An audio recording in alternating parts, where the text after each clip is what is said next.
without missing a single one, and a Night Dweller on their 90 stream streak. Catch the last 90 streams without missing a single one. But welcome in YouTube people, since we got that going as well. And thank you for the follow. Welcome to stream, which I do believe means we need just one more follower to break 7,500 on Twitch. And I wanted to have a plan to do something special for it, and with everything else going on, have completely failed to have said plan. So I will try to come up with something to, like, turn around and be like, hey, here's what we're gonna do as a thank you for hitting such a major milestone. But I don't know what that is. With that said, for those just now catching up, Build 42 has dropped on its unstable version. Now, for people popping in here and being like, oh, they've ruined Project Zomboid, or oh, this, or oh, that's terrible, this is the unstable branch. You'll literally get prompted the moment you pull it up that says, hey, this is the unstable branch. There are bugs. It is not balanced. These things. So where you go, hey, this feels like it's hugely overtuned. Don't just go to Reddit and scream on it. Like, you know, use what channels you have to go and reach out Indie Stone and say, hey, just so you know, this is what I'm experiencing. I'd also suggest for a lot of it, don't just go, you whack one zombie, you see Muscle Strain pop up, and, you know, throw a tray in the sky and go, this is terrible, everything is awful. Give it a little bit. You may still hate it on the other side, and that's totally fair and valid. But, like, give it a little bit of time first. Yeah, you saw complaints about the moodlets and the muscle fatigue from what you saw. People don't seem to want to change their approach to the games. Yeah. No, and that's a thing. And for the record, for people who don't like the muscle fatigue, I would still say give it a little bit and see how you feel with it after a little while. You can just go into custom game and be like, this muscle fatigue, get rid of it entirely, or you can say, hey, drop it to like 1/3 its impact. So like instead of the 1 multiplier, make it like 0.3, where you only really get muscle fatigue if you really throw down. That's what custom game is for. That's actually one of the things that makes Project Zomboid stand out so much. Is just the fact that, you know, you can customize your experience to whatever you want, and that's even before introducing mods and everything. But yeah, so my point is more, don't just rage out on Reddit. Don't just rage out on Twitter or on Blue Sky and all that. For first of all, if you said there'd be like, stupid game, it's so terrible, F these guys, what are they even doing, they're ruining their game. I will tell you, as someone who has been a software developer for a long time, when you have that post that someone's cussing about how your game is garbage, do you know what I do with my response to that post? I hit close, and I never look at it again, and I do nothing. Now, if you have someone say, so, you know, I've been trying your new muscle fatigue system for like the last 20, 30 hours. I do have to say, like, it feels very punishing. Like, I'm not really finding I enjoy this experience because it does slow down the pacing of the game. That my counterplay is I just go home and I sit and I fast forward time. And this doesn't feel like a great experience and all that. It does feel like maybe if this got toned down or whatever. Like, having a more thought out experience and going, here's like how this has impacted my gameplay. Here's why I don't like it. That kind of thing, and being, you know, nice about it and everything, that is likely to get a developer response. If you go into insults and screaming and all that, which is what Reddit's been doing a lot of right now, you're going to not get anything productive. Like, I will assure you, if you just scream into the sky, kind of rage out on Reddit, the devs are more likely to just stop going to Reddit and reading what you post at all. Which is still going to happen, you can't stop it. But if you actually do want to influence the game's development, take the time, actually, you know, put well thought out things, and all that stuff. And if you're unwilling to do so, that is a choice you make, that you are just putting yourself at the mercy of whatever the ride is. But yeah, no, I've been also seeing that the 3 things I saw complain the most is there was the background art. They swapped that out. I don't know if it's AI art or not. People are saying it looks like AI art that has been touched up on. I can't answer that question. The devs did pull it down. It could be that they're like investigating it. Generally speaking, Project Zomboid hasn't used AI art, nor have they implied they would want to or anything like that. It wasn't anything particular substance or anything. I would like to see more of like what actually happened there. But they did pull down the art and put it back to the build 41 background screen. So like this, you'll notice we're back to the build 41 background screen here versus the much nicer, newer one we had.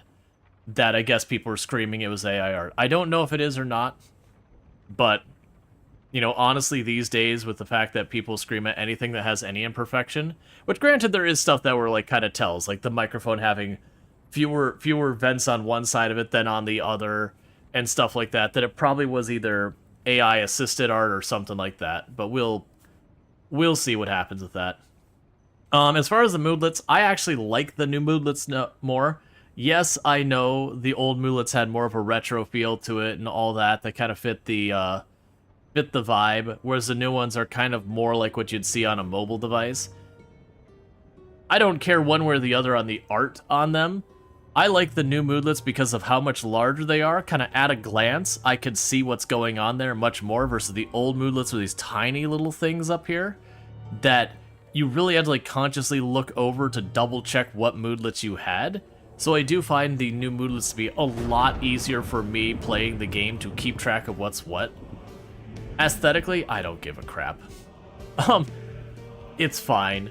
I wouldn't care if they made an option to deal with all that. And then the muscle fatigue is one I think is going to be a very divisive thing. And I think part of it is, I think it just needs tuning. Like, I think it's maybe tuned up a little higher. I was having a discussion with another creator that, for me, I think the reason why the muscle fatigue feels really punishing is right now with combat, you have a whole bunch of things that play into it, but your primary limiter is exhaustion. That as you become exerted, your character's damage gets absolutely dumpstered. Muscle fatigue does that same thing, not quite to the same severity, but because these do feed into each other, they do effectively have a multiplicative effect where it just absolutely destroys your damage. Now, in the discussion with the other creator, I was kind of like, you know what? I think the reason they added the muscle fatigue, because they are trying to slow down combat. That is a deliberate decision. They want you to be a little, like, they want to make stealth more of an option. So it's not just you fight the zombies, because that was always the advice I've always given people, is like, stealth is a trap, don't do it, just kill the zombies. So we're trying to give it at least some balance there, and whether or not that's a good thing, that's certainly subjective. But they are trying to achieve that. I feel like what they need to do is, if they want to go this route, they should take the penalty that comes with exertion and massively cut that back for the combat purposes. Keep the walk speed penalty, keep the tiredness, keep all those other feedback loops that make that dangerous, but then have muscle exertion take over the penalty for the damage. And you get the idea. And still balance and all that. I think that would make it feel at least a little less ridiculous. As far as the realism side of it, people know I just give like zero Fs on realism. Like literally if someone brings in the realism argument, I'd be like, cool, realistic product Zomboid, there's no zombies. Congratulations, we made realistic product Zomboid. So like, that's always the argument I immediately ask. It's like, oh, but in real life, you do this. It's like, hey, gameplay balance, that's her decision. It's like, realism can check itself at the door, it's not welcome here. You know, as long as it's going to behave in a way that aligns with the gameplay and balance and all that, realism is allowed into the building, but like, it doesn't get a VIP status. Because you swung a full-size crowbar for about 5 times max effort, you feel the same? Yeah, but that's realism, I don't care about that. You climbed one fence and got near max fatigue with 4 fitness. That's always been true. Very genuinely climbing the fences, if you don't have, like, we used to use the minified bars whatever to show the impacts of stuff. Climbing the too tall fences always has obliterated your endurance. You just don't notice it a lot of times. Because, like, it'll be in that, what is it, like 50-60% exertion before you get your first moodle or whatever. And it'll knock off like 20-30% all in one go. And then if you're overweight, it's worse. Low fitness, it's worse. It also is worse based on how much you're carrying. So if you're a little over encumbered and you climb a fence, it's worse. So like very, very genuinely, climbing the double fences to get out of a pinch, sure. But climbing the double fences is always something you want. Like, generally you're always better walking around if you're not in a real bad place. Let's see, you like the new ones? One second. You like the new ones? Where'd they go? You like the new ones too. They're big enough to convey the situation at a glance without having to have them memorized. Going high pop areas should be super dangerous and hard to do. Exactly. And I think they've hit that. And for those who don't know Allison Adventures, another absolutely fantastic content creator on the platform, someone I highly, highly, highly recommend checking out. Been playing a lot of Project Zomboid as well, so definitely do all that.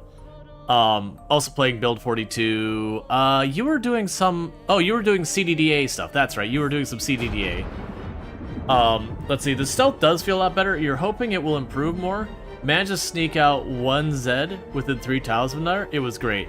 Yeah, the stealth is definitely better than it was. For me and my style of marathon gameplay, I still look at it and call it a trap. But it's at least usable now, whereas like old stealth was kind of a meme. I still don't do much of it, but it does work much better. But I do think them trying to find a balance is good. I don't think they're there yet, but my whole point of this whole conversation, rant, whatever you want to go with, is if you are someone who is not going to be happy with an unbalanced or buggy game, this is the unstable branch. And while they've done a lot to get the quality up there and all that, it is not balanced. It has some bugs. Most of the bugs have been hilarious. Like if you do burpees, your character will sometimes be the most horrifying contortionist on the animations they do as they flip around backwards, getting up and down. We had the other day where my character went to eat a worm and suddenly was eating a tremor, or eating a, like, the worm from Dune or something. This giant, like, 12-foot worm appeared in their hand for a couple of frames, and just, you know, I still contest that should give me more than one hunger, but, you know, that's fine. But yeah, I'm gonna be on the marathon here soon. You just want to feel for the different modes. You're amazing jumping right in the deep end. Yeah, well, I mean, I did a little apocalypse. I ran around. I found a shooting range / gun store and all that looked absolutely ridiculous, like a new military surplus kind of location. And then I found a secret location near the new town that I won't specifically mention unless people want spoilers. I mean, we'll see when I get in the game because I'll be inside of it. Let's see, people mentioned stay away from the bulls. They're apparently mean. The animals aren't supposed to attack you, so I don't know if people are just memeing, because that'll be a lot of that as well. But yeah, so what's going to end up happening here is let's not drag this out farther and pop right in. And for the record, I should appear up there, I believe, in the special infected. If someone sees that and grab a screenshot... Oh yeah, they added apparently a different animation here. Yep. Not sure they may have attacked the bull. I was under the impression that the animals couldn't even fight, but it wouldn't surprise me to find that like someone modded the game, or we've also had historically that like someone will take a screenshot of them dead near an animal and be like, oh no, the animal killed me, and then start a whole rumor about it. Let's see, oh, there was an interesting speedboat. Yeah, we visited the speedboat in Build 41 when it was still there. Oh, the bulls could attack you very much when provoked. Gotcha. Alright. So we're in the morning. It looks like our status is mostly okay. I've got questionable berries, a grasshopper, and a bull. Still no actual backpack. I do have one of the,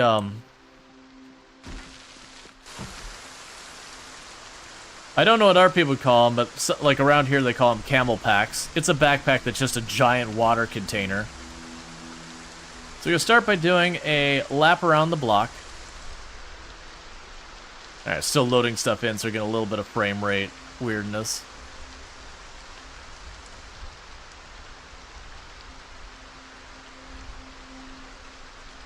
Got that well up there. I've got a one of the metal barrels you see outside of Louisville. Let's see, not a rumor, very much confirmed. In fact, RJ from TIS quote the laugh about when Cheese showed him a clip of it happening from his community and said, paraphrasing, serves him right. Which, for the record, I think part of that is also when you run up the ammo and you whack it with a weapon versus right-click slaughter. Where are the zombies? Goodbye, fog. That was abrupt. I mean, I know we cleared some stuff out, but where's the zombies at? How hard will it be for me to see? Oh, we'll be able to see just fine with this.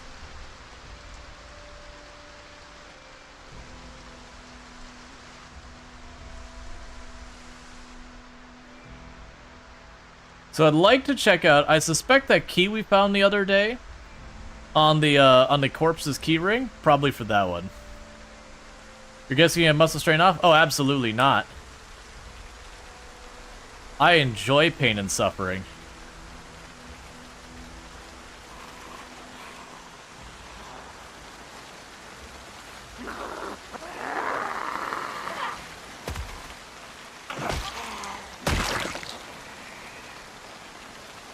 Oh, right! We grabbed that keyring and didn't get a chance to actually check it the other day. So it's still just sitting in my hand.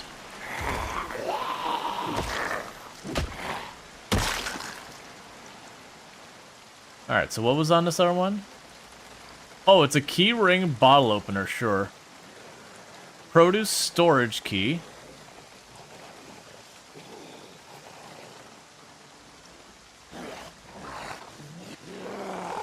I'm willing to bet this is the produce storage and it's all busted down.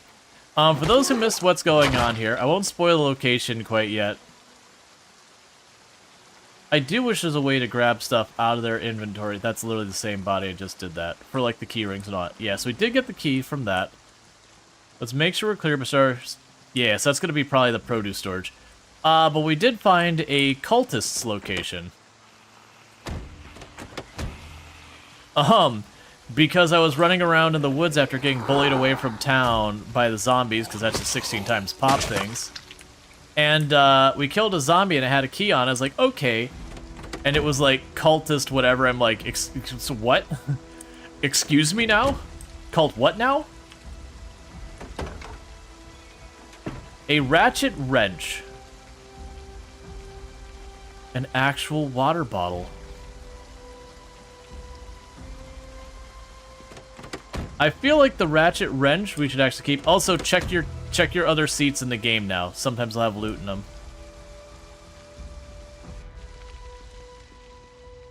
No.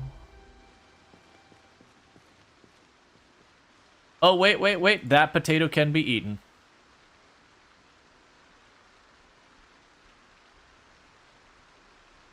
Oh. I have to cook a potato to put in a salad now.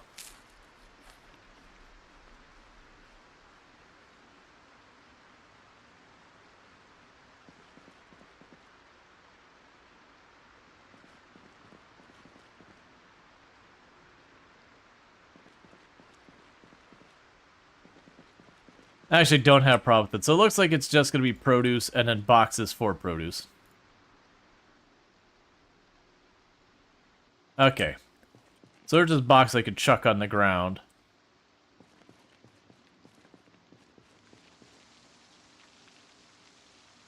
Yeah, I think we've survived long enough that the only things that'll make it is basically going to be the potatoes.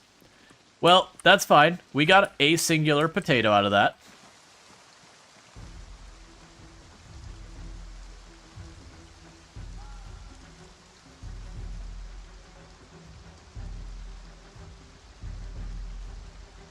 I mean, we did have the meta event the other day, but I wouldn't have expected it to be this quiet. I'm really hoping it's not something like...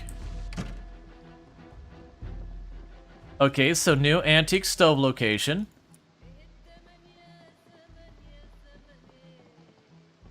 Alright, let's watch that in the future. That could have been very dangerous.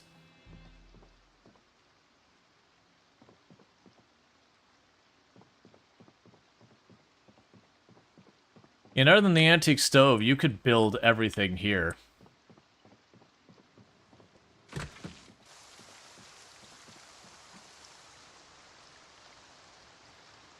Where? Okay, there's some zombies over there. I think we just maybe had the meta event the other day drug them away, because the river and lake is to our south.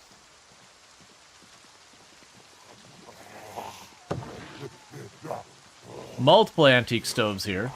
Take the stove? Nah, I'm good.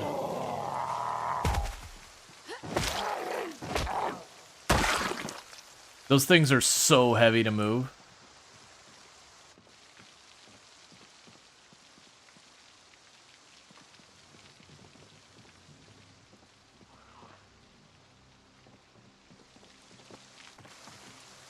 Where?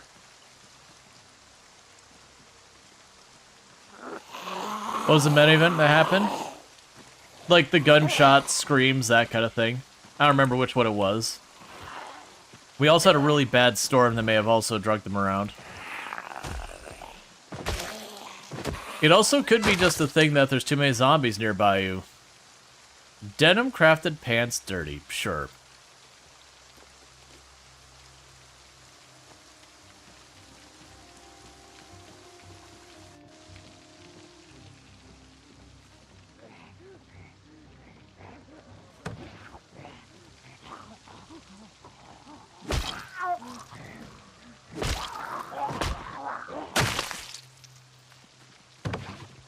Let's get out of here. Yeah, look, I was like, okay, we've had 2 or 3.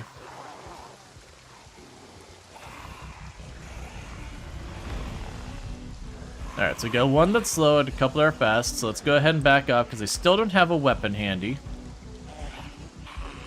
So try and drag those 2 away, where I can deal with them, and then their friend after.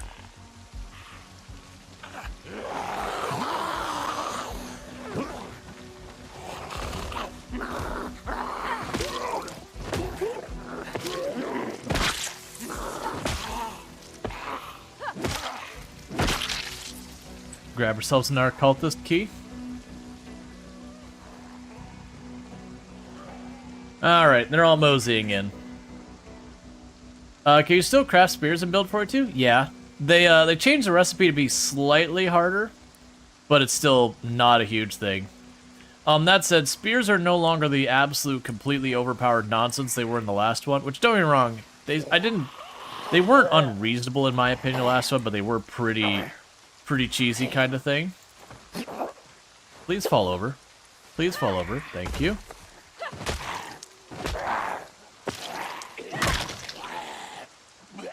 But they have been more balanced. So they're more in line with the other items in the game.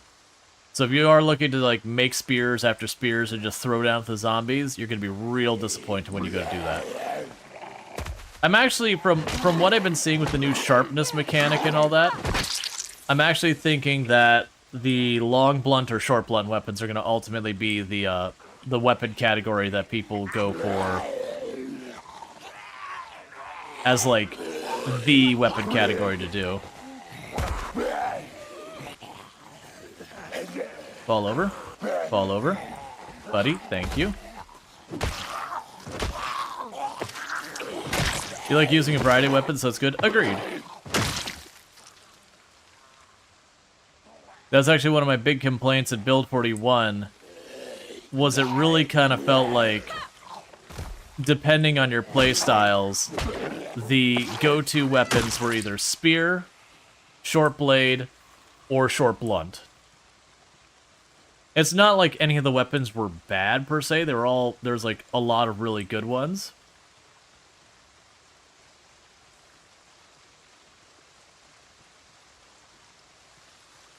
All right.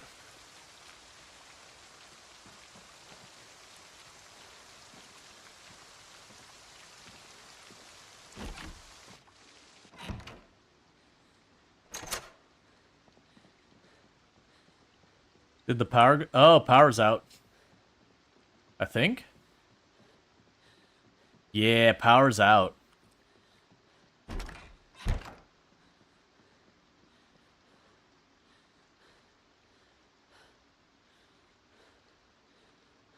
So you love the sounds? Oh, yeah.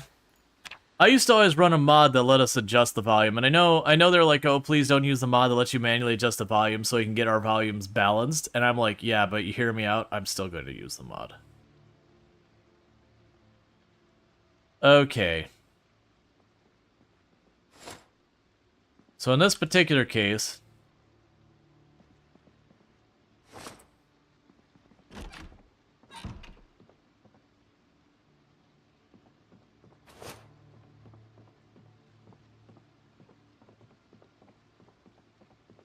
as much as I don't want to do this,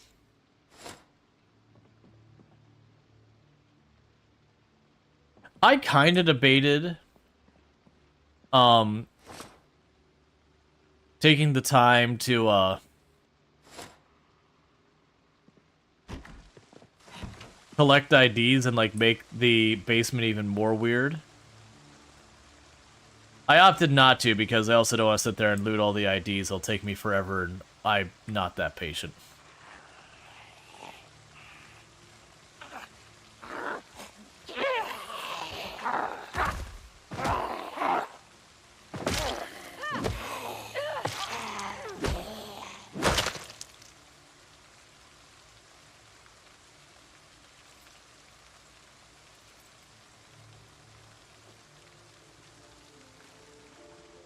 Okay.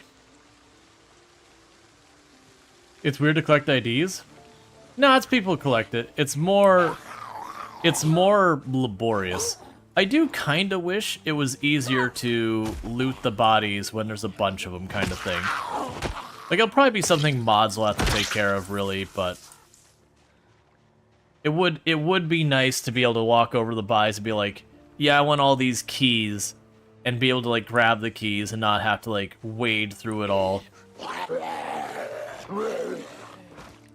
And I know we've had mods over the years that give you, like, all the loot around you kind of list, but those are usually the mods that have the really, really severe performance implications.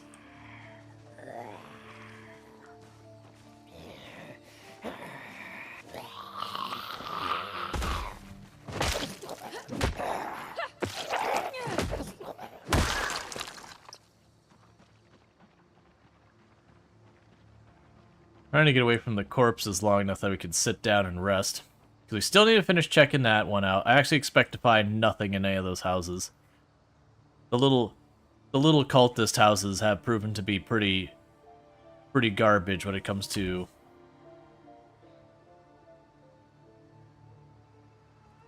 what they give.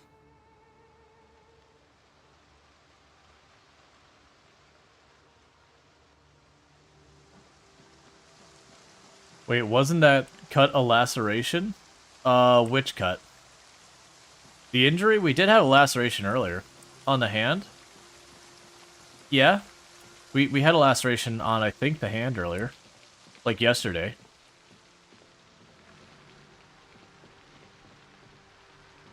If you're thinking I didn't stitch it closed, only deep wounds need to be stitched closed. And even then, I believe deep wounds will eventually heal. Without it, it's just super painfully slow.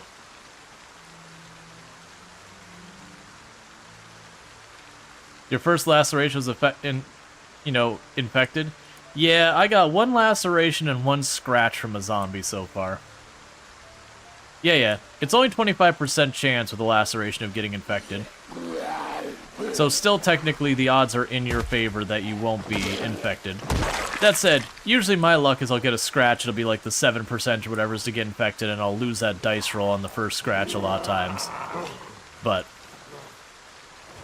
it is what it is. Oh yeah, no, there's absolutely, you get unlucky sometimes.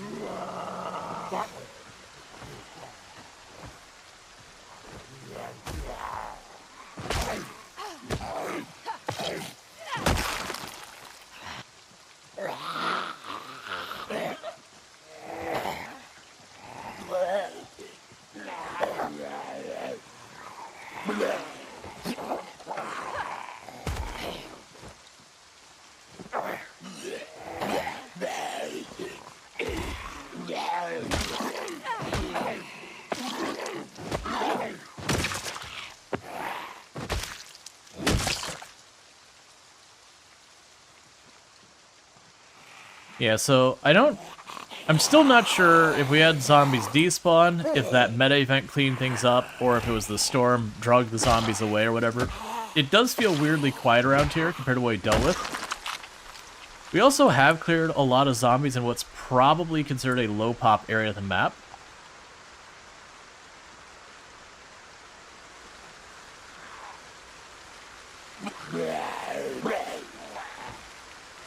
I believe I saw a zombie to the right as well.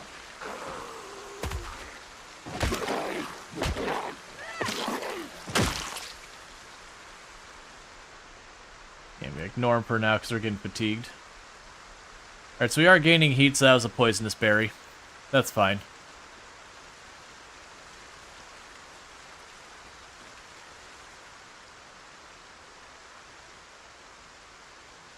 But yeah, so I'm going to have to put in some dedicated time looking for food.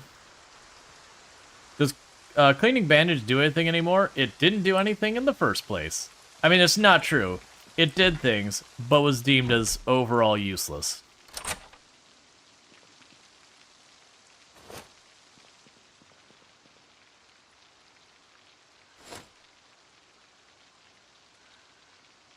Oh wait, I still have those in there, don't I?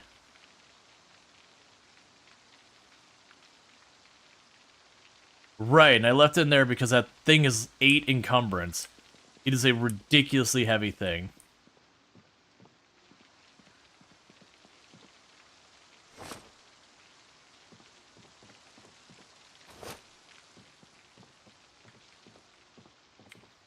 Yeah, you can clean your bandages. There's just really no purpose in it, is what my point is more. Just generally infection in the game is just not that big of a deal.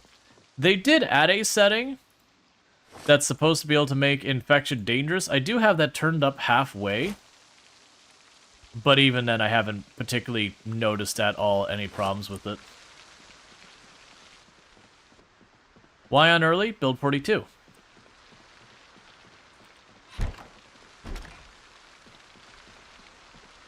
You wonder if skylights are going to become something we can build now to get some natural lights? I mean, I guess you already could by just not filling in the hole in the ceiling. Like, you wouldn't have a glass floor or whatever, but that wouldn't be that hard for them to add.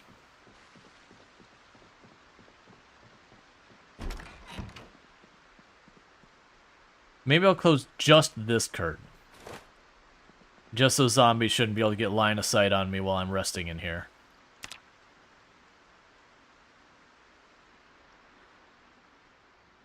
Alright.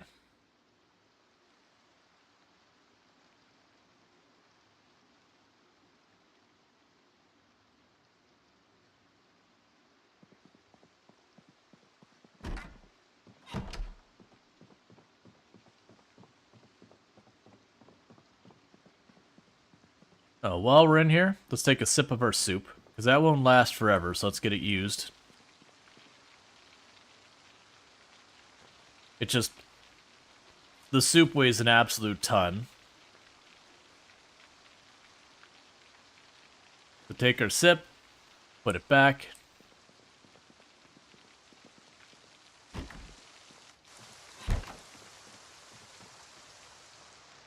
Alright, let's go find another zombie. This is a picnic area. I don't expect to find anything meaningful there. We haven't looked, though, so let's check. Oh, there's actually 2 fridges in there. I take that back. And there's a little, like, little storage closet. I don't expect to find much there.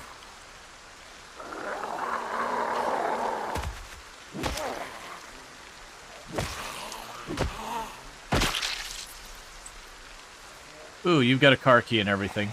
Let's make sure we get them.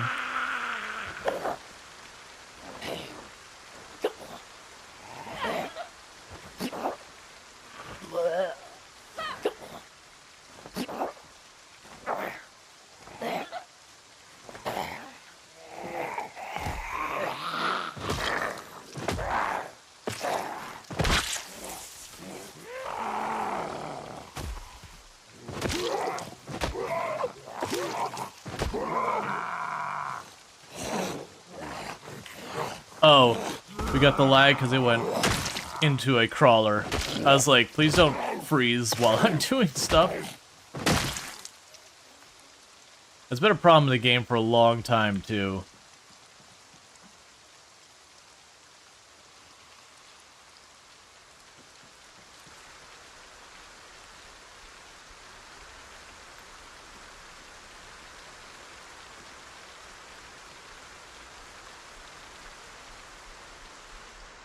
Oh, wait, that's a couple zombies. Just out of breath? I think we're fine. Let's try and grab those two. We'll pick up the third one in a minute.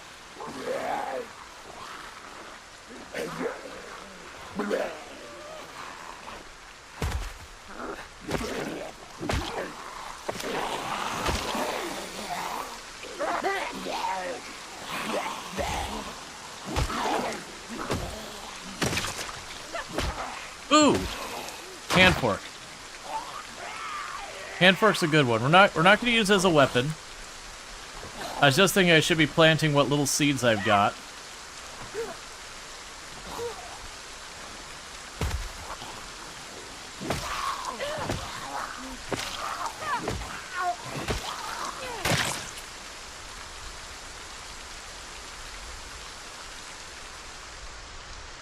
There we go. Another one wandering over there. So we can rest again.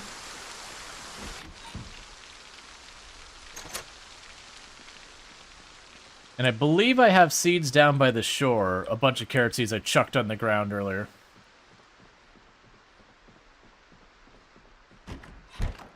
Alright. And we got a night dweller.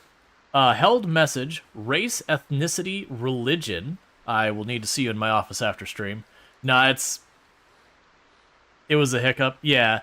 No, it's there's been a bug in the game for a long time that not a bug, but a performance issue in the game that when a zombie flips from going from a regular zombie to crawling or whatever, that the you'll get like a 1 or 2 frame skip. And it'll freeze the game. You won't miss time. All that. Yeah, no, it's fine. It's it picked up on the word hick cuz that could be slang. That could be derogatory, but obviously the word hiccup is totally fine. Actually, it actually makes me suddenly curious, where the term hiccup comes from.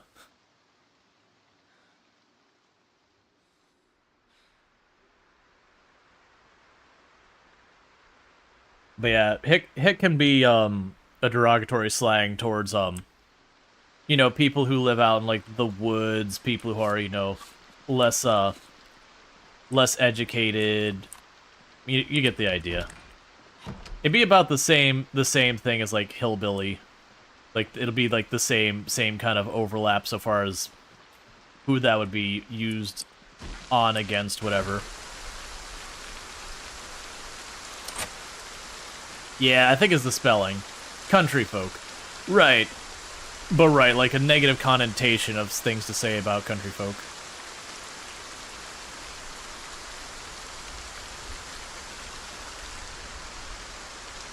Alright, so if I remember correctly, I think I dumped a bunch of carrot seeds over there. Thought you meant, loose women? That would be new to me. Maybe you're thinking hickey, which is when, someone, does, a kiss on the neck, whatever, but, a really strong sucking motion, so they leave a big red mark where they do it. Floozy is a derogatory term towards, women who are perceived as being particularly, fast and loose and whatever.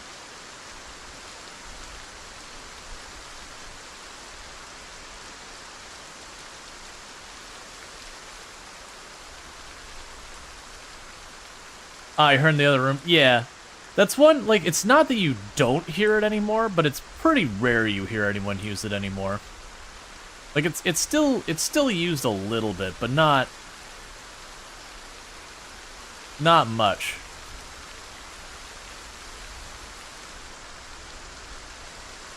You think redneck is more common? Yeah.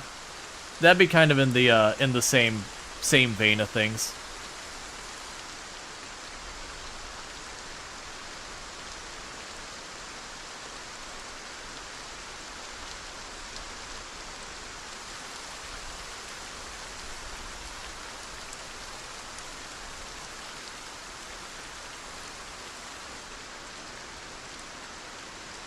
Oh, and people have all sorts of rumors about growing crops and, zombie blood ruining crops and all sorts of stuff. That's not real.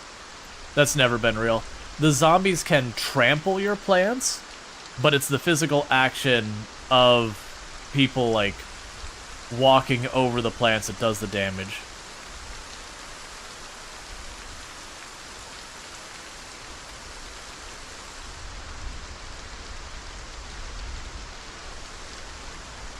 Yeah, that's right. It's probably good just to deal with that, because it's one of those things that, like, people will keep pushing. Alright, so we can dig furrows.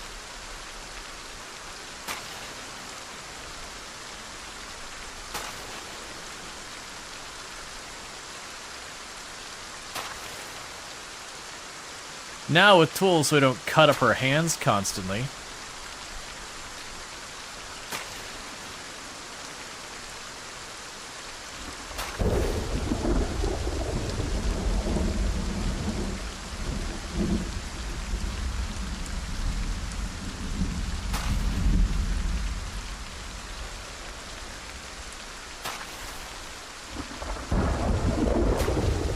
So, interestingly enough, I'm noticing that digging the furrow is causing arm strain. Which, you know, does make sense. But I'm trying to approach this from the gameplay balance perspective. That, to me, I feel like the muscle strain is meant as a combat penalty. To keep us from being able to just throw down at the zombies without any consideration. Gonna eat that worm? Do I need to eat that worm? No, but I'm gonna eat it anyways. And you can't stop me, chat.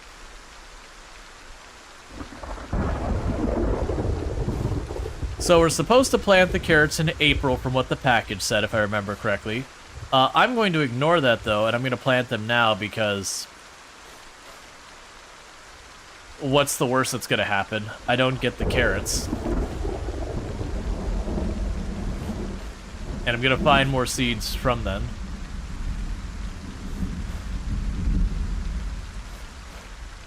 Does gardening boost strength or fitness at all? It sort of fit if it has muscle impact? Probably not directly. But a lot of that stuff does have impacts that aren't always immediately noticeable.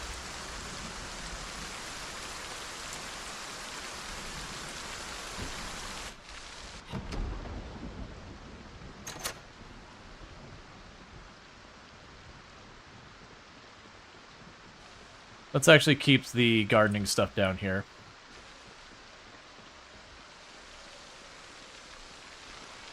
Okay, so for right now, I'll put that in that corner spot.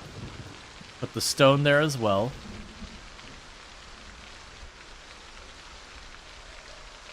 Oh, I didn't reinstall my stupid drivers for the mouse. So I still don't have my 1, 2, 3, 4 and all that on my mouse hand.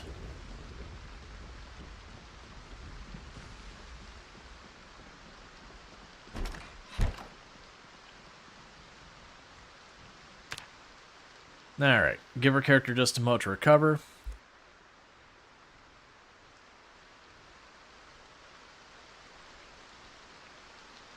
Okay, and I was just waiting for... we still have muscle strain on our torso. What was back here again?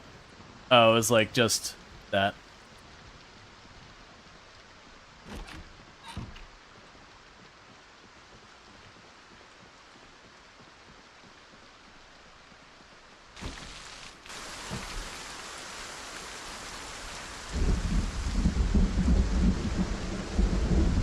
I do really appreciate that they have the smell thing. Basically, the thing to know about the smell thing is if you see this moodle, you are slowly building up the sickness here. It's not very fast, but, like, before you just had to kind of guess when you were getting it. Just be like, oh, there's bodies in the area, I'm probably being impacted, until you saw the moodle pop up. But now it's like, oh no, I'm definitely... hey, zombie? Hey, don't be rude.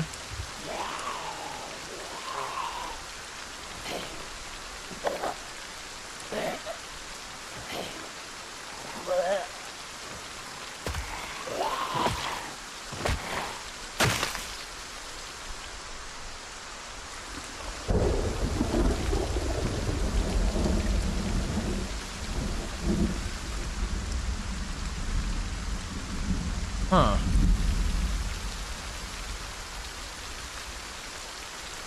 I'm gonna leave that there for right now. Because it's not gonna do me good. I already have a lake I can go to grab everything.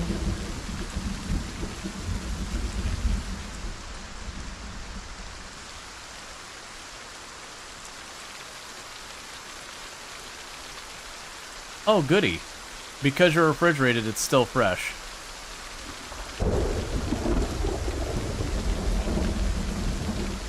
I don't know if we'll be able to do stuff with this before it all rots.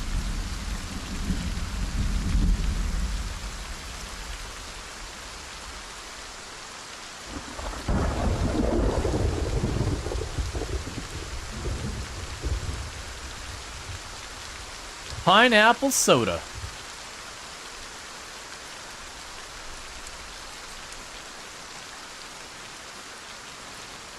And those won't work because we don't have power. I was even like, there's probably a zombie in there. But I didn't hear it, so that jump scare did actually get me.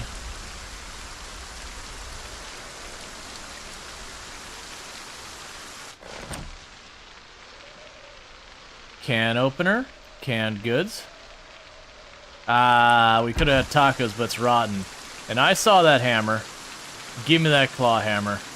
Do I already have a pencil? Yes, I do. Let's break this home.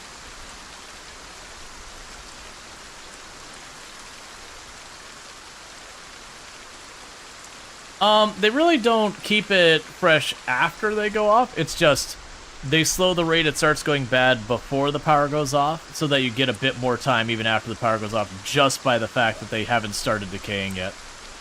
Just eat that apple now.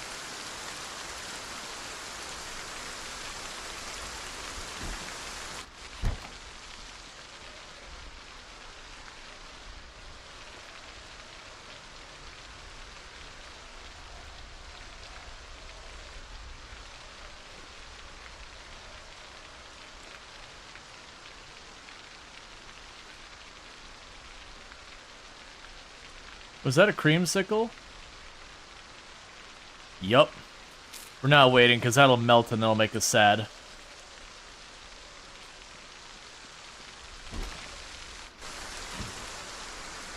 Alright, so I got one more thing I want to grab. There's a grill down there. Let's bring the grill to the house. I don't think they've changed anything where you can't grill indoors anymore, but I'm still going to do it outdoors, just because. But I do want to bring it over to the house, probably in front of it, so that I don't have to worry about other issues happening. Corners are clear. A couple zombies over there we can deal with later. Oh.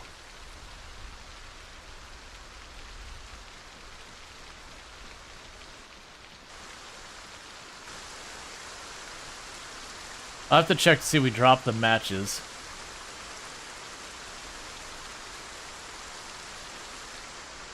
No, there's not solar panels without mods. Keep in mind this is 1993 or whatever, and while solar panels certainly existed, they weren't exactly prevalent, let alone in very rural areas, and they also weren't particularly good at the time. So, like, in the entirety of Knox County, we probably would have, like, 2 or 3 solar panels or something like that. Probably more than that, but, you know, they would be few and hard to find.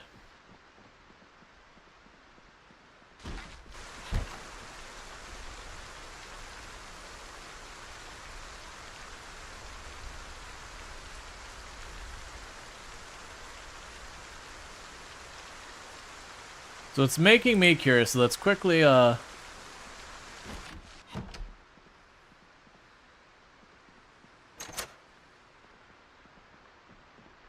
gonna want to top off our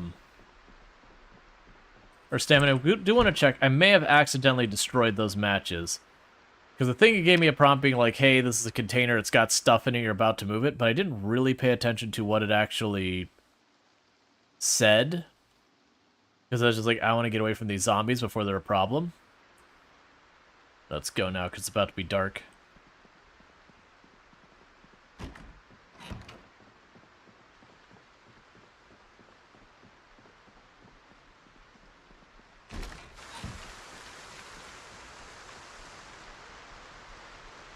So I'm not sure if it dropped the matches on the ground and all that.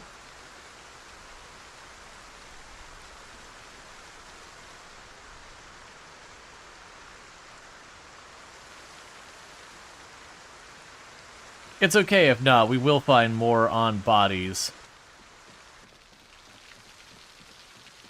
Yeah, another just gone. Alright, so note to self. I have something inside the grill and I move it. It gets destroyed.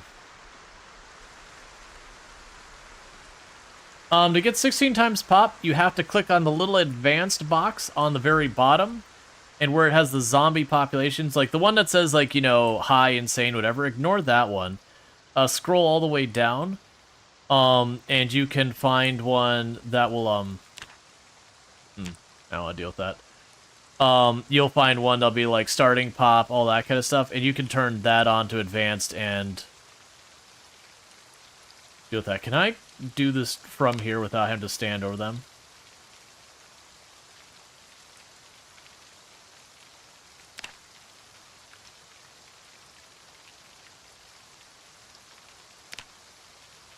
That didn't do anything.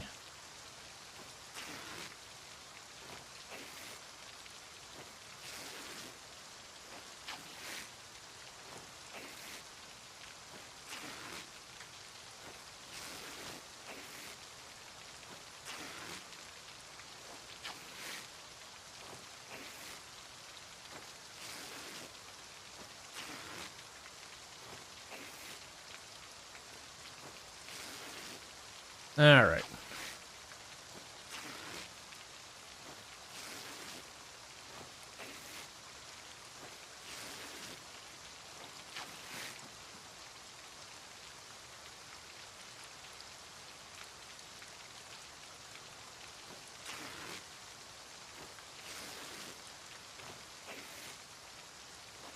They'll just rot away. If you're anything but really low pops, you don't want to manually deal with any of it. Destroy for fuel, dirty rags, all of them.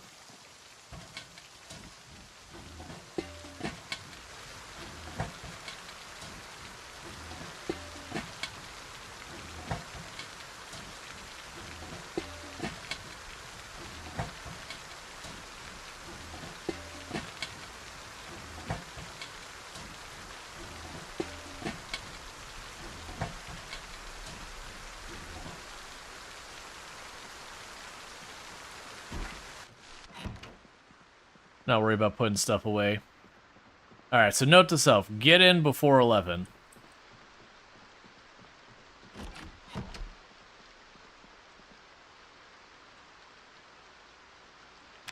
Because it's dark.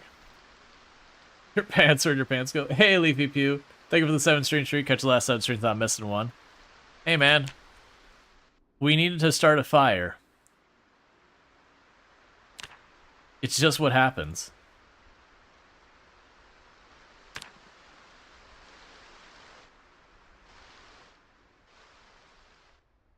All right.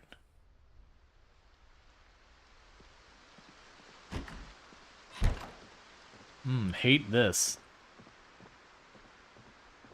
Hate this so much.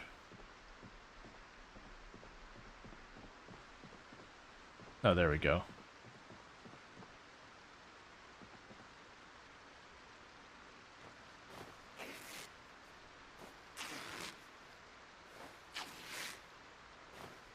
I'm trying to avoid going outside until it's a little brighter.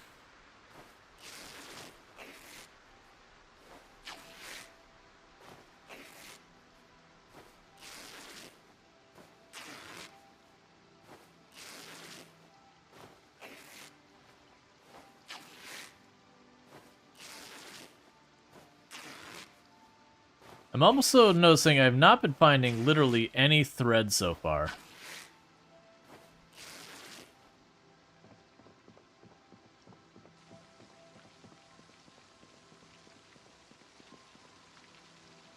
Take the clean rags, we'll chuck them over here.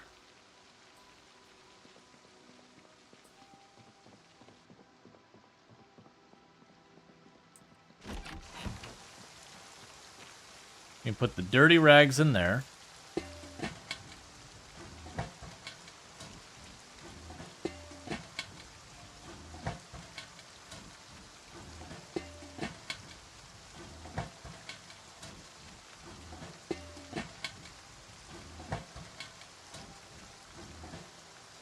We also put the can opener back in here.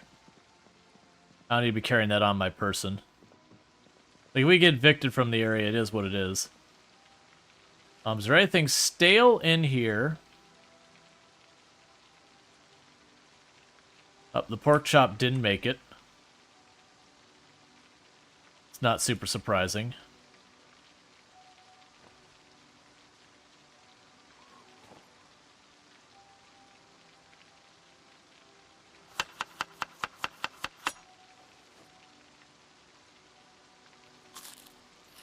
Have ourselves a little leek salad. In hindsight, should be eating that stew.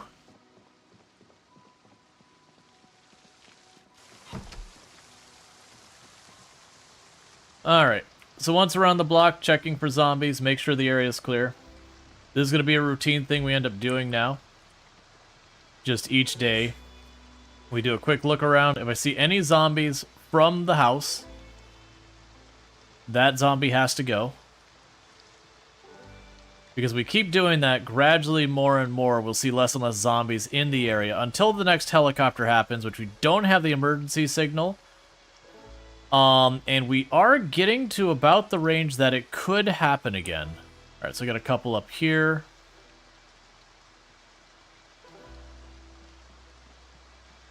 Oh, before I forget.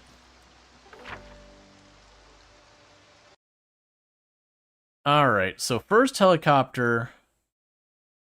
I think our stuff is up here. Oh, they changed the icons we have. So we don't have the curse board. We'll put it here. Add note. Helicopter one first, and it was 7/17, I think. Slash.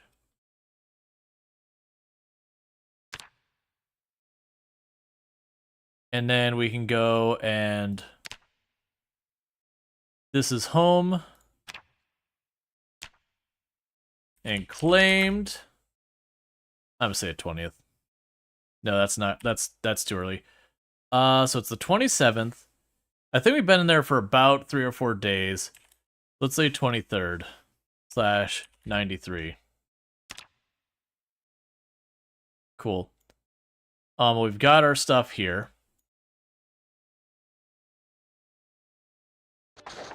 All right.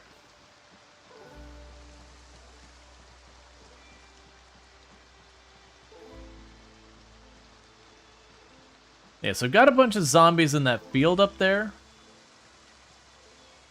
So it seems like we cleared the area down here. What I need to do is start working on that area up there. I also need to get myself... Oh, right, claw hammer. Ooh, yeah, we'll use it.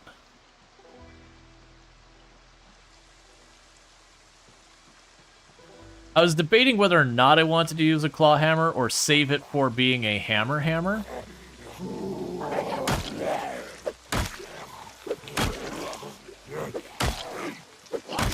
But I need maintenance anyways, and a claw hammer will help me get there.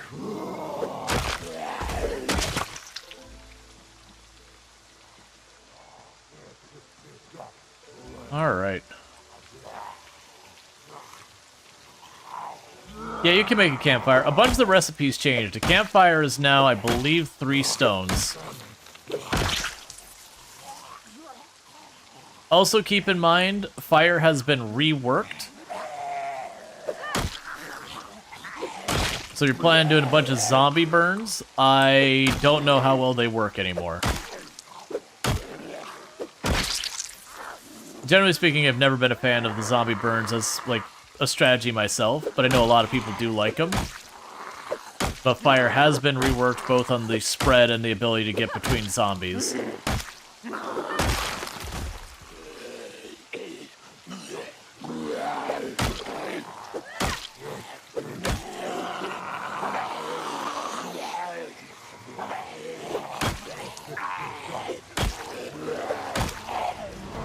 That was not what I want.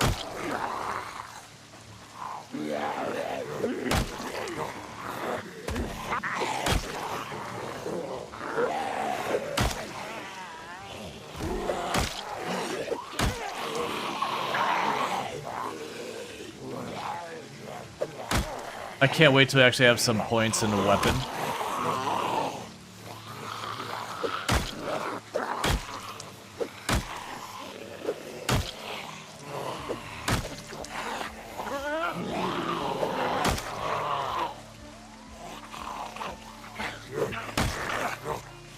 That's what's hurting us right now, is we still don't have any combat skills to speak of.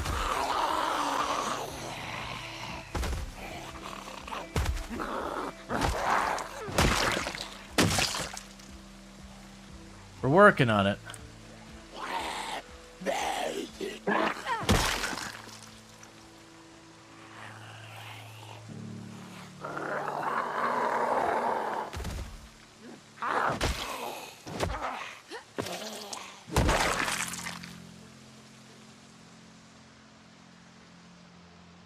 There's a couple. Let's just sneak in here, rest, pop back out.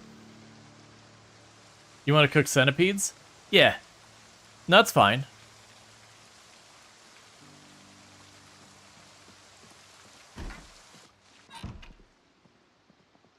That should all still work.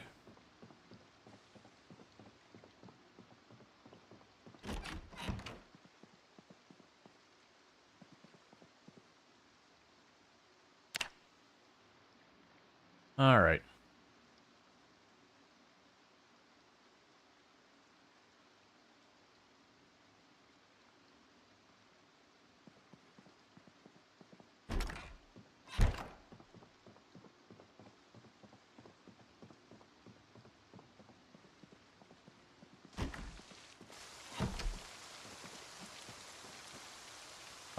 Right, what was I gonna do? Oh, wait, I was gonna grab stuff in the kitchen real fast so we can eat.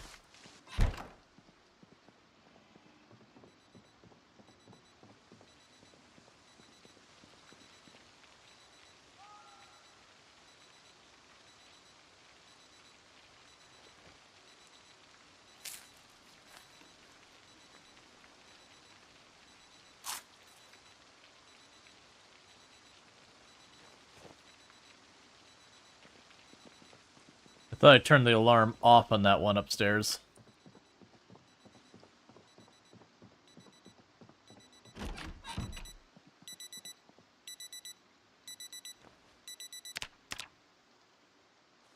There we go. Okay, because once I get maintenance 1, I can start making myself, like, axes and all that. Which would be really nice. That'll help us be able to fight by making more readily available weapons. Did I already grab keys off you? Yeah.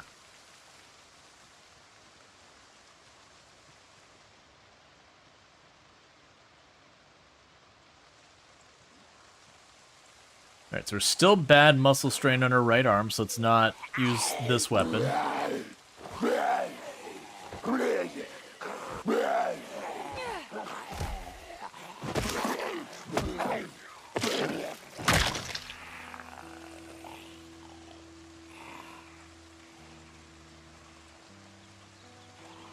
Oh, there was one there. It wasn't just my eyes.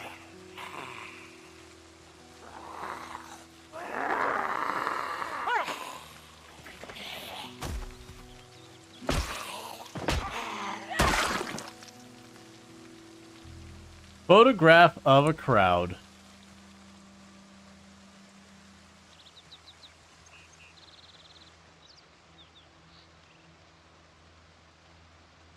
Alright, we got a zombie down there I can see from the house. Let's go deal with that.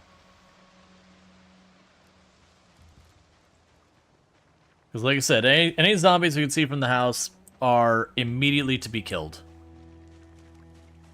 That's how we secure a perimeter, as long as I keep the population suppressed.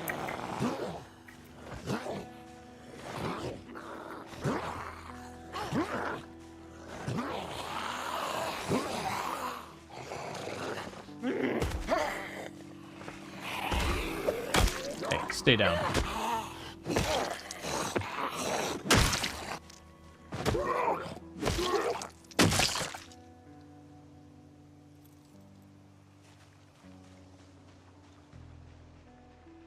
Ooh, real big group over there. Not a big fan of that. So let's sit down for a moment just in the open here for a minute. So we got a full rally group over there. We got one loner up here. So there's a good chance we're going to have to tangle with that for a little bit here. If I'm lucky, I'll split up into a bunch of separate groups. But I have found that it seems when I'm fighting the zombies, that it seems like the fighting is extremely loud. And that's been a problem. They'll, like, I'll kill a zombie, and then once I do that, I'll start seeing a bunch of zombies wander over. It's not like a scent thing. We don't have the zombies being drug in here. Or anything like quite like that. I think it's a made combat very loud.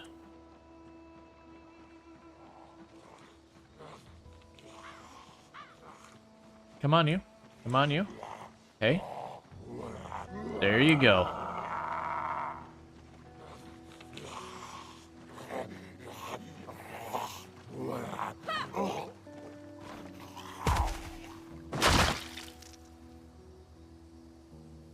Time to switch our boots again.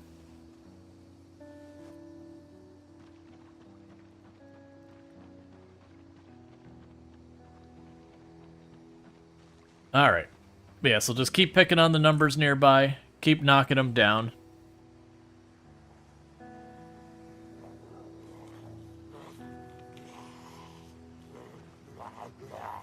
Stop trying to flank and come straight for me.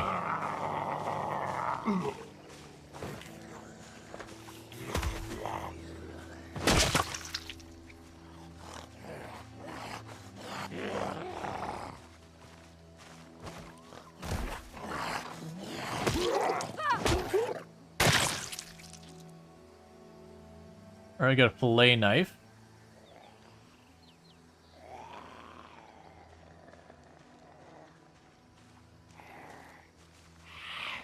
Right arm still hurt, though. Or not hurt, strained.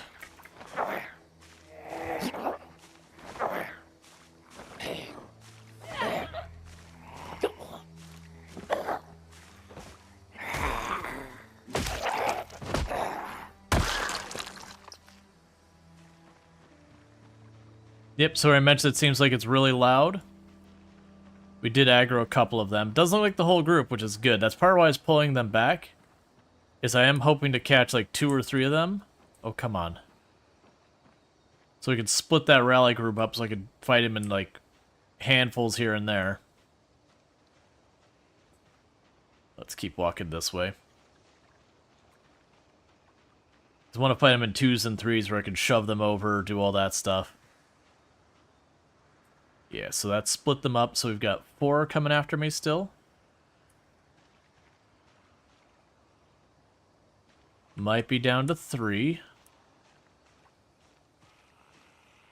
And this one's nice and far in the lead, so he might be able to get rid of them real fast before the others can catch up.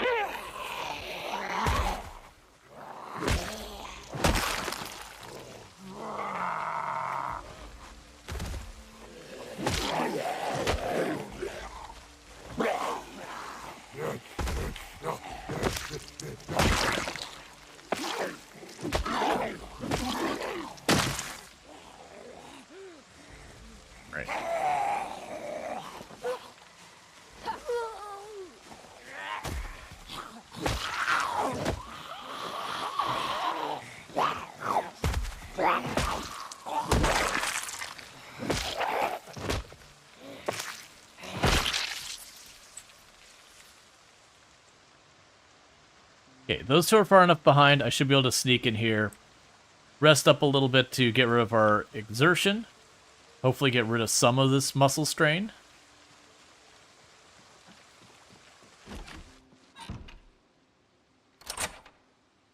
I do think what it'll do to keep the zombies from jumping through the windows but not block my light is just put 1 board on all the bottom windows, so that they at least have to bang on the board before they get in. Because I put 3 boards or more on a window, then I can no longer see through it. Hopefully you didn't miss much from last night. I mean, the area is way more clear than it used to be.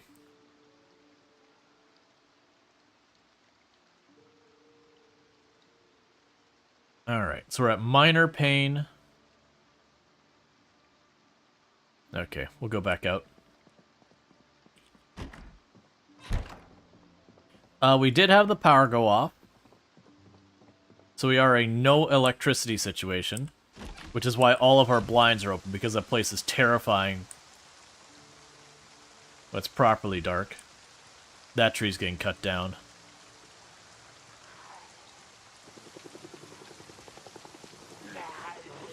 Well, that's bad. Let's not go this way. For those who missed what that is, helicopter's back.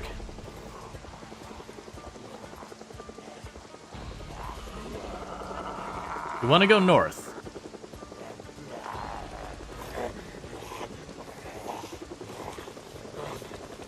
I'm hoping for a 3 or 4 passer, just so I can hopefully draw the zombies away from the compound, not to the compound. So it is the 27th.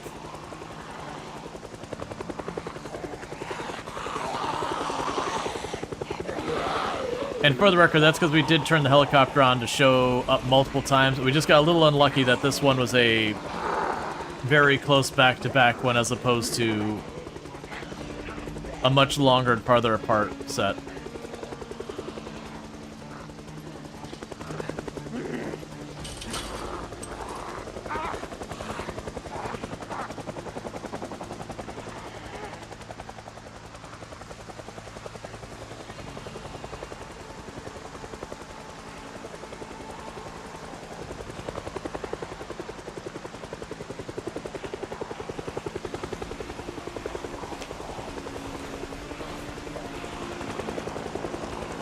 The cornfield was not a good idea.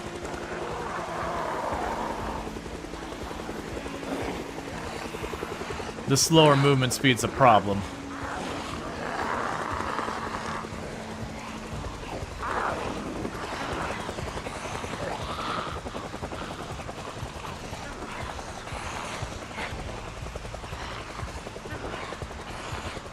Alright, we're not going that way. I need to get out of the cornfield.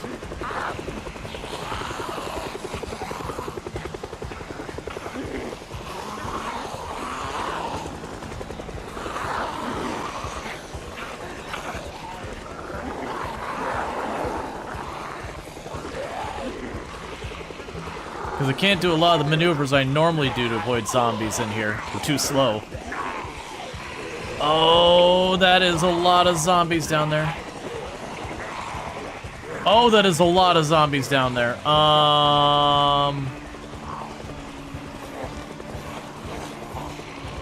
We just gotta get out of the cornfield. We're worried about what we're doing with zombies once I'm not in immediate life-threatening danger. Thank you, tiny little bit of nimble. You might be literally what I need to survive here.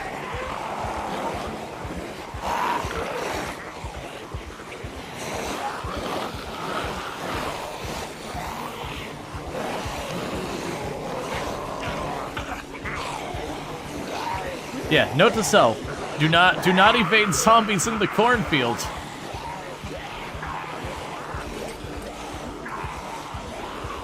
Okay. Get out of that cornfield. New plan. We just get the heck out of this area. We go for the hole in the fence up here, and we walk away.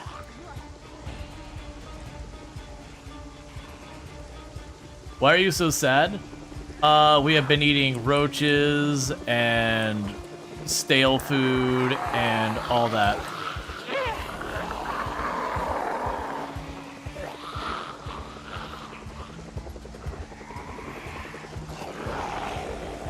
Oh, there are zombies all up in these trees. That is not good. Well, I think we're just going to lose ourselves this compound here after I finish securing it.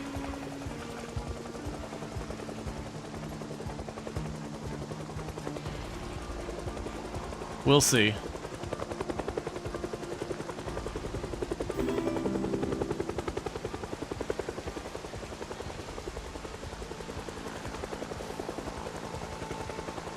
We're on sometimes. It has been like 10 or so days since the last helicopter.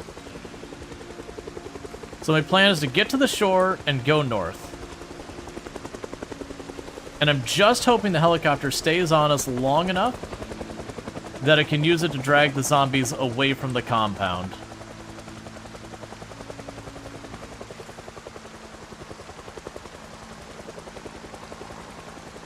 But right now, we're dragging the zombies right into the compound. I was not expecting there to be, like, a whole extremely busy area of zombies right there to the east.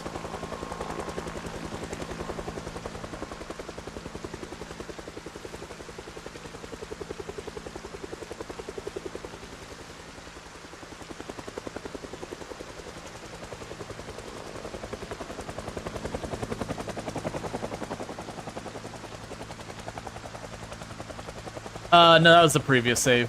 It was 106.6 on the previous save. I also don't have a radio.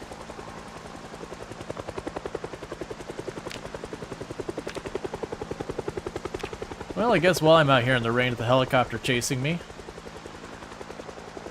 maybe we'll find a bite to eat.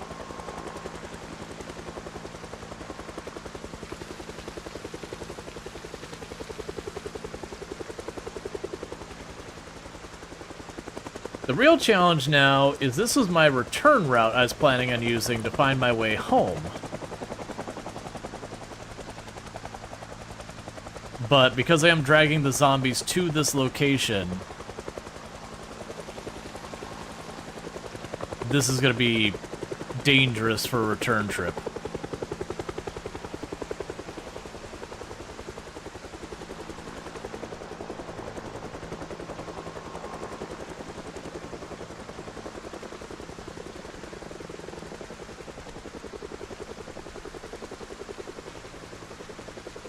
Just grinding a little foraging while we're out here. Now, the other danger I might run into is the zombies that got drug up to where the last helicopter was up here might get drugged down to me and effectively intercept me.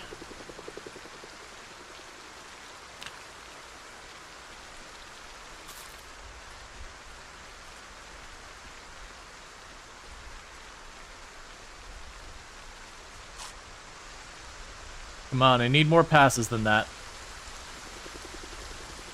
There you go. Keep it up, buddy.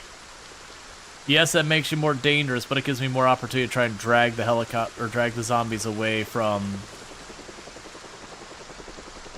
where we're trying to live.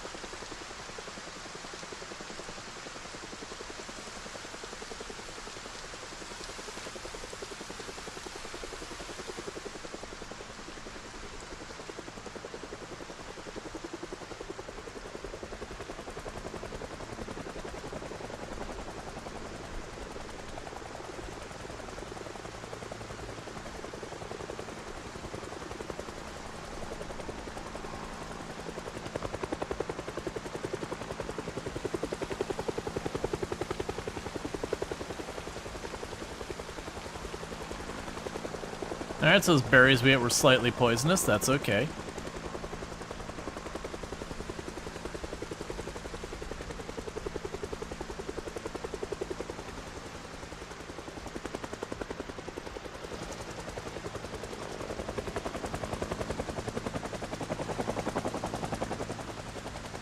Oh, the zombie sentences are on normal.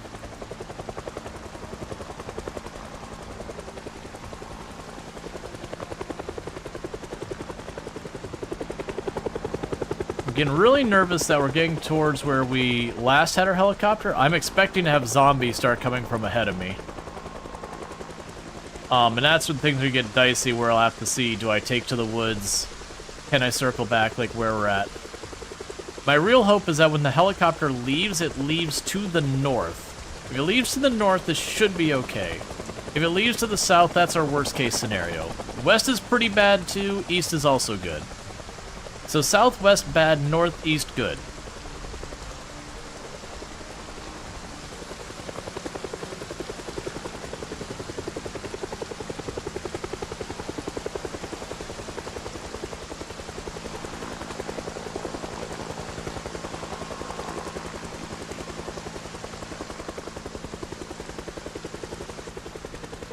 How many times does he pass? This is, I believe, the third pass, and it can pass up to 4 times on default settings. It can be anywhere from 1 to 4, 2 and 3 being the most common.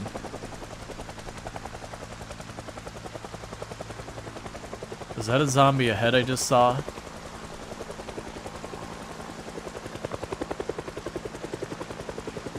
I guess not. I thought I saw a zombie right there. Let's stop foraging. It's getting too dark.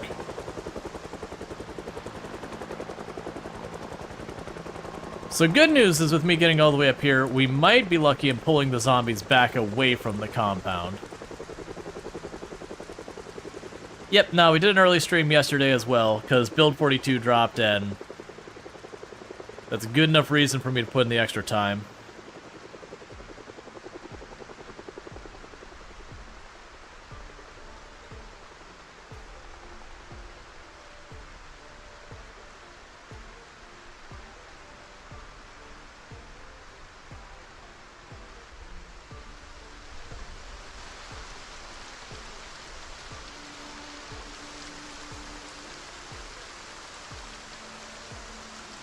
I think it's come back for another go.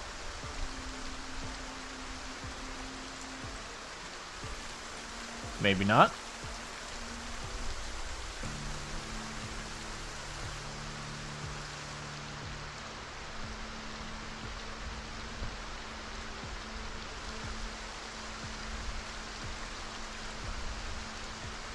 That said, I do think it left the southwest.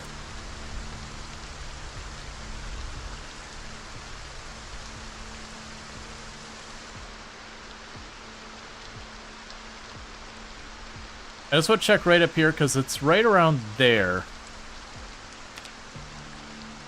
Is,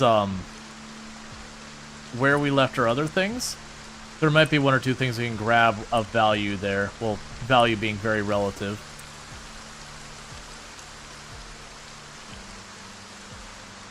Plus, it'll give the zombies a moment to settle down before we start moving around where zombies have been all mixed up and thrown around.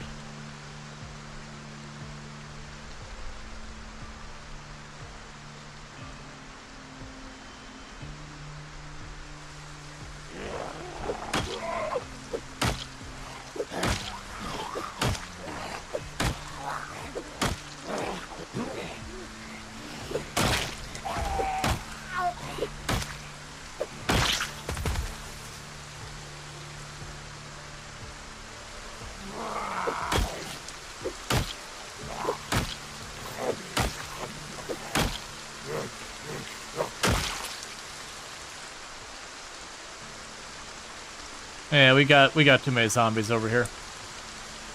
I already see 3 other trees moving. Kind of what I figures there's still gonna be zombies in that area.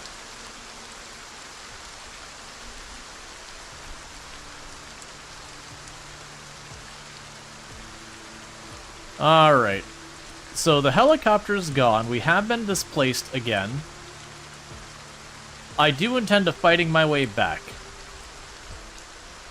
Because while we did have a lot of zombies pulled into the area, it's a pretty big area for them to cover.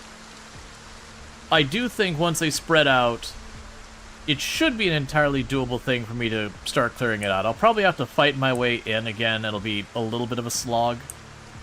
But, you know, that is what it is.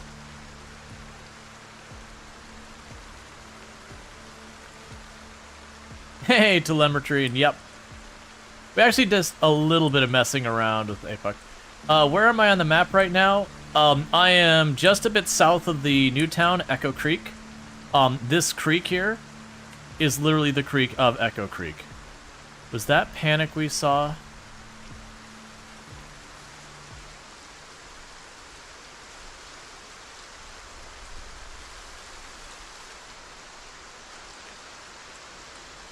I guess not.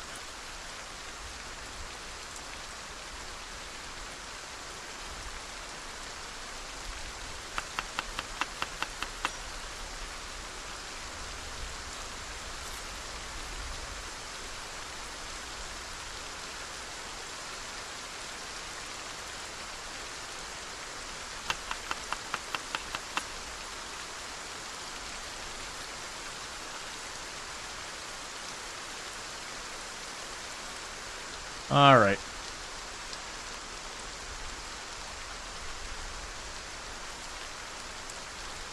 He's a gift that truly keeps on giving? Yep. Absolutely.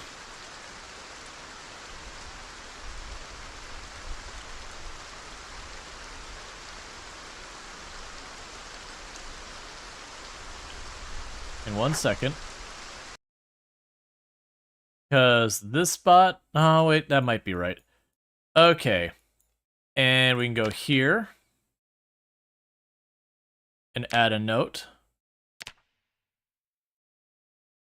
Helicopter second 7/27/93. To mark where we had our second helicopter. It's my way of just trying to keep track of when the helicopters happen. It's a way to go like, wait, should I be about due for another one? Eventually I'll get the emergency channel, and it'll become a habit that'll set my alarm for 8 a.m. on my watch. Or 7 a.m., sorry. Or like 7:50, I think it was. Wake up, immediately tune into the radio, and just see like, hey, is it a helicopter day?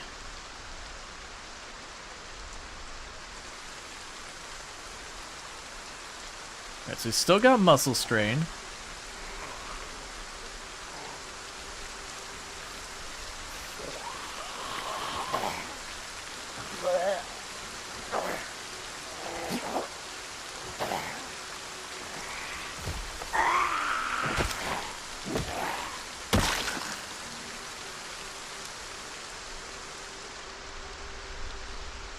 Nothing moving, we move on.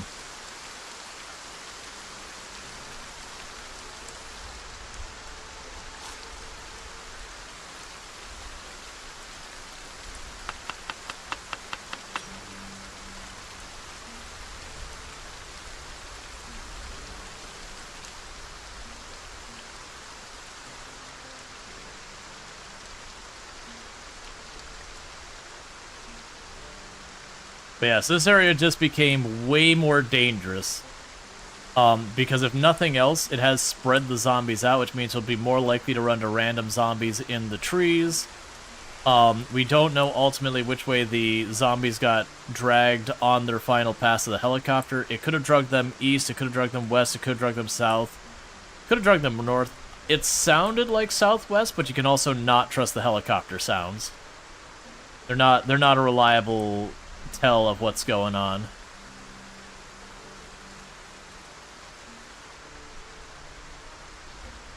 It also sucks that it's a really rainy day today, just because of the poor visibility. Let's keep going down. I saw this tree shaking. Might be a false alarm.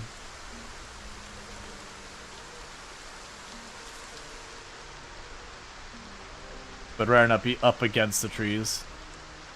Okay. What's your impressions so far? You know, it's early days. I'm liking it. The muscle fatigue is a little rough. I don't think it's necessarily bad. But the days of running up and just throwing down with the zombies day in, day out, those are gone for now. It is a thing that as you level up your weapon skills and all that, you will have less muscle fatigue, kind of the same way when you first start doing the exercises until you get a decent amount of regularity. You know, you have muscle fatigue the next day. Same exact kind of idea. But it does mean the early game you get into a fight and your character, you can only fight a couple of zombies before that muscle strain kicks in. Which penalizes your damage an okay amount. It's actually not that big of a penalty from the pain by itself. The problem is, it quickly gets you to exerting yourself, and they do compound, so it takes the already extremely punishing exertion, and then says, but what if it was even worse?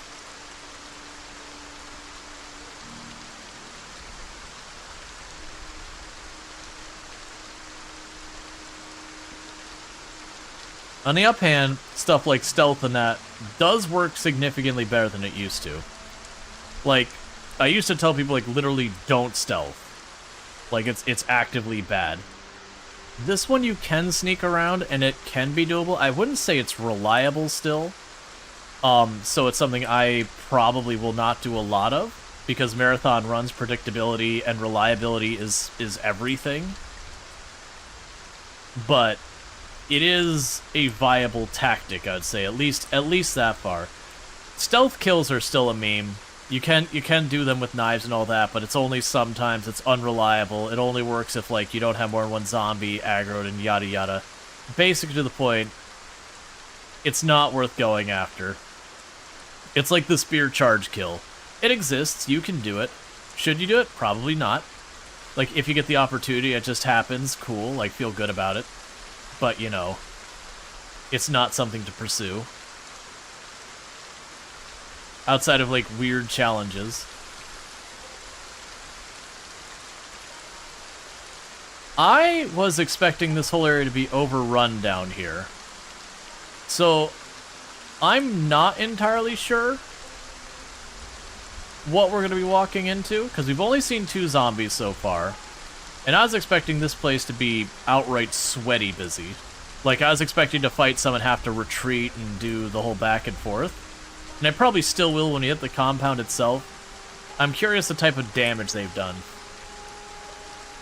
Yeah, I'm wondering if the helicopter actually went to the north at the end and drug them away. Because if it went south or west, this would be the area that'd be overrun.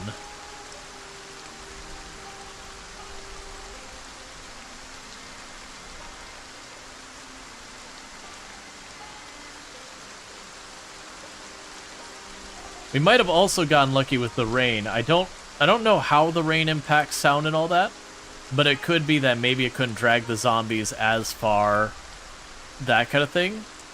Because I know weather's now impacting the zombies more than it used to, and I haven't really tested and figured out that. We are bouncing back and forth between Queasy and that because of zombie corpse smell. No, but seriously, where are the zombies?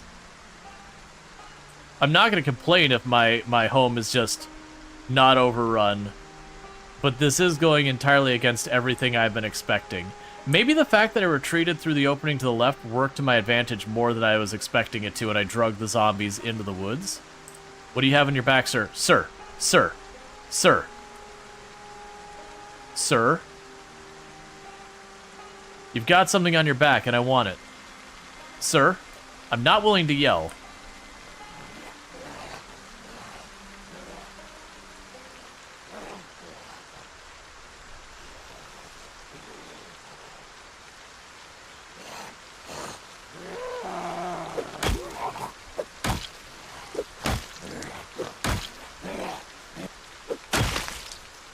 Meat cleaver, that'll work. I'll take that. Okay, just the one.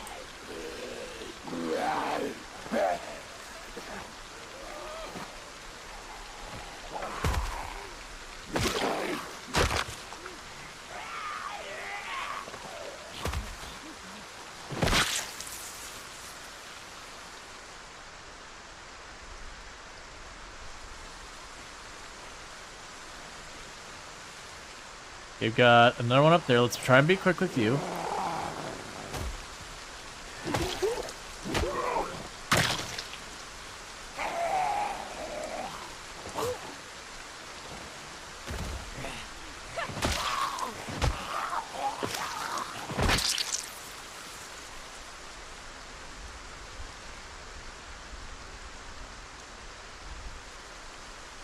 Okay, you're just wind. There you go. I was going to say, I know there was more here.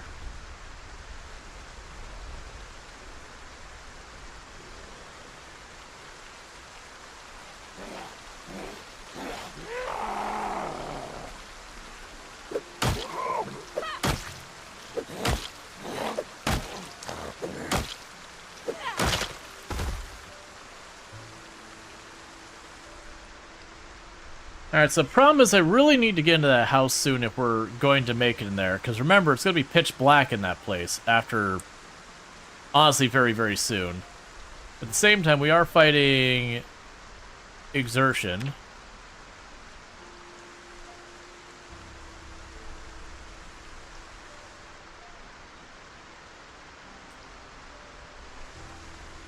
Yeah, you're facing my way, so I'm probably having to fight you.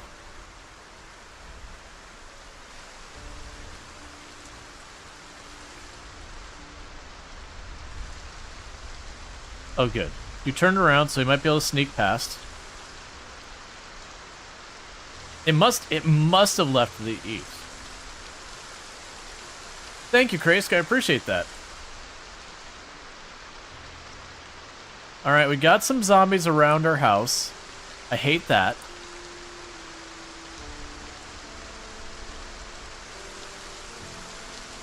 Please don't trample my crops. Yep, so you see, it did ruin that one set of corn. The second one on the top row.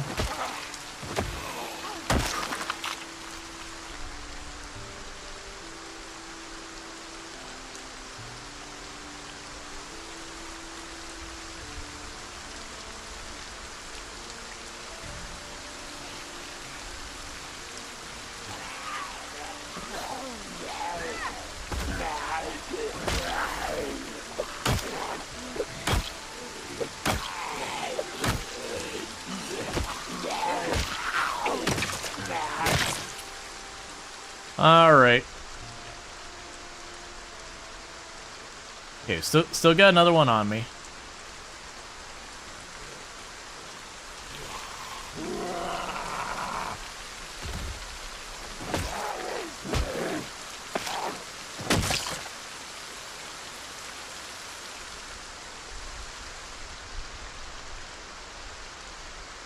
The grill survived.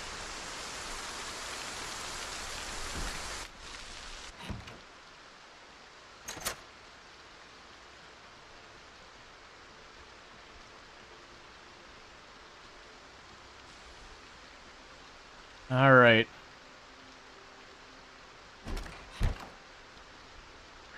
Did you see me?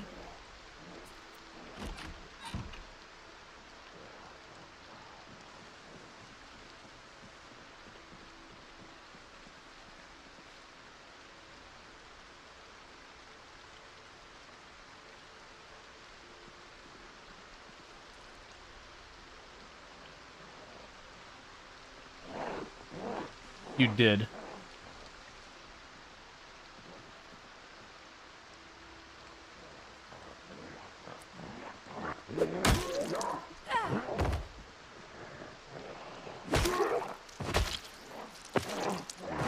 Right next to my room. We could take our chance and just try and steal a sleep here in a moment. Oh, that is... Get out of the building, get out of the building, get out of the building, get out of the building. Okay. That's very suboptimal.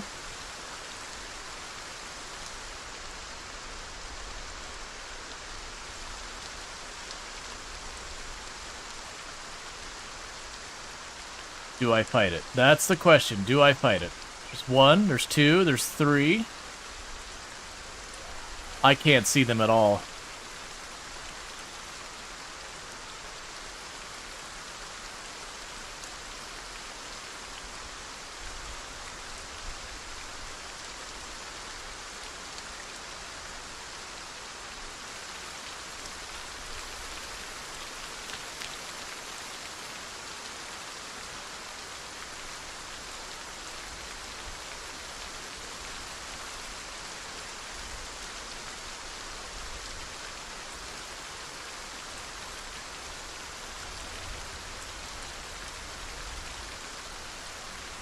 So the problem was, we got bullied out that one zombie saw me through the window on the second floor.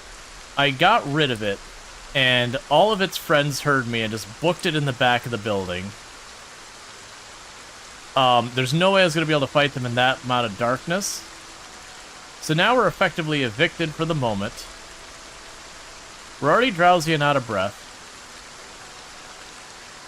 So if I run into a zombie out here, I can't see what I'm doing to defend myself.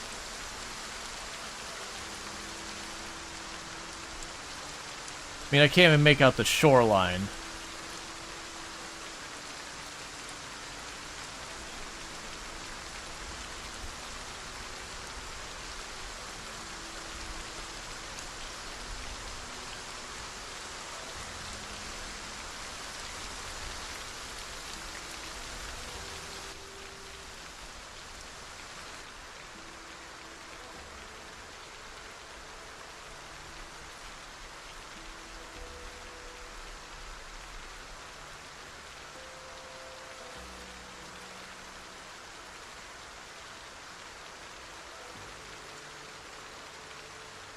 think it's about as good as I'm going to get for being hidden.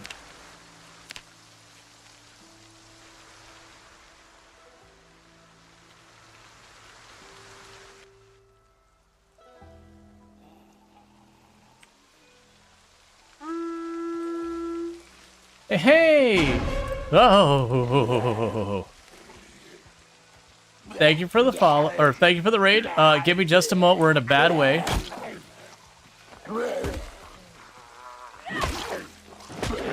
Things have gone south. All right, let me go ahead and properly thank you. Thank you so much, Billy Kirby, for the raid. I really do appreciate that. I do hope you had yourself a good stream and all that. Let me go ahead and get you a shout out. For those who don't know, Billy Kirby, another fantastic creator on the platform. Definitely good times to have over there. Been playing some Stone Shard with the biggest update. Also been playing some Uncle Chop's Rocket Shop and FTL Faster Than Light recently. Perfect timing.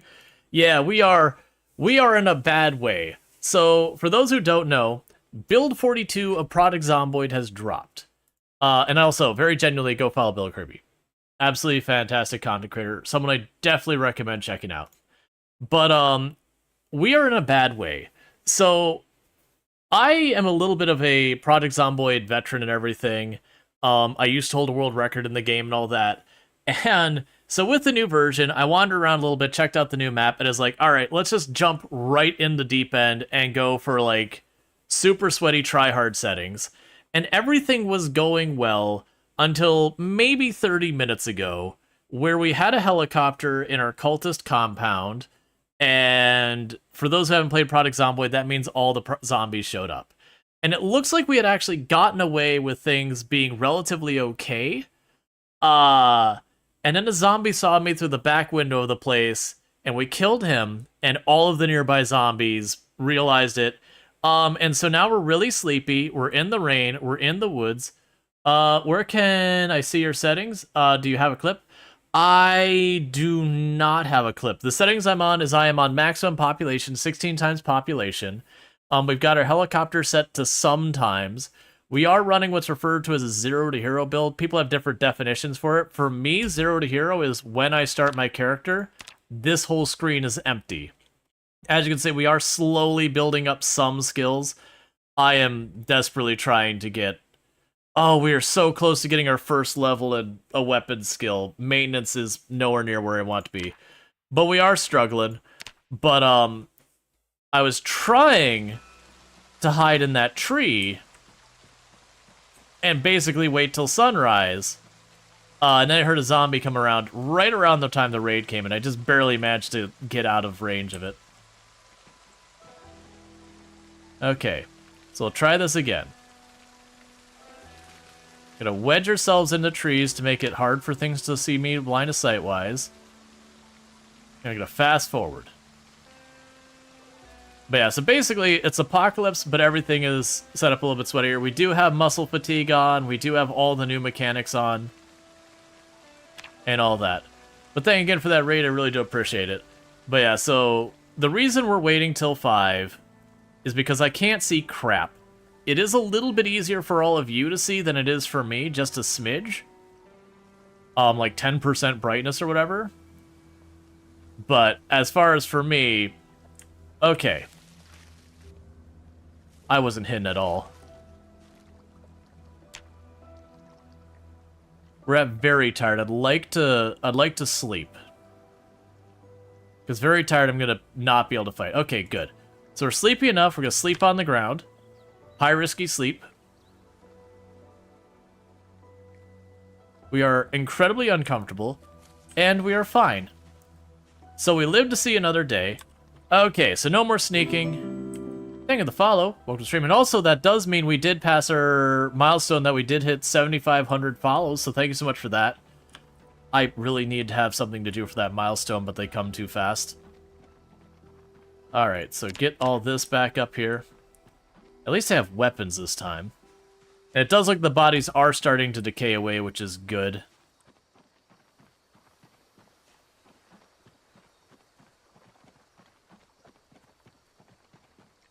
Yeah, no, I had no problem understanding you. You're good. But yeah, so there's been a lot changed in Build 42. The lighting engine has been completely reworked, so being inside houses after the power goes out, utterly terrifying. Because you open the door, you look in the blackness beyond the little bit of light coming in the doorway and go, I hate it. And you get a little flashlight, and you listen very closely. Not to alert you, man, but you got something stuck in you. Kitchen knife? I'll take that. Alright. Yeah, so these will be the ones that chased me out of the house. I saw there was at least 3, but I couldn't make out how many more, and the moment it was 3 and we were in bad shape, it was like, time to go. And thank you for the follow. Welcome to stream.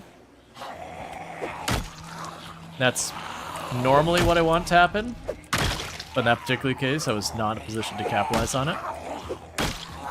But yeah, as I mentioned, I used to hold the world record for the highest kill count run ever streamed. Back then, the record was 135,120 zombies killed in one character in one life. And I didn't use any mods to change itemization or vehicles.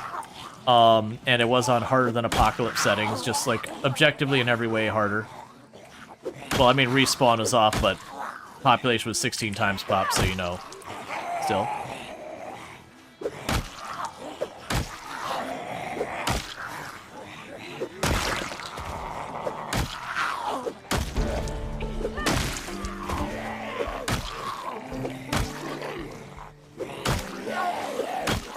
Alright. Our first weapon skill.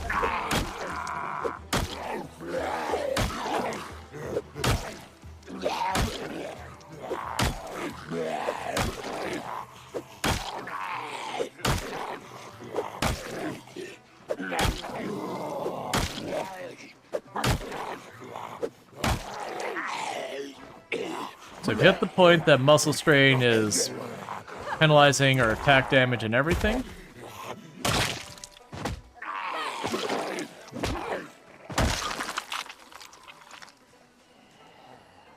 Alright. Looks like 3 more. Crash them all. A little bit. I do apologize if I fall behind in chat. It is one of the things, unfortunately, with Project Zomboid. That is a game that once things kick off. Oh, I was really hoping you're standing on him. That, you can't stop focusing or you just die. Because it is a game that one hit is all it takes to lose a run.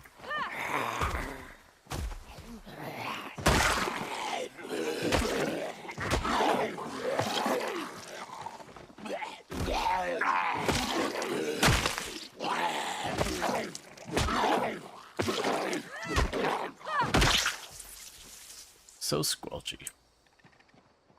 Okay, can I get to my chair I sat up here a while ago? Or does it look like it's still covered? Because we are exerted. Well, poop. There's a zombie there that I'm pretty sure we aggroed, and then there's another one over there, so we probably cannot get to the chair. Just trying to see if that zombie actually aggroed or was just turning. It's aggroed. Okay. Let's kill it real fast. And I'll just walk up the shore and we'll sit down along the shore. Saw you go near those trees. Where'd you go?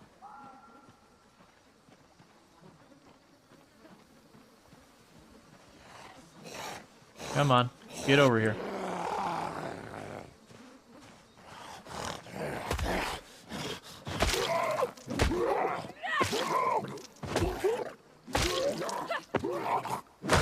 Hey, Mohanri, how's it going?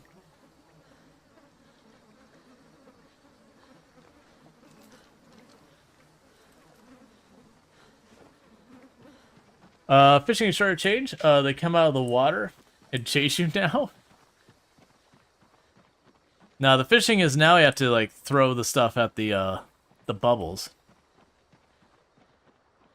which is nice because fishing used to be super powerful. Like I certainly used it to not have to worry about food. I just go up to the edge, hit the spear, and just thing. Did you sleep outside the house? Yeah, we tucked into some trees and then took a nap.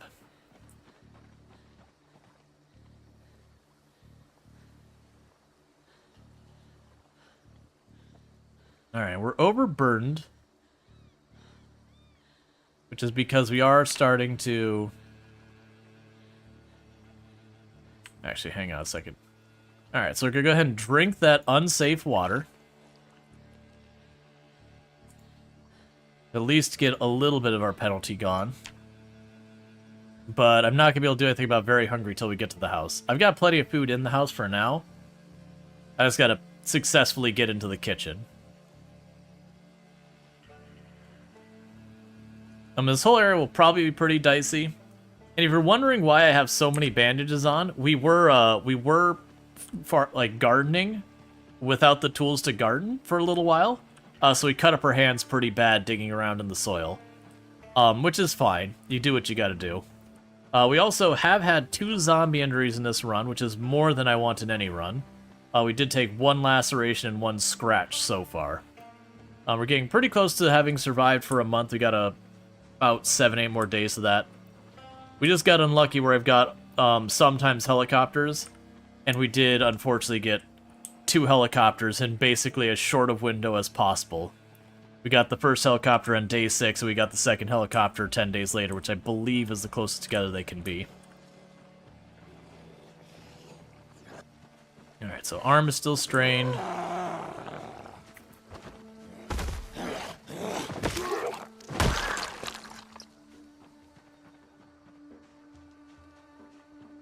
But yeah, and we ended up down here because I spawned in the new town.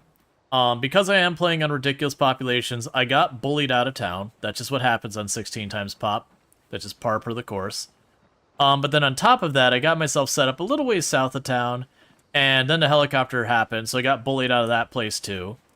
And so we followed the creek to the south, and then I found a key that said cultist key. And I was like, excuse me? So we did start deliberately pushing in the way that the zombies were coming from. And we did find a cultist compound. Like, they have killed almost all of my carrots.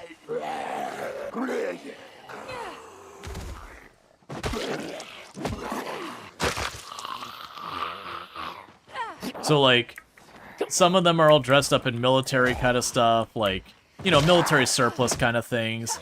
There's a bunch of them here who are wearing, you know, homemade clothes and all that. Alright, so we're probably gonna get a little sick sitting in this chair, but I think that's okay. There are no mods running. So if you see any mods there, we are not actually running any mods. Build 42 at this point, I would extremely discourage running mods. It literally dropped just over 24 hours ago. And the vast majority of mods are gonna break things. Do you recall what the zombie setting hearing was? It's on its default. We started the run. Yes, because the default is no longer specific setting, but random. Ah, I missed that. Gotcha. So apparently some of the zombies are going to have pinpoint hearing. Interesting. I mean, I'm fine with it, but I don't necessarily feel like that's a great idea for the average player.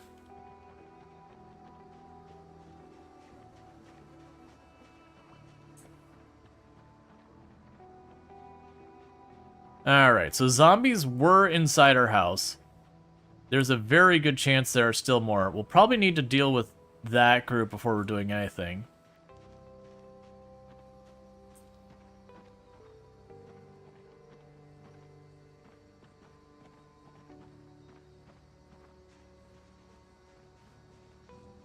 So we can't sneak in here and get food.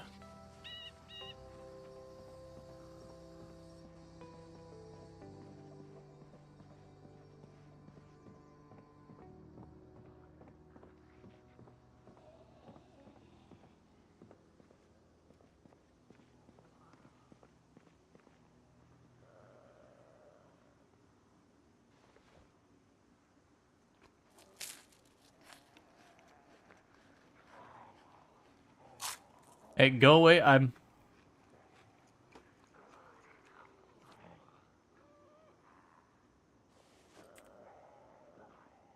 Alright. That wasn't enough to top us off, but it was enough to get us out of... Oh, drowsy already? I mean, we did sleep on the ground. Hey, don't bang him... Okay, cool. I was like, don't bang in my windows. We're not gonna have the tech to No, stop hitting my windows. I'm not gonna have the tech to fix that for a long time. I don't even know where the next place to get a window from around here is.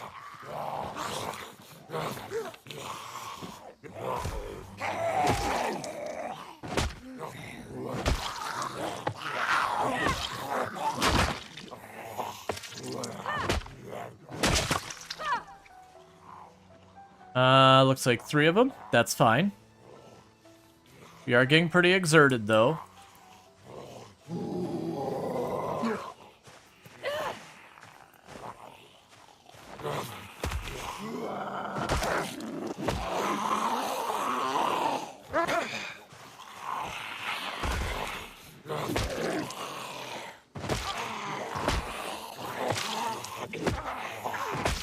Come on. Come on, kill it.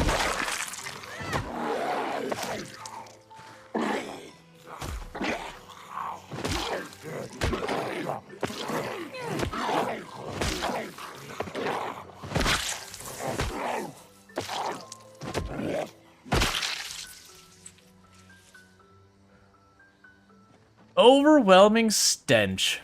Alright, so we did get the ones that are closer to the house. So let me go ahead and back off here again. We're going to rest in our chair for a minute just to try and get the high exertion off. It's not going to go very fast because we are drowsy.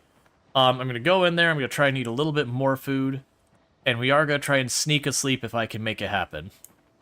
But all in all, with how bad that helicopter was looking, I was not expecting to be able to get back in here anytime soon. I was expecting to be along the shore fighting zombies like we did when we first got here.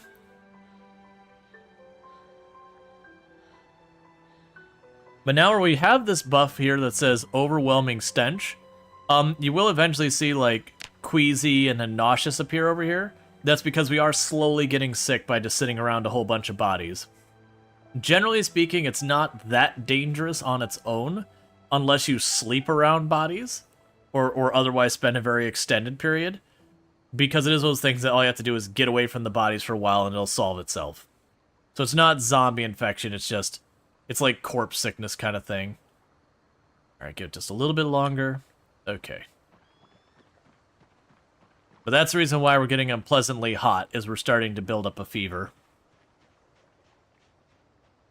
The bodies will go away on their own over time. I don't remember what the default settings are. It's something like 13 days, 14 days, or something like that. Yeah, there we go. So we're starting to get a little bit queasy from being around all corpses. But yeah, where I mentioned the zombies trashing the crops, all these ones here have been destroyed. Those 6 of those there are still good.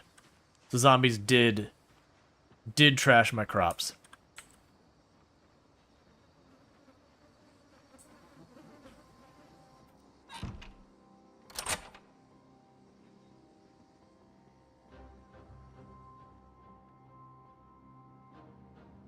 I'm probably gonna have to fight them to get my food.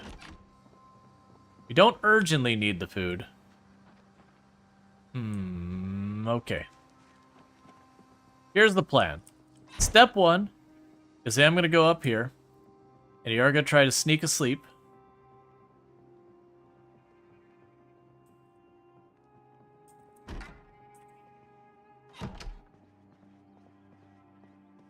She saw me.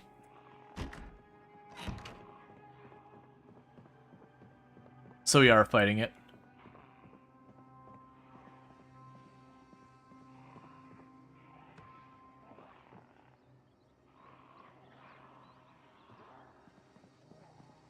Should you go around the outside?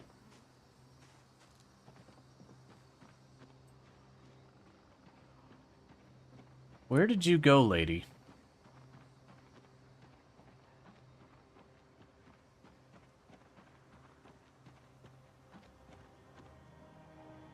She's not back in her group.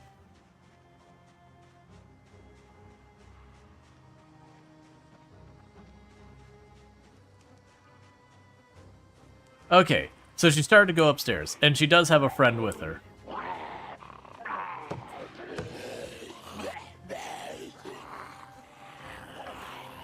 What injuries do you have, and why? Don't hit my grill. Don't hit my grill. We got hand injuries from digging to grow plants without having the tools. I did take a laceration at one point. Just, you know, dealing with zombie stuff. Well, that's interesting. So he's still the clawhammer head. Did that be... Oh, right, we tossed those on the ground forever ago. Alright, so let's try this again.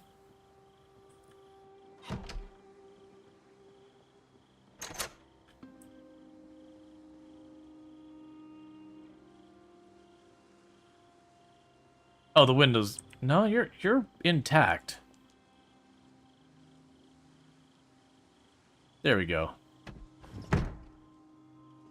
Yes, we're very tired. But yeah, so we have taken a zombie injury or two, but considering it's the new version, we're adjusting to the new mechanics and all that. Ah, crap. Alright, drop that off real fast. Drop you off real fast. I'll attach that to the left side. That'll have to do for now. I should have just fought them outside when we had the chance. Well...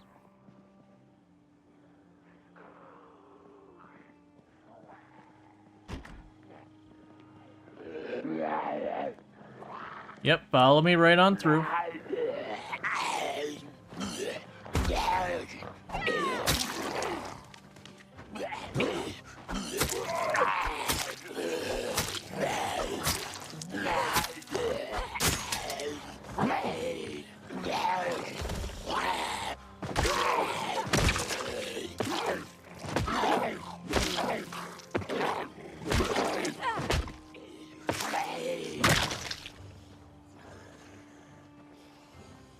Drop the broken handle.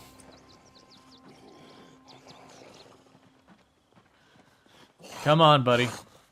No god all day.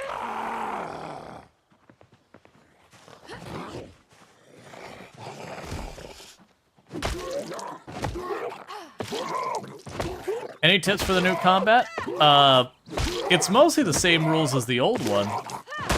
The only things I would say is, like, when you fought a little... Don't be afraid to back off.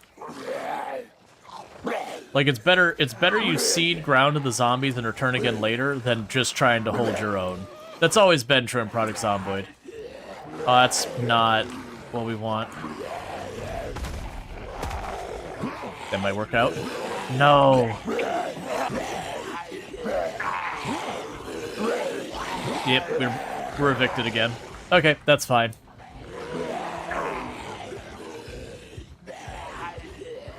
Yeah, with the tired and high exertion, it's knowing when to quit, and that's time to quit.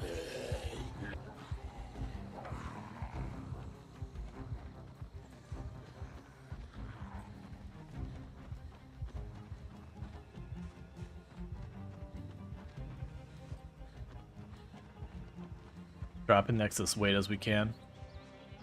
Because high exertion, tired. Each of these up here is a massive penalty. High exertion is something like a 90% penalty or something like that to your damage. It's like really, or I think it was like, the first tier of exertion is 50% damage. The first tier of drowsy is 50% damage penalty. Yes, they stack.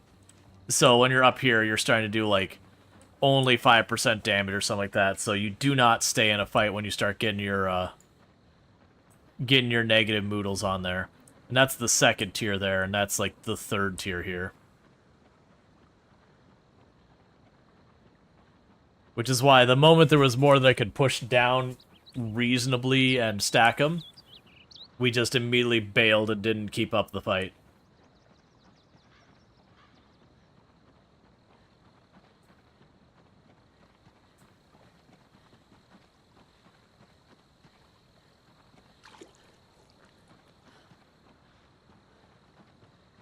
It's also about to get dark anyways.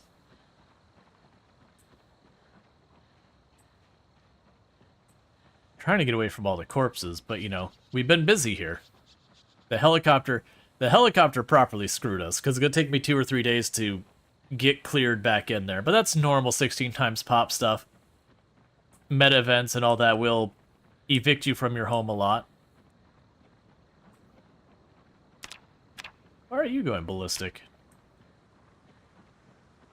We're only hungry and queasy.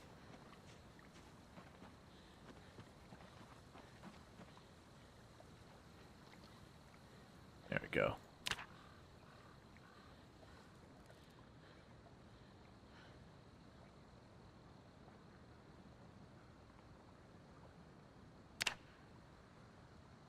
Alright. So same idea as last time. I'm gonna try to rest in the trees long enough that we hit ridiculously tired.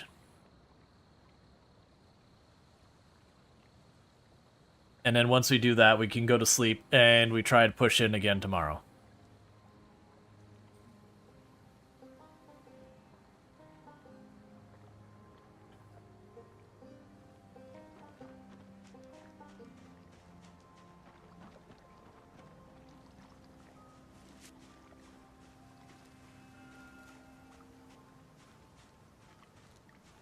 There we go. A nice dense spot of trees.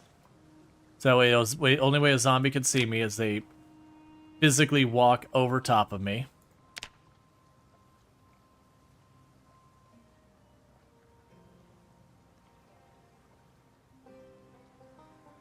We're very tired.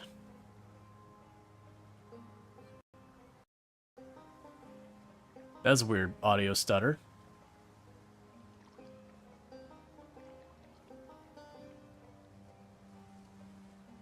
Alright, and with that, terrible sleep we go.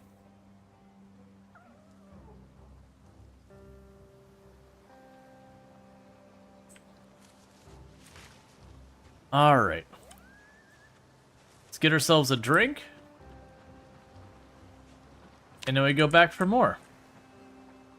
But yeah, we actually don't have those injuries anymore. Those have all healed up long ago. If we were to take these rags off, those have long since healed. There's just no consequence for keeping rags on. So I usually just don't even care about them.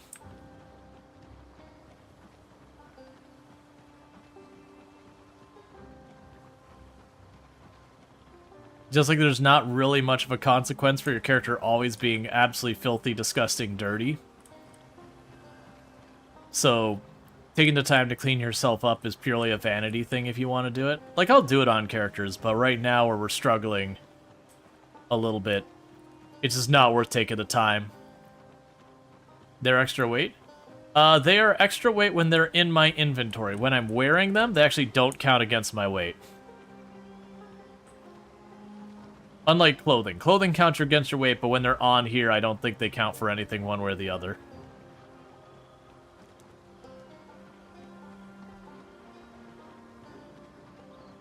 They just basically help your injuries heal a little bit faster, and they prevent the bleeding.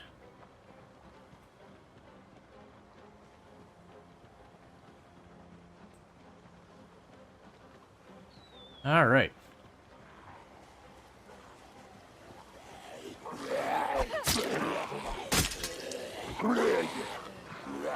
So the thing I'm learning is a fillet knife is absolutely useless.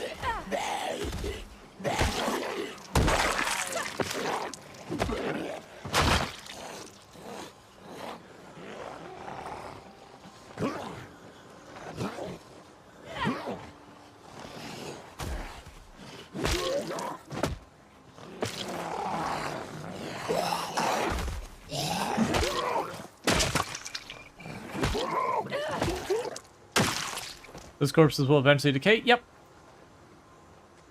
9 days. That's always been the way Project Zomboid works. Any weapon changes that you've noticed? Spears have been massively rebalanced.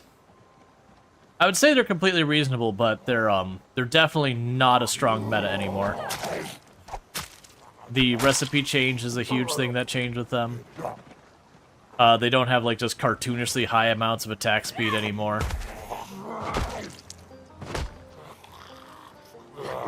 That was annoying.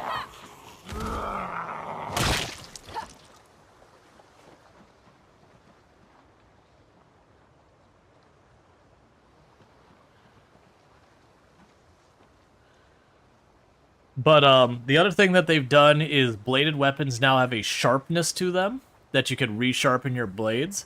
So I believe they have a higher damage when they are sharpened than they used to, but they dull pretty quickly. So I do think that is going to hurt their viability so far as like big things. Hey, so Everdream. Thank you so much for the raid. Let me go ahead and get you a shout out. Said dreams are better shared with friends. Hello, the Dream Team raid. Well, I appreciate that. For those who haven't checked out Everdream, absolutely fantastic content creator, has been playing a lot of fun stuff with there. Been doing some Project Zomboid today, was hanging out there before stream. Been doing Path of Exile recently. Has also been doing Farm Sim 25 recently. Lots of fun things over there, so Everdream. I definitely recommend hanging out over there. A lot of fun times. One of the channels that I'll usually tune into before I start streaming as well. How did the rest of your Project Zomboid go? We are getting properly bullied, so you know that. You'll never see the same game twice. I know that feeling. That said, I do certainly return to like RimWorld and all that as well.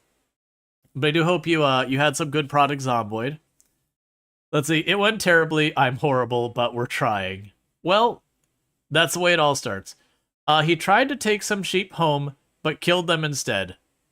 That seems complicated. We've found ourselves in a pretty rough spot. I am playing on sweaty, try-hard, maximum population settings and all that. And we started in town, and at 16 times pop, just the way the game works is you get bullied out of town. So that I did go ahead and, you know, move myself a little ways out of town, sleeping in the woods and all that, trying to work our way in, and then the helicopter showed up and bullied us out of that. And then I found a key that said cultist key, and I'm like, I must know where this goes. So we figured out where that goes, and we've been living there for a little while. And then I've got really sweaty try-hard difficulty settings, so we had a second helicopter. So then I got bullied out of my compound, and I'm fighting my way back into the compound.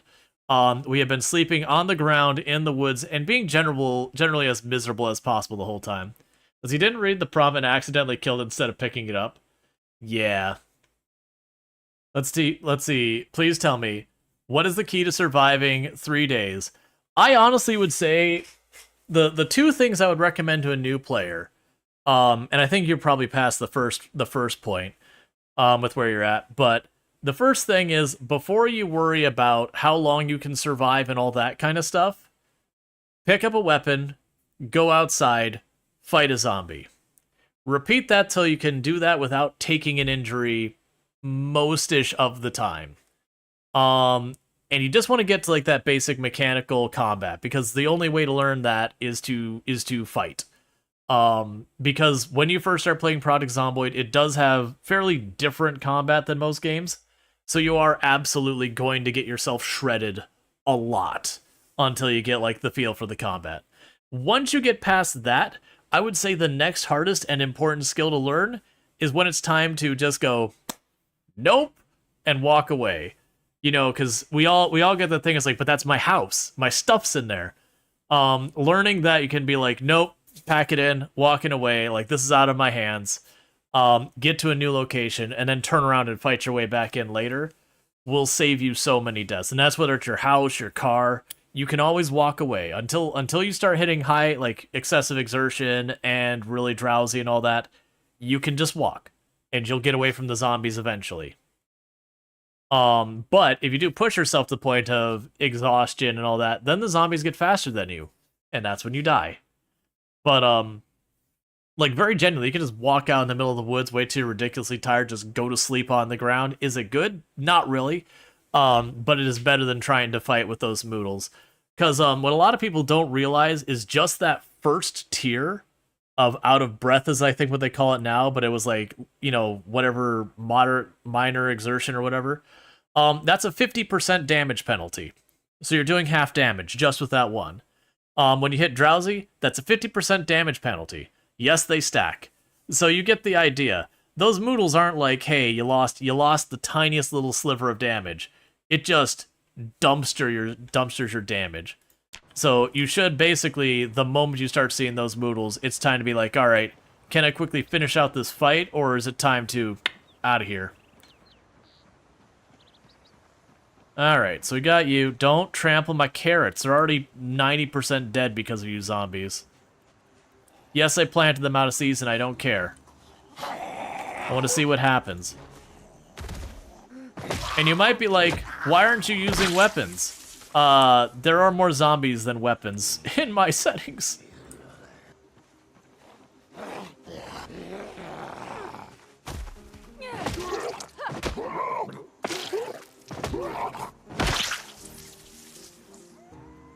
So squelchy.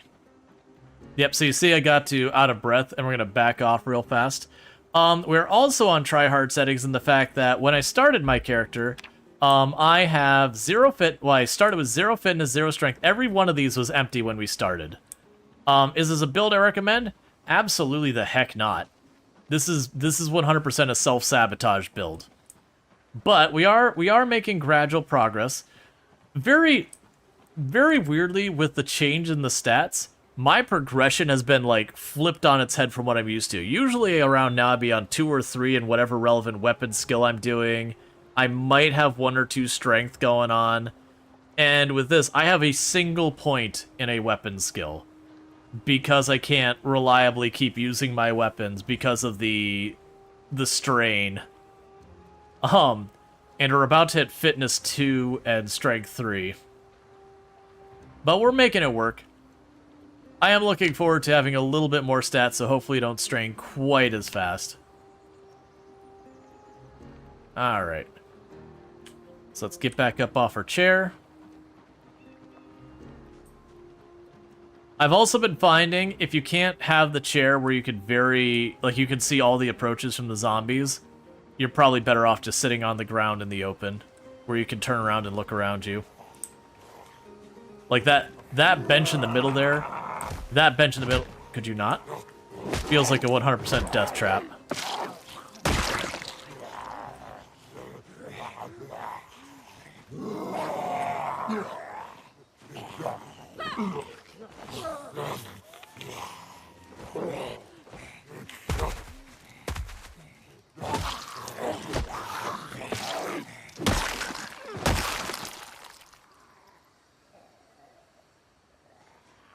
Stop trampling my carrots. I don't even really need them, but I'm more just salty that I bothered to plant them and you're just killing them.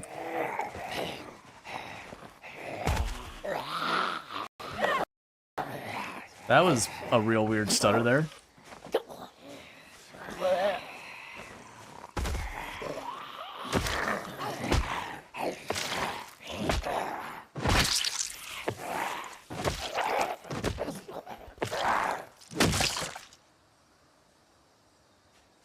And we go back to our chair.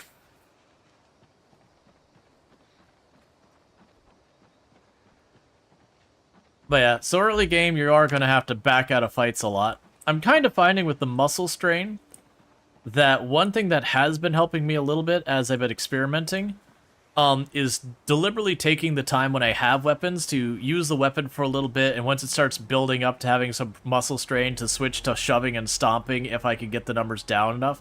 So like not just sticking to one or the other, but like kind of hopping back and forth between them, just to kind of balance out the muscle strain a little bit. That has seemed to work better for me than just sending with like one weapon and just trying to ride it out. Are the muscle strains new? Yes. And a lot of people are not liking it. I don't think it's that bad. It definitely slows down the early game combat. You're literally just standing on my carrots now. But, it is a thing that does make it so it's much harder to get the ball rolling where you can just properly start fighting the zombies.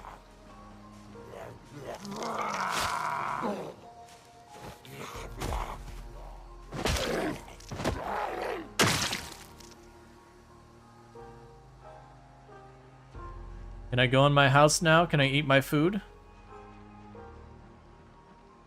Do a quick peek around the outside. That zombie is outstanding in your field? I know.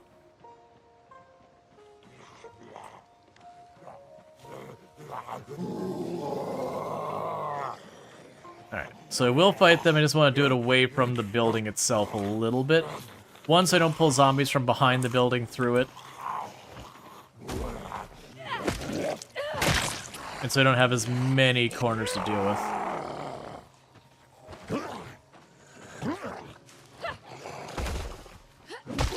Oh, and this is the cultist house. It's a lovely place.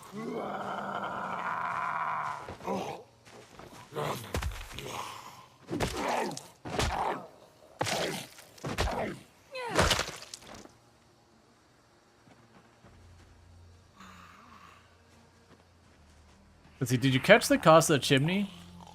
You hear it through the roof? Should be ashamed of yourself.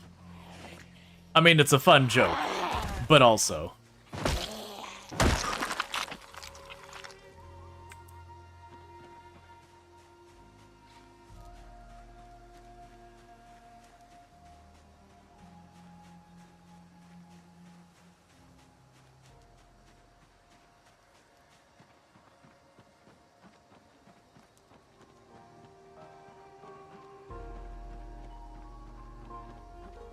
Alright. I actually don't remember how I programmed the pungent on my thing. I remember I did a lot of work with it.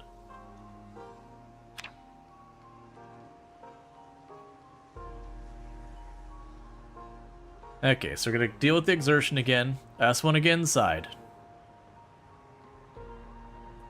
Oh, one new item we found that was pretty cool is, I forget what they call it in the game, but the camel pack. Yeah, so it's a water backpack. So it's a backpack that just literally, it has water in it. That's what it does. It's just a big, you know, full of water drink backpack. I know them as camel packs. But it's just basically a glorified backpack water bottle thing.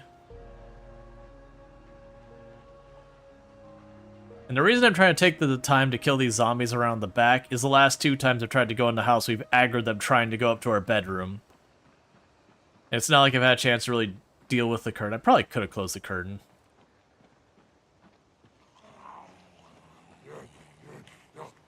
I hear you, but I don't see you. Hey! Oh, you're inside!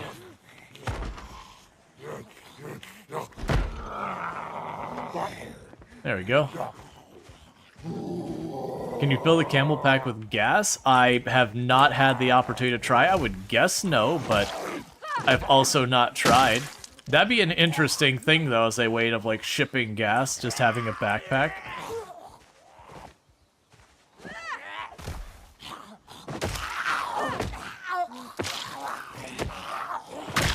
It's just like those drink hats. Yeah, it's kind of like that.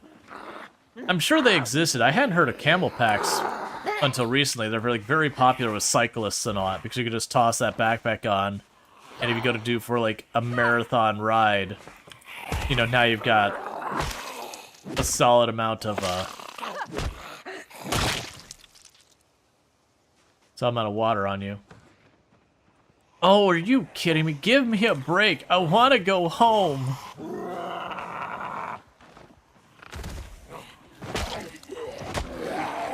Nah, I was hoping to get the kill off. It's time to walk away.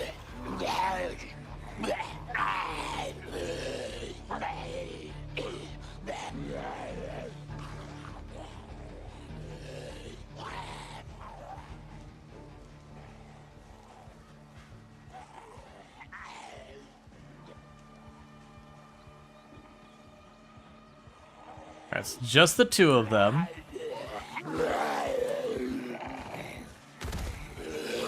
It's gonna be hard to make her fall on that body.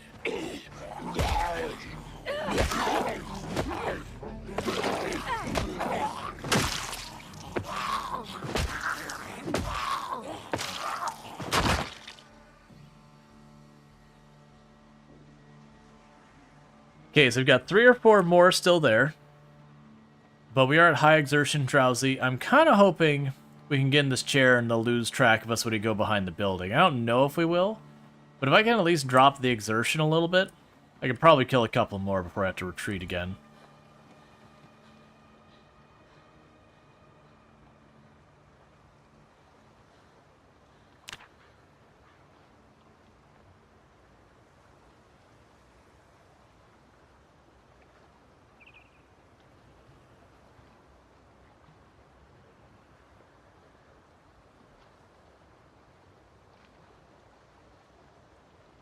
How's the kill count looking? It's not going to be super high because of how much slower killing is now.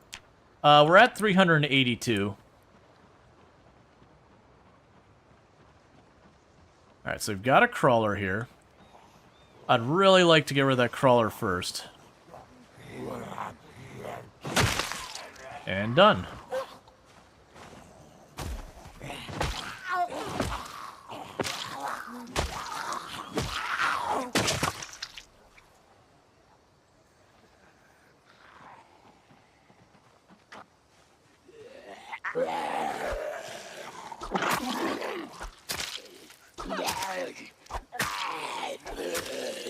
Okay.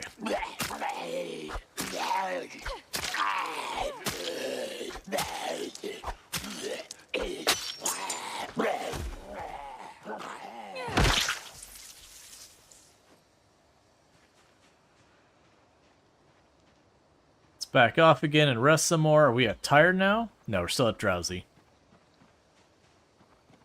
Alright. Let's see, I haven't worked at a convenience store for a long time. You could say you could absolutely fill a pack with soda. Whether you should is another question. Yep.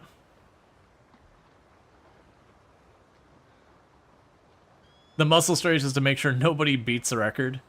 Yeah, Lamprey just tossed a 20 across the desk and said, "Hey, do me a solid." Nah, I'm teasing.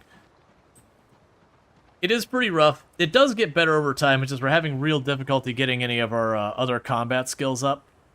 Just dealing with it.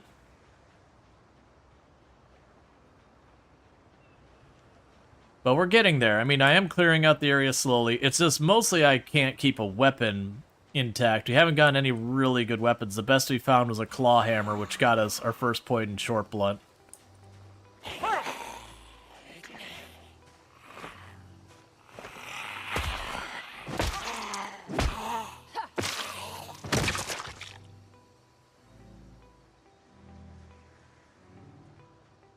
Okay.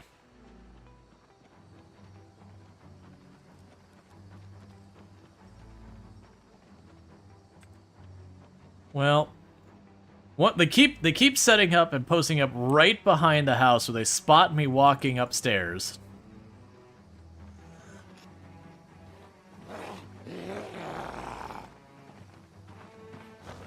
But hey, sooner or later they'll all be dead.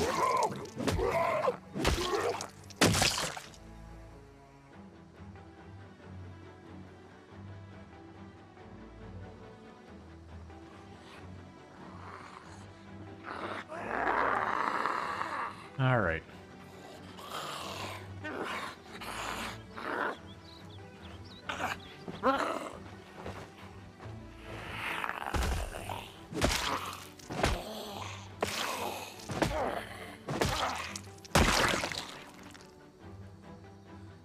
Okay.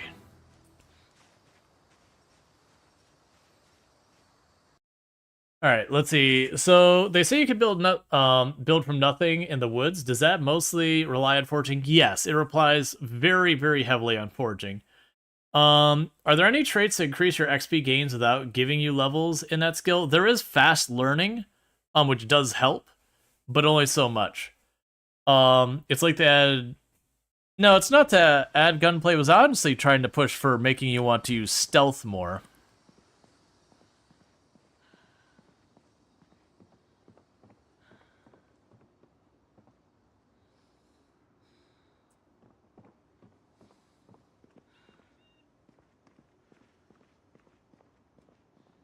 I was really hoping I could sneak up. Give me the cereal. Give me all that stuff.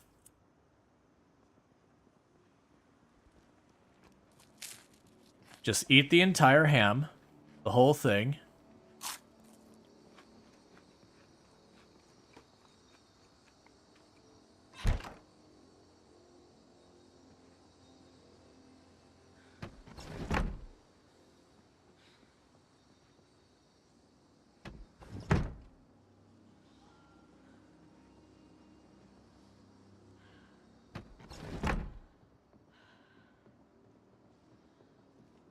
Hey, McQueeb. Give me 2 seconds to do a shout out for McQueeb, another fantastic content creator. Someone I've certainly watched in the past as well. Plays a lot of like indie games and all that. Been playing some Stone Shard as well, so definitely go check out McQueeb. Also done some ridiculous challenge things over the years. Don't see me, don't see me, don't see me. Do you see me or do you pretend see me? Give me that from my left side. Put a can opener in my main hand. I didn't close the door like a fool.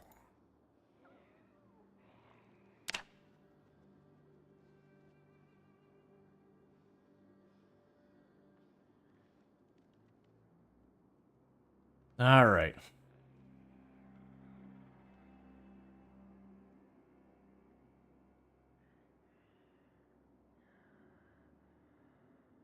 So we're just chilling in here for a moment.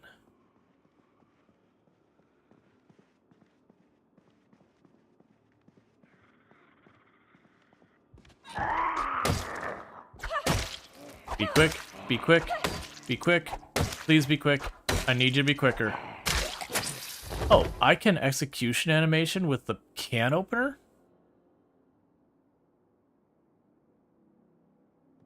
Also, did it stop existing in my world? Oh no, okay, we did retrieve it. Did the others seem to hear it?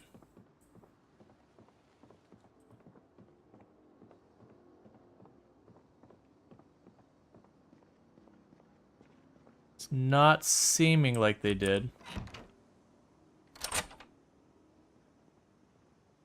Alright. We might finally be able to sleep in our bed again. Like, the area is still definitely not safe or secure or anything like that.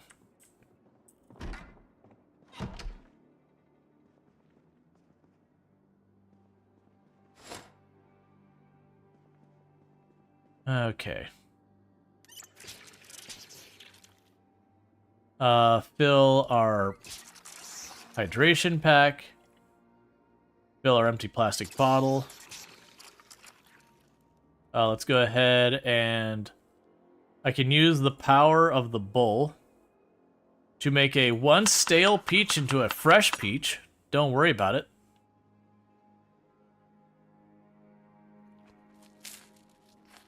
Are you safe for the top bunker? There's pros and cons to it. Like, on one hand, the likelihood of a random zombie managing to stroll through and aggro you is much lower. On the other hand, you are putting yourself in a situation where there's only one safe way down that can get blocked off. So that's always a concern. So it's kind of pros and cons.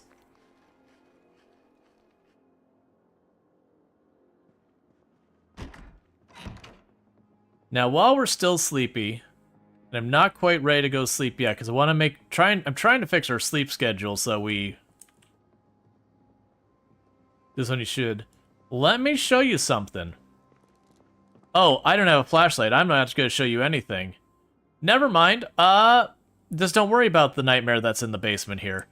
We definitely don't have prison cells and an operating table in our basement. Don't worry about it. It's fine. I can't show you because I don't have a flashlight. It's pitch black down there that the power is, the power is gone. Terror Zone Underground? Yeah. Okay, so we're tired. So what we're going to go ahead and do to...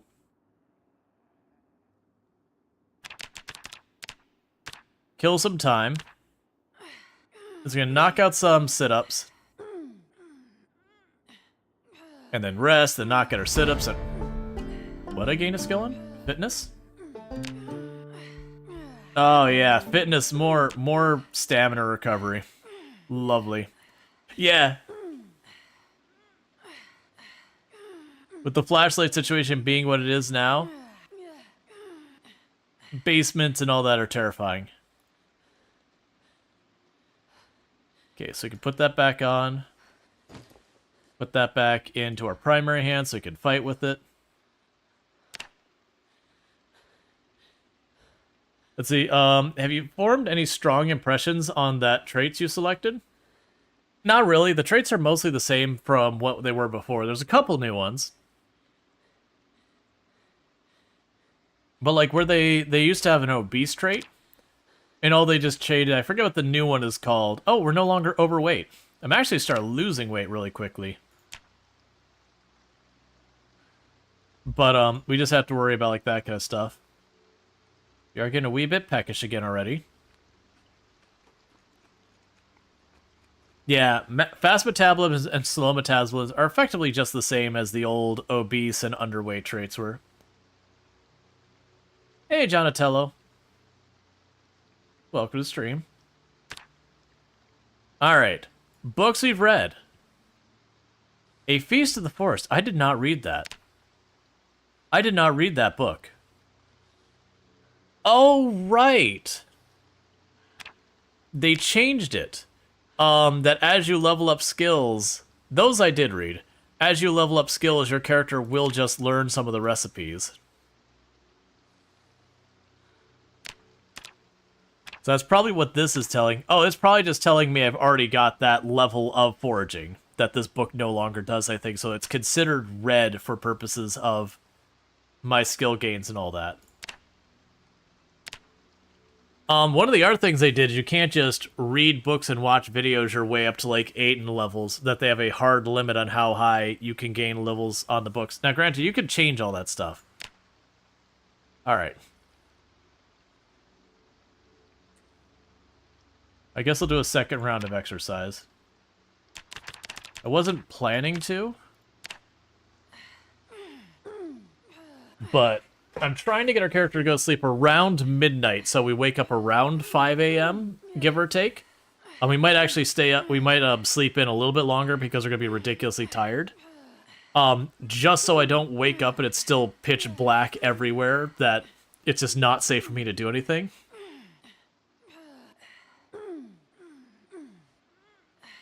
Because you can see, at nighttime hours, even with the windows open, you can't see crap.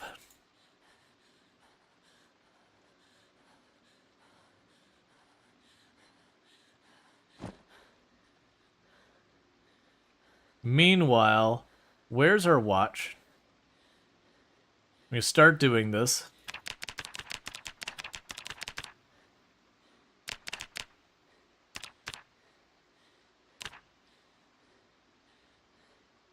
Yeah, in the long term, you end up needing to get the schedule locked in.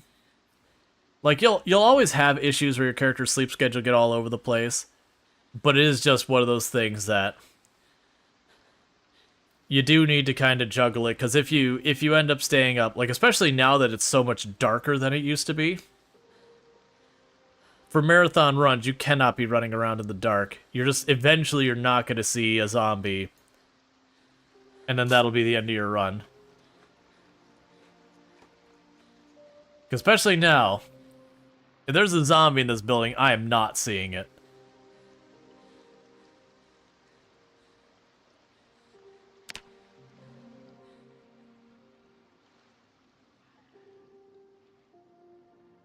Okay, there's zombies outside. You seen a magazine for improved flashlights and ladder? You 100% to find it?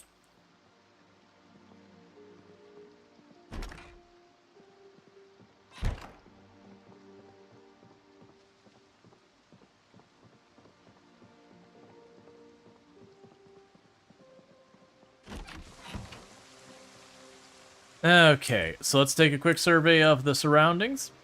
As always, if I can see a zombie from my house, that zombie must die, because that's an immediate threat. But that's the zombie that'll sneak up on me in the night and kill me. Yeah, so the helicopter still drug a lot of zombies in the area, so we're gonna try and work at this.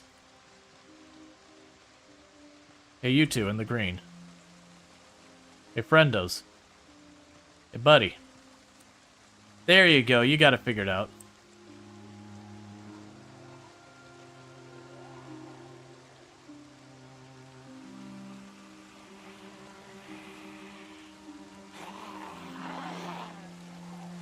Stop trying to be clever and flank and just get in here.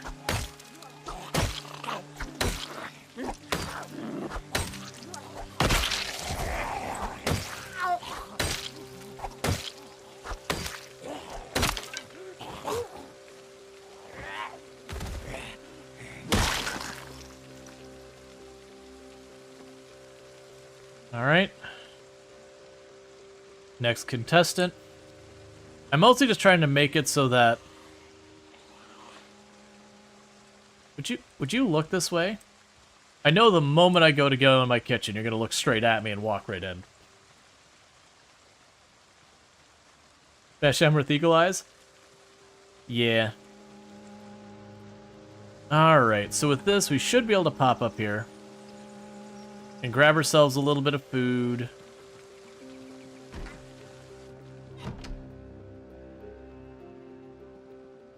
Oh, we also have the zombie cognition turned up.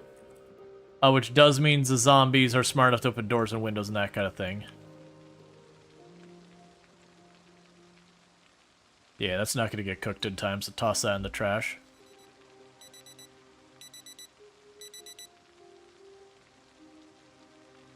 Bag of fries. Open the bag of fries. Stale uncooked fries. We're just going to eat that now because they're going to go bad soon.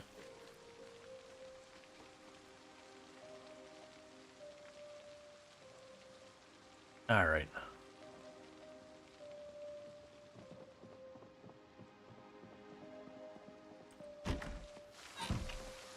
Let's see, you're running one time? I'm running the sometimes. So they can be as close as 10 days apart. And I think they could be as long as like 28 or some days apart. That could have changed, but we did have one that was like 10 days right after the other. So we had the first helicopters as early as it could be on day 6. As far as the day, it was earliest, not the hour. And then we had another one that was like 10 days later. So we've had some pretty bad luck with our helicopters.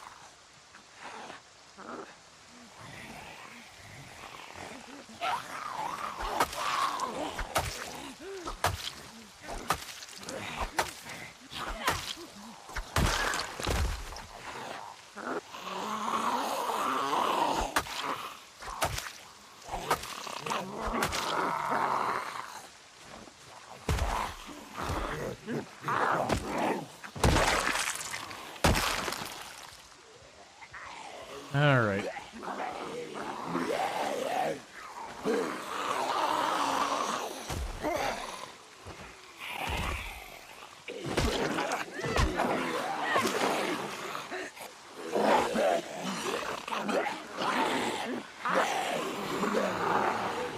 Alright. I figured the moment we didn't get that push off, that was going to be what it was. There. Oh, I thought I heard another one over here, which is why I zoomed out and I stopped fighting.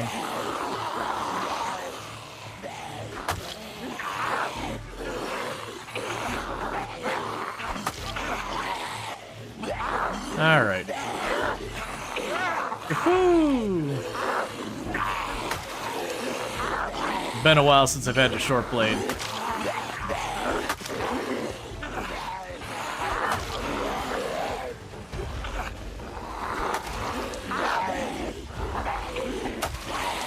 Alright, well, let's quickly split them up. Because I think if I keep trying to short blade my way through this, it's going to be problems. So what I'm trying to do is separate them out into a couple smaller groups.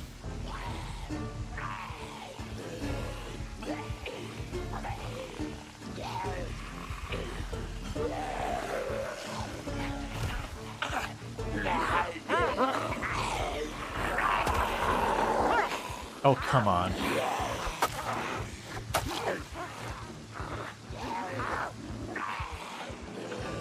I was hoping I'd get a little bit more time.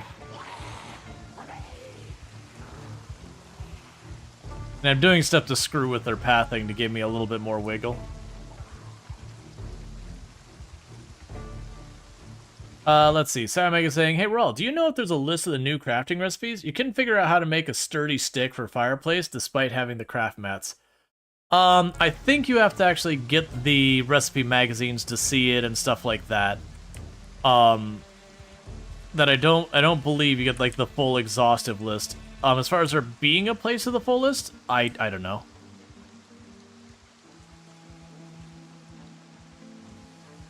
Oh, if you're trying to make a fire pit, it's just 3 rocks. Three stones is all it takes.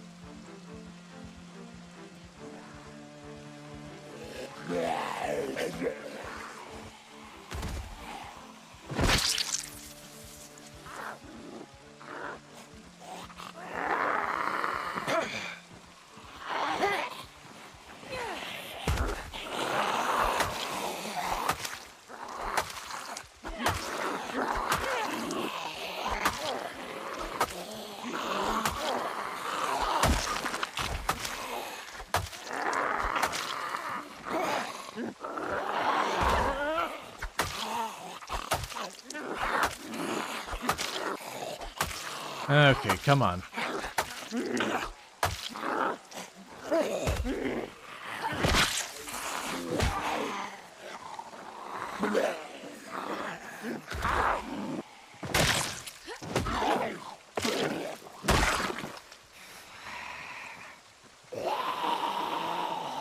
Yeah, no, the 3 stones is what's the equivalent to the old campfire kit.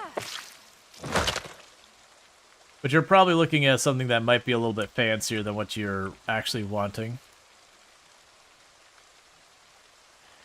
I could have sworn one of these had something else stuck in them. Oh, well, guess not.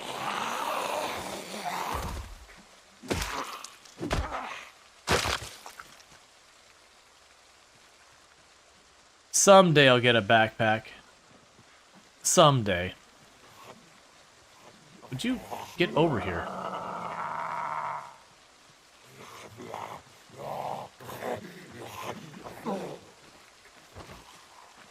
Oh yeah, it could be that sturdy stick has been renamed. There's been, like I don't know if it has or hasn't, but there has been a number of pieces of equipment that have been renamed.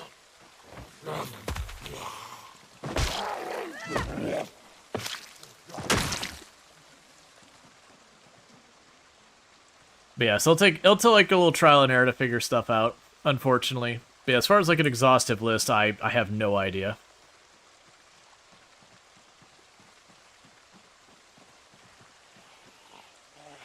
It's also possible they added a skill requirement to some of the things. Like I said, the fire pit is just 3 of the regular stones. So not the chip stones, not the flint nodules or anything, just like regular old stones. But a lot of the recipes got reworked. Saw the one up there. I'm hoping to sneak past them. You're able to make a notched plank? Good. Oh, so you need something to use with the notched plank. Gotcha. I have no idea. But yeah, no, there's definitely stuff, because I know a few of the people testing did go full wilderness survivor, and they were able to do it. I just don't know what the recipes are.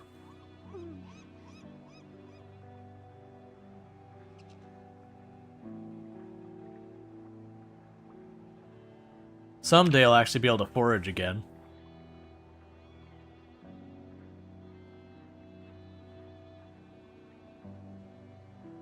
And someday I won't literally be in agony.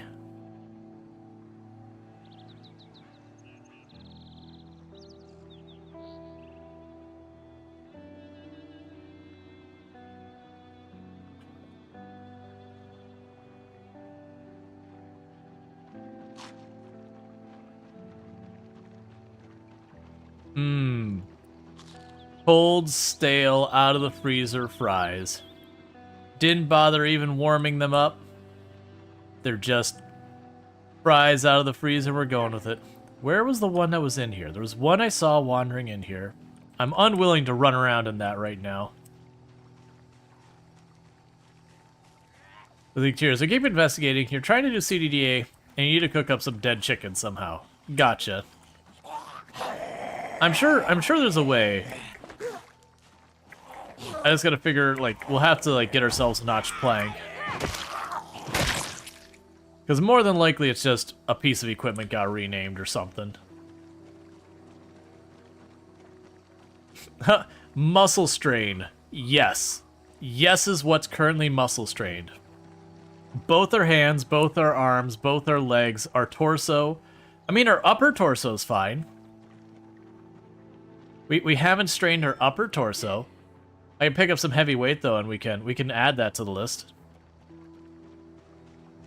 Oh, 1 second. Hang on, chat. I'll be right back.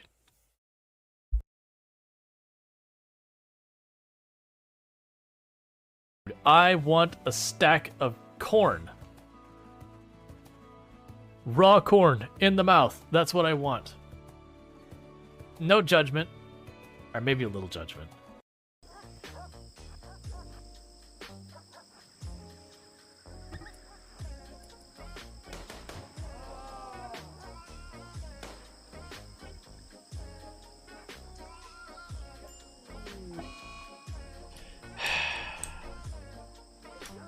Well, at least we did enough damage, it's gonna die. No! No, no, no! What have you done? Why would you punch a warhead?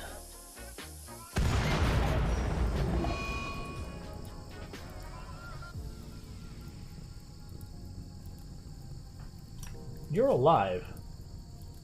It's amazing that you are alive, but you are in fact alive. Literally everything in Storge just got exploded.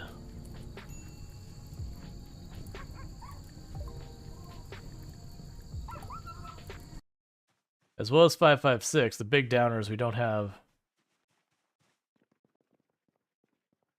a gun that uses 556. They're extremely rare. Like the weapons that use like 556 in that, the ammo is almost irrelevant because you'll never find enough guns to actually use it. And unfortunately, the gun's the only way to repair. You'll definitely never find the gun that uses it. Really going, you know what? That's gonna be an immediate problem. I can't move. I am physically one with the emeralds. The emeralds are me. I am the emerald. Okay, sorry about that. My wife usually doesn't call if I'm streaming or whatever. And so she calls, so it's like, okay, you know, there's always like if that happens, something's up. Which it was nothing like super urgent. It was just I need to grab something for her to like information for her at work that they had something that she had like information at the house. Let's see. Lord Torres tried to apply all the torque. Yeah, no, it's from the sit-ups. But yeah, so as well as things that, like, you know, she doesn't call me when I'm streaming, so she doesn't interrupt stream and all that. So for her to call, it's like, okay, this means it's something I gotta kind of drop what I'm doing and check real fast. Yeah, no, exactly. Because it'd also be around the time, like, if something had happened on her drive home or something, like, now would be around the time that she might call. Like, as if, like, her car wasn't working or something. She would be out already. Oh, right. We're super strained. That's fine. Let's just go this way. But yeah, it's all good. Nothing bad happening. Just she needed information. Kind of those things that couldn't wait till she got home.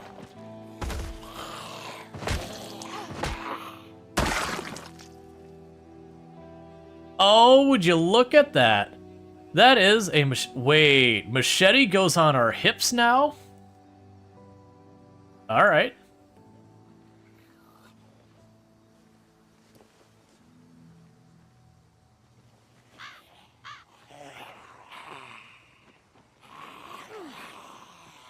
You've been able to find a hose? You can't safe a gas aid because you haven't found one yet? I didn't realize we needed a hose. I assume you'd find it like a mechanic shop or whatever. You know, maybe in garages and basements as well.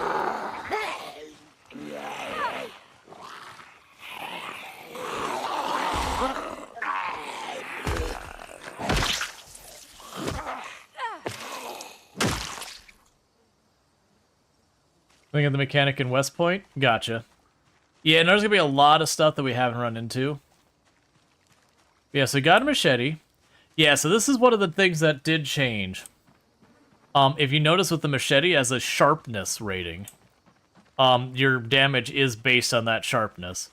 So it is one of those things. I am suspecting the days of short blade being just such a strong thing is going to be greatly reduced by having to resharpen your blades regularly.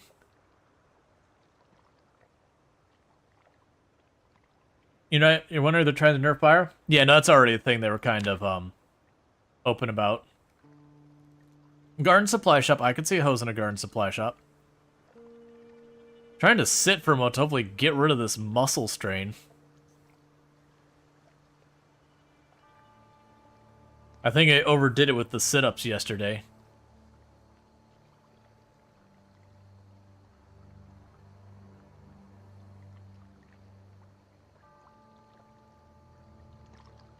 Oh, some corpses are disappearing behind me. Or around me, I should say. What's the damage on our meat cleaver? It's at about half. Is fire strong now? I have no idea. I haven't done burns much. I was never a big fan of burns. I do know they made, oh, don't destroy my grill. Come on.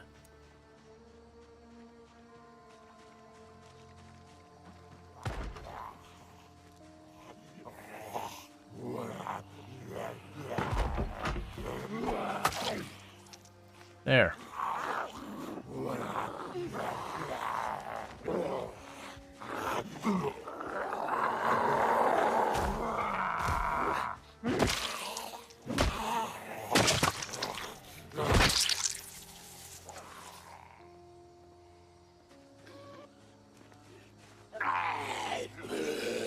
All right.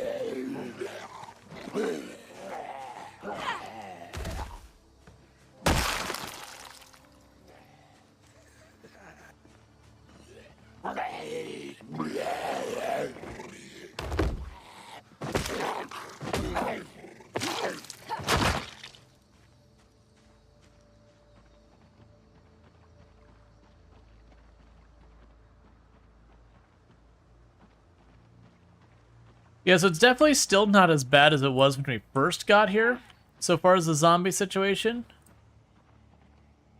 But the helicopter definitely set us back. What is going on? Oh, it's just your hat. I just saw like the shine. Oh no, there is something stuck in your shoulder too. Or is there? Yeah, no. I can't tell, there's just a pair of rips.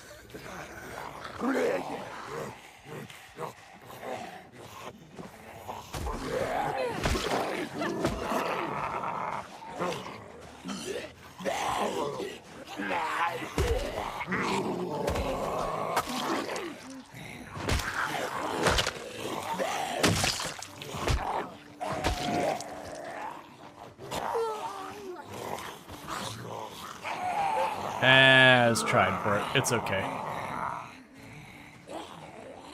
That one in the back is probably like one hit from dead.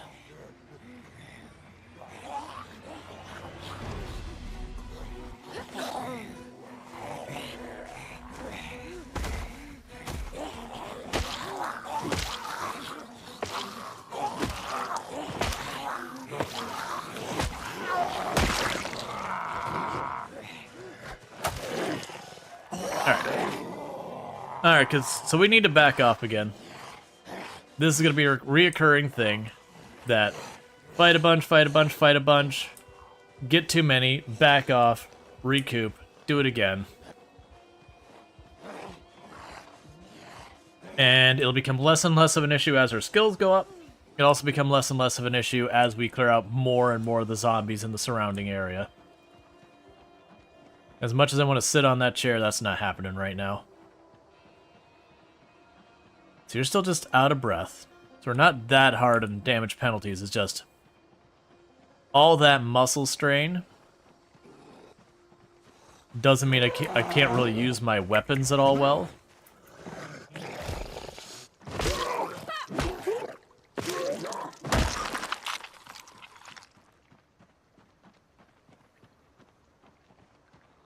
Alright, get you over here.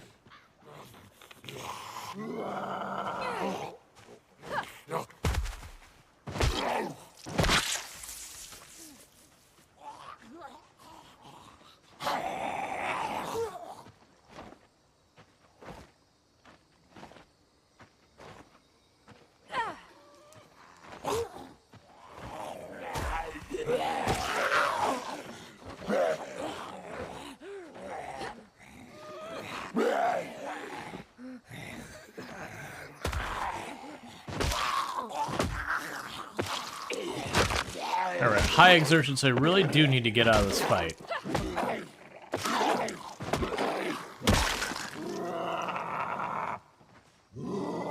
Just you? Okay. So deal with this one, and I need to rest badly.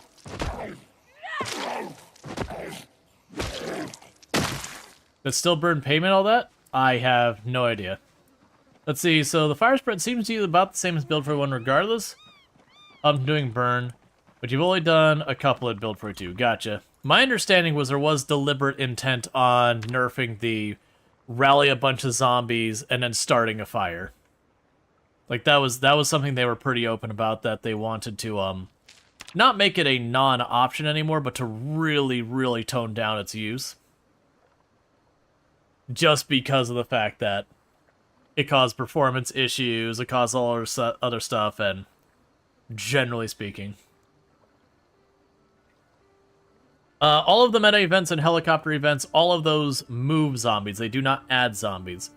The only mechanisms that add zombies to Project Zomboid in the base game without mods is zombie respawn and zombie spawn.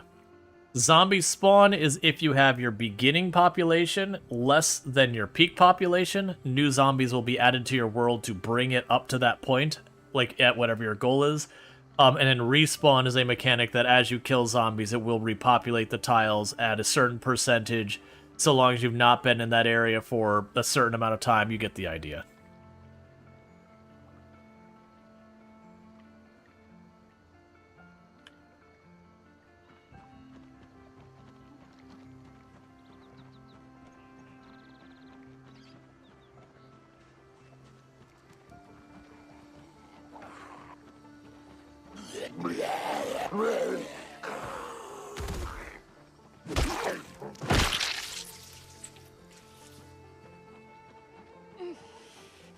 Okay.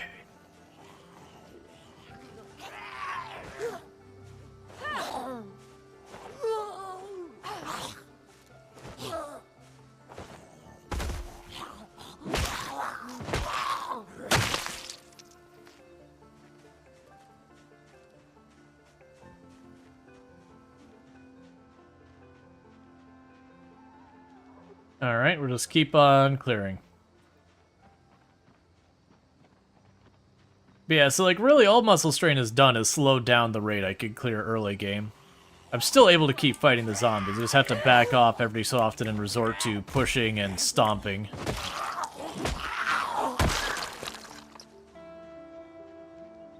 Which is certainly harder to do and kill any meaningful number of zombies than using a weapon.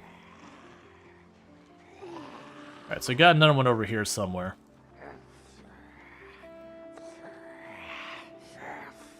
I'm just kind of learning that just anytime my muscle strain is maxed, don't use my weapon.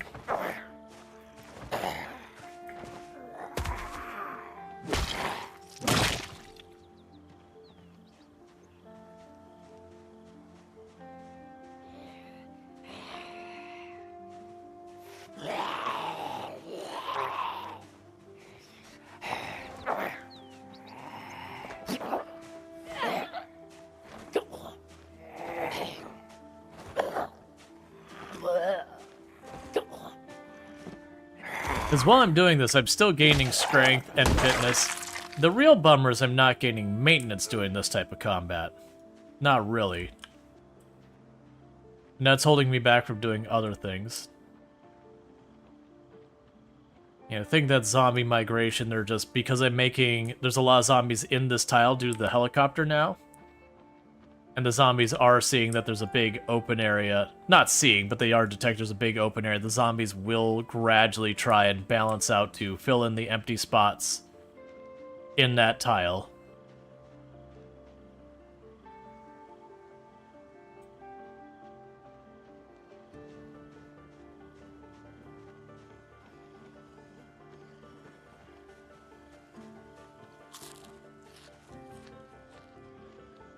Now we got some coming around the other side as well.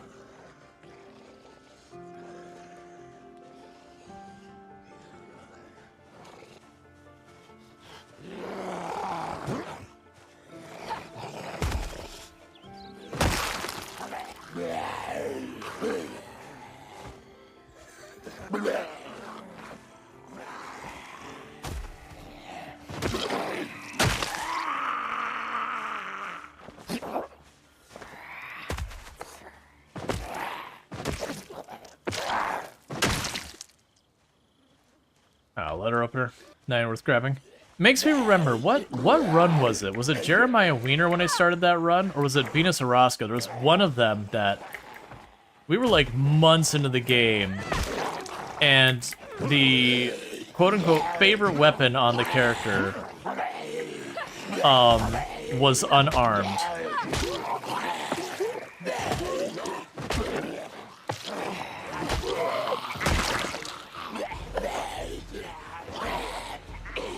No, you just became a crawler. Don't like it.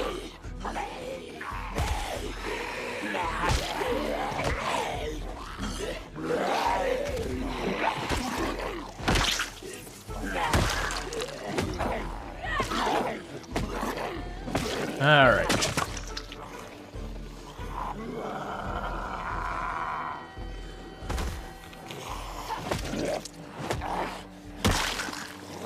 Alright, so let's back up. We're at high exertion. Alright. Go try to survive more than 48 hours. Have fun, wish you luck. I wish the best of luck. May you survive more than 64 hours, even.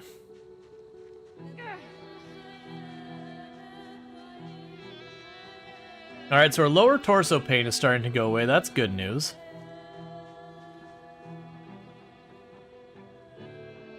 Yeah, so they're still way up there. Okay. And pretty soon we're going to have to wrap up the character for this in-game day. We'll have to go upstairs and sneak in. I'm mostly just trying to keep the area around my house clean as best I can. Oh good, we're down to just pain instead of severe pain.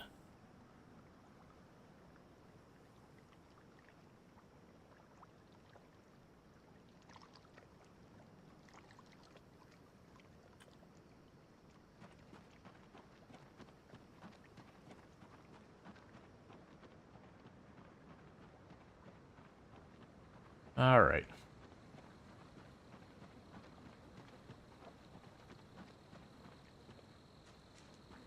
Let's grab this one first. Get in. Oh, there you are.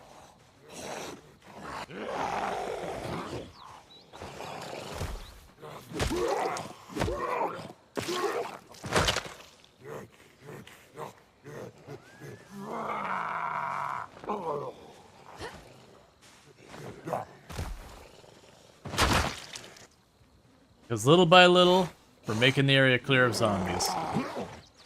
And little by little, I'll have less problems to deal with. Eventually.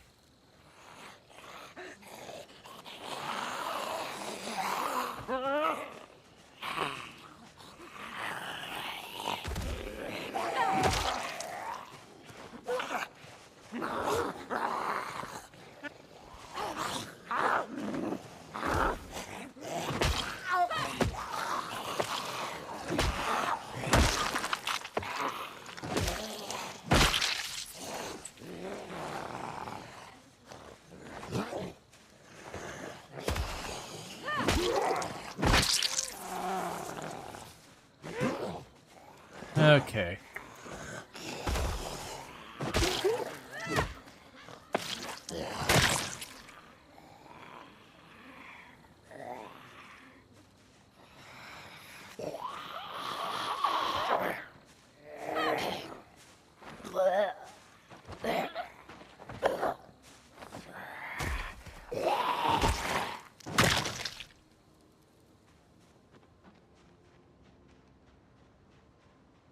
Alright, so we need to get in the house again. Okay. Those crops have been to the ringer? Yeah, just a little bit.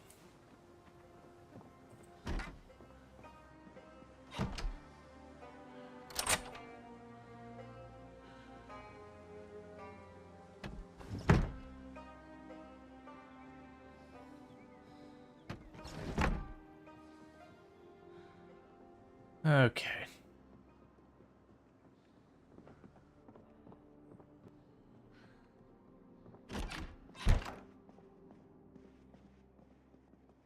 Alright, no one saw us.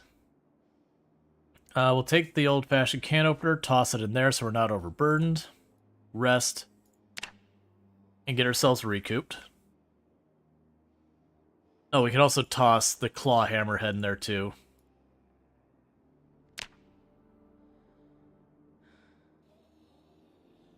Okay, and they've also made so you can't read and all that in the dark either. So the whole meta of just sitting in like your dark little room and reading your book and doing all that kind of stuff is gone. And then with the muscle strain, it does make it so exercising also has a consequence. Now, granted, if you build up your exercise to max regularity, the muscle strain will be pretty minimal. Okay, and it's time to sleep. Hopefully candles are a thing. Yeah, I have no idea. I think...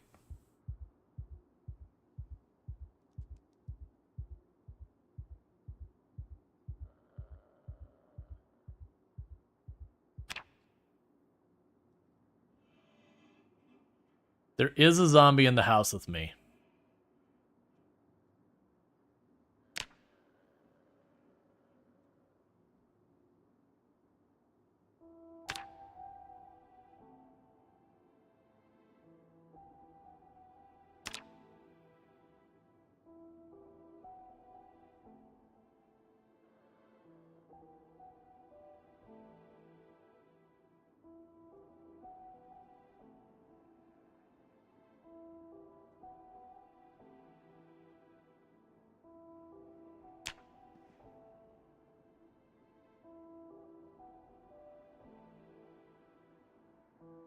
Okay.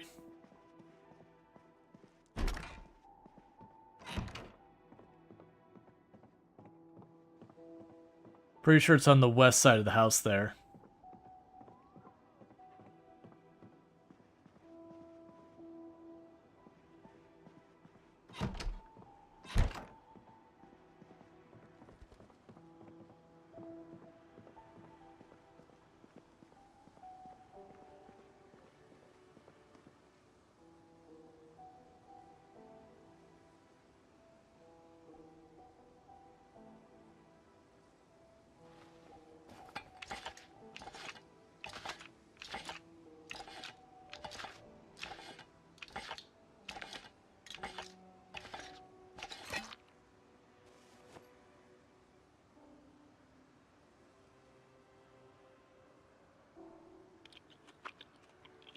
Eat some canned peas.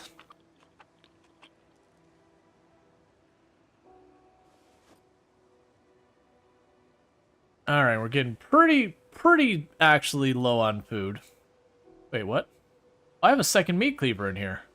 I didn't realize that this whole time. Alright, the zombie may have hopped in and hopped out, which is probably why I was able to get back to sleep. But same deal as always. We do our lap around the house. Any zombies we see nearby get killed. Obviously, I haven't been able to really do that properly on the north side yet. We're working on it. Yeah, that's probably the one that woke me up.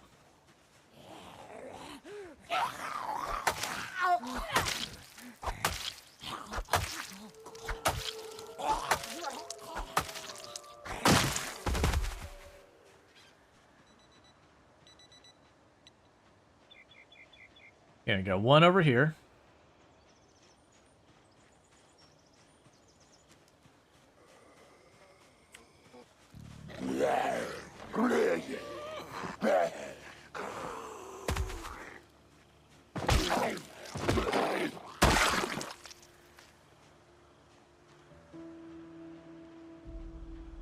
Yeah, the rate they can hear me. I don't think I agree with the idea of having random with pinpoint hearing in there. Like, it's manageable, but I feel like for new players, that's just gonna be like, never fight anything. Because you fight one zombie and suddenly the whole neighborhood's in the area. Oh!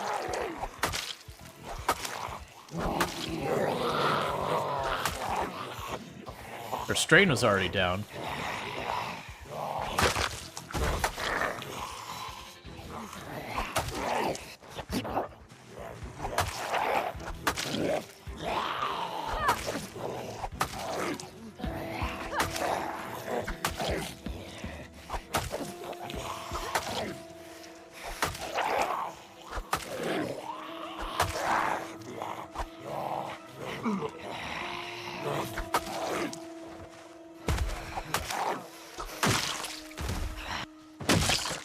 Okay.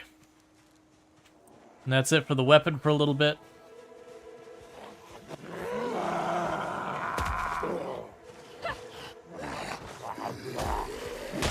Get back down there.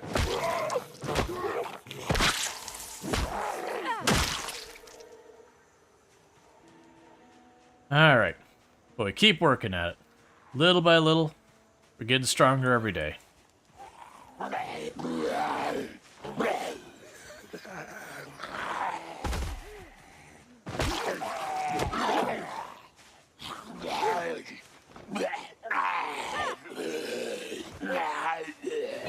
Fall over already? There you go.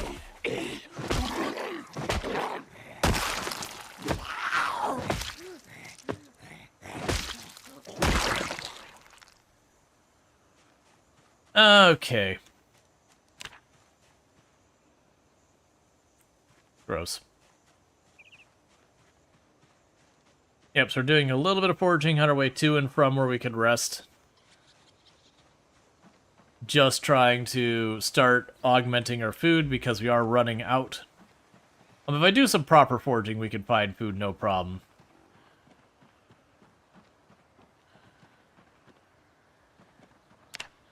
Just haven't been doing that in a real capacity. Eventually I'll want to fish and all that too. I'm gonna have to worry that relatively soon, I'm probably gonna start losing weight.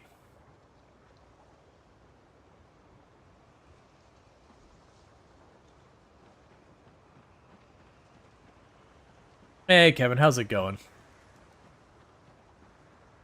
It's got another one here.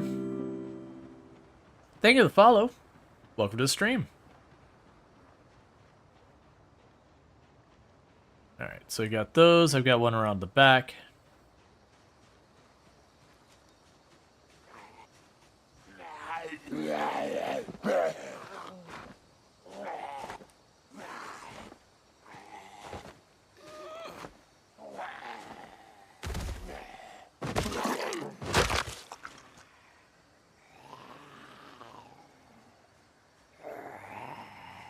Alright, there's another one.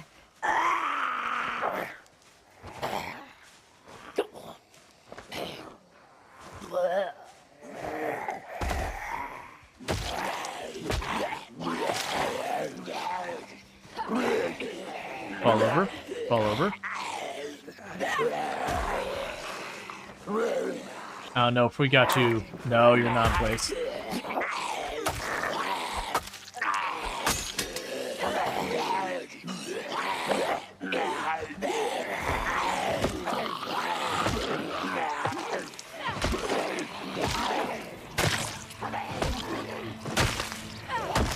Yeah, got all three of them in time. Alright. How's the new update? Pretty good.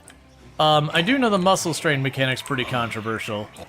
I think it's fine, it just needs to be tuned a little bit. But it is massively changing the way you play the game. Hey, another point in strength. I'm gonna have like strength 10 before I have like maintenance 3. It's all the stomping on zombies that's doing it.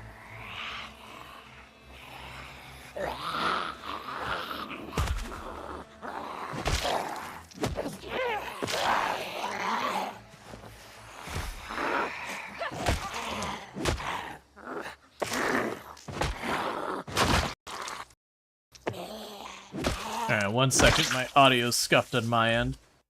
I've been having problems with this the last couple days, where what happens is my software for running all my audio that splits channels, every once in a while go robot-y on my side. And I gotta fix it real fast, which all it is I just push a button to like give it a kick, and it's fine. But I gotta look into that. I gotta reload my mouse drivers because Logitech software is hot garbage. I gotta deal with that. Okay, and how is your sharpness? Maximum sharpness, okay. Yeah, I've got a machete. I've been avoiding using it so far. I'm trying to see if I can't get a point in maintenance or something, but if we get down to just it as my last remaining weapon, then I will use it. I'm just trying to get some better stats before we start committing to it.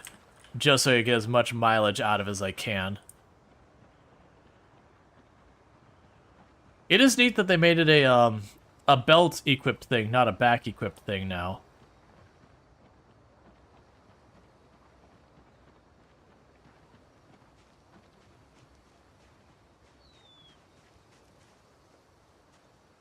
Yeah, it's maggots all over the place here.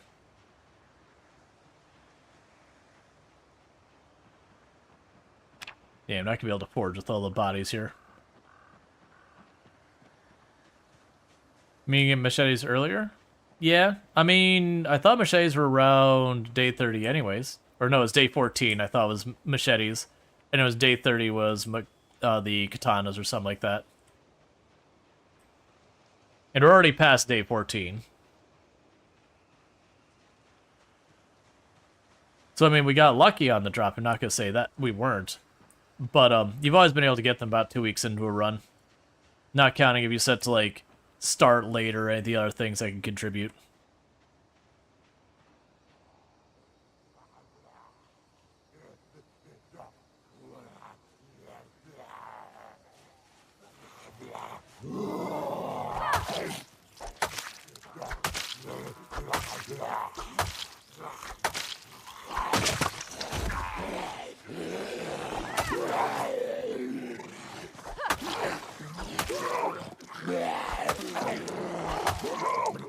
Okay.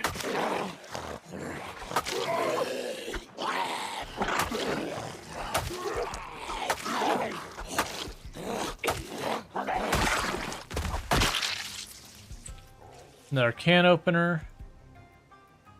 Oh, screwdriver. And this screwdriver thing we're going to keep and not use as a weapon.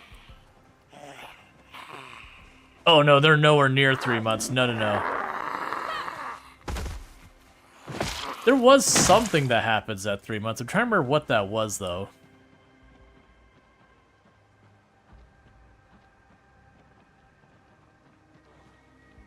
I don't think it was a loot item situation. I think it was like... Oh, 3 months would be about peak population. I think peak population was something like 60 or 80 days by default.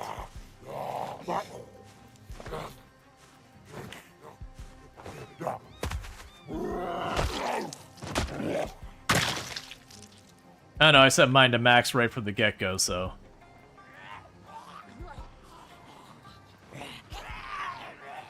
Alright.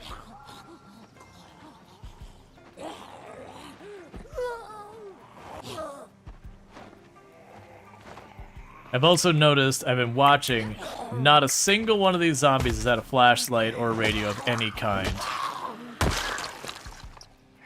Which I think it's just the loot tables of the cultists. But also... Oh yeah, and that's gonna be true for a long time. Usually when you're playing the 16 times pop, you won't start to appreciably notice a dip in the population of zombies around you until you reach that point that you've cleared out most of the cell you're in. And then you'll start to see a proper dip in the number of zombies nearby.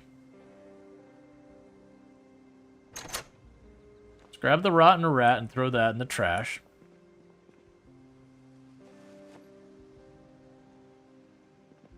Grab the pot.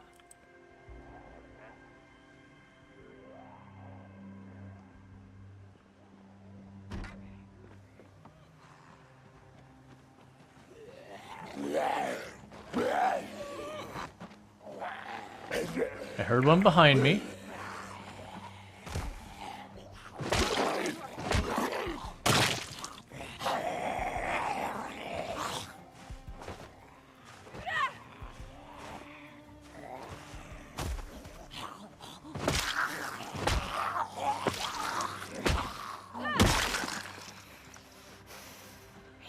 What I'm trying to do is I want to load, you know, load up the, No, yeah, we checked the steak knife and it lasted like 2 hits.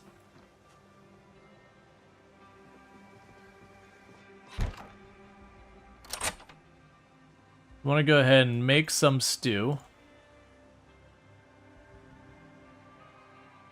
Let's see. Because then that'll give me more food.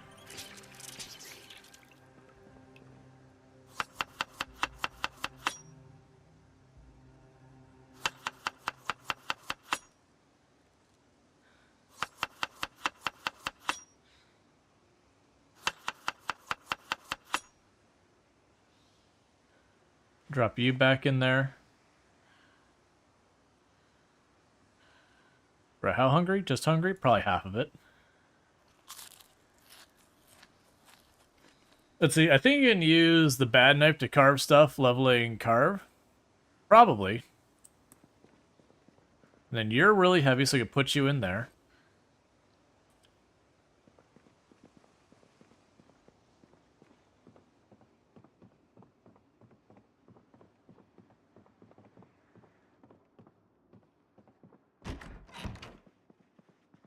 I can rest again. Oh, you know what I'm going to do real fast before we commit? There was books down in the shelf down here. Let's see if any of those books are something I can read for the time being. Like if they're not like too high skill level or whatever. Oh, there wasn't a book in here. That must have been the other save. Still, the fact that they have that VHS in there, but no TV. I was gonna say, if they had a book in here, while we're sitting here resting, it doesn't put a bar above your head, so I could be working on something else in the meantime, like reading a book little by little up here in the bedroom.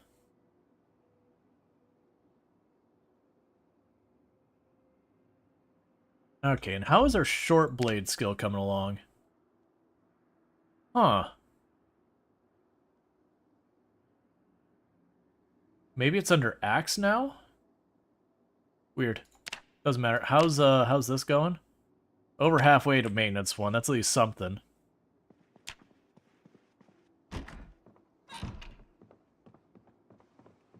Alright.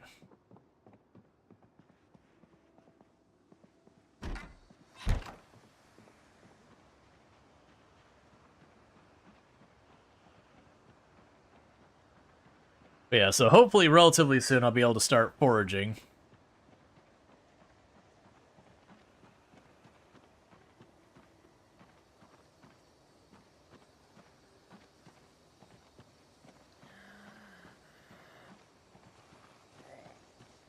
Well, the big thing is you only get maintenance from when you hit an enemy with a weapon, and it does not take durability damage. So where I'm having to go so much stomping because of muscle fatigue, I'm just not gaining much of the weapon skill or the maintenance skill. Oh, the reason I lock doors, I've got my zombies usually set up to be smart enough that they could open doors and windows. And so locking doors makes it so I don't have to worry about them doing it. Hey, I'm right here. Come get me. But that's only because I am playing in more difficult than normal settings. On Apocalypse, there's no reason for you to lock doors.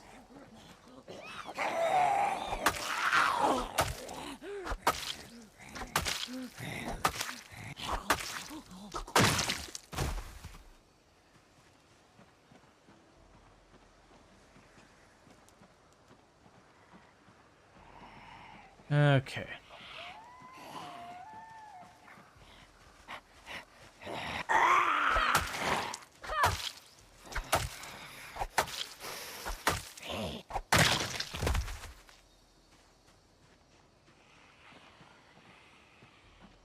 Yep, another group of them to pull in. That's fine. We're still not high muscle strain, so we'll just keep going with the machete.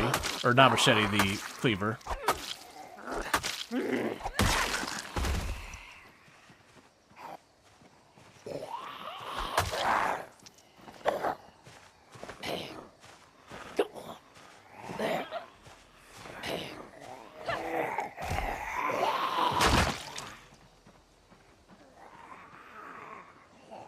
Go over this way so we can grab you first.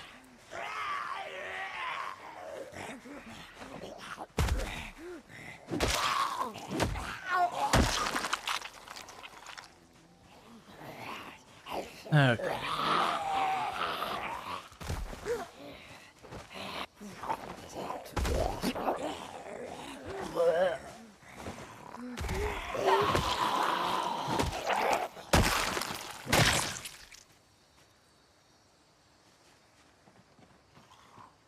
And just keep on rolling. On the other good side, getting all this strength means a lot of the other things that are limited by strength, like carry weight and all that, will be in pretty good shape. There was another one up here I saw.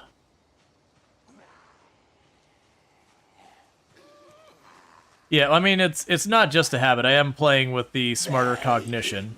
Like, we're playing on sweaty tryhard settings.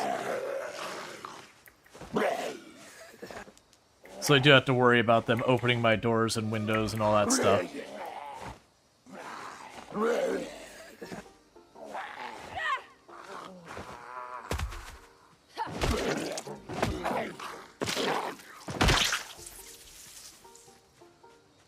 Okay.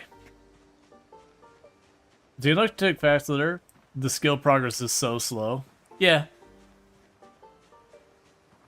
Yeah, no, they definitely, I think that's an unintended side effect of the muscle fatigue thing, is it's making your weapon skills way slower to level now, because you can't really reliably use your weapons very often.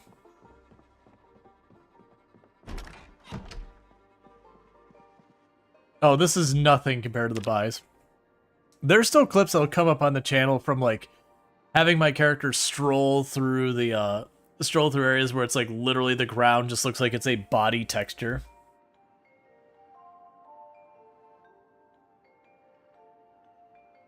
Maybe I'll do that when I go take, like, a proper leg stretch break or whatever. I'll go dig out one of the old YouTube videos from the world record run.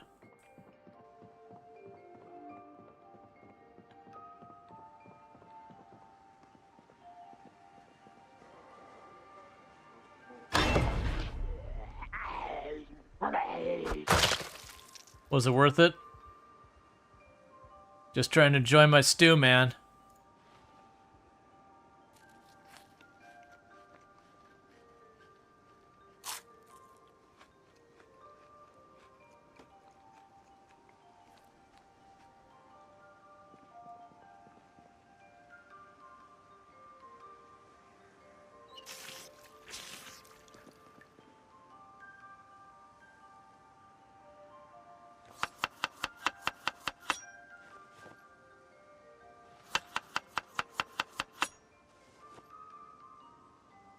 Alright, and that's it for that food. So we're getting real low on food. I can add the pasta to that just as is.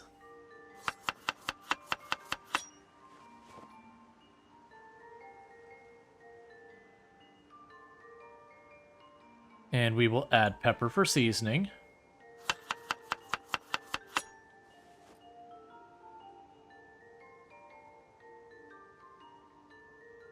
And I'll go ahead and just add another round of pasta. That'll lower the happiness it gives me, I believe. But that's fine. Yep, so I'll be able to do that in a little bit. Okay.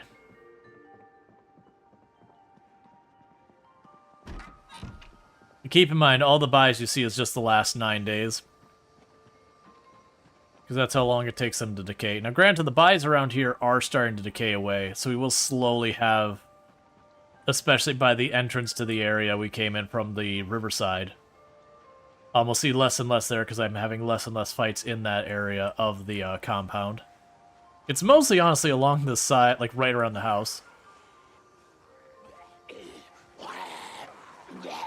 Isn't that thirst value? It's slightly damp bean paste pasta. Or bean pasta paste, yep.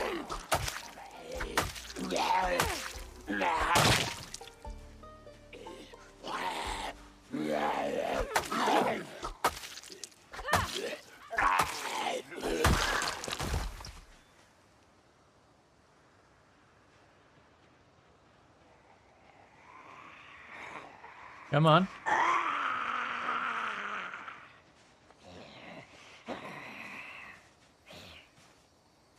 Come on.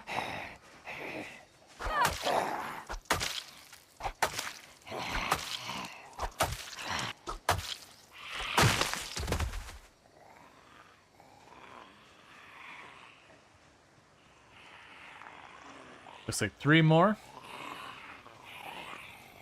Hey, hey, Dev's so dusty. Yep.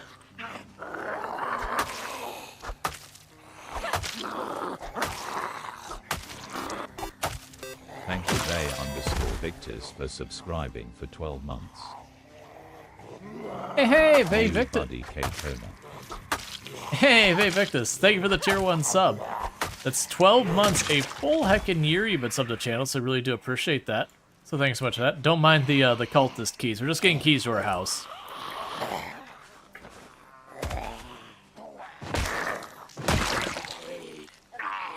Alright.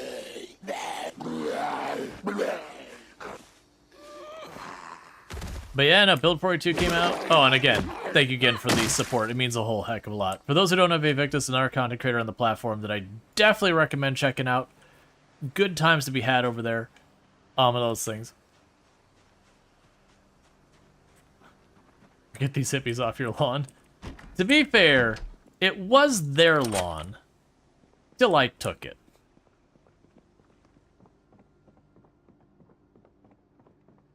We're just gonna rest for another minute.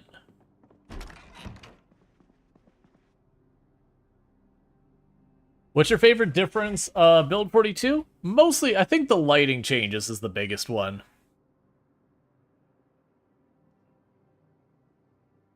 Like the lighting changes are straight nightmare fuel. To give you an example, when we had power, we could wander around the place entirely. I wanted to show the absolute cursed basement in this place, but here's what you can see right now. Yep, that's what we can see right now. So, you know, till I get a flashlight, you don't get to know what's in the basement.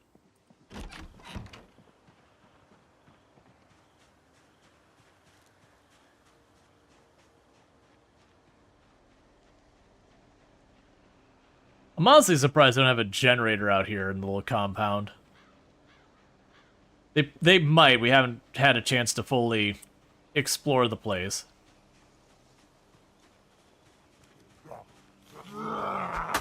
We're mostly in that situation in 16 times pop.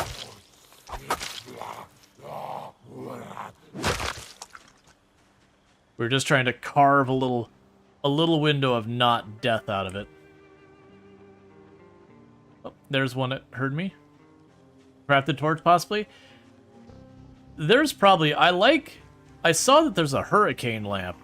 To me, that sounds fun. I'm wondering what it's going to use for fuel, though. Like, I'm really hoping it's a fuel we'll be able to make or, you know, fairly easily source.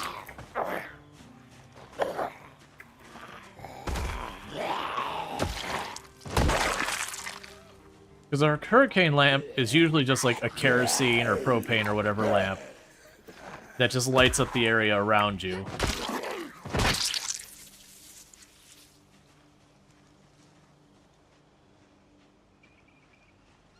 Alright, so definitely don't want to pull that whole group. We'll just keep...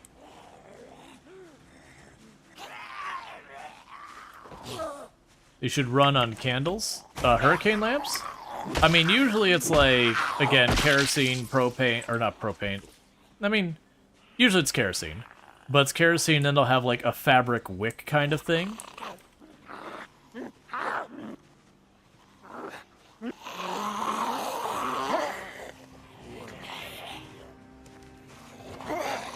So it does use fuel and it just has a very slow burning kind of wick thing. Okay, I did manage to get... I was really hoping to get... There we go. Trying to get to target the zombie I was standing close to its head.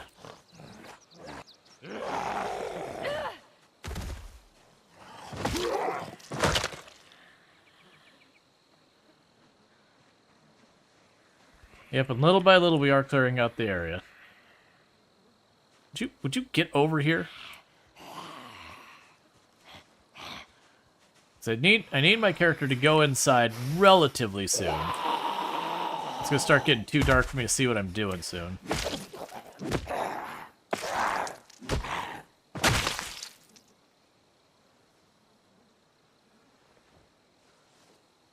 Swap out the shoes again. Yeah, steak knife is terrible. Alright, let's go back inside. Recover a little bit of our energy. We already pulled the glass out of the window. I'm trying to make sure.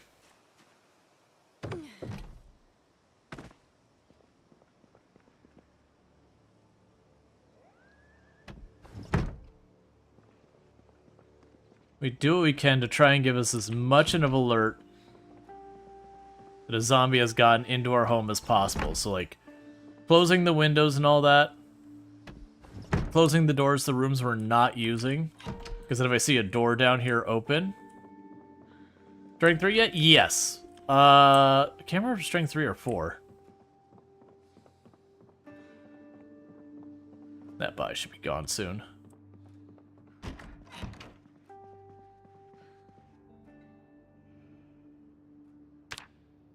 Yeah, so we are, so we're strength 3. Strength 3, fitness 2. We're about to actually get a point in lightfoot and stealth. I don't really care about that. We're working on our nimble. Cooking is actually coming along nicely. We've got our first point in short blunt. Yeah, so the meat cleaver clearly counts as an axe now, which is interesting. So meat cleaver apparently is under the axe type, not under short blade anymore. So they've kind of made it a mini axe. Okay. Maintenance is about 2/3 the way up. So that's all good news. Alright, give ourselves another minute. Okay, we'll go down there and kill a couple more zombies. And that's gonna start getting too dark for me to keep going.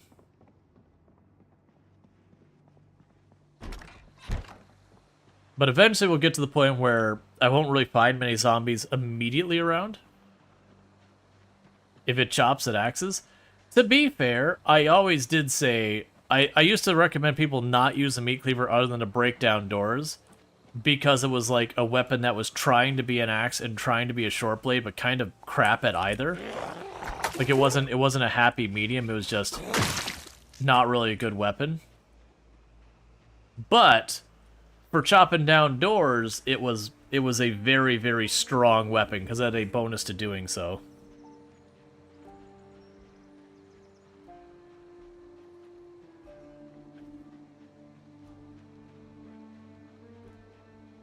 Alright.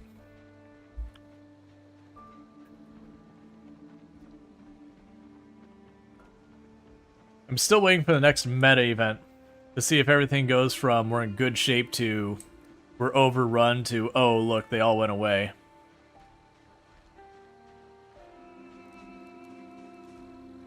Come on, man. Get over here.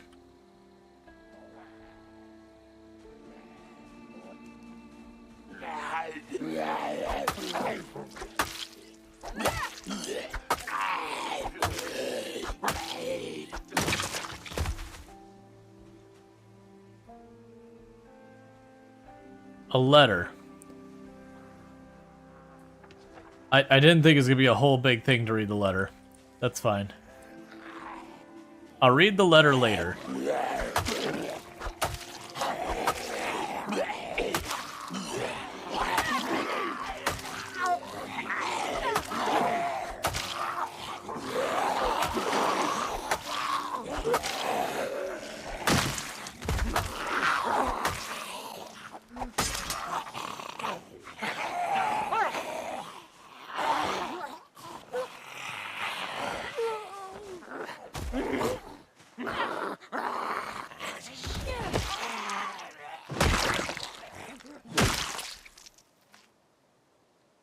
Okay, put that in your primary hand now.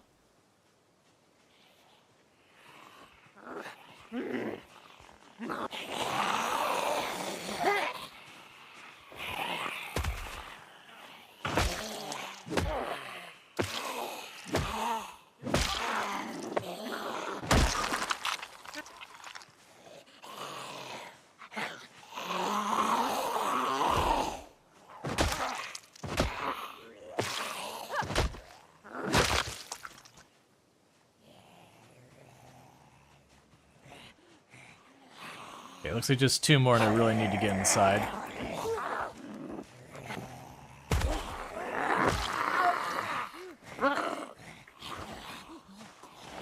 Fall over.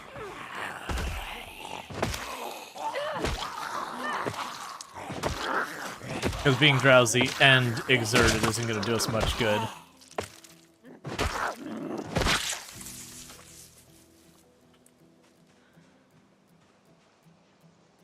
Okay, so there's a few who heard the noise, but they're far enough away they won't see me.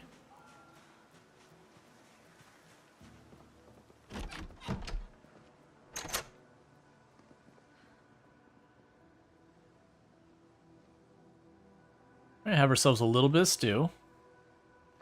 Hey, Snowball, how's it going?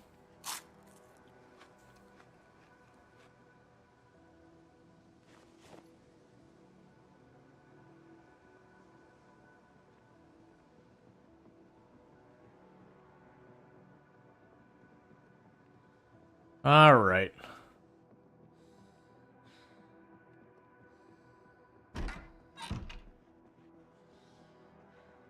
So let me guess, I cannot read the letter in the dark? Yep, cannot read the letter in the dark. That doesn't surprise me at all. We'll read it in the morning, just because I'm curious.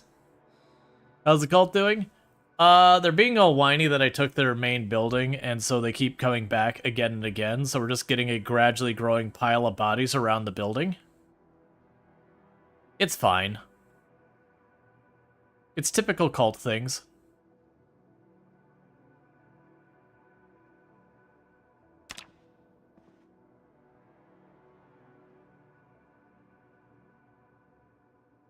Carrying the dark, yep. Well, even, I could have shown, actually I can probably still show you. Let's go in the dark over here. Can't even pull up my map.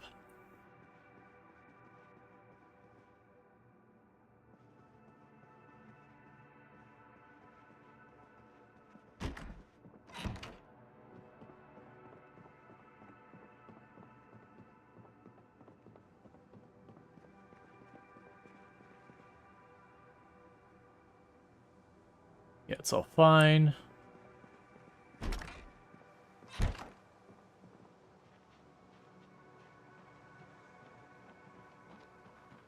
Let me get a little distance from all this crap. I'm gonna read the letter because I am curious. Oh, okay, so I can't turn or anything while I read it. Because it doesn't mention that it's entertaining or anything like that, so I'm wondering what it even does. Because I was thinking it was gonna pull up something on my screen. Reads the letter, and then your character suddenly panics.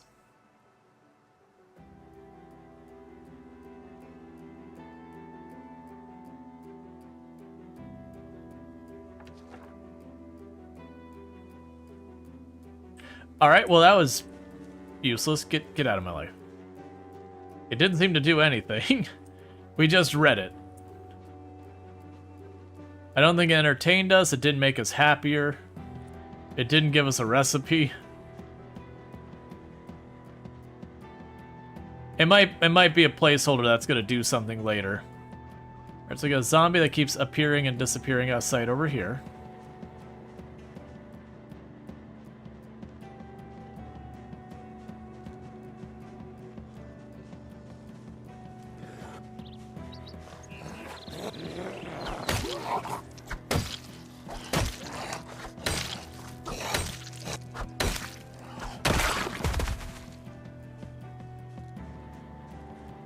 Hey, Kintaro. Thank you for catching the last 10 streams without missing a single one. I do really appreciate it.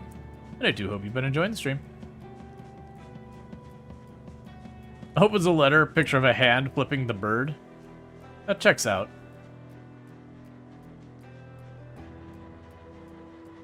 .5 out of 10 stars. Art could have used some work. Take a sip. What's the worst that could happen?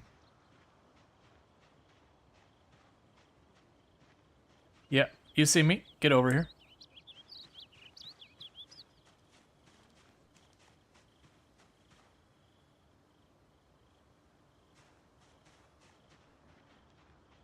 Would you get over here?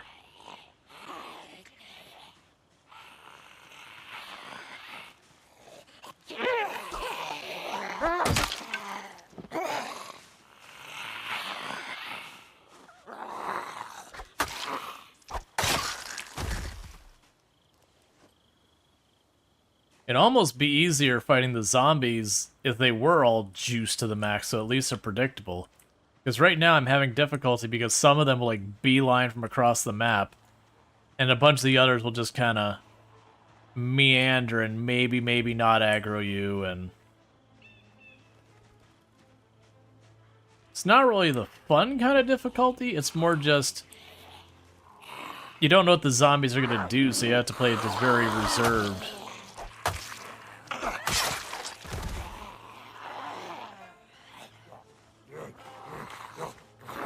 The zombies have their hearing and all that is random set, so you have some that can hear extremely well and some that can't.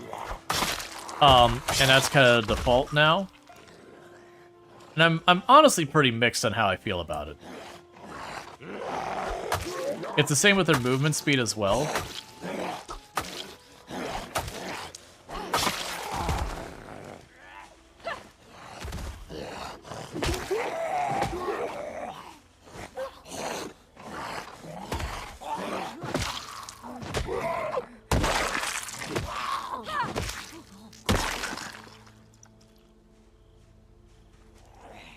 It's kind of cool. It is, but in practice it just means I have a whole lot of zombies that don't behave how I expect or want them to. And so I'm kind of stuck waiting on really slow zombies to close the gap to me, since I know I can't just like rush in and fight them. So it's kind of like changing the way I approach combat, but not necessarily in a way that's really enjoyable.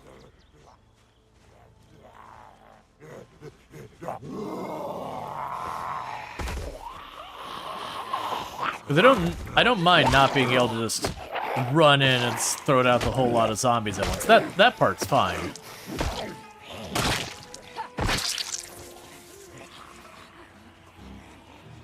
It's just that the solution is to wait.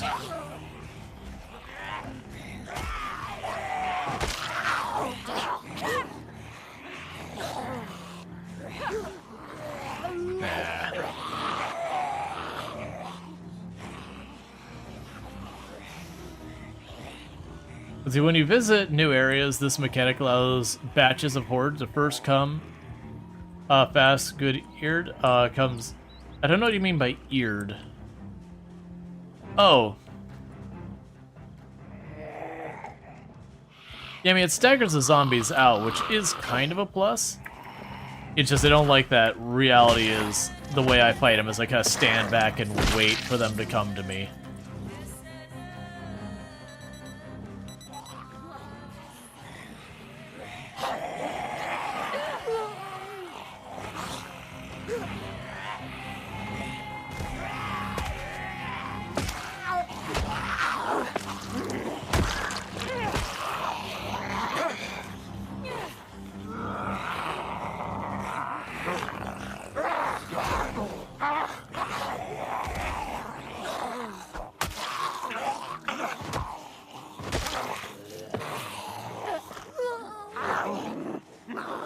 That's pretty annoying.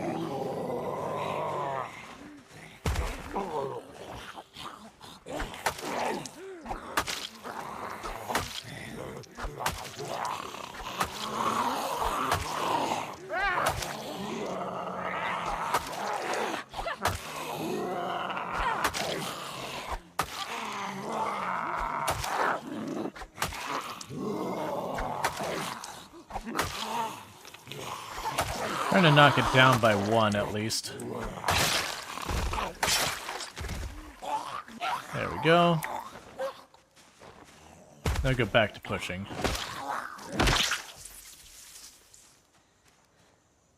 Yeah, and I definitely add a lot of mechanics to slow down the speed you do combat, but it's always a juggle when you're doing those things with game design, that you have to be very careful.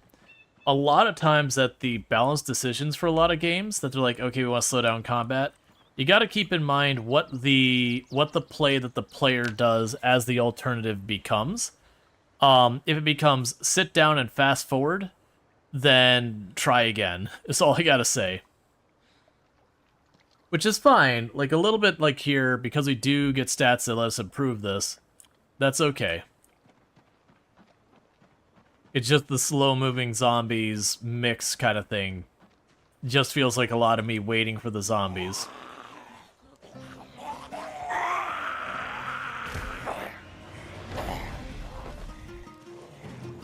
Fall over, fall over, fall over.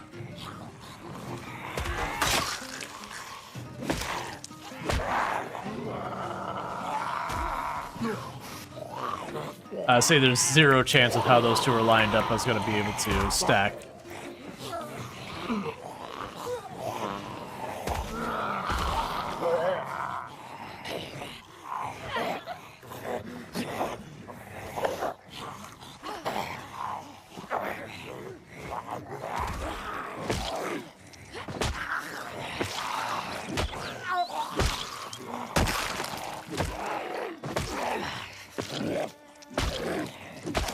There's a proverb, if the mountain does not come to you, go to it.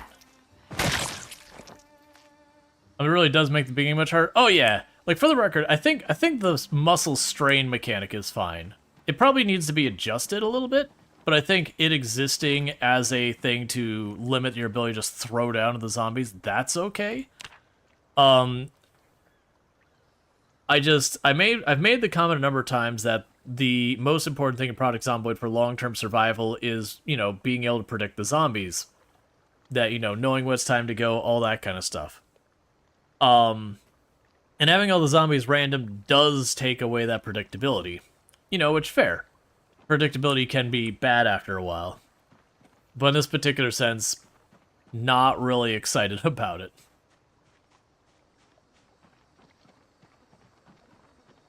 And maybe I'll adjust to it and it won't bother me as much. But, like, I almost would rather have just everyone cranked up to pinpoint hearing, so at least I know what they do. That's, I don't know about nowadays, but it used to be the reason why you would, you'd often want to run for your marathon runs, you want to run conspicuous. And it's like, okay, objectively you'll aggro the zombies from farther away, and, you know, on paper that definitely sounds bad. But on the other hand, it means you will very consistently and reliably aggro them at a longer distance.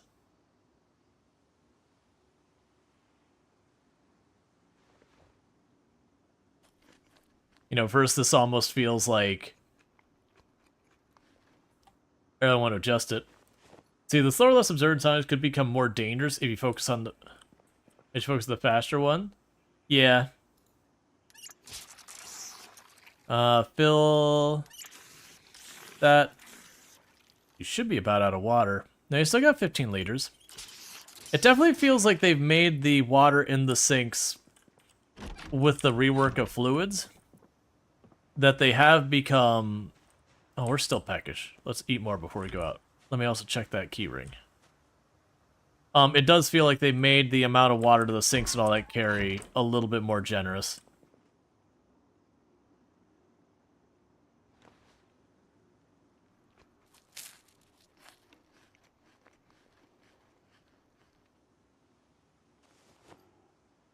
There we go.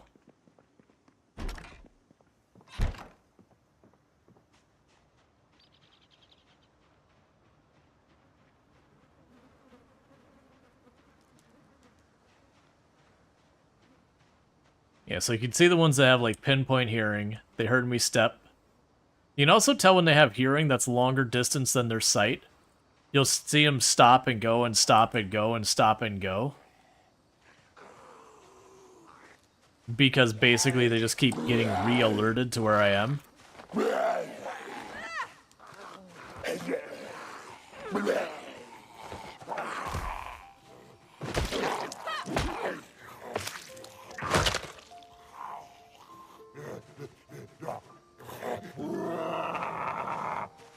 Okay. Did they rework stealth? Yes. So in the tutorial where it says, like, you could duck behind a fence to, like, make yourself harder to notice, and that used to be a complete lie, it's actually a thing now. And it also takes into consideration the weather and a whole bunch of other stuff.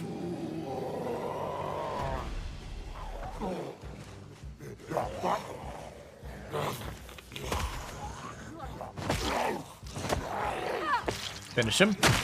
Yeah.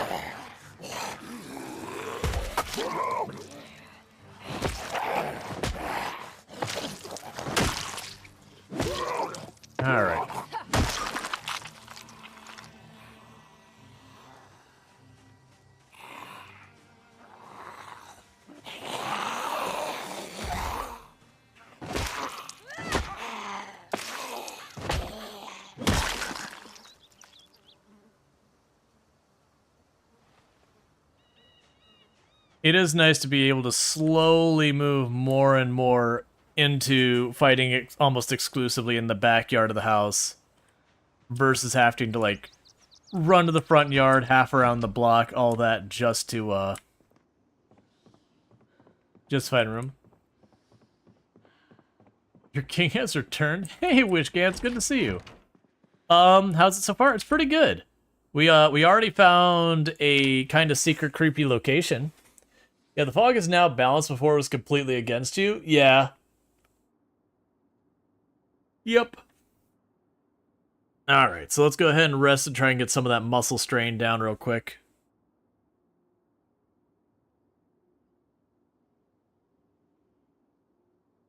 You show the basement? I can't. The power's out. I would love to show everyone the creepy basement in the cultist house. But if you want to see what it is right now, with no power, it's that's what you get to see. You want to see more? We gotta get power. Basements with the power not being available? Nope. Nope. Nope. My strategy of making lots of noise outside houses before going in is just that much more urgent. I wouldn't call it a waterboarding table. It's not specific what it is. It could be used as a butcher's table, an operating table, a medical table, waterboarding. Like, it could be... It's a table that would be used for quote-unquote medical or medical-adjacent things. Either way, there's prison cells down on it, and alive written on the wall. So, and literally the key to the house says cultist key. So, you know, whatever's going on in there was certainly not in anyone's best interest for their long... Yeah, so you get to see how ridiculous pinpoint hearing is now, where it's randomized. We haven't turned that up. That's just the base thing, so I feel like that is probably not good for new players. Where you tap a zombie and then the whole city block drops in on you.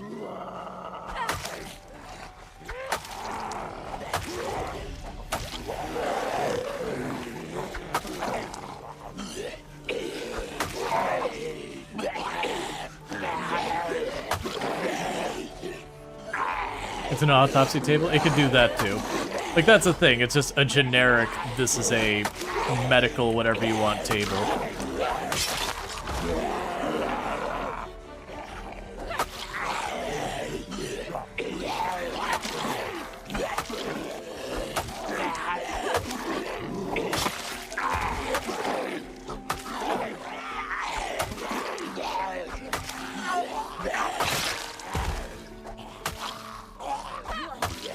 The agony coming into play, though.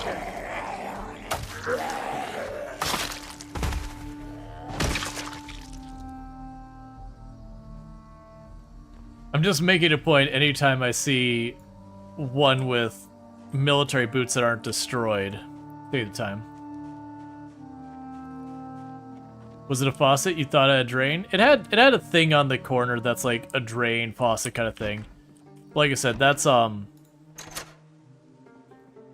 that can be used for different purposes.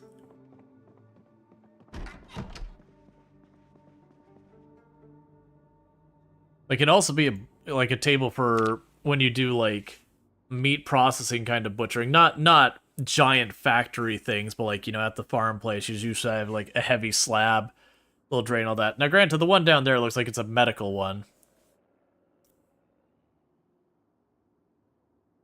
But yeah, regardless of whatever's happening in there is not in the best interest of people who were here.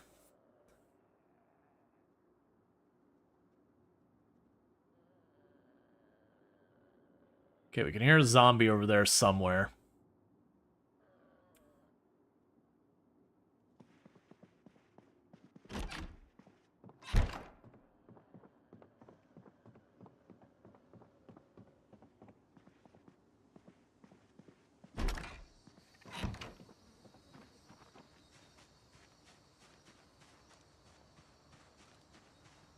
Okay, so we got two of them.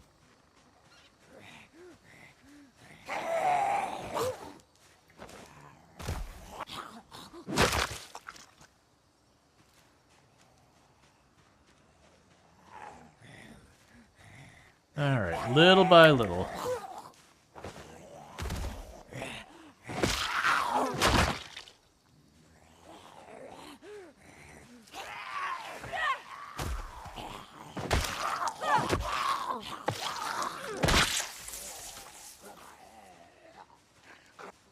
I wonder as we gain strength, because if I remember correctly, the ability to push down zombies, strength does contribute to it. So, like, weirdly, we are just getting better at what's effectively the equivalent of fisticuffs with the zombies. You're just more pushy and stompy than punchy.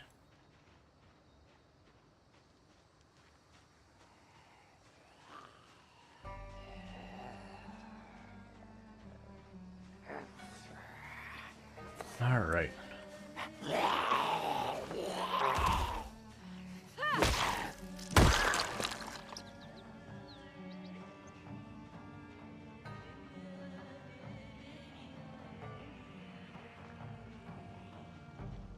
And it looks like we got some migrating on the right there that I'll want to intercept.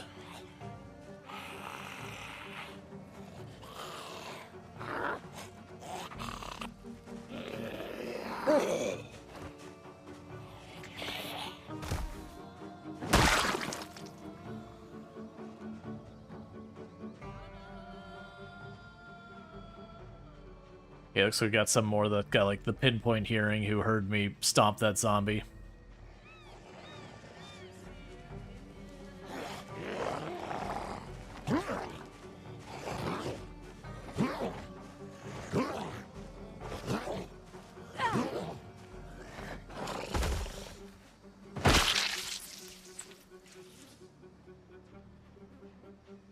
You've got 2, 3, 4, 5 in the middle.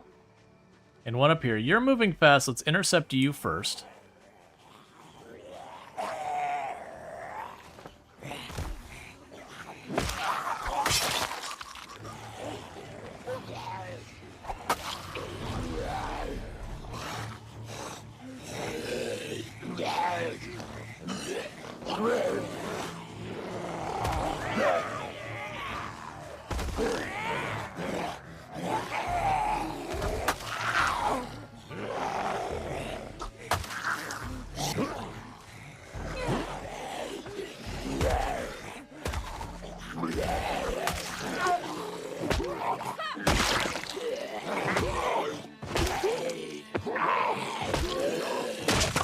All right.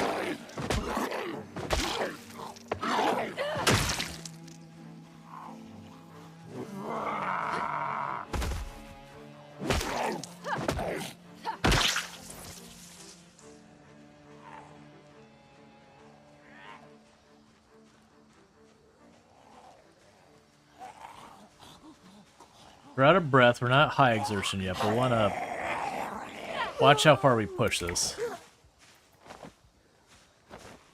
I need you to fall over.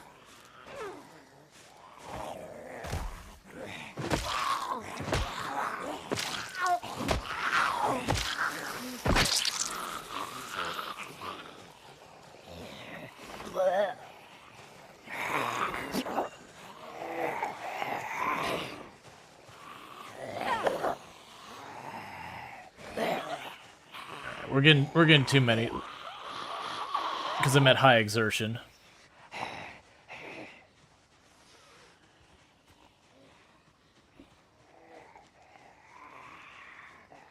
Oh yeah, this is the same character from last night. Not a big fan of the new Moodles. I get why people artistically don't like the new Moodles. I very much prefer them. Them being that much bigger means I don't have to like really focus on that side of the screen to like figure out what's going on.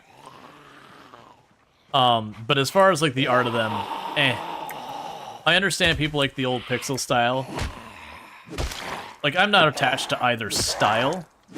I just like that they're way bigger. So I have to like really kind of look at the thing up there.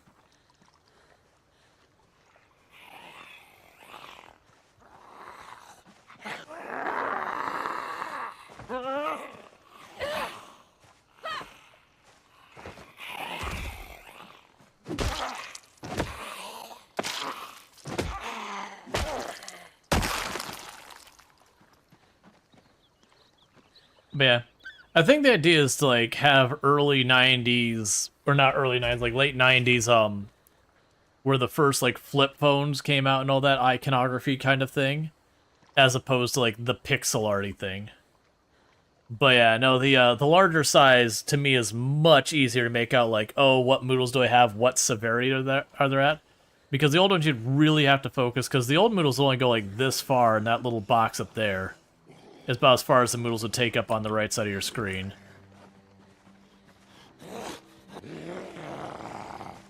So you really did have to like look over, because everything was a shade of red and green, and it's still kind of true. But at least now you have like the blue one, the pink one, the orange one, the green one, the yellow one.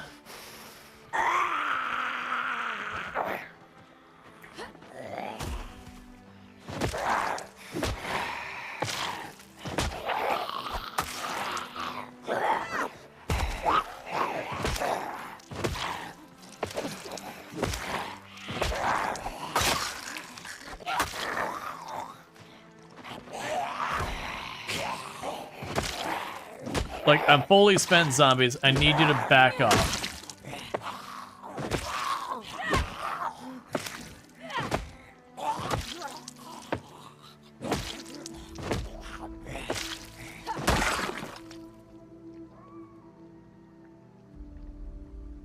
Are we done? Do I get a break?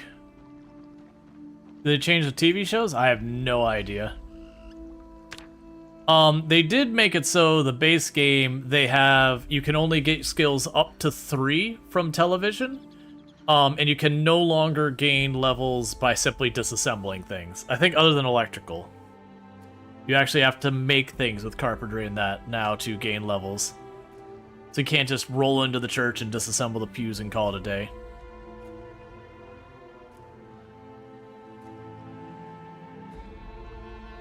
You wish they adopted the square Moodle idea? Yeah, no, I do as well. Or like, even if they didn't do that, have like, you know, quadrants here, here, and here that would like light up.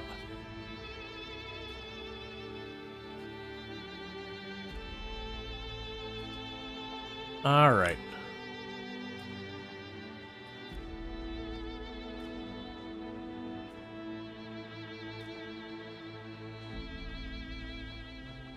Also, will probably make specialization matter more in multiplayer. Yeah, but there's no multiplayer. I'm teasing. It's right now in the unstable build, there is no multiplayer. There will be multiplayer, but they did want to keep delaying the release more and more and more for just, you know, the multiplayer.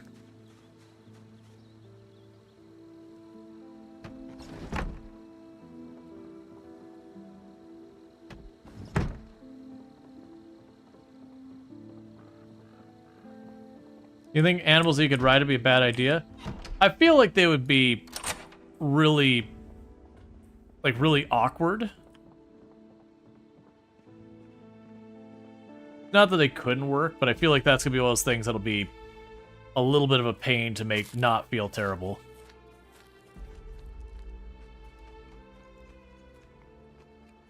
I don't particularly have a strong opinion so far as, you know, if they were ever implemented, that's fine. If they weren't implemented, that's also fine.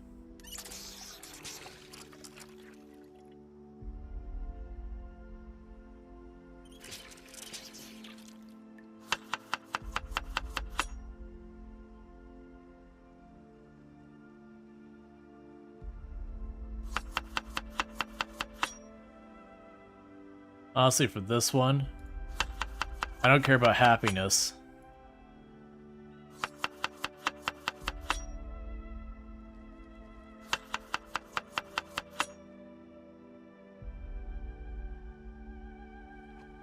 Alright, I believe that'll be absolutely it for the food we have here. Then we have to go back to foraging way more aggressively than I have been. Oh, right, I wanted to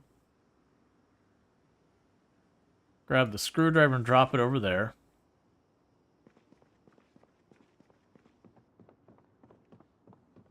Oh, and you're drowsy? That's unfortunate. Still got the beans? No, I don't. I ate those. I did have the beans, but I ate those not too long ago. It was on the stream like maybe an hour ago that we finished off the beans. Let's see, what do the second blue and third orange moodles mean? So maybe the miserable, the sad one? The orange moodle. Maybe there's the pain one?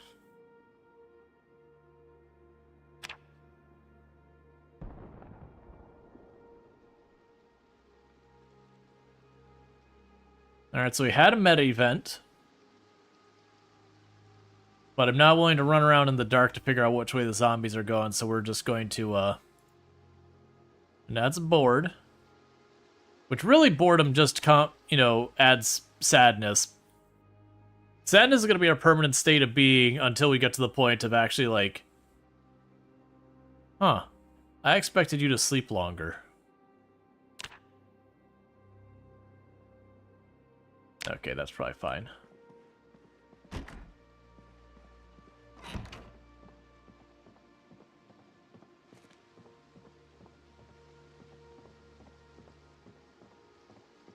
No.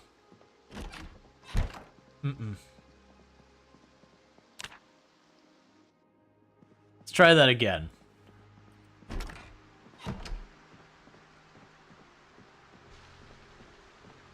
Okay. Still super dark. And that's why I'm glad I did that. I couldn't see literally anything in the room. And I was like, no, that's a good way to die. And I'm glad I did, because there was a zombie who got in downstairs.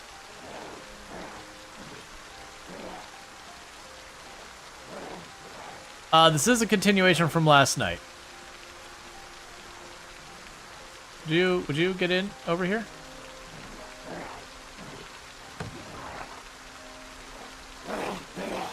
Good job, man. You did good work. And your reward is a machete to the face. Okay, so no zombies to the south. I don't expect to see many zombies on this side of us from here on out, not unless we have like a meta event that drags them there.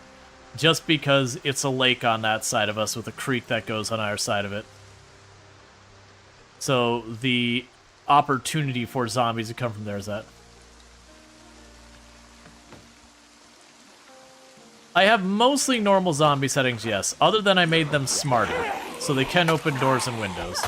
But like they have the same settings you'll have for Apocalypse for so far as hearing and sight and all that go.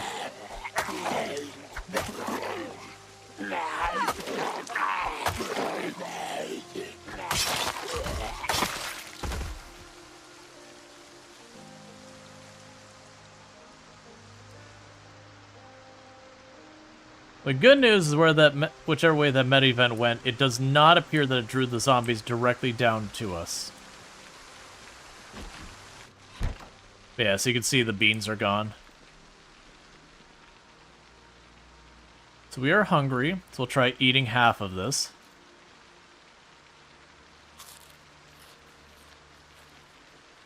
Yeah, a zombie that came through that window.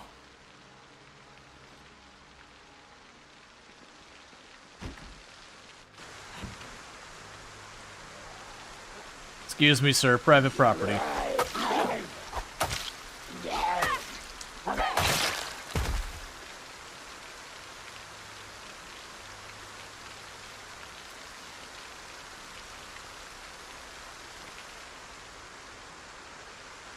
This is going to be the home base? It is for the time being. I kind of like the idea of taking over the cultist place. Which, for the record, I wasn't going out of my way looking for a new location. We literally just got bullied around the map.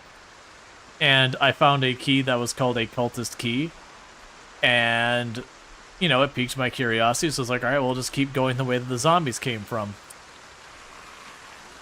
I'm not sure what you have stuck in you. It's clearly a blade of some kind, but I can't make out if it's a kitchen knife or a hunting knife. I don't think it's a hunting knife.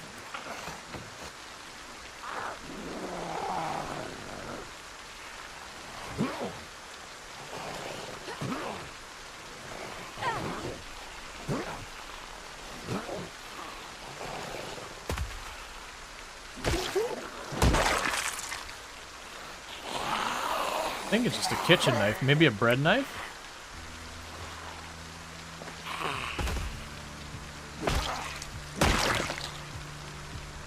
That's fine. Alright, I got some zombies moving up over here.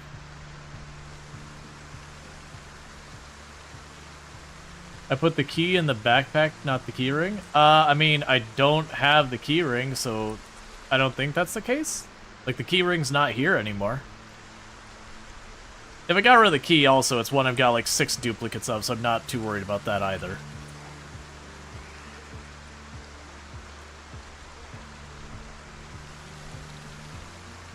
Plus, I would never find the body again, so it's probably irrelevant.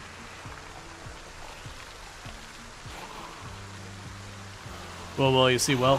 Also, cautionary tale, wells are no longer infinite, safe water. They are infinite water.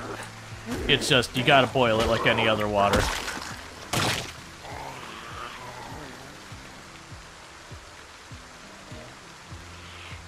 I was sworn there's another one here, which has me slightly freaked out.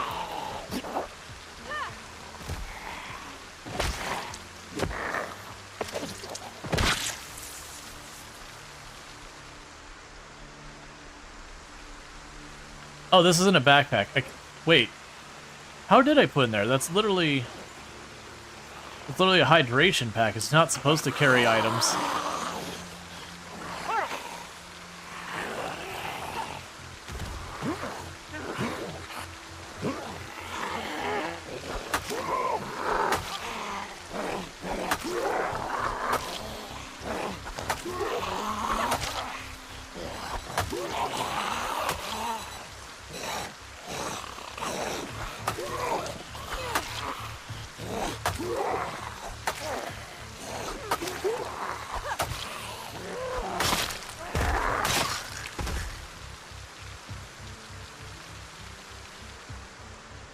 Alright, let's go rest again.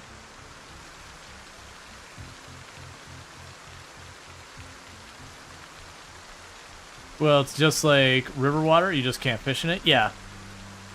But I mean, most of the time they're located in places that you can't get easy access to a lake or river. In this particular case, it's close to one. I've honestly already found like 2 or 3 wells on this map. Already, we've already found, I think it was it 4 of the cast iron stoves? Alright, bear with me, chat. I have to use the restroom real fast, so I'm going to do that real quick, and I'll be right back. So thank you again for tuning in. I'll be back in just a minute.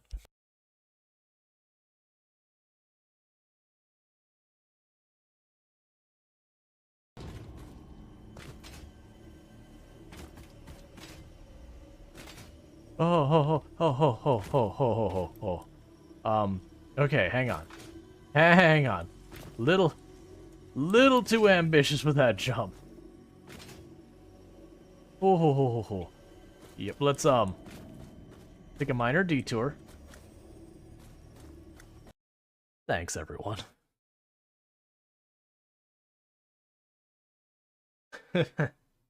Sorry.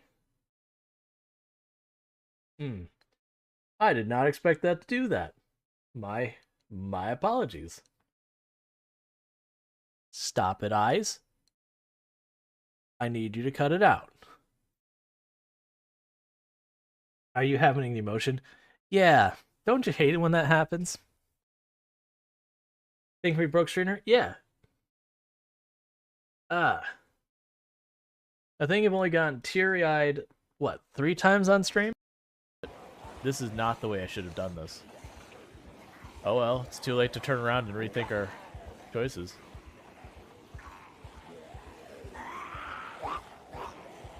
That is death right there. Bully. I don't know if that was a zombie hitting us or if that was us falling down. I am uncertain. Is there something I don't care about I could just toss in front?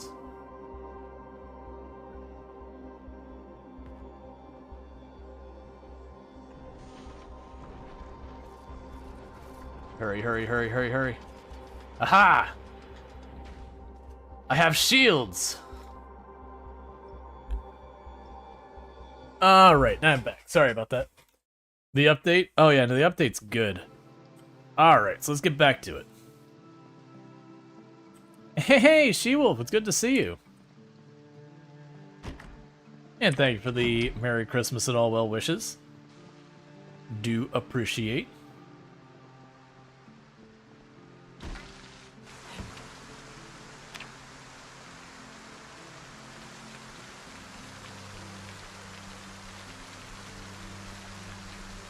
Oh wait, that's actual berries. Can you actually carry stuff? Oh, you are literally just a backpack. I tried to put stuff in there earlier and it didn't seem to let me carry stuff in there. Alright, so that's kind of cool. So it is a backpack that is also a water bottle. It's not a super... Because I tried to do that earlier and it just didn't work. I dropped the wooden cudgel just over here where I can find it again. That thing's like so safe. Are these berries safe or unknown? Unknown. So right here, that berry, we're gonna go ahead and find out if it's safe. Is this a safe berry? Let's eat one.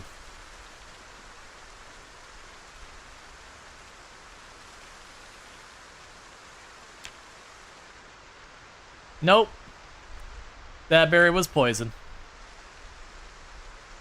That's okay, we just don't need another one for a little while. I'm gonna eat another one, just, you know, I'm gonna give it a little bit.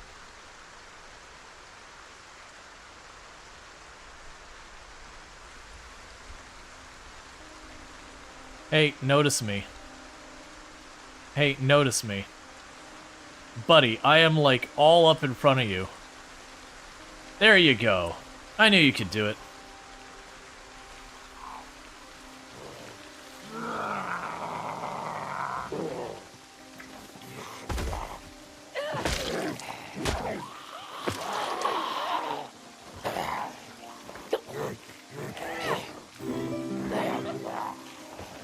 Thank you for the follow. Welcome to the stream.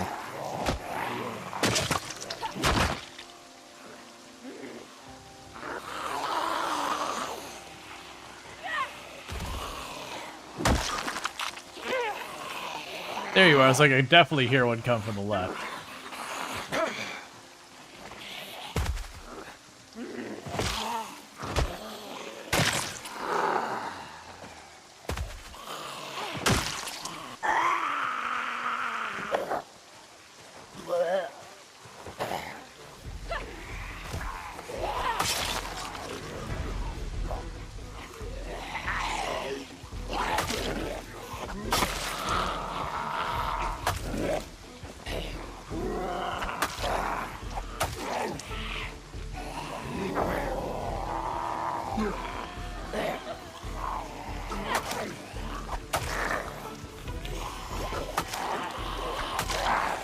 It genuinely feels like I'm just playing on pinpoint hearing.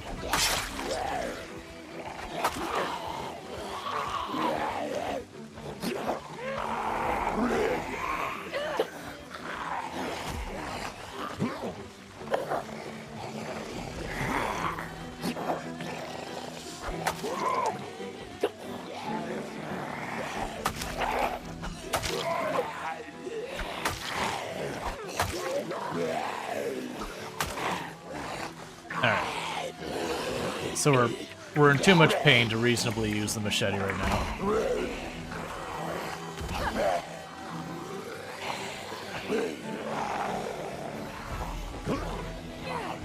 Alright, it's time to back up. Moment jumped up to 4, then it's time to stop pushing that.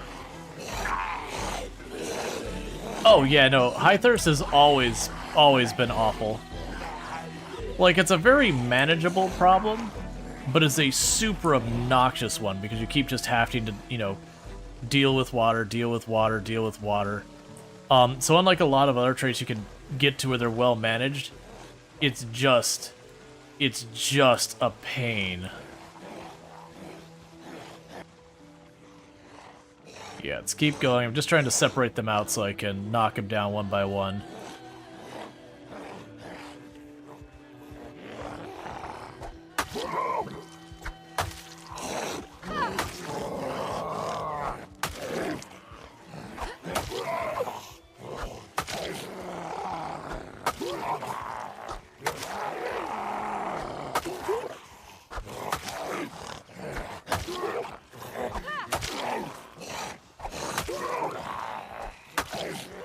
Why aren't you dead?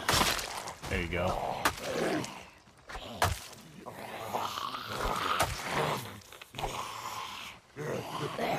Of course you become a crawler.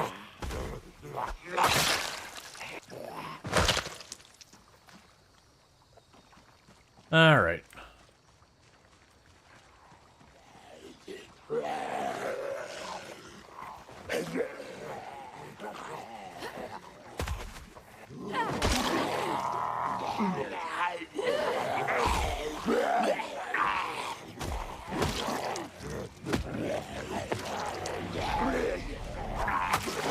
Oh, I got worried he's gonna do that thing that the sprinters do where they orbit you.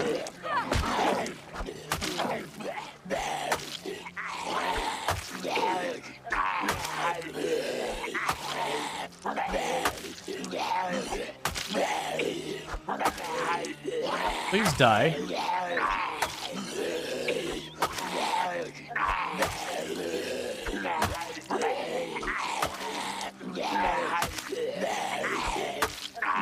Just die.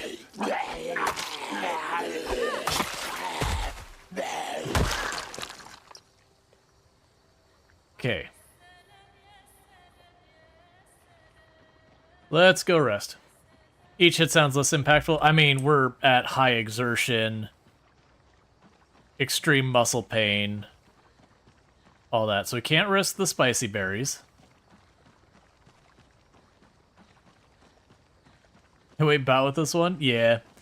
Well, it's these penalties here. That's like probably 70-80% damage penalty. That high exertion. So doing only like 20-30% of your damage plus the pain, which is another penalty, like the stacking of those things is so severe. It always has been. That's been like build 41's the same way. It just pains the new one. So far as like from the muscle strain.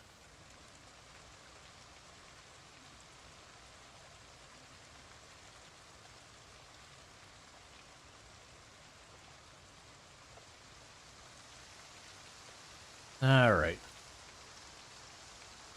You know, it has been raining a ridiculous amount in game.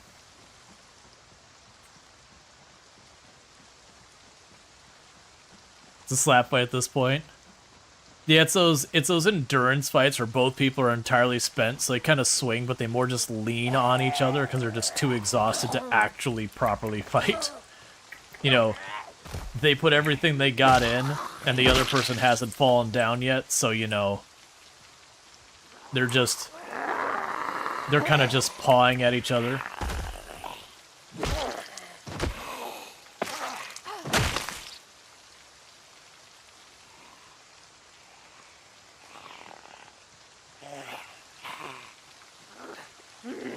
I thought you turned the rain? Nope.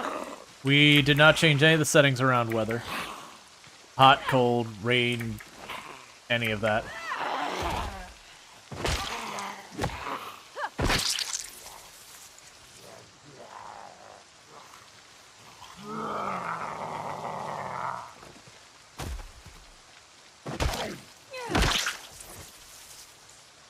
You're amazed by the amount of buys I've accumulated?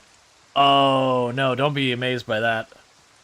Should I go and dig up one of the old, like, world record run videos from when I did the record and just show that nonsense? With just the solid carpet of bodies?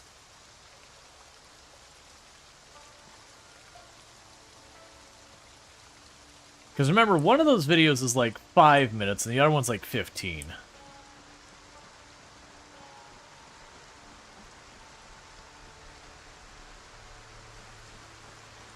Because I have 2 videos on the YouTube channel related to that.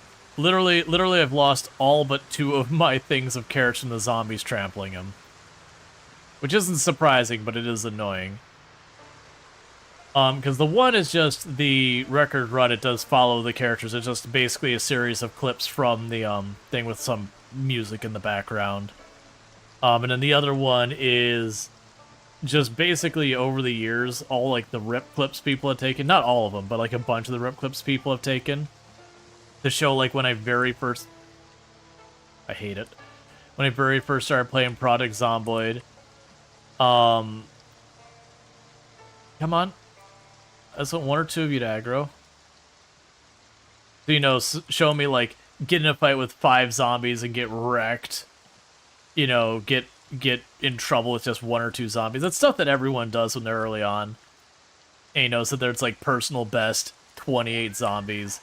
And then just kind of watch as I progress till I hit the record. Because I also wanted to make sure to show that, you know, I would have one run that I have, like, a really solid high kill run, and then the next run ends up being just okay. Sorry.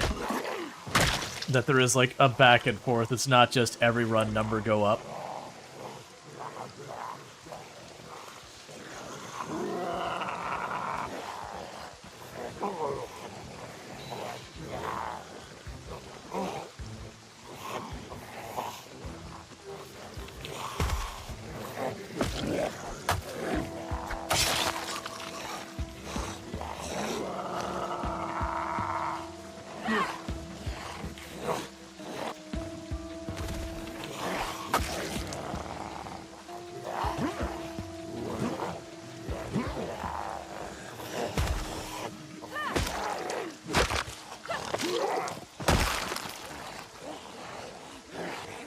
Big knife, don't care about it.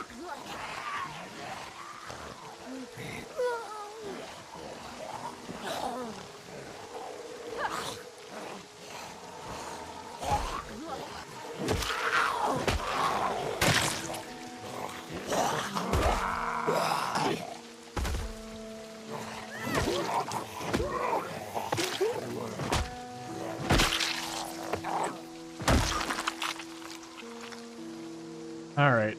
Oh my god, please.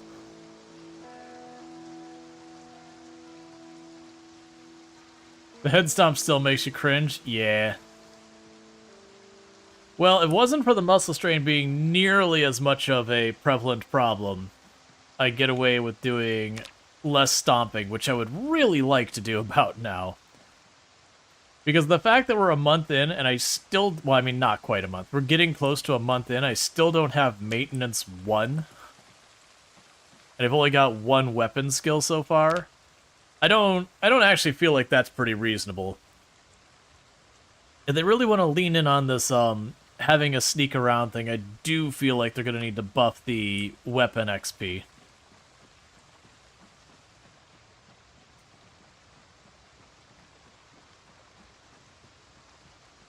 Or do something, because, like, right now... I mean, part of it is the area. Like, to be fair. I'm willing to bet on normal settings I probably would have a point, so I gotta take that into consideration. The stomp is very effective? Well, yeah, no, it's the thing I'm finding with the stomp is you always do damage. The animation isn't penalized from getting exerted. So it happens consistently at speed. I'm mostly doing it to mix up, so like right now my arm is strained from all the machete swinging earlier.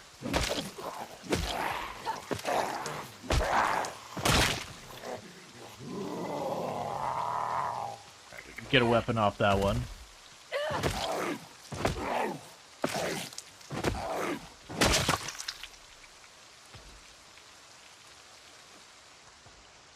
Stop attacking my grill!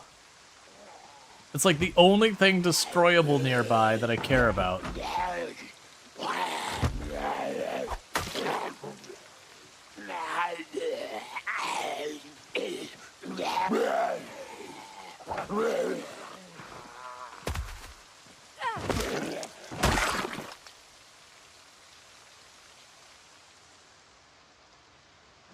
Alright, so we still got more around the back, so we're going to move down here. And rest some more.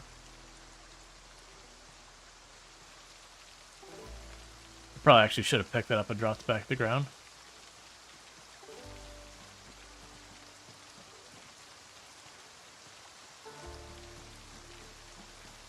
Alright, so no, you try to run with the sneak build. Yeah, no, it's kind of the same thing. My stance on sneak is it's cool, it is usable now, which is more than I would have given it in build 41. It is usable now. I'll give them that credit. But I would still hold out, other than a one-off thing, it is just not reliable. And therefore, you're better off still slowly fighting your way into a place and all that. And I think the only way they do that is to, like, would be one, to boost stealth to be even more powerful. Like, you know, getting to the silly, memey Skyrim kind of stealth where something sees you crouch and suddenly you vanish from existence as far as they're concerned. Like, the really memey stuff. Lamprey has the record. When I had the record, it was 135,121. And then Lamprey set it to, like, 950,000, because Lamprey, when he beat the record, continued on that run for literally a full year after that. I think Lamprey's record is the forever record. I don't even, like, I don't think Lamprey would beat it. I don't think anyone else is going to come anywhere close. Not even counting the changes in combat here, which would make setting those records harder. Even if we were still doing build 41. Dedicating near full-time gameplay for a full year to one attempt is not something many people can do.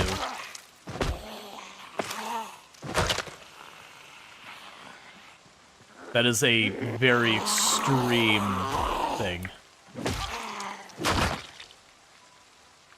Like, I don't think Lamprey even has it in it to do it again. Like, Lamprey seemed very properly burnt out by the end of that one.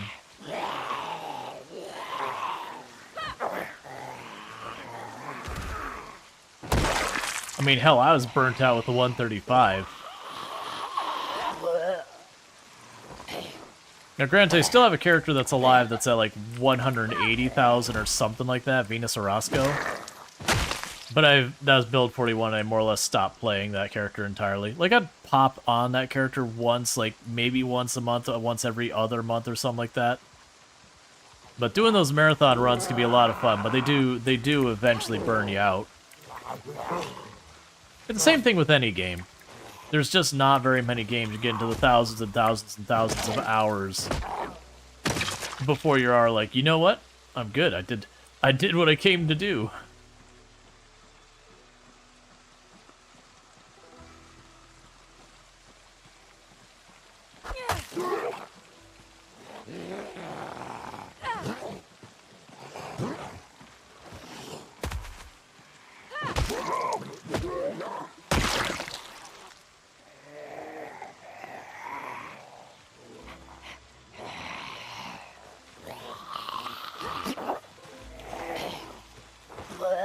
Well, that's not what you want.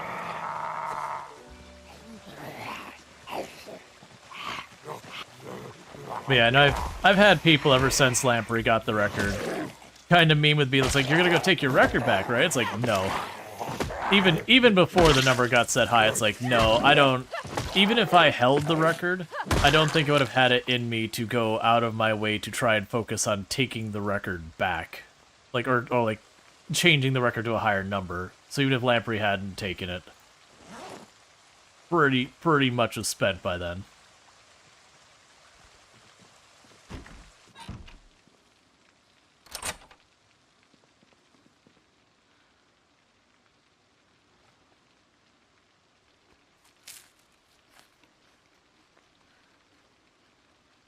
All right.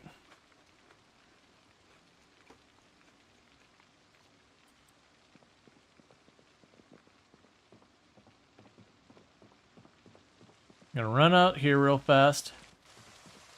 It is right next to the grill. Get dropped that in the ground to collect water.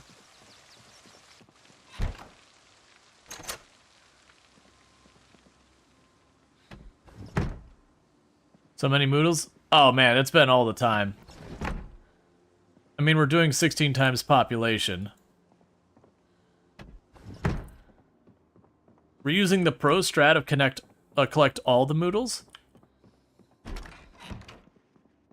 If we have all the moodles, we'll only get stronger. Not really. Like, moodles are bad. It's just, realistically, there's only so much I can do about it. So we're getting pretty close to leveling up Longblade. Oh, we're so close to maintenance 1. At maintenance 1, I could start making axes myself and all that. Even if they're not weapons I want. Are there respawns? On default, population settings, yes. In our world, instead I have made it so there's 16 times as many zombies, which is the max you can set it to. And then we don't have the respawns. I hate the maggots so much. They just make foraging unusable in an area you've been fighting. Yeah, moodles. Moodles are these. Those are called moodles. Yeah, no, literally, like, if you play, max pop with respawns, you can't even theoretically keep up with the zombies. You'd have to very massively nerf the rate of respawn, at which point, you know, then why did you bother? Let me guess, maggots. Oh no! Violets! I would like the violets. I can eat those. Yeah, because we can't risk more of the berries yet. Not till we've got the queasiness gone. Which that's just a combination of eating a poisonous berry and then standing over a pile of corpses all day. Oh, I see. Yeah, so the respawn rate is a percentage of the number of zombies that are supposed to be in a cell. So if a cell is supposed to have 1,000 zombies, I can't remember what it is, it's like 5 or 10% per 2-3 days or whatever. So if you go into there and you fight the zombies in that cell, it will try to replace 10%. Now it won't just, like, there's a lot more that goes into it, so it's an overgeneralization.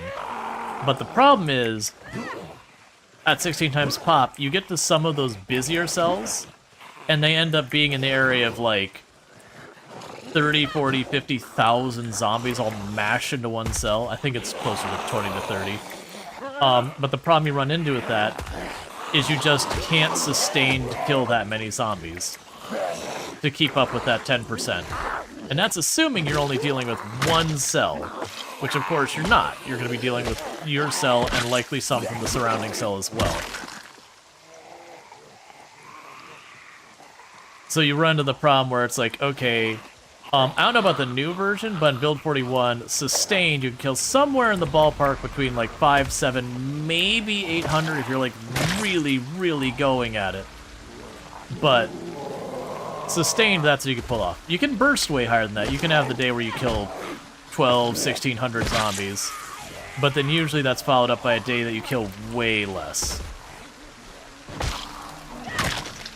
Like, a lot of times you get those numbers, you need to, like, expend shotgun shells and go through vitamins and all that stuff. Which are a limited quantity. Or even just, you start killing those amounts, and then you find yourself not having enough zombies nearby, that your kill count goes down seeking out targets.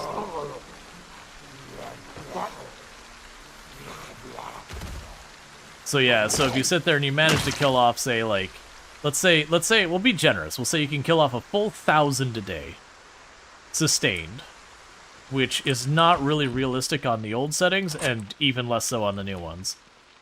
You hit a tile that's got, say, 25,000 zombies. So we're talking not the juiciest of the juicy tiles, but a pretty juicy tile. You're talking part of Louisville, something like that. Main part of West Point. So you roll in and you go and you manage to kill your 1,000 zombies. Cool. So you've knocked it down to 2,400. So it's going to try and recover 10% of the population. No problem. That is about 2,000 zombies.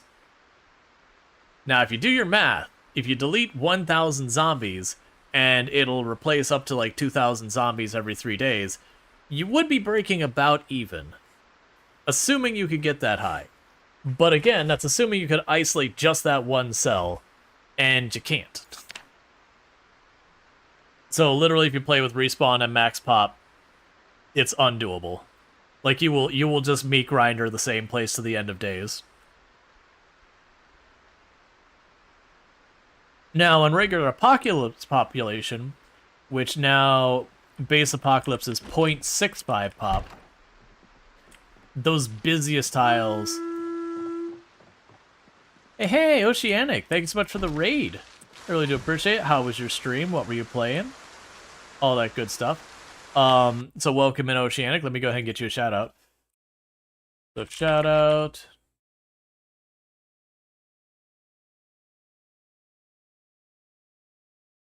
Oceanic, according to Twitch, you were playing some Persona 5 Royal. You also played Banishers, Ghosts of New Eden, and A Date with Death recently. So if any of that sounds good, check out that.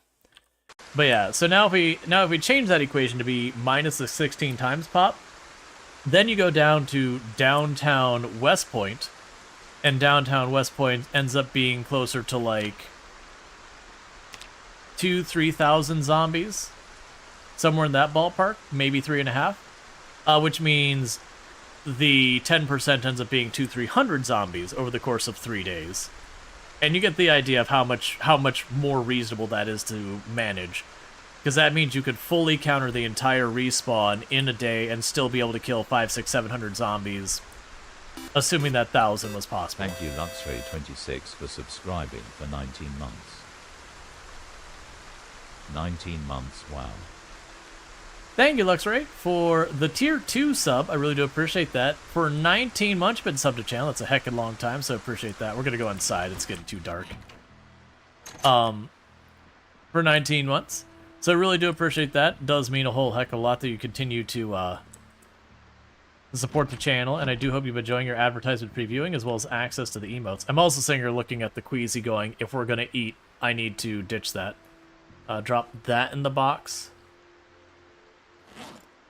Okay, we'll do a round of sit-ups to keep the regularity slowly climbing.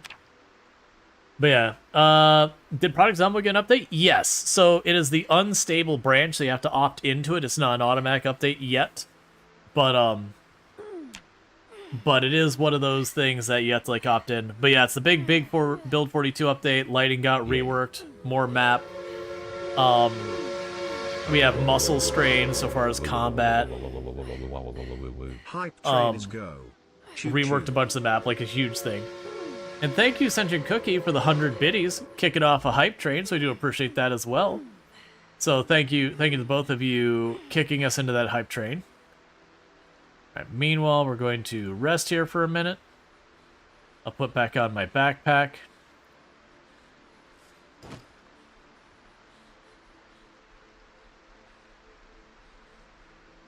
Grab out our weapon. How is our machete doing, by the way? It's completely lost all its sharpness and it's getting really dull. Yeah, the icons are also bigger. That's actually one of the things that people have very mixed feelings about. I like them, but I also know there's a lot of people who do not like the new Moodle icons. I like them a lot because they are bigger. I understand there's people who don't like the new art. They like the old pixel arty more, which is, you know, fine. That's a matter of taste. But I just like that they're bigger so you can actually see what the heck is happening. Man, we are not sleeping long enough. Alright, so we can gamble on a poison berry.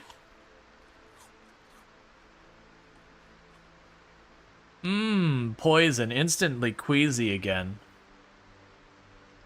And it's still pitch black outside, so we're just going to fast forward a little bit longer.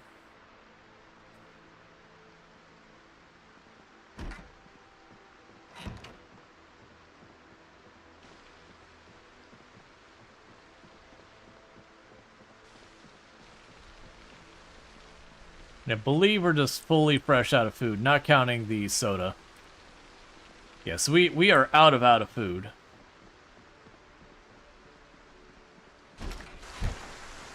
So I'll do my once around the area, make sure we're perimeter secure, and then I've got to forage.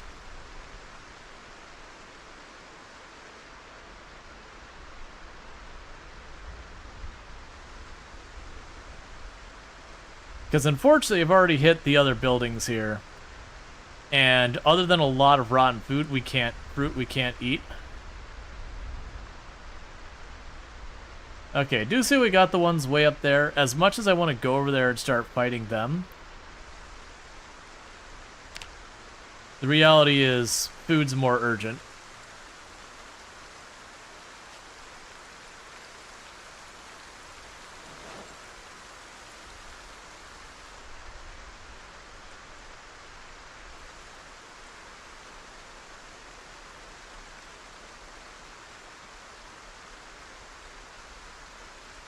Yeah, this is interesting because this is considered urban tile so far as the loot table.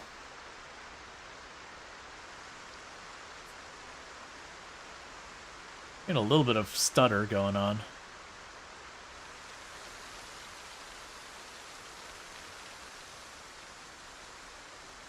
You have to cook that to eat that, and I haven't got everything set up to do that yet.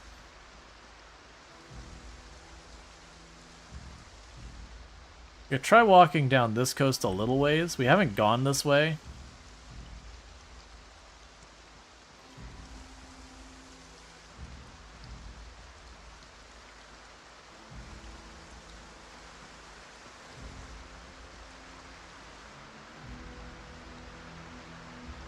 I got some zombies stuck here in the corner.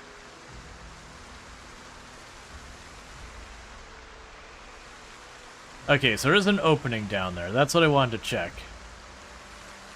Was this area enclosed or not?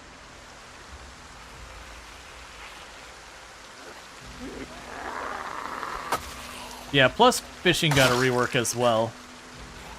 I don't even know if we can spearfish anymore. I know you can fish.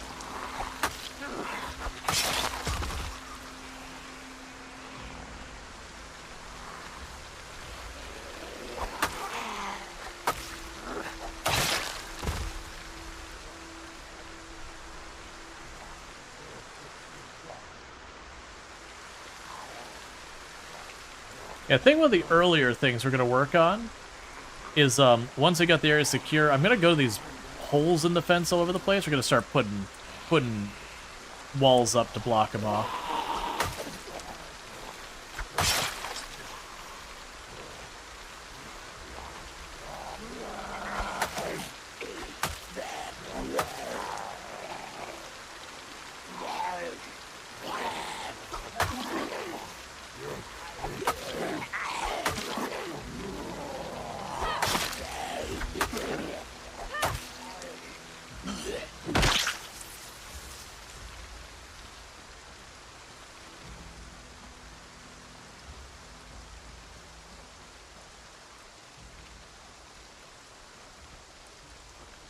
Alright, we've almost got that one group of zombies cleared down there.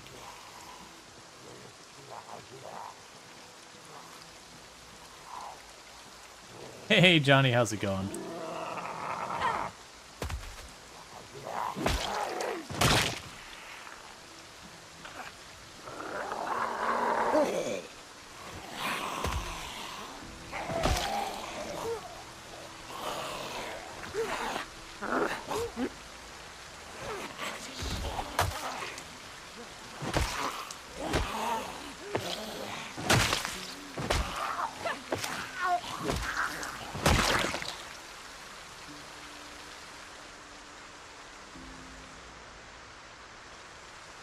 Yep, so just trying to investigate this corner as best we can. So yeah, it looks like the fence doesn't quite come all the way up to the shore, and then there was a gap up there. Still, it's good to know that this corner was basically, for the most part, clear. We just had one small to medium-ish group of,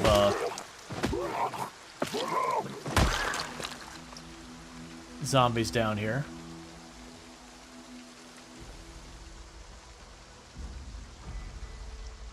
All right.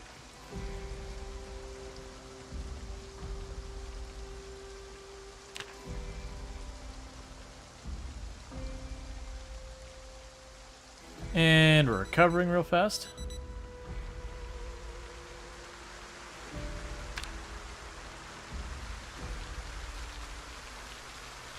Can't eat that. Gotta cook it.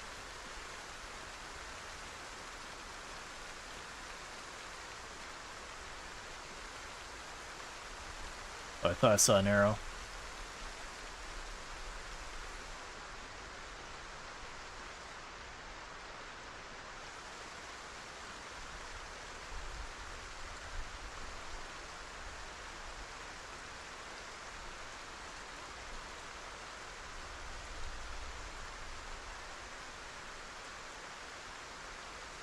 Oh, we can go over here because we're not sick anymore.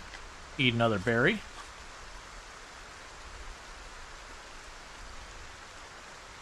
Yep, still poison.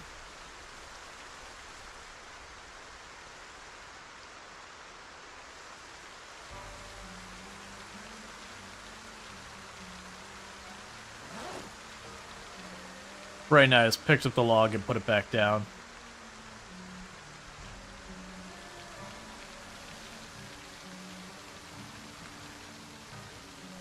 Delicious cricket.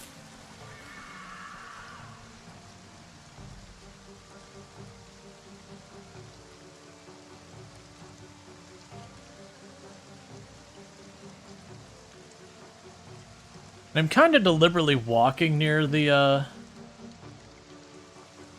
forest edge to try and split the difference on the loot we can find.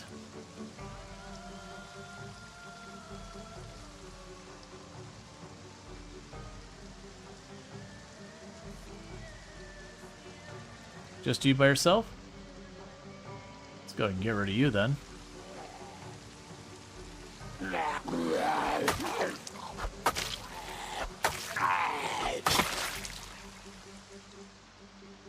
Cool.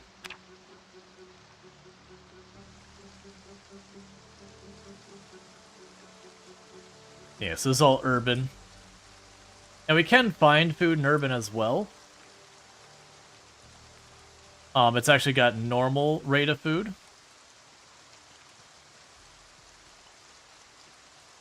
We go back into the forest tile here. Wherever it begins and ends. I mean, that's lemongrass. Not bad, because it can eat that to help counteract the food poisoning. It also gives me a single unit. Yeah, so both of them have a normal frequency of food, like a frequency of food as normal. It's just what kind of food they'll give us will vary. Tomatoes, love to see it.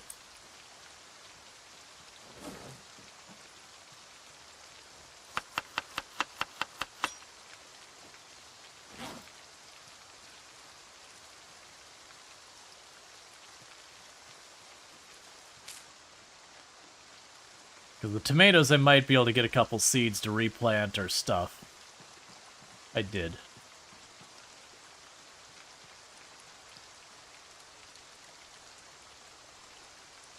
Alright. So we got away with not needing to forage for a while. But we knew it was all going to come back eventually. If I get to that field to the north, I believe that has a much higher rate of food than down here.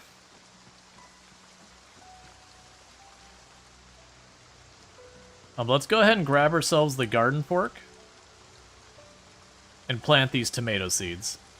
I do like that they changed the seeds as well, so one seed is one crop versus like this one was 12, that one was 4, this one's 6, and it's just like, okay, hang on. Don't make me remember this stuff.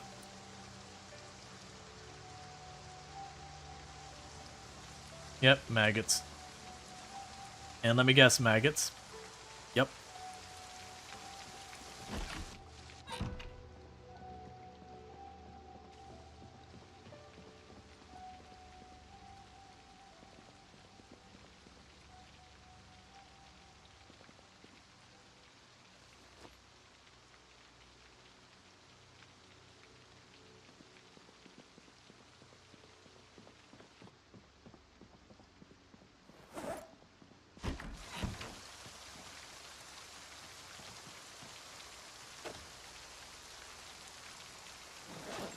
Take apart that watch.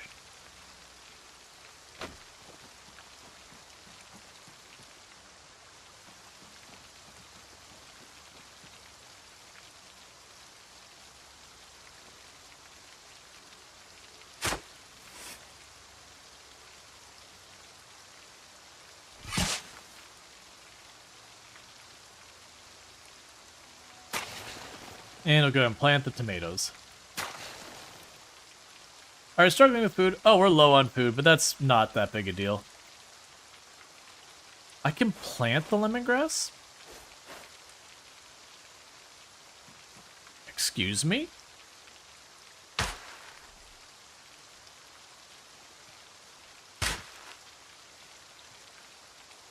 We'll try planting 2 of our 4 lemongrass and just see what happens.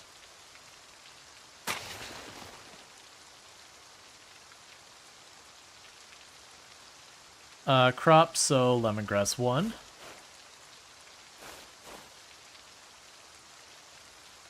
Cool. We will eat this worm.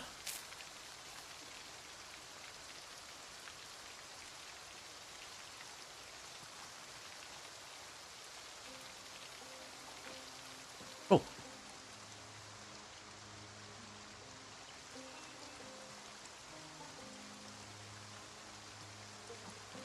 Oh, we got some more violets.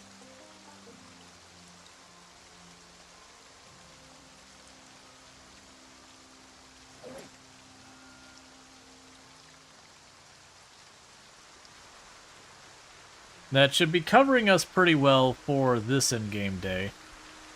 That's all we have to kind of do is just dual rule running around, foraging. We'll gain levels with it over time. And then we find stuff like acorns and the violets and that kind of stuff. They do give me a pretty okay amount of hunger when we eat all of them.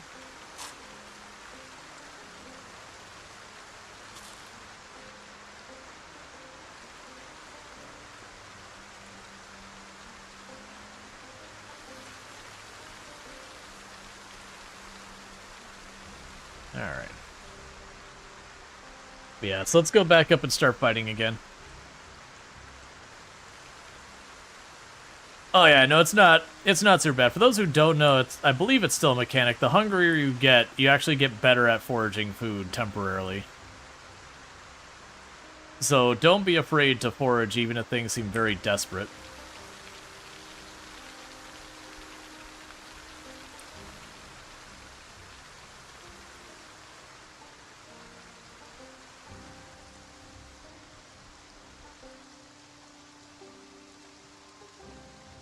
Foraging can be immensely powerful. See, like right there. We're a little bit hungry. We just slam ourselves a cockroach.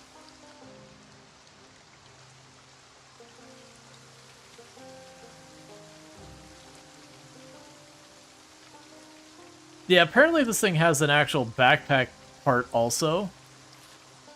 I had tried to put stuff in it earlier and it didn't let me. So I'm not sure if it got tweaked or just maybe it's the specific items in question I had an issue with. It wasn't very clear.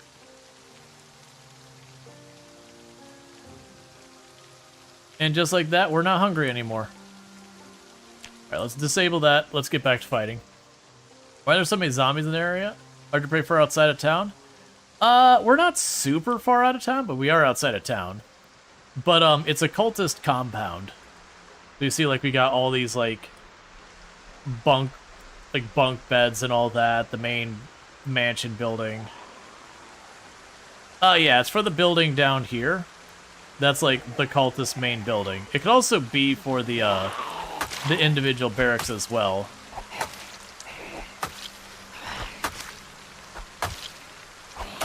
Oh yeah, my arm's still strained, isn't it?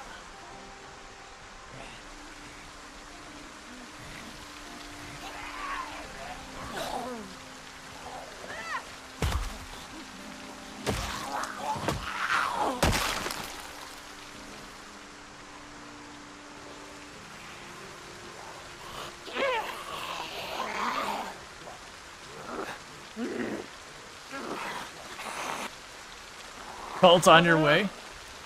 Cool, there's like a weird operating slash who knows what it's for, but certainly not good for people table in the basement near the prison cells.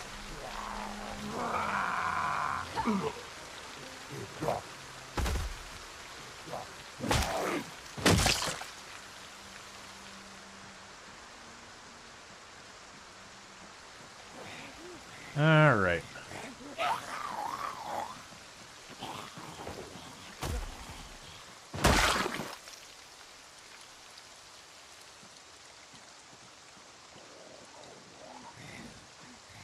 Come on. Stop flanking. There you go.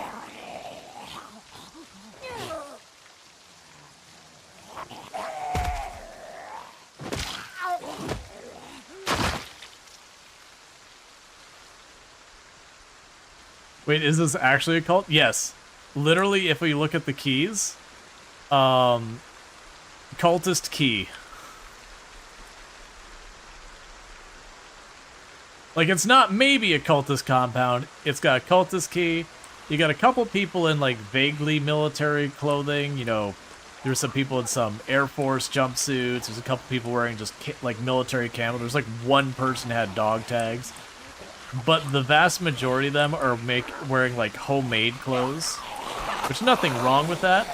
But having a large number of people in a compound called a cultist compound with a completely questionable basement, living on entirely stuff like made off the grid. It's very clear that this was not an up-and-up place.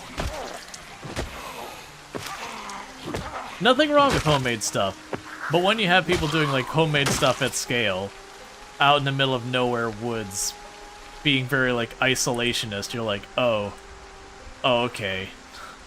This is not necessarily in everyone's best interest.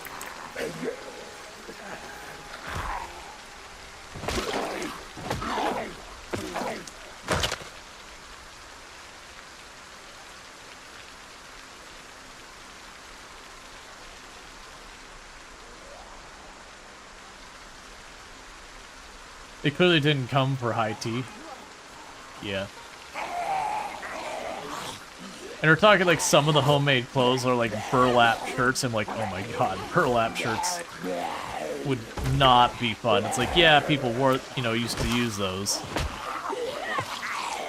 But also, that would be incredibly uncomfortable.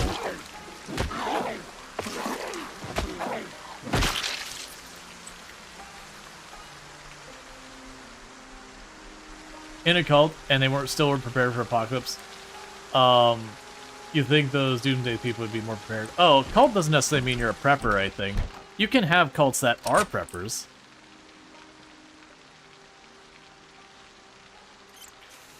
I took it like more they were just kind of a weird cult doing who knows what stuff that is greatly frowned upon by society. Because kind of who's gonna stop them?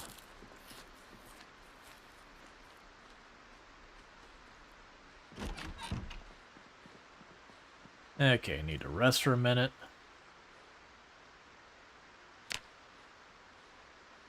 Because that's where you hear about all, like, the ridiculous cults over time, like sex cults and all that kind of stuff. That get really weird and all that. Like, and people can live whatever way they want to live and all that. But it becomes a cult when they're like, no.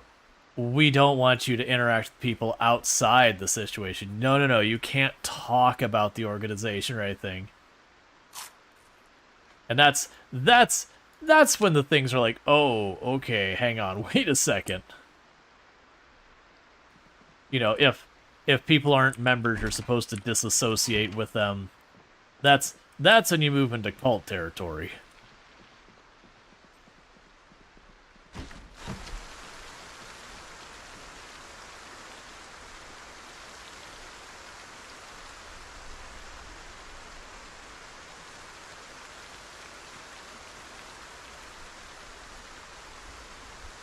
Yeah, I know exactly, Serverlord. There's a reason why when it goes to, you know, being something else versus a cult, usually that whole isolationist thing is a key component. Having weird beliefs, that's fine. But it's when you're like, no, but if you must excommunicate anyone who doesn't, fall in line, and you're supposed to no longer talk to your friends or family because you're part of the thing. It's about separating people from their support structures so that the cult becomes your only support structure. So that even if you start to realize it's absolute garbage nonsense, you still are kind of dependent on them. And that's been, like, tried and true in cult after cult after cult. Well.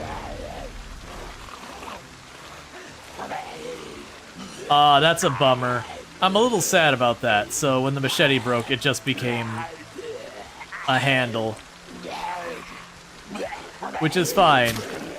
Why am I moving so slow? Okay, there we go. Which is fine, but it is a bummer that I won't have the giant stack of busted up machetes to...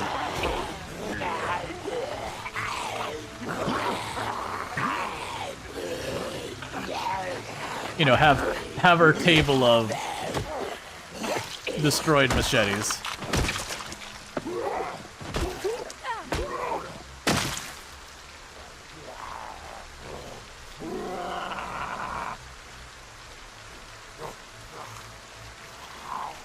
Yeah, it leaves you a little way to escape. Yep.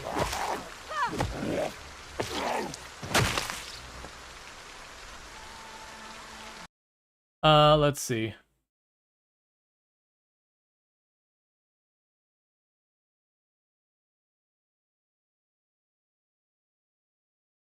Yeah, it's like, the abuse of the entire foundation is voluntarily that they can prey. Yeah, that's most cults do prey on the vulnerable, people who, you know, they aren't welcome in their homes, or they find themselves like homeless, or you know, they're struggling with untreated mental health stuff and all sorts of things. Like, there's a whole range of things that they target, but it is a deliberate decision by cults usually to target people who either lack a support structure or whatever.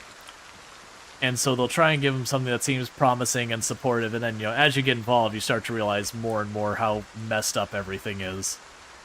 But by then, if you don't have a support structure left of any kind, what are you gonna do? They'll target people with disabilities, people who have, like, unmet medical needs kind of thing. They'll offer, you know, bogus treatments that just are stuff that make you feel better. Drug use tends to be pretty common in cults as a way of, you know, dealing with stuff. There's lots of documentaries about a lot of different ones out there that get both interesting and really sad.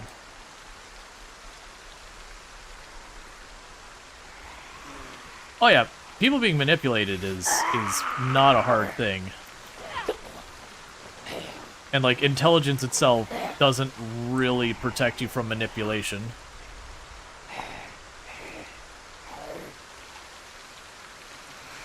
You know, staying on top and learning about things, that does help, but just, you know, having an education in your background and all that only does so much.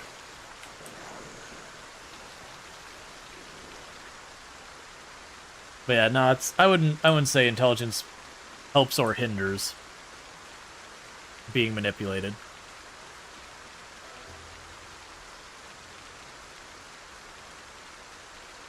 It's one of the reasons why it is, I think, very healthy to have a pretty decent level of... What's the word I'm looking for? Suspicion. You know, when people approach you with stuff, to have that initial, it's like, I don't know about this.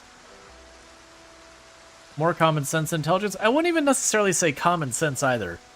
It's like, not to a level of, like, paranoia, but being skeptical, being suspicious, that kind of thing.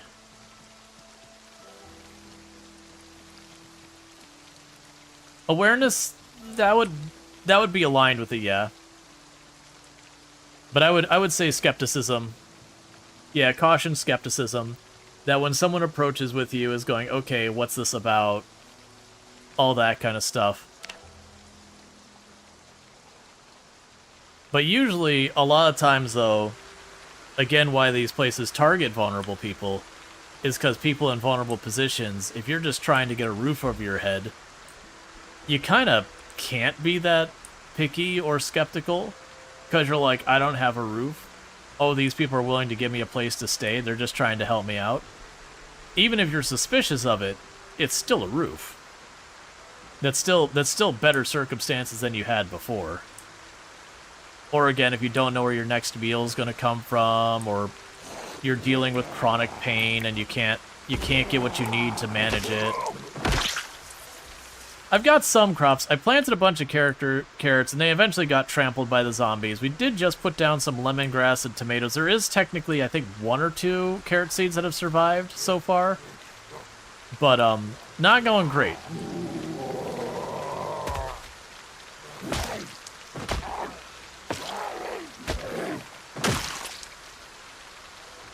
Oh, a lot of people tend to overestimate their awareness capabilities.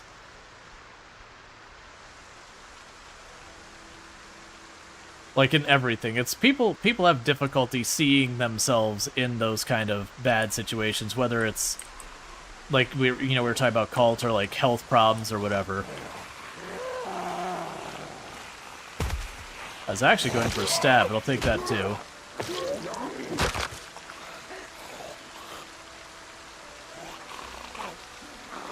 Zombies, when they when they physically walk over your crops, have always had a chance of destroying the crop while doing so. Leaving a dead body on a crop has no impact. It's strictly the zombie walking onto the crop that initiates, where it rolls and says, hey, did they just damage your crops or not?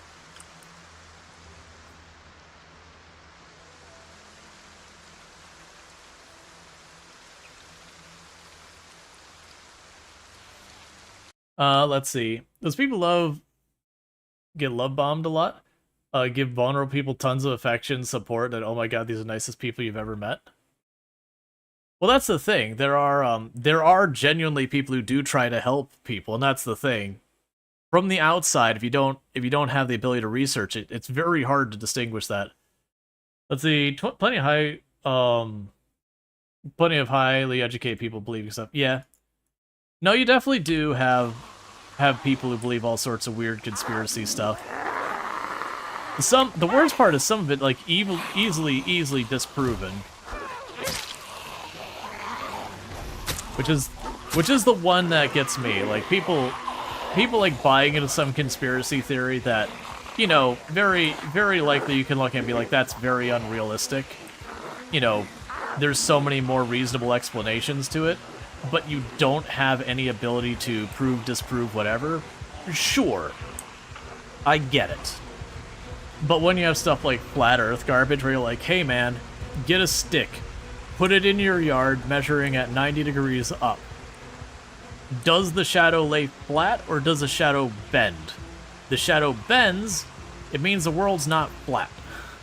You can actually get a pretty accurate measure of the diameter of the earth by measuring that bend, in fact. Literally, ancient people were able to fairly accurately measure the exact size of the earth doing that.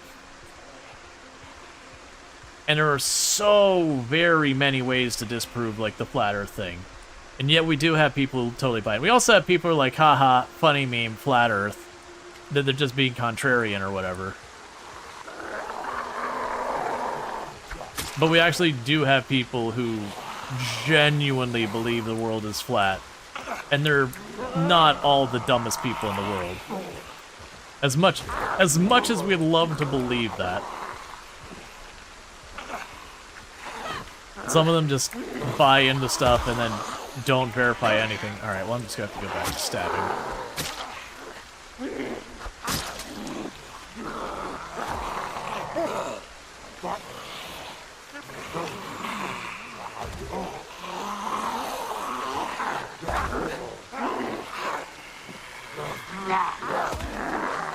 Alright, there we go. It's kind of one of those things that I do wish we had laws that if we can demonstrate that you knowingly are spreading false information, not you know, people going, oh, but who's the purveyors of truth? I'm saying, no, if I can verify that you, for a fact, individually know what you are saying is utter BS, and you're saying it anyways, and it's something of substance, I guess, is an important factor as well, that there's, like, no protections for that. Like, you're just like, nah, man. You're not covered with that. You can't just yell freedom of speech and say it's fine. Let's see. There were 2 ladies in his house. Asked why I was there. He had 2 carriers already. And they were on his computer helping him with his internet banking. Called the police. They were trying to transfer his money to their account. Oh, yeah. The best thing for a conspiracy to do is open it in something that is true, and then the face, or on the face seem true, but is amount of BS. Oh, yeah. Or, like, making, like, taking a real thing and then making a not real connection. So saying, hey, we have this problem, we can verify it's a problem, and then connecting it to, and it's like, this other thing is what's actually happening that's causing this problem. But that other thing is utter garbage. Or, you know, it takes a leap in logic. Yeah, the best lies have an element of truth. Yep.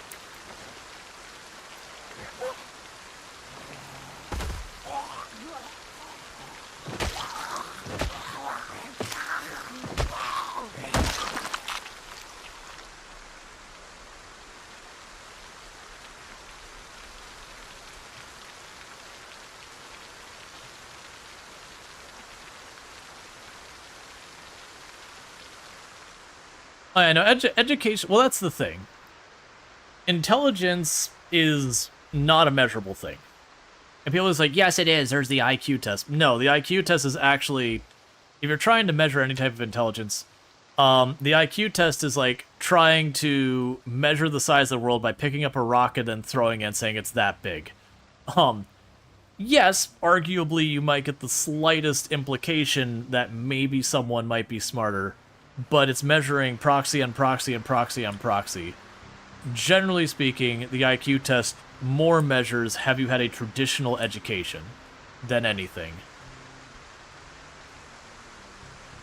Because most of their stuff. Can lemongrass expire now?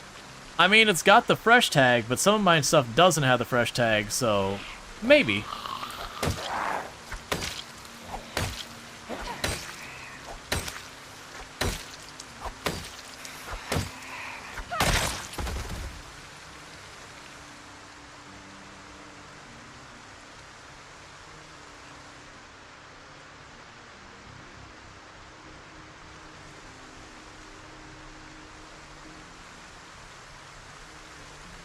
You're bad at history? I don't think history is on the IQ test. Usually the idea behind IQ tests is it's trying to go, do you have problem-solving skills? Can you do math? You know, these kind of things.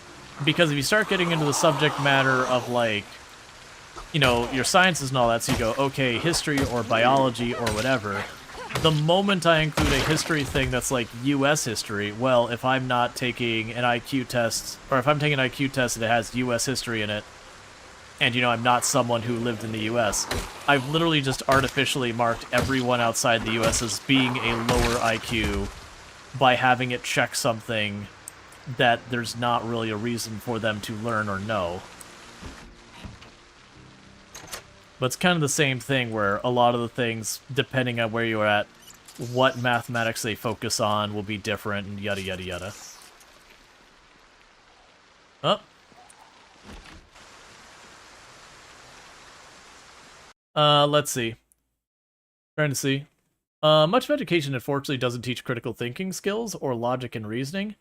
Well, that's actually, I would disagree with that, JD. A lot of our education has actually moved to teaching critical thinking skills over just being able to spit out an equation. Because that's what the problem used to be, is we would sit there and go, memorize your multiplication tables, not memorize the patterns in which you can figure out how to multiply. So that's definitely improved over the years. Let's see, how come your inventory windows are set only seeing 3 items at the top? Just so I could see more of the screen. Let's see, all his tests for essays and critical thinking. And bigger font makes it readable for stream and all that. I know. The zombies have just been coming, but this is normal 16 times pops up. Don't keep going towards that window. I literally came out to say hi. The least you can do is humor me while I stab you with an old-timey can opener. Which is like, not a hook. Well, never mind, I'm not gonna stab you with the opener anymore because it just broke.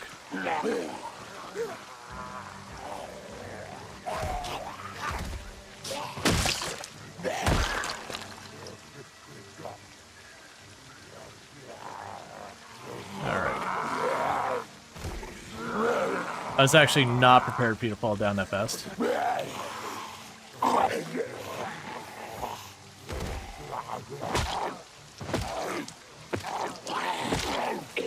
It's definitely another one, so I'd really like you to die now.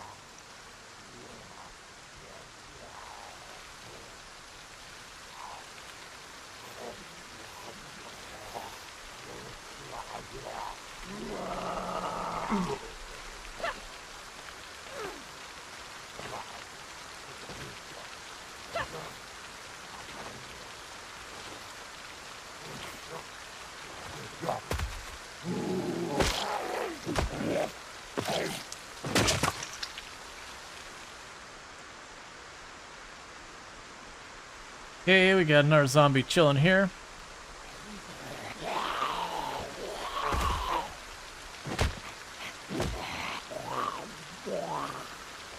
And I looked up at chat, and I missed my stomp, and they started to get back up.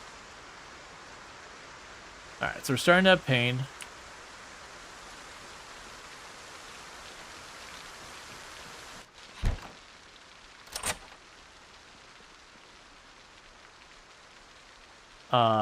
I want the sink. Yeah, they definitely buffed the amount of, water those contain.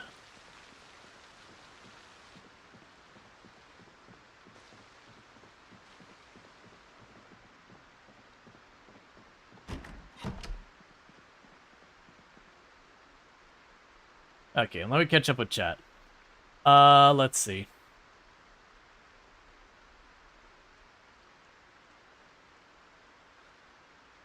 Let's see, if higher education taught critical thinking, you wouldn't hear about the actually crazy stuff going on major campus? I don't know. I used to work at a university and everything. And I haven't heard that much. But we can leave that alone. The problem with education is how people with disabilities get their assistance. Your special ed classes at the time, and often people who needed more help got the same amount as people who needed less help got the same amount. Yeah, that's all. There's definitely problems with, like, all sorts of issues and how things get tackled. Testing out the new Moodle designs all at once, all the time. Oh yeah, no, I never had the chance to. It would be cool to see the dead bodies eventually decompose. They do. If you look like there's a skeleton down here, it's kind of hard to see because I'm zoomed way out, but there's a skeleton down there. Not all of them do. Like, some of them will just rot a little bit. Other ones, they will go skeleton. So there's not many stages to it, and not everyone does. But they do get worse over time. Okay, we can eat our next poison berry.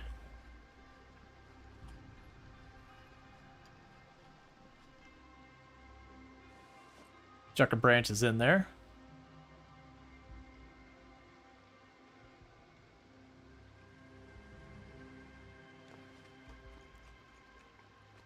You can eat the caterpillar.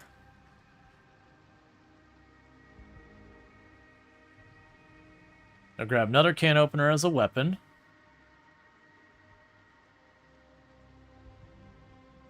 You can grab that. Why can I not dismantle you? I've got a screwdriver. Does that have to be main pocket?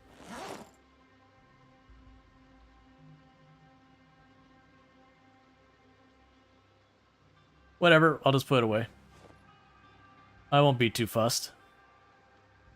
I'll put that away too, since I don't want to use that as a weapon. Alright.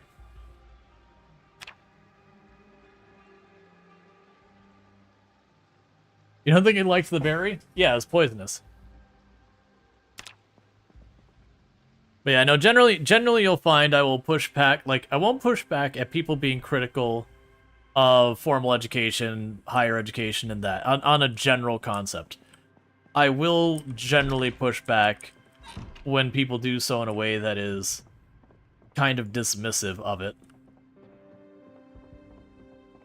You know, the whole, like, this is why they all have problems kind of attitude. Like, by all means, we should be critical of, you know, any of these things. Why can't... There's a corpse. We should be critical of these things, generally speaking. Because they do have their problems, like costing too much and yada yada yada. and whatnot, but actually will push really hard back a lot of that. Why can't it be cheaper? There's a lot that goes into that. That's actually a very involved question. Because a lot of people make the arguments as like, oh, well, you know, they're just greedy and all that. And it's like, okay, don't get me wrong, there is some of that. That tends to be more in, like, the tech school side of thing. But a lot of it does go into all sorts of ridiculous standards and all that come around, that they have all these really ridiculous obligations. Every time, like, new equipment comes out that they're expected to teach, they gotta buy it, so there's a cost there. But there's a whole thing. College is sometimes wasted money, sometimes worth it. Yeah, no, that's definitely one thing that has changed. It used to be, if you could afford it, this whole thing. But, nowadays, it's a lot more, should you get a college education? It's like, well, that depends. It used to be, if you can afford it, why wouldn't you? Like, it'll just increase your salary and all that, but now it's not that simple. What does the emergency frequency do? The emergency frequency lets me get the weather report for what upcoming weather we've got. It also lets me know when the helicopter's coming, all that stuff.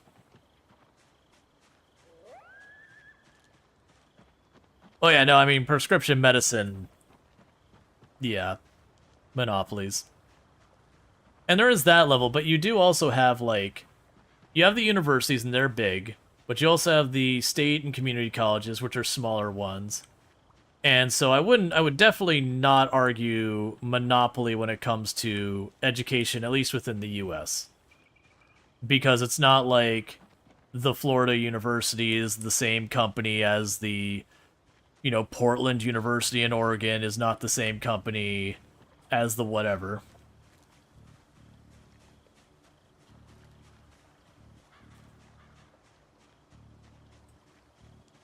There are definitely options for higher education.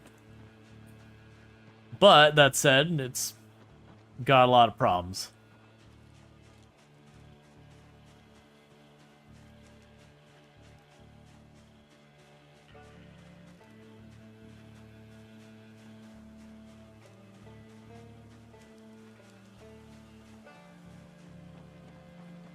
Yep. No, you definitely have, like, again, not that universities don't have problems. Very clearly they do. The costs do need to come down. I mean, one problem I have is all these important things all having to be for profit.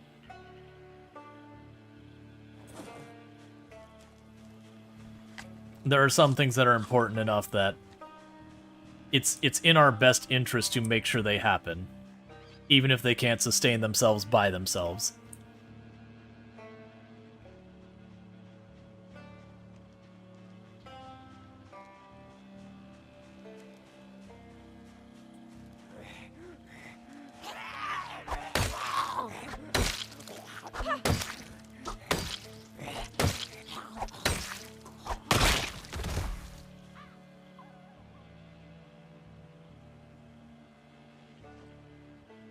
You gonna see the one in the tree over there?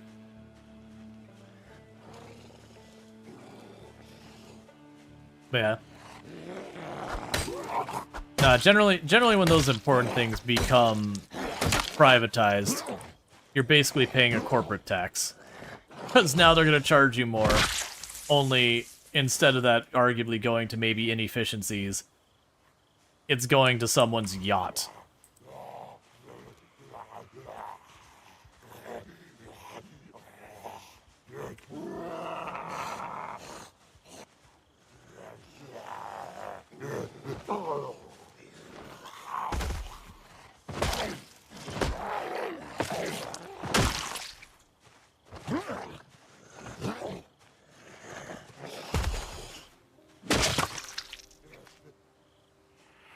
Okay.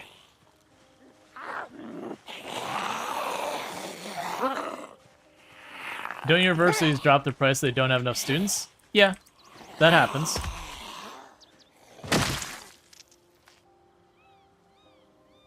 The problem is with a lot of our there's a lot of roles that you do have to have a college education or equivalent, like doctors, lawyers, that kind of thing. And with those type of positions, they do effectively have, it's not that only universities can do it. You do have tech schools and all that specialize in that, but a lot of those tech schools end up being like the really scummy ones in what they do.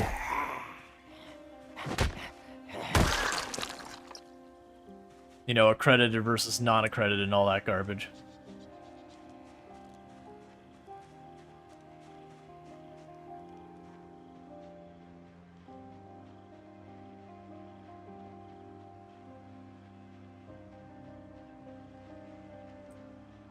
Yeah, I'm trying to avoid using the stick, because I don't know if that's actually counting towards any of my weapon skills. Which is I could hit stuff with it, but it's just... Let's get ourselves a little bit more food.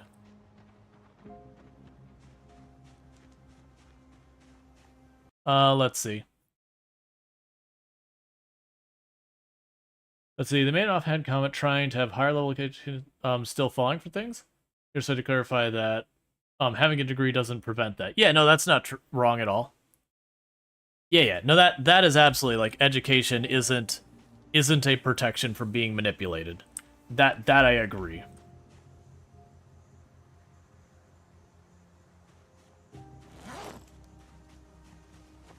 You can both be smart and dumb at the same time. You can be really smart in one place and really dumb in another place.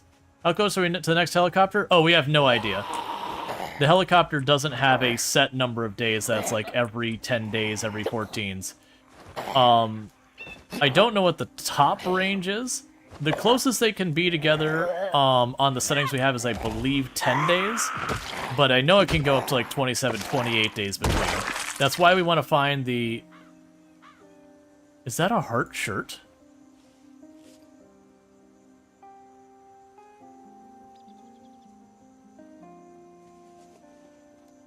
It is a heart shirt. It's a tie-dye shirt with a heart on it. Oh, now it has a hole in it, so let's get rid of the one that has a hole in it. I just look at it as like, wait, is this shirt got this like wild pattern on it? Stop giving the mushrooms. I can't eat the mushrooms.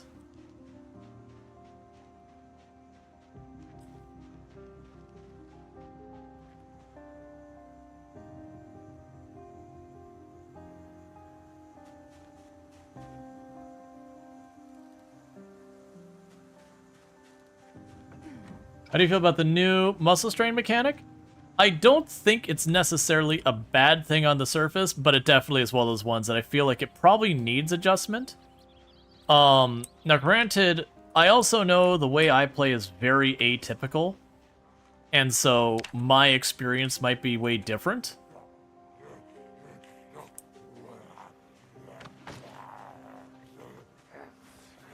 Let's get over here. I want to mess around fences. Fences will get you in trouble.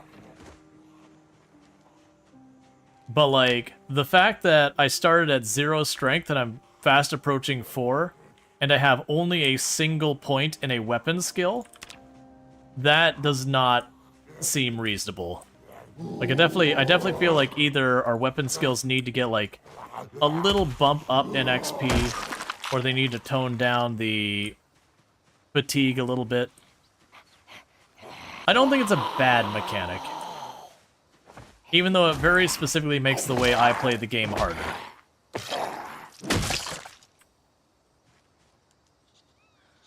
Did I already break my new weapon? Yeah, I did. Alright, but we are starting to push the zombies farther and farther out. Which is good.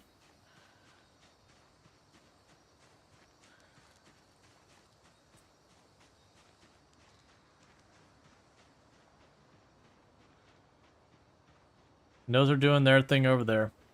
Oh, we do have a tail. Ah, we have a couple of tails. There must have been some zombies, like a group of zombies in those trees. Hey, Randall, Randallthor, how's it going?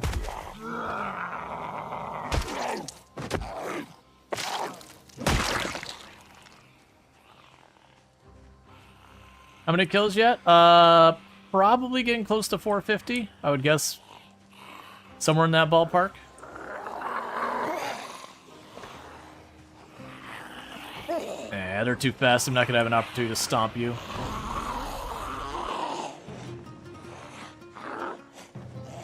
Did I get corner room?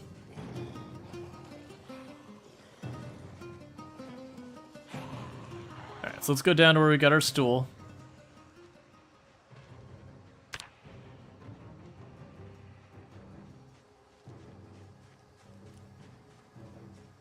Because the big thing is I haven't been able to keep weapons for a real length of time.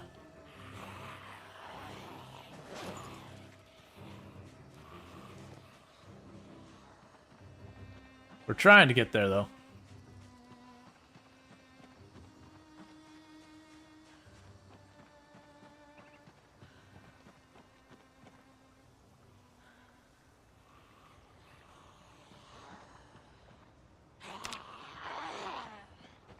So we got one way ahead of the others. Most of the others lost interest already.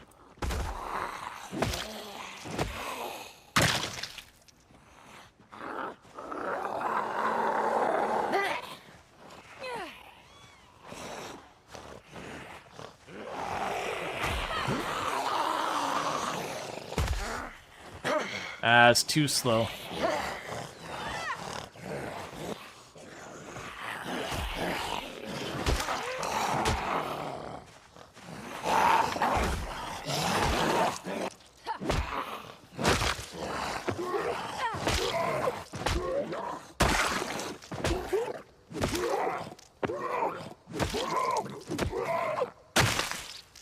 Okay, we got ourselves a new weapon. A terrible one, but a weapon.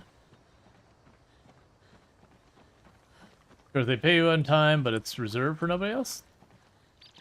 So I'm missing that. But you're definitely one of the best product Zomboid players. You're the only one currently playing 16 pop, which is fun to watch. Yeah, no, I imagine a lot of the other marathon players really want to see the rest of the new map. I'm getting a little bit worried about our weight, actually. We're in the healthy range, but we're already halfway down. It's just going to take time to get through that. I'm going to have to get some trapping going or figure out fishing. And that's going to take some work to do. Because we've been mostly just trying to hold our own. Because it used to be you just got a spear, you walked up to the lake, you started poking the water, and you got fish. And then with that, I would prioritize getting ourselves a proper fire going. But I haven't been bothering with that at all.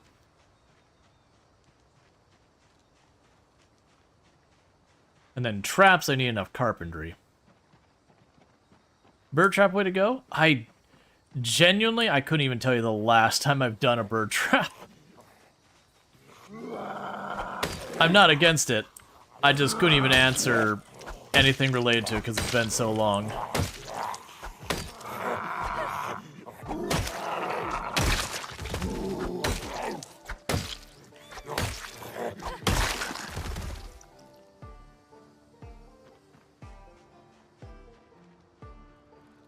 But yeah, we're gonna have to deal with that. Feel like it needs rebalancing? No, but that's the very thing. When you literally every single time you start the game in build 42, it says, "Hey, you're on the stable branch or unstable branch. It is not balanced. There are bugs." So yeah, very very genuinely, the game is not balanced. You are playing on the expressed "this is not balanced yet" version of the game. Obviously, want it to be balanced, and they're working on it. But that's just a thing that's going to be a while.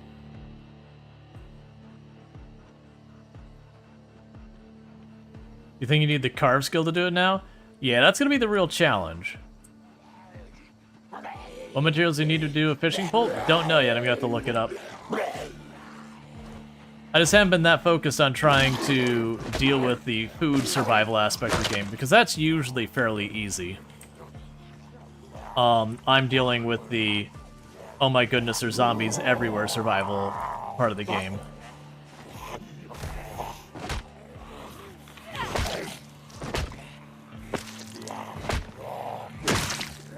Because I actually don't think it's till like something like 35 kilograms that you're actually start losing life. It's something really low like that. And the rate you lose weight will actually get slower and slower as you get to lower and lower. Or rather, the rate you burn calories slows down as you get lighter in weight. Because that's actually a real thing that happens with people as well. And it's sort of a way of mitigating things for the player. Fall over fast. Do it. This push. This push. You're too late.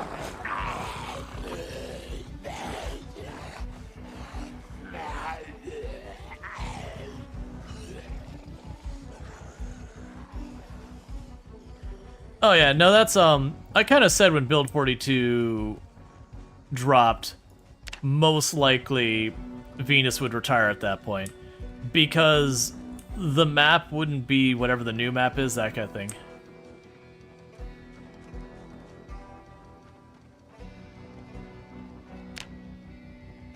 Yeah, 35 is really low. Well, that's the idea, is you're literally starving to death.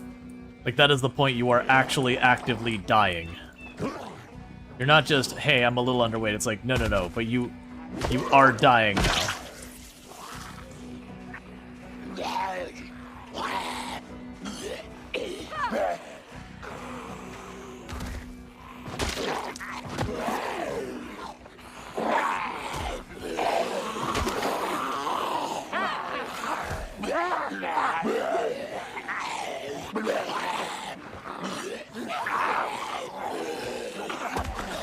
Oh, you were almost... That's fine. I almost had 4 stacked where you could do that.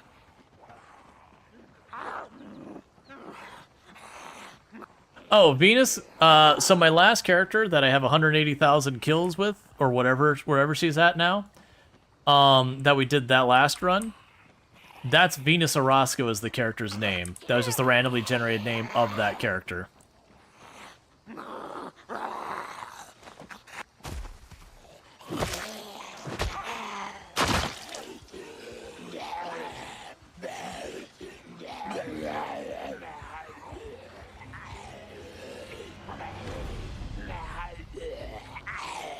Yep, now you're all good.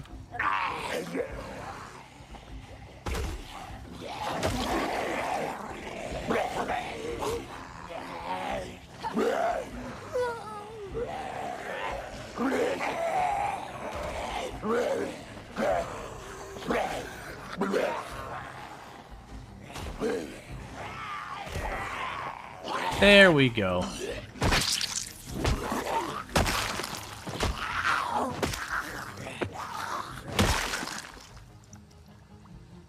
Yeah, stacking 3 isn't the worst thing in the world. Just takes some work. But once you get more than 3, stacking them is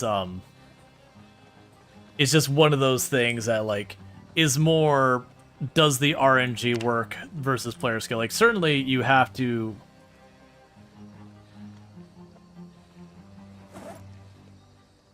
be able to, like, capitalize on it. Where am I? Drop that in the ground. But, like, certainly you have to know how to play it so that you have the opportunity to take advantage of it. But, like, you just gotta get lucky that those pushes go fast enough and reliably enough that you can drop all the people enough that you can go over there and deal with it. Alright.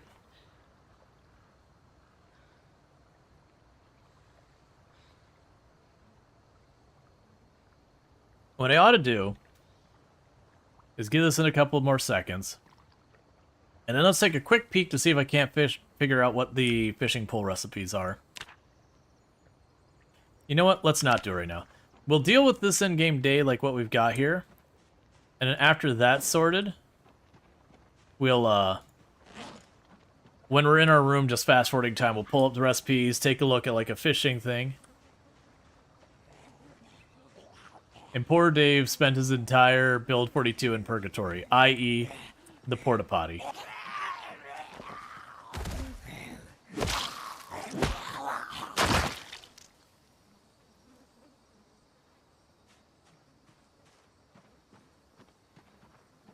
Oh yeah, I know you're all good in Infinity Simplex.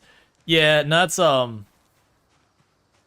Like, whatever character I was on, people were like, is Venus still alive? Is Clark still alive? Is whoever still alive? A lot of time memeing because I'd be watching me play the character, or, you know, it'd just be a normal day I was playing a different game.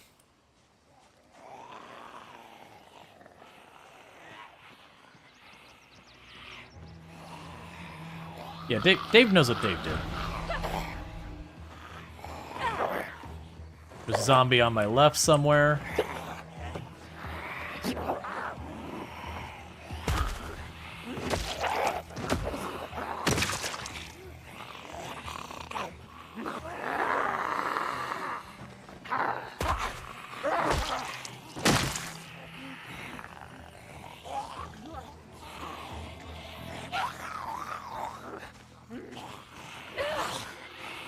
Little by little, we're securing the neighborhood.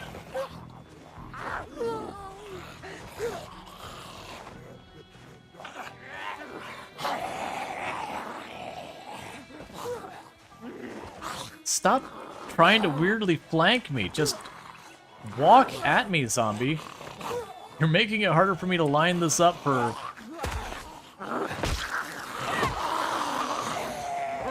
this step. Ah, she got up faster than I expected.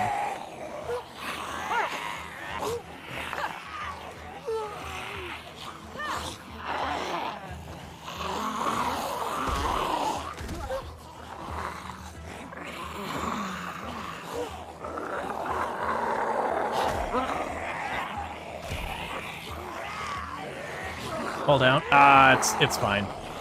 We're at 5 anyways. I would love to have a weapon again.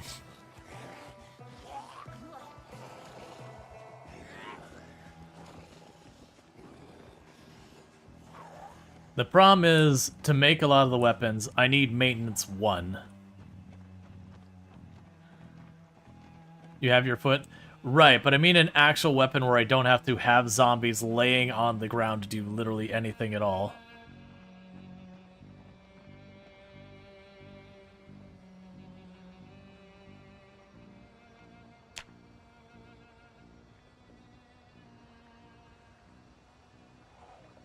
There we go.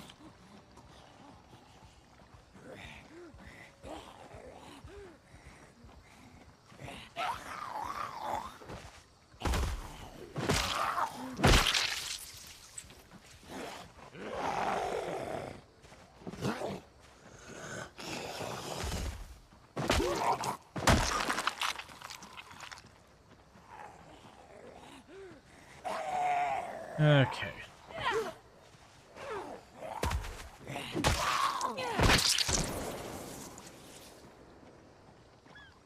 Okay, they're going north. That one turned north when the gunshot went off. So that should be good news.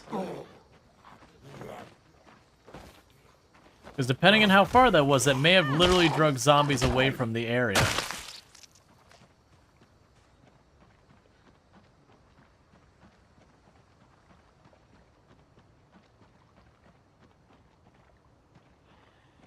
Yeah, north by northeast, it looks like.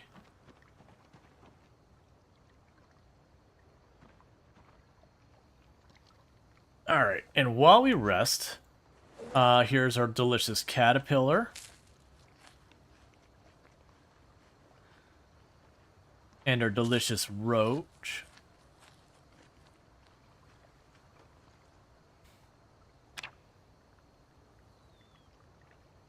As you finally reach it, you reach the north farmhouse, cleared zombies in CD8. Now you just need to figure out primitive cooking / make a fire so you can eat these chicken fillets. Nice!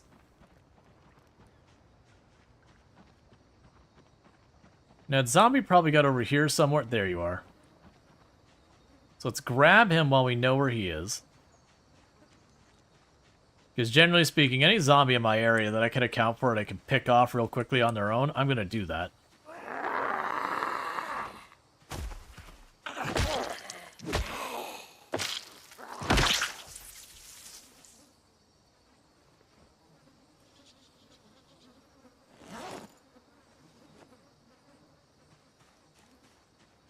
All right.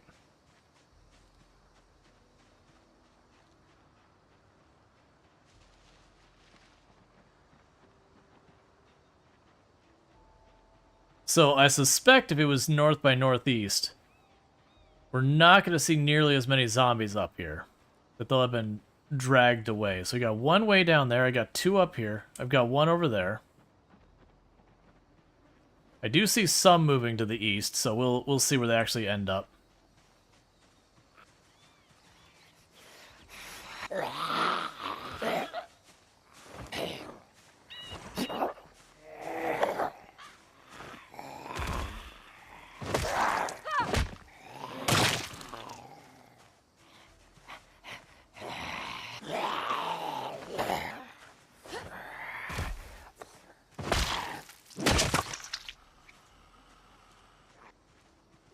I got zombies coming back again.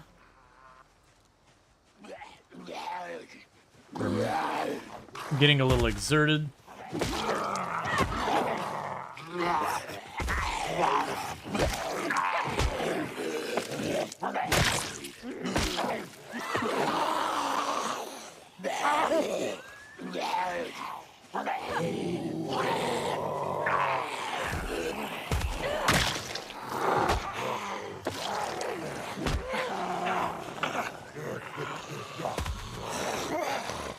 And it's a group again. Alright. Just going through the process of kill a couple, get a group, spend the next X amount of time whittling away at the group. And we check on our information. Our favorite weapon is bare hands. Oh, we're at 705 kills, where someone was like, oh, how many kills? I was like, probably 450. I'm wrong. I'm way higher kills than that.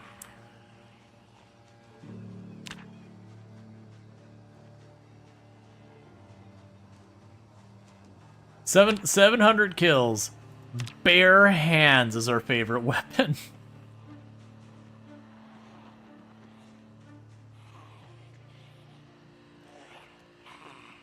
That's still too many on us. We drag him this way, we could probably ditch a couple. Pick him off a little by a little.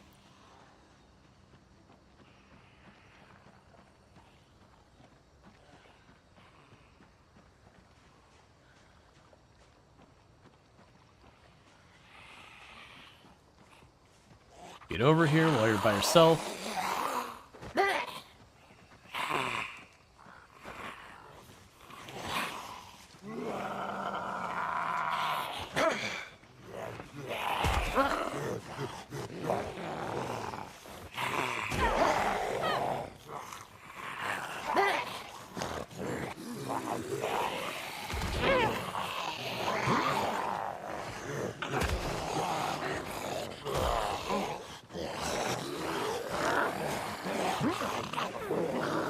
Yep, they're free. That's fine.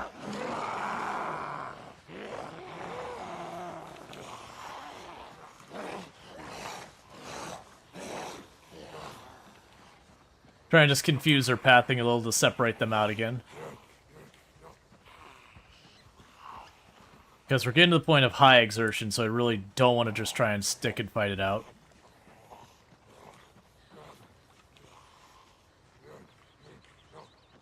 Okay, I may have ditched two of them.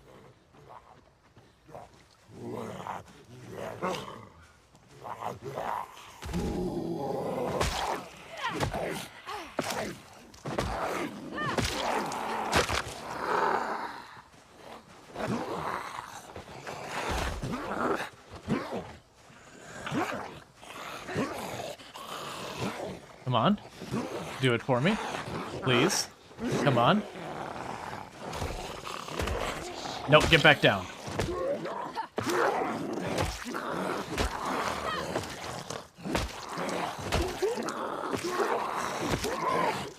All right.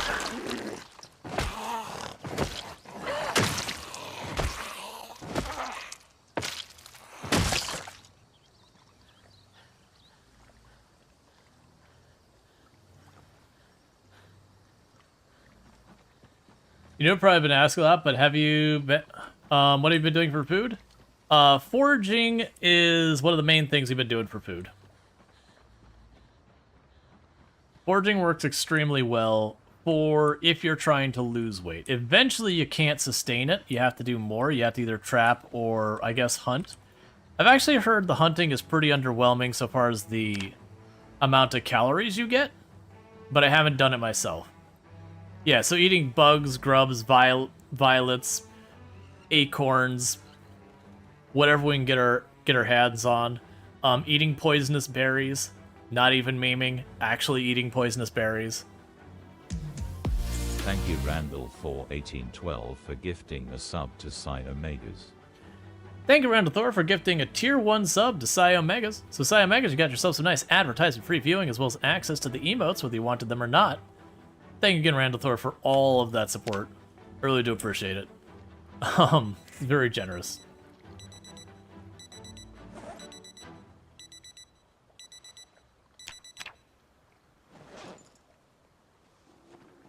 Okay.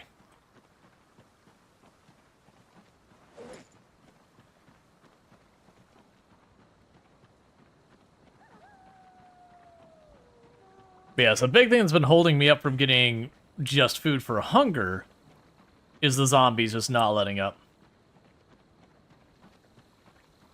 Ooh, gamble berries. Who's likes gambling? And is this berry poisoned? Let's find out. Berry was poison. I'll chase it with the lemongrass.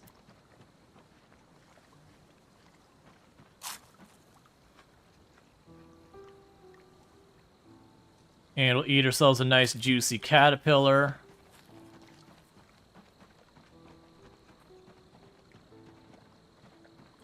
Yeah, no, eating just raw acorns in real life is not great for you. You can roast them and do stuff to make them safe to eat.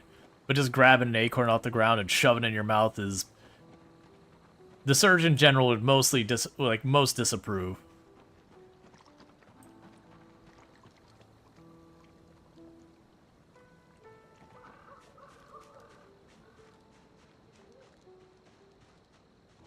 Probably maggots. Yup. Mm-hmm. I look forward to those corpses being gone, so I stop finding the maggots walking around here.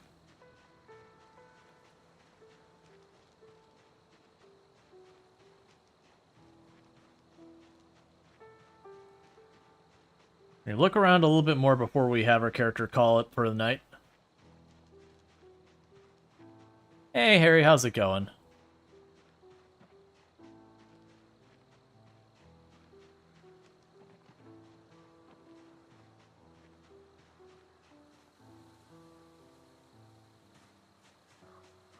Alright, no thank you on the twigs. I mean, every one of these things I am finding is giving us a little bit more foraging skill. That it will be a thing that we will find stuff faster and faster and faster in more quantities and all that over time. Oh, goody. Another scrumdiddlyumptious caterpillar.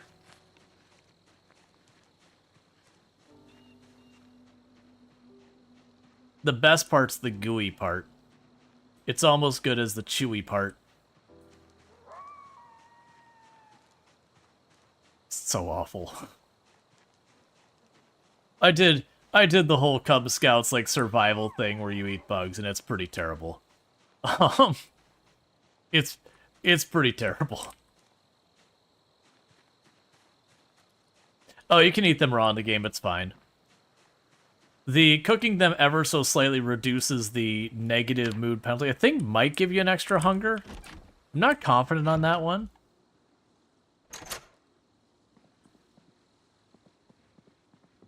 Let's drop all these branches and garbage that I've been picking up in here real fast.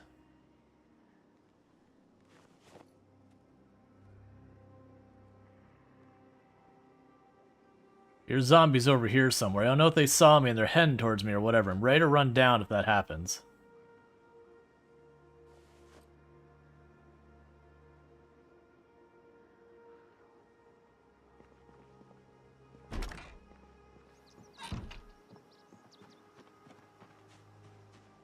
Oh, well, crap. That's my luck every time. It's like, I hear one. Goes to check. 10 zombies just chilling over there. It's not that many. It's like 6.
Well, we had it. It's just they're too spread out to manage to stay on top of them to keep them from, that.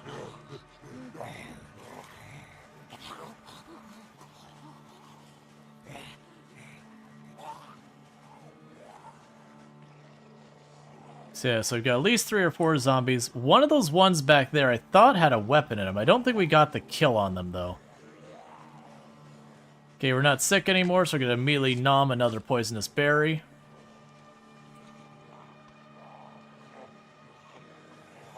Let's curve you down towards me.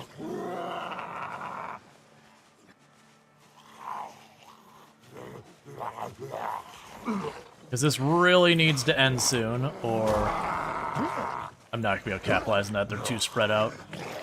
I have to get them to line up so I can shove one so that the other one walks over.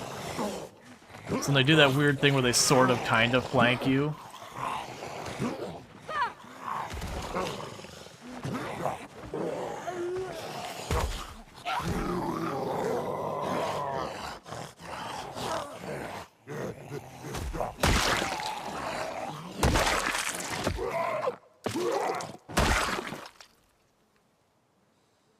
Another machete.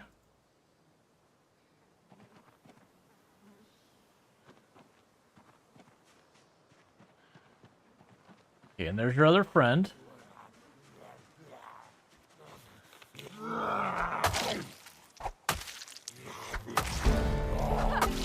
Long blade 1.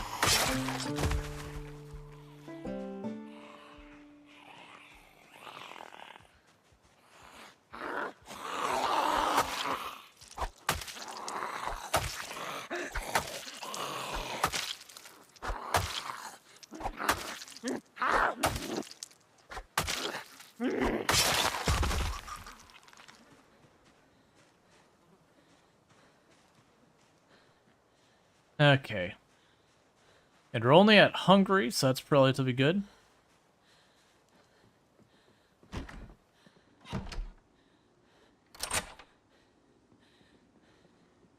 I hate this.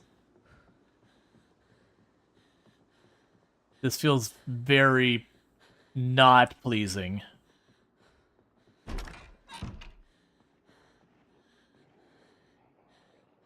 No.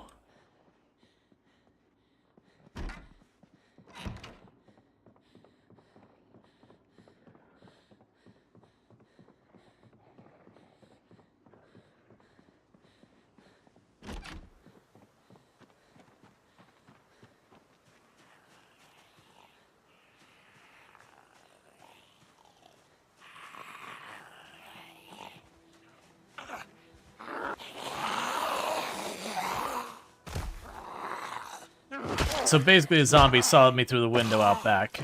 And I closed the blind, but then you can't see at all. And that creates its own hell. This is overheating. And I'm overheating because I ate a poisonous berry, so I have a mild fever. Where are you? Oh, you're over here. Stop snarling and get over here. It's past my bedtime.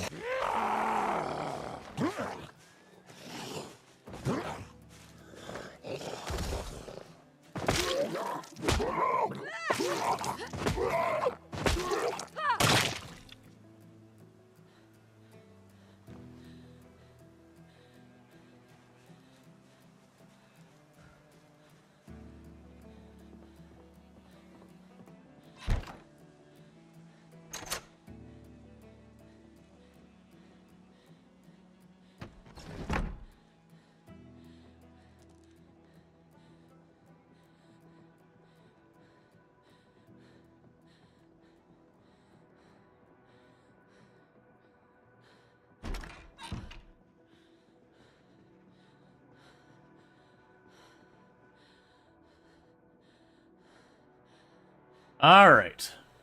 And while we're resting...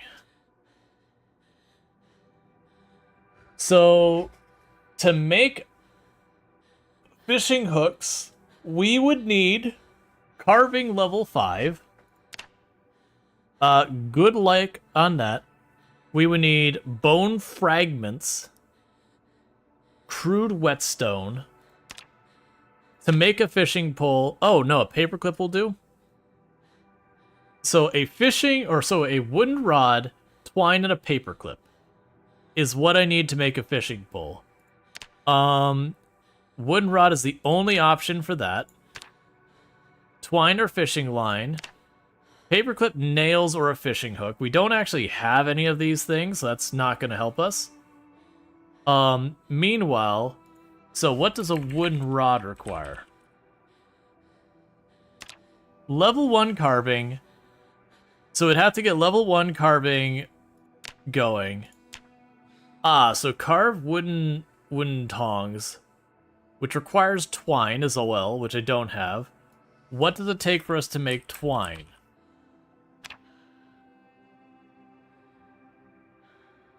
Hemp scutched?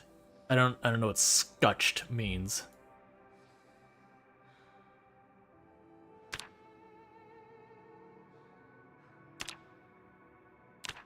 I don't know what scutched means.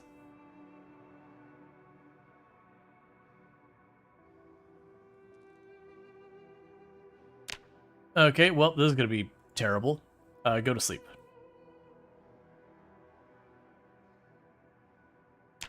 Yeah, but mechanically in the game, I don't know how one scutches the hemp. Is there flax where you can make sinew from animals? I don't believe so on either count.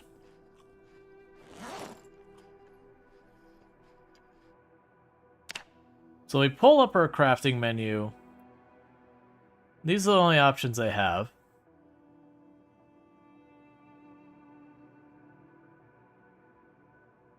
We'll definitely need more. We also have this stuff, but I also don't have anything there.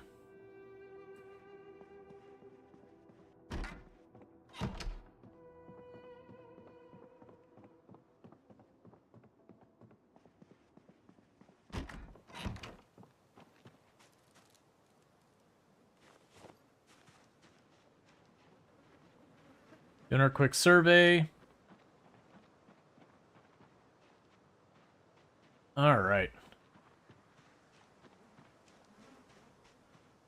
Look at the bird traps. Yeah, we could do that. So a quick peek at bird traps. Stick trap. Also requires twine, which means I also have to go and figure out the twist twine out of a wooden rod and hemp scutch. We need a wooden rod.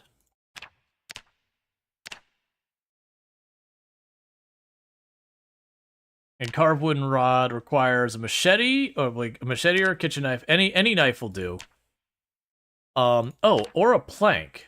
Or a tree branch. So we can make the wood rod right now. Why didn't I get the option? Oh, it was carving 1. I don't have carving 1. What can I carve? I can carve a spear out of a very long stick. Gotcha.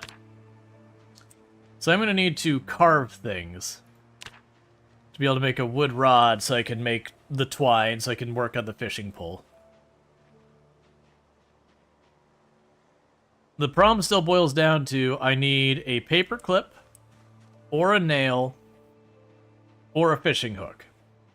And to make a fishing hook I need carving of 5, which is going to be a lot of carving.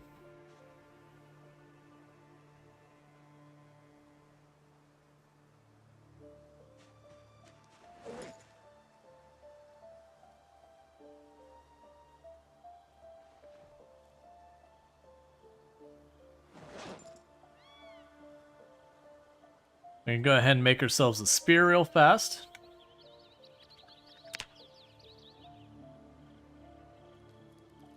Which gave us about 2 in carving. It's going to be a long go to be able to get that. I think we're going to have to figure out something in the meantime.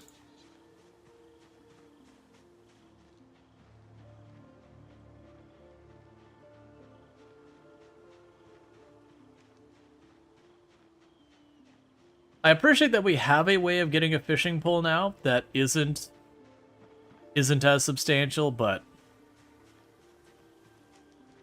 yeah.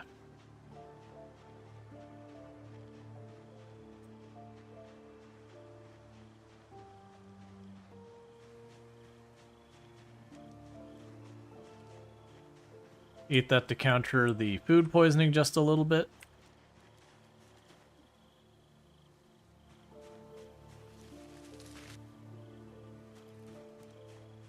All right.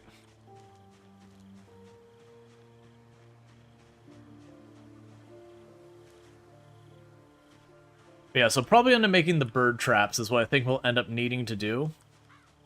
Because I want to say it was a bunch of sticks and all that. I'll have to figure out what we need for bait for the bird traps, though.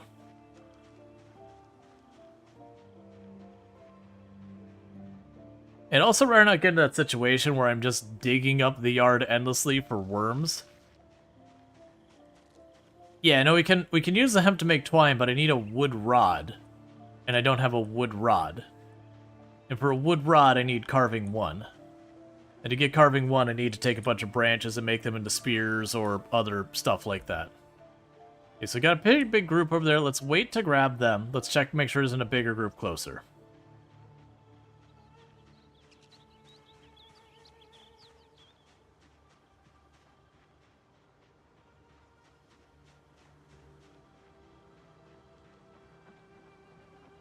Okay, not seeing an actual group here, but we got a couple over there.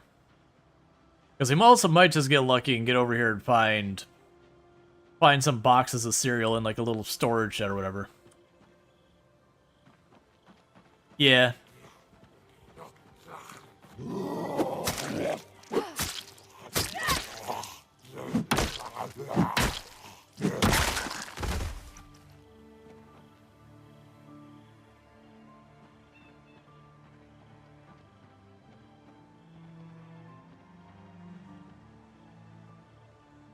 Yeah, thing with spears is they're no longer just tree branches, I don't believe. Get over here. We need a long wood pole or whatever is long... Whatever. The recipe's a little hard to go, and you can see... It does not last long.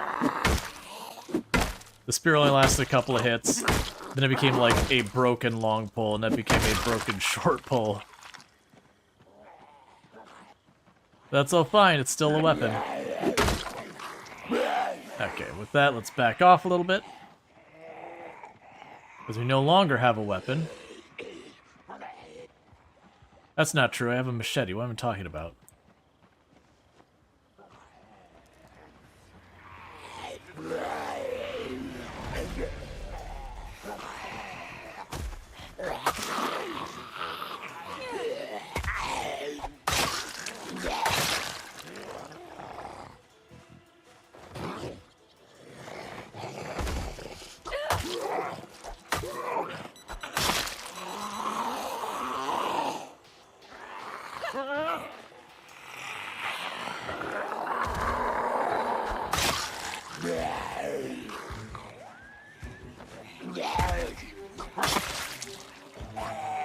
Okay. Some coming from my left. I don't know where, but I heard them.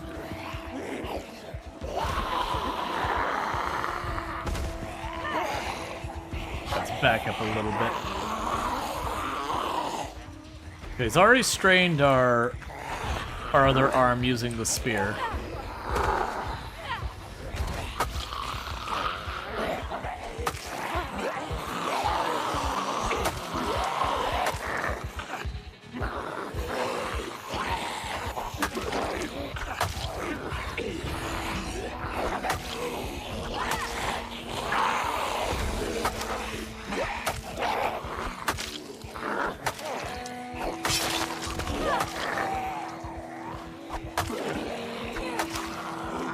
Pretty soon we're gonna have our damage get nerfed by the... Yeah, there's the attack speed nerf.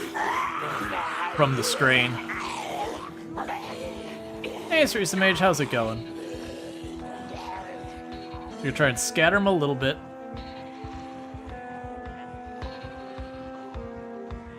Yeah, if we go around here, I'll likely lose a couple of them.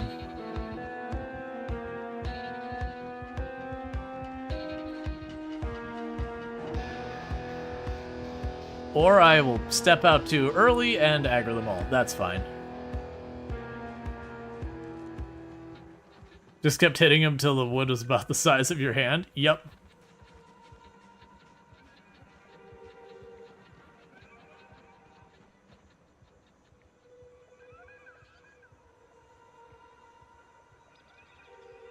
Alright. Yep. You're happy, struggling with depression. It's been a roller coaster day. Gotcha. Well, I hope the roller coaster finds its ways to the highs more than the lows for you. I know depression is a very tricky thing.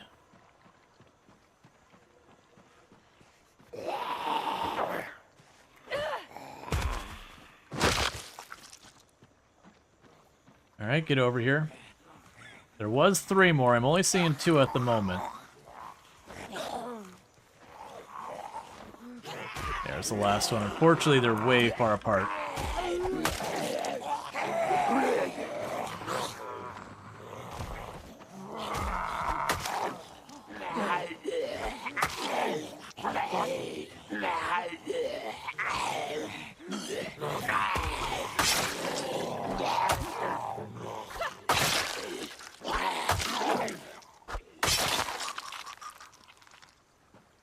Okay. So we've got them. We're not exerted, our muscle strain is real bad because of the spear. Since we have no skill in it, and it was a crappily made spear. We didn't do much damage, so we did a lot of hits with it real fast.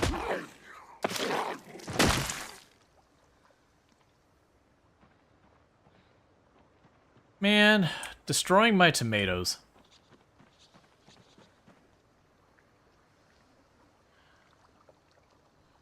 There you go. I'm never going to get anything out of that garden. That's not true. We'll eventually start clearing out the area. But until the meantime, the thing I got to figure out is what we're doing for bait for the bird traps, because I couldn't tell you the last time I used a bird trap. If I was going to use a trap, I almost always went all the way up for the rabbit traps. So I've got 1 tomato, 2 carrot plants, and 2 lemongrass still growing.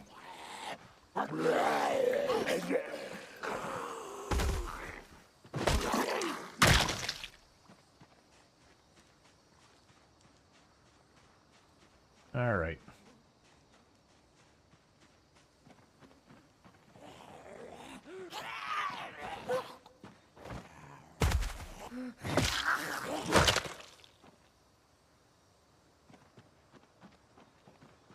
Well, come on.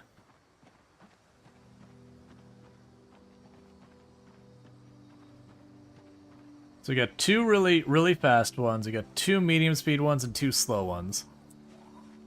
Let's try and split them up in those groups. Yep, follow me. Let's corral you together.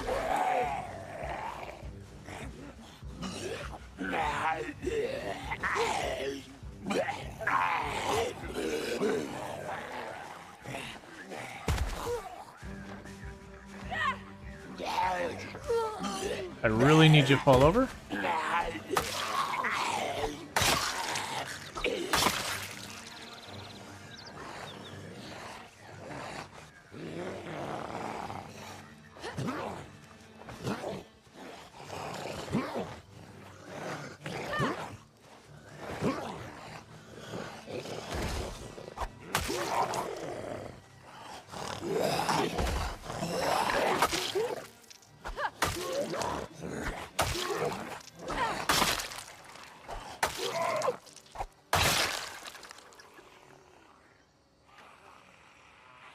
Stop trampling my crops.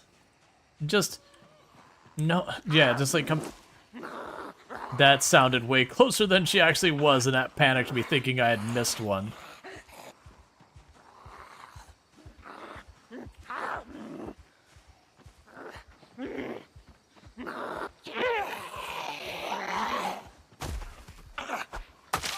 I think the nod at the portal to device thing is to be like a nod at the late 90s flip phones and all that kind of stuff. One day it'll be cleared until helicopter. Yeah, the problem is we're getting back into helicopter territory that we're getting due. But that is a normal thing you deal with 16 times pop, is there is a back and forth of you get set up, you get evicted, you get set up, you get evicted, you get set up, you get evicted, and then eventually the zombies stop showing up and you're like, where did everybody go? Oh right, I'm at like 8,000 kills. The neighborhood is gone.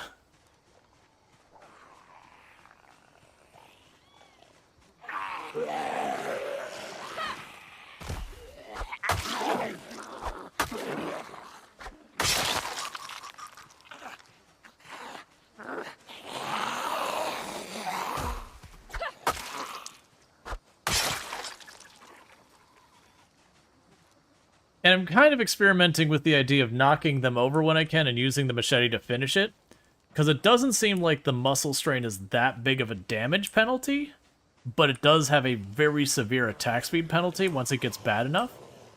So I'm kind of hoping I could take the increased damage you get when you're down striking to make that carry a little bit, to hopefully try and keep our maintenance and weapon skills going up.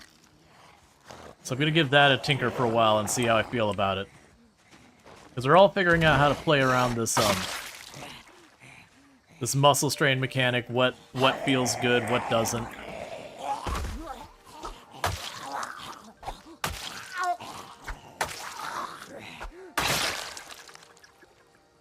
Let's see, well, you've been struggling with your depression for several days now. Also, as part of a group of residents who finally won our battle against the town. Nice.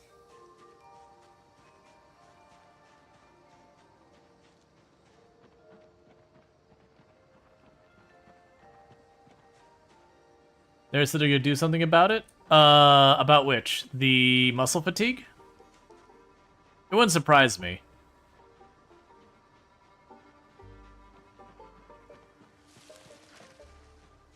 Yeah. No, because, like, my comment is I don't think it's necessarily a bad system. Just that maybe it needs a little kick down a bit.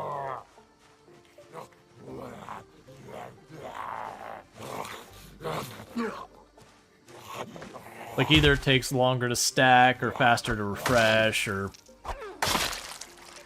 what have you. I understand they're trying to push us more towards stealth and all that. The problem is, I still feel like the stealth side of Project Zomboid is not at a good enough place.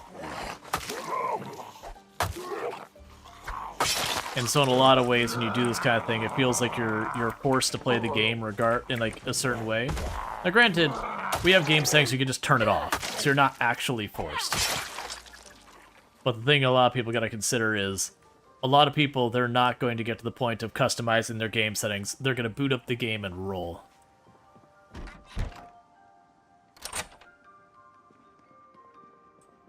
Yeah, no, I like that idea. I mentioned it earlier, that I was talking to our content creator, and what I was thinking is, instead of having both the exhaustion and muscle strain impact combat nearly as much, massively tone down the exhaustion's specific impact on your damage. Like, have everything else still apply, the movement speed, the tiredness, all that.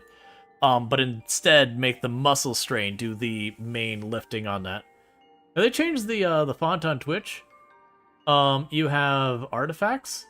Not that I'm aware of. You have such a lovely lawn. Yeah, it's a shame there's all covered in corpses. Same for you? Gotcha. Yeah, I don't know. I'm not aware of any changes. That doesn't mean it didn't happen. Alright, so we need to actually try and forage a bit. Get the zombies to back off for a minute.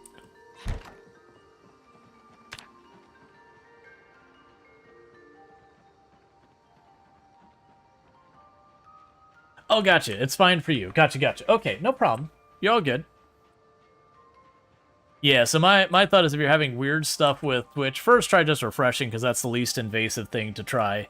If not that, if you're using stuff like Better TTV, Frankenfates, any of those, try just toggling it off for a moment and see if it changes, and then if it does good, it might just be a setting that you can fix. If not, then I don't know. It could also be if you've ever, at any point, manually set a font on your browser. That could be the issue. Because more and more websites are being good about letting you choose like a font for your browser and respecting that choice. Because obviously you made that decision. That surprised me. Nope, can't cook. Still can't cook.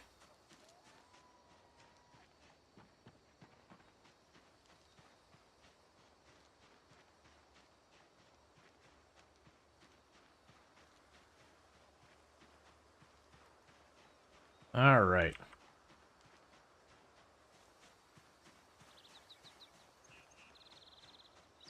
What will be interesting is if later on we can get the animals down here and just have ourselves like a little farm here. I don't know what all we have to do for the animals. We only experimented a little bit with it.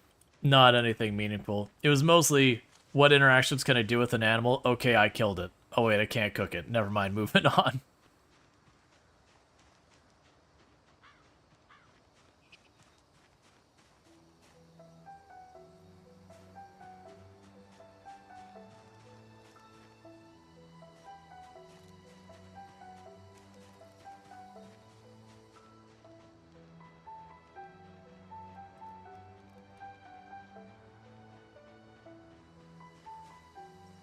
Hey, food.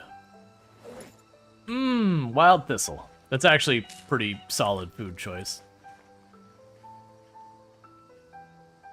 I don't know if I need scrap metal or not yet, but we'll grab it just in case.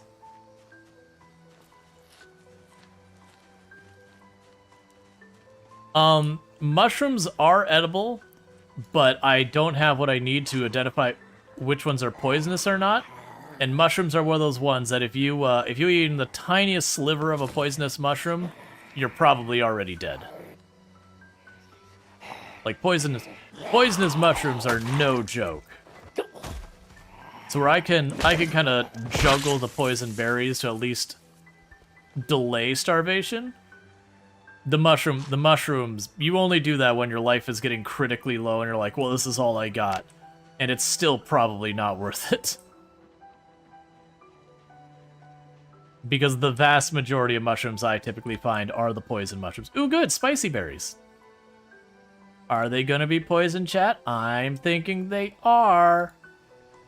And is this berry poisonous?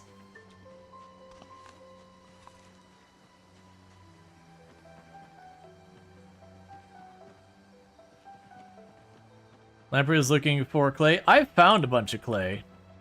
I wasn't picking it up, though, because as Walla is walking to and from the area.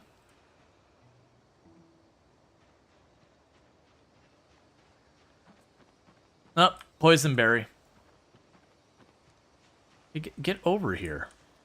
I'm trying to pull you away from your friends so it can be just the two of us. Look, we get to know each other. You see, I've got this art project I'm working on. It's one to die for. Oh, maintenance one. We're finally there. I can make my own axes. I don't have to be just a plebeian sharpening sticks.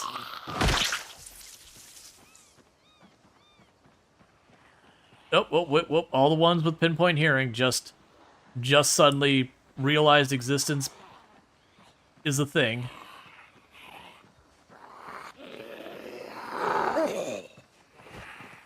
Fall over quick, fall over quick, fall over quick. Yeah.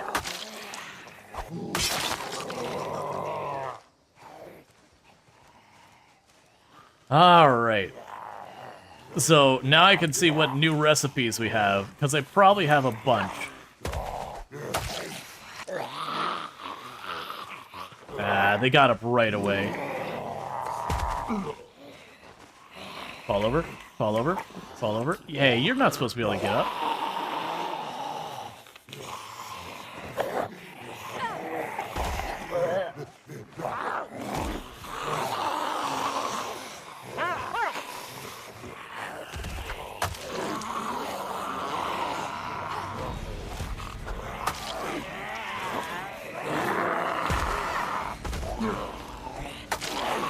Alright, that's not one to mess with. Let's back off a little, get anything. Given the prevalence of blue jeans, you might have to get out your lawnmower at some point. Aha! It's not... We, literally the key to the house we're staying in here is the cultist key. So there's something weird going on here. I don't think it's the, it's, you know, the more traditional rural lifestyle.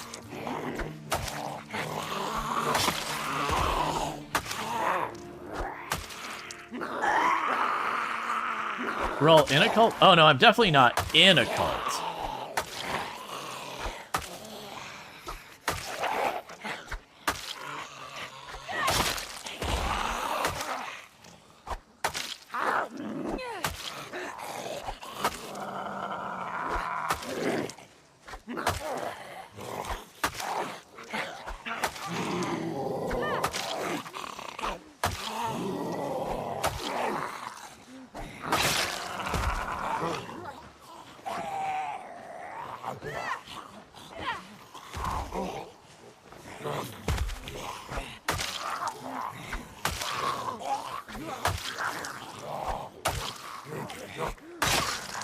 Yeah, leaders aren't in the cult. Exactly. I was seeing if anyone would catch up on that.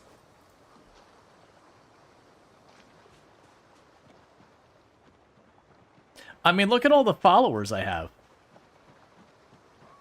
Every one of those zombies did follow me.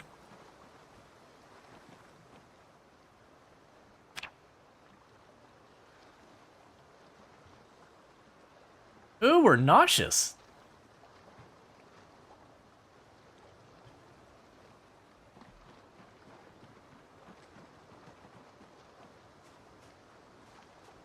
Oh yeah, now if people say, like, repeat yourself, we do have the Twitch link detection thing on, which just basically means if it thinks something is a link, it will simply replace it with 3 asterisks. So if I ever ask you to repeat yourself, that's all it is. Usually it's someone just forgetting a space after a period or whatever. And thank you, She-Wolf, for the... It's not telling me how many. Where are you at? Where are you at? The 5 gifty subs, I really do appreciate that. So thanks so much for gifting those 5 tier 1 subs. There it is. It took like an extra 5 seconds to realize it was a group. To a couple people. Well, thank you. And thank you for gifting the 5 subs to the community, kicking off a hype train, putting us, or we're already at level 2. Thank you, She-Wolf0777, for gifting a sub to _NY. And a whole lot of people throwing bits at it. So thank you, Senju Cookie, for the 100 biddies, and thank you, Zidian, for the 150 biddies. I really do appreciate that. Everyone, you know, throwing the support and all that. Thank you, She-Wolf0777, for gifting a sub to Lumen Leverett. So I really do appreciate that. And also for those of people who are like, Rual, what, like, when are you going to, like, get dinner? And where's Tomb? She's working a late shift tonight. Looks like the rub's going okay. Where are the stats at? Oh, the run's going pretty good. The stats are doing okay. We're at maintenance 1, long blade 1, short blade 1. We're pretty close to axe 1 because apparently the meat cleaver is now an axe, not a short blade. If you look at our short blade, I got like next to no skill there, but I've actually got okay. Thank you, She-Wolf0777, for gifting a sub to Valix Butterfly. We are at cooking, we're about halfway to 1. Fitness, we're about 2.5. Strength, we're about 2 2/3.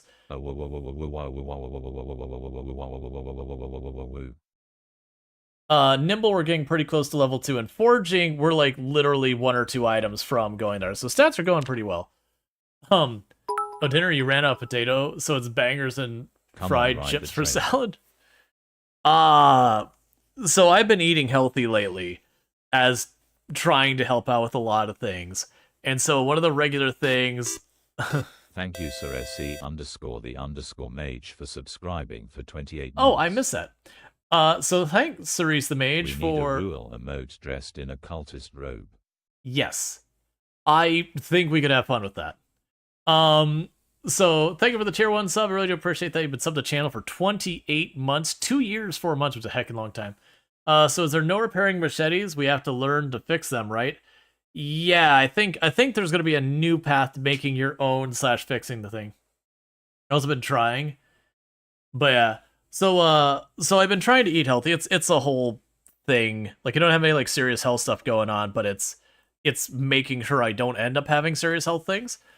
And so I've been eating healthy, Take a so sip. for What's the worst that a could happen? relatively healthier lunch and far cheaper lunch, I've been doing stuff like I got a rice cooker, I've been cooking my own like brown rice here at the house, been eating lots of fish, eating lots of veggie, a lot of it being broccoli, because broccoli is just, out of veggies, a relatively healthier one. And yesterday I ran out of my seasoning, and no, I'm not vegetarian. I've been trying to cut down on red meat to keep my cholesterol down. Like I'm in the healthy range, but I'm getting a little high on the healthy range, if you catch my drift. So trying to get ahead of that, so trying to cut back my cholesterol in a big way. Um, and I ran out of my seasoning yesterday because I've been using jerk seasoning on it. And I ran out of my sauce too. And it was some of the plainest, boring lunch today because I've been going through so much seasoning and all that recently because I've been cooking at home so much more. And it was just those things, like just plain brown rice with like a little pepper and just going, oh my god, please. So I definitely gotta get by the store tomorrow, which is the plan. But thank you again so much for that. Thank you Sir SE_the_mage for gifting a sub to Serverlord. And thank you, Sirius the Mage, for gifting a tier 1 sub to Serverlord. So Serverlord, you now have yourself some nice advertisement previewing as well as access to the emotes. I'm also just checking to see if Tomb's gone back. Okay. Because she's going to let me know when she's on her way home, because she doesn't know they're doing maintenance they do once a year at the place, and it's kind of how fast it takes. She has to just kind of stand by to turn things on and off as the maintenance people need to do maintenance things. Because she deals with the automation side of stuff. But so pushing us into a tier 3 hype train, so I really do appreciate that. I need to get something new with this. Normally I'd have her own music going, but we've been playing Project Zomboid. I'm gonna keep the game going so we're not sitting here in silence. Because normally I would have her own music. Get off my porch. But when I pause the game, the music stops. I actually kind of wish the music kept going.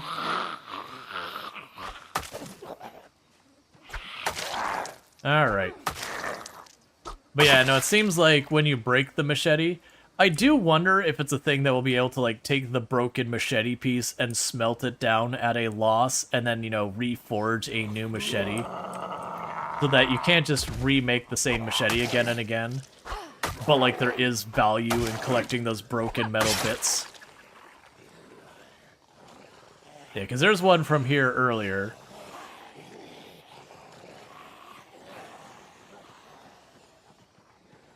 You'll eat any rice? Oh, I like rice. Brown rice is good kind of thing. And I'm reading the brown rice because health reason. There's a lot more nutrients in brown versus white.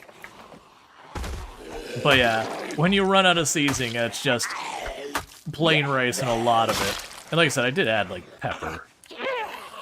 But it's not the same as having like some nice like spicy sauce to go on it. You don't like fried rice? Gotcha. I definitely like fried rice, but I mean it depends. Fried rice can be not bad for you. A lot of time though, it's like salad, where it's like you get this nice healthy salad, and you're like, cool, this is good for me. Now let me go get my salad dressing. And then it's not so good for you anymore, because you look at the salad dressing, it's got a ton of saturated fat and all that stuff in there. Like, what is this made out of lard? Oh, it is. Okay.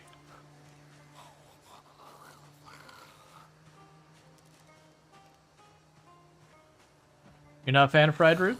That's totally fair. You just... Thank you.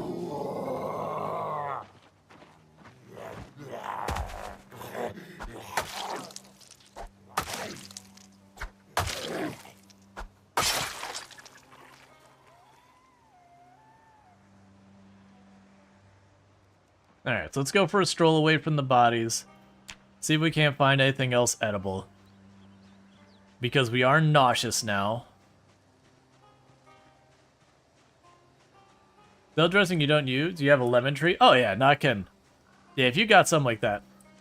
Taco salad is still a salad, right? I mean, you're not wrong, but on the, like, there are salads that are, like, really healthy salads, and there's one that's not healthy. That said, why do you have to mention a taco salad? Because I absolutely would tear into one of those right now.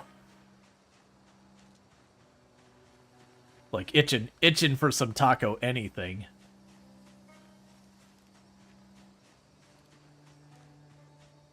Like, I've got an Ordo Blanco tree, which is like a grapefruit. And that definitely wouldn't be bad on, like, a salad, but it'd definitely also be one of those flavors after the third or fourth day of, you'd be like, no, really. I would like something, like, I'd like something different than this. Not that it's bad, just... It's a very strong and specific taste.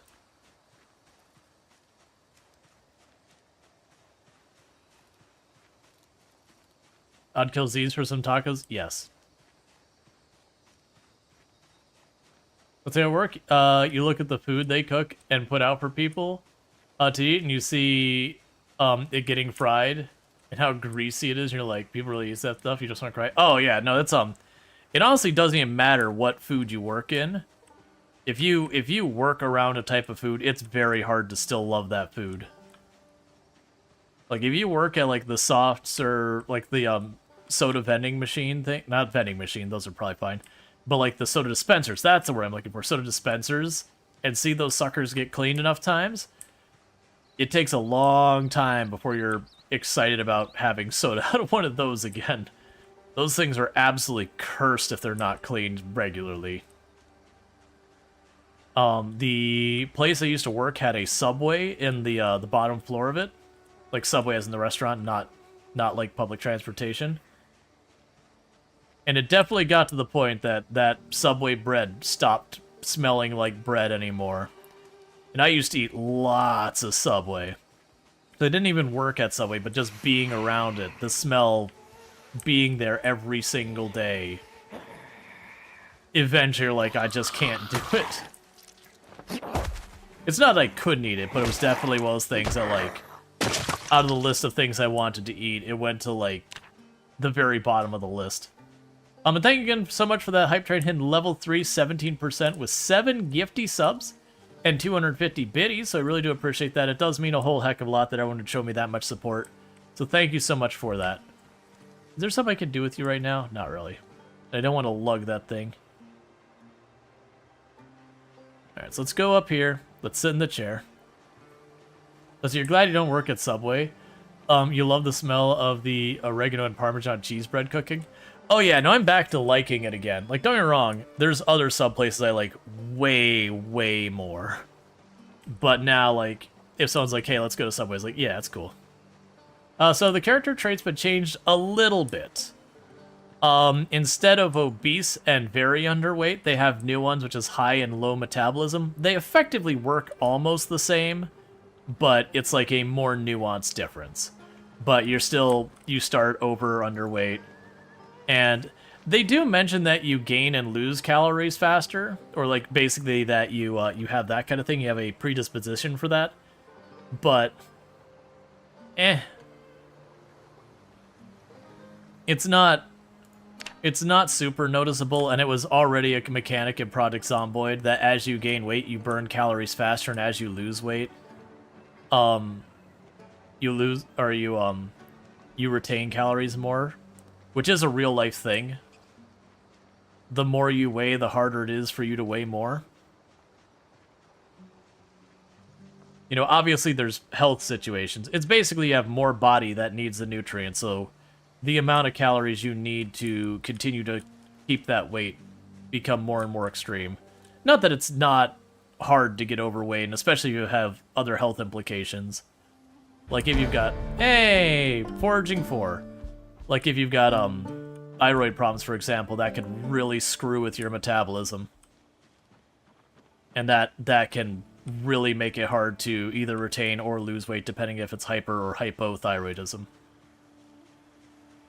Because you worked at too many convenience stores, you know the secrets of the food of the convenience store, you cannot eat it. Actually makes me feel sad. People eat... Oh, hot dogs that come off a roller. I have got to be pretty close to the point of starving before I will touch one of those after working in a place that did those. I will not tell you the nightmares that we had to deal with as like normal procedure. I'm not talking about people doing stuff that they're not supposed to. But, you know, putting those things on the shelf they didn't sell, putting them back away in, like, a steam tray, putting them back up on the shelf. Day after day after day after day. And that's not even remotely the worst. I cannot do a steam or rolled hot dog at all. Like, it's never huge on hot dogs, but I cannot. Grilled I can work with. Because you know they only did one go on the grill. But steamed and boiled and all that, rollers, no, sorry, can't do it. I'll go hungry, thank you. I'm not the pickiest eater, but that is one thing that has been utterly ruined for me by working with it.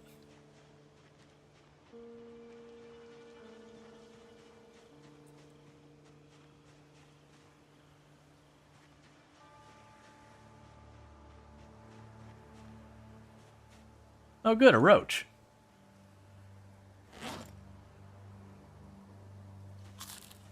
I'll eat fast food. There's not much fast food like I'm down with. Like it's one of those things, like if we're going somewhere and people are like, hey, let's hit up McDonald's, I'm definitely gonna be like, I mean, if everyone really wants to, I'm not gonna be the one who sits there and says, no, let's not do that. But it's definitely if I'm having much say, I'm not pursuing that. Like, no, it's like not even like a health judgment thing. It's just overpriced for just a burger of sadness. It's like the flattest, most awful burger. Yeah, no, I won't go like that far. Like, it's like, if I'm hungry enough, I'm gonna eat it.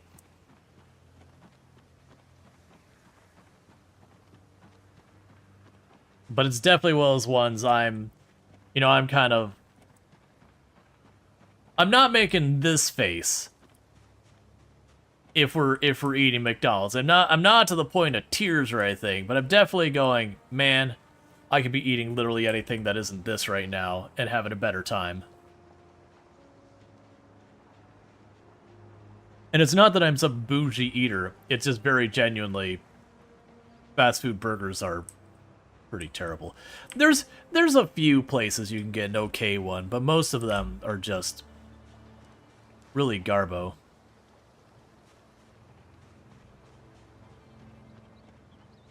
Like, and especially nowadays, like, you go get, like, a meal at McDonald's, by the time you walk away, you're out, like, $18, and I'm going, you know what I can do? Go to a sit-down burger place and get a really good burger. Do you know how much does it cost me? Probably less than that.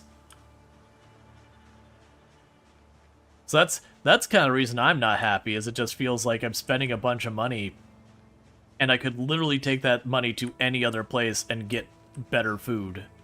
And potentially get service, depending on what we're going. Yeah, Kravik saying pretty much the only time you get McDonald's now is if you're on the road, and it's still one of the easiest burgers to hold in community driving. That would be the only time I would do something like McDonald's or Wendy's or whatever these days. If one, like, I'm driving through some place, like we're road tripping, which isn't very often but has happened, and McDonald's is what's the only option there. Again, I'm not gonna not eat it at all, but I'll definitely look for another option. Or if we're like road tripping kind of thing. Your family of 6 costs over $50 at McDonald's. That's actually relatively cheap for McDonald's. Well, I'm willing to bet they probably have deals you can get at that size. But yeah, like around here, if you get like a meal, like not even like whatever their supersized whatever thing is they've got nowadays, but you get like a meal that's actually got a burger and it's got the fry and it's got a drink. You're talking 15, 16 bucks for a person. Lettuce. Heckin' lettuce? Oh, I'm sorry, cabbage. Same diff. I mean, it's not really same diff, but for purposes of video game, it's same diff. Oh yeah, it's a cabbage salad. Honestly, that's really good hunger. For what we're putting in there? Like it's like $10.50 for a medium Big Mac meal? Yeah, that's exactly what I'm talking about. And then you toss the drink on there and all that. And the price is vary a lot. Because that's kind of the thing. So where I'm at, the minimum wage is pretty decent. We have a local minimum wage that's pretty solid. But the thing is, you look at most of the other restaurants and it's relatively, it's relatively reasonable to eat there. Did I not get seeds? Oh, well, that's disappointing. But it's relatively reasonable to eat other places. But, like, McDonald's itself is just astronomically expensive for whatever reason. Oh, I still have 1 lemongrass left. We might as well eat it.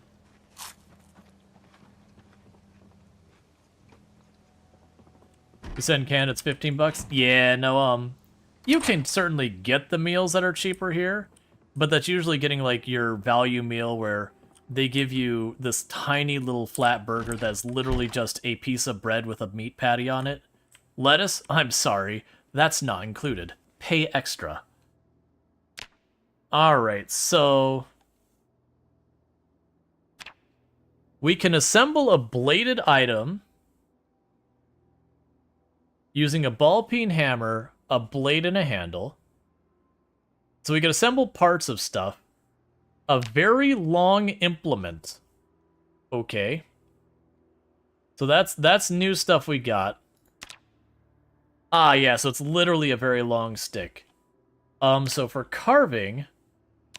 So I can make the stakes out of this.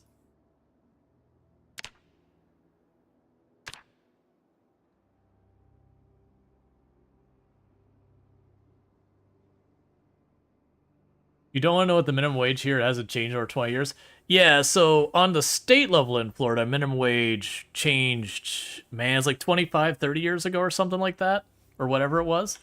Where they bumped it up to... Oh, man, I won't remember this. It was like... It went from 5 something or whatever it was to I think 6 or 7. I think it was like 675 or 685 or whatever. And on the state level, I don't believe it's changed since. And that was like what the minimum wage was when I got my first job as a teenager. That said, we do have different counties and different cities within Florida who have individually made the minimum wage higher locally.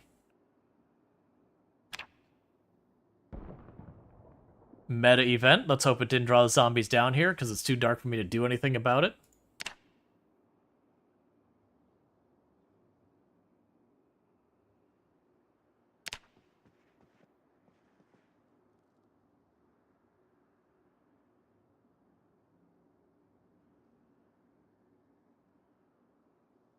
Oh, yeah. Yeah, you're probably right. So let's go ahead and take 2 seconds real fast. Let me go to my objectives list, because we got one on here. So you go to... Oh, you need to be in there. There we go. This one. So we'll sit there and say carving one, I guess. Because we're trying to get the fishing rod to happen. We can eat ourselves a poisonous berry.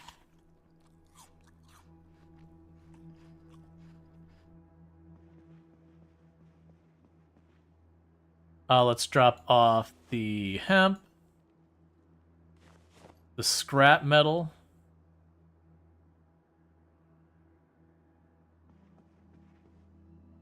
We got to fast forward more.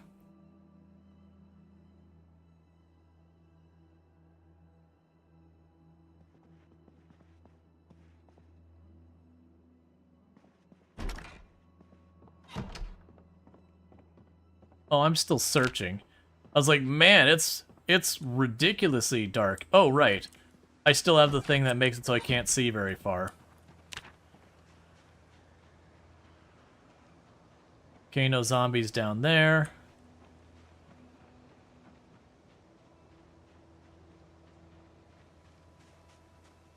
Yep.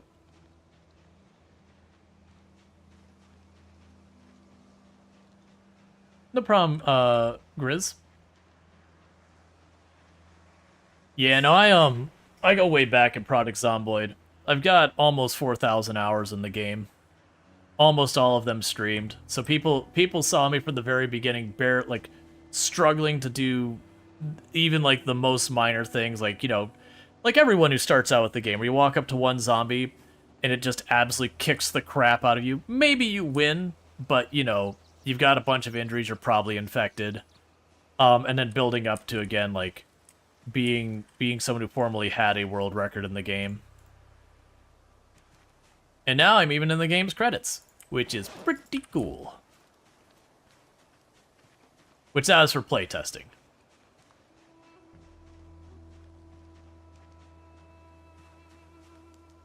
Aw, yeah, here we go. That's actually decent eating. Give me those nettles.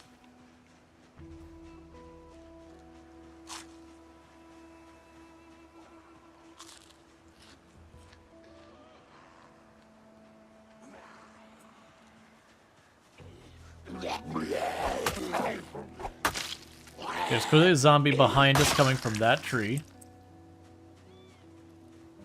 Because the trees will sometimes shake just in the wind, but when you have one tree that just keeps shaking and keeps shaking and keeps shaking, it's a zombie.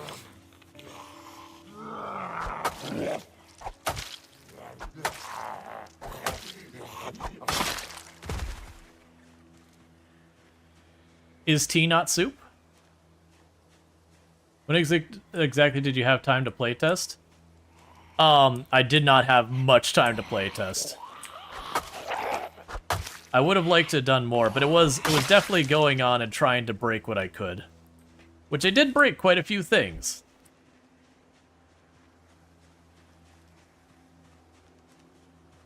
Yeah, tea is broth. Broth is soup. I can't just make nettle soup, can I? That's fine.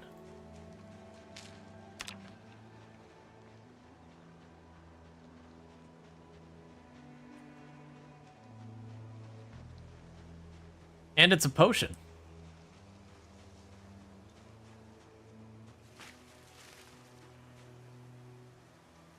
Give me more berries that are probably poisonous. And we'll take a pill bug. Okay, it's got a group of zombies over here. And an old newspaper.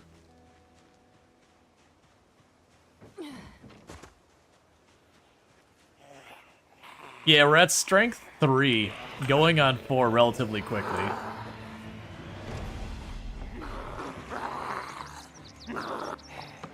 Are pill bugs roly polies? Yeah, those are the same animal. I grew up with them called roly polies.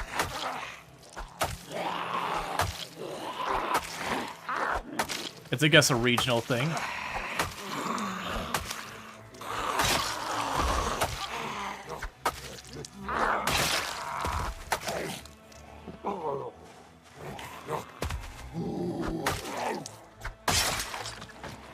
Aww.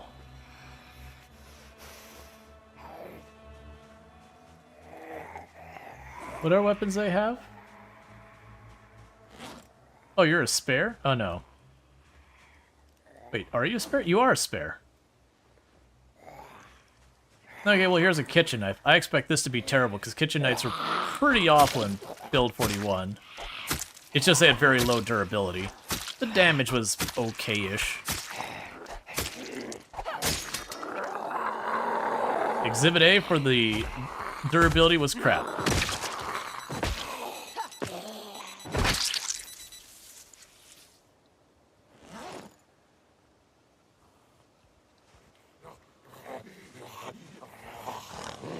Oh, well, I don't like that.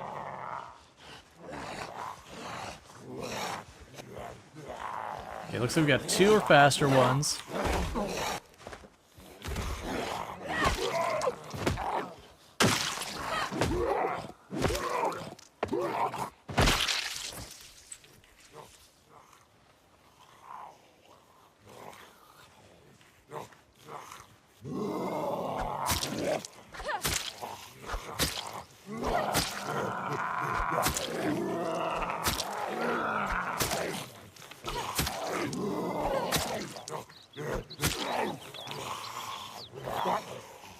let's back off a little bit. I'm going to try and use this to get some of them to walk through it, to slow them down, to separate them out. I kind of don't want to use that because these corners block line of sight. Let's just stay away from that. Well, that's weird. I lost line of sight with him for a moment. He just kept going, not like when they lose line of sight, they'll go to where they last saw you. I was just a little bit surprised that where I clearly walked right past in front of him.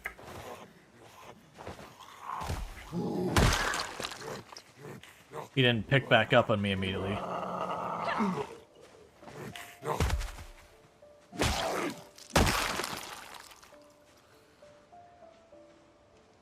So let's back off real fast. We need to go back over there. Kind of shouldn't have dumped him there. I should have taken back where I've been putting all the other zombies.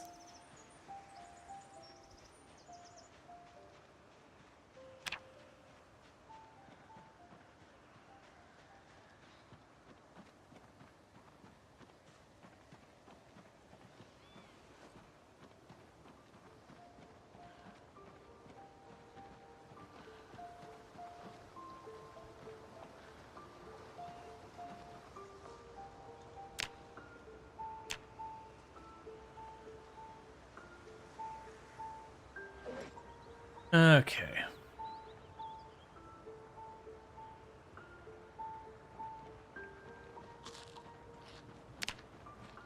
Have ourselves some more nettles.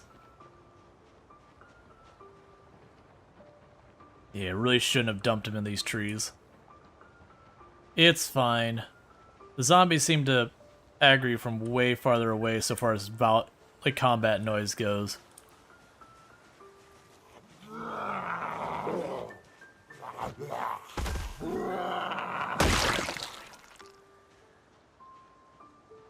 Yeah, you hear me over there? Got 2, 3 over here.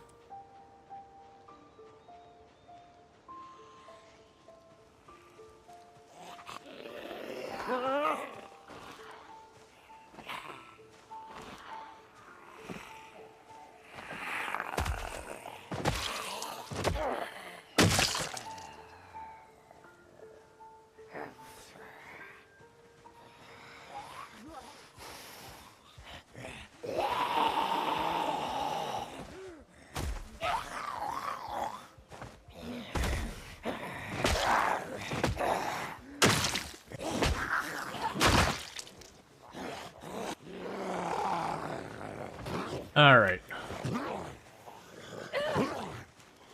I'll catch up with chat in just a minute. I am falling behind just because of,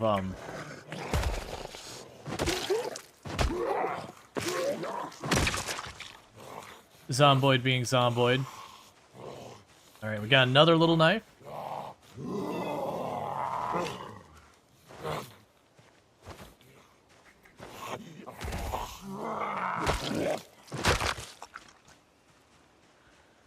Okay.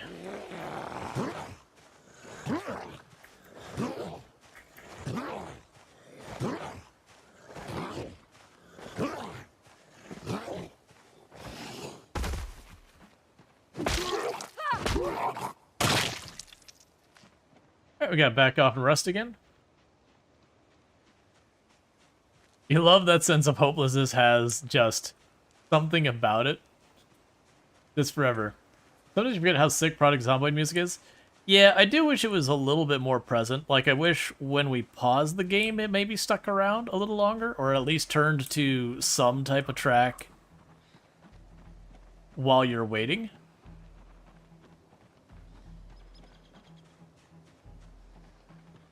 Yeah, so the zombies do degrade, but it's not like you notice all of them. Like, some of them, let's see if we can find 1 or 2. I don't have any skeletons laying here at the moment. Basically, they have like 2 or 3 states they can be in decay-wise. So it's not like you slowly watch them go so much as like it goes from a perfectly fresh body to a not so fresh body to a skeleton, but not all of them go through all the phases. Let's see, Leave Pew. Watching someone play Product Zomboid while playing is a lesson of where's that zombie? Oh, on stream. No, it's not. Yeah.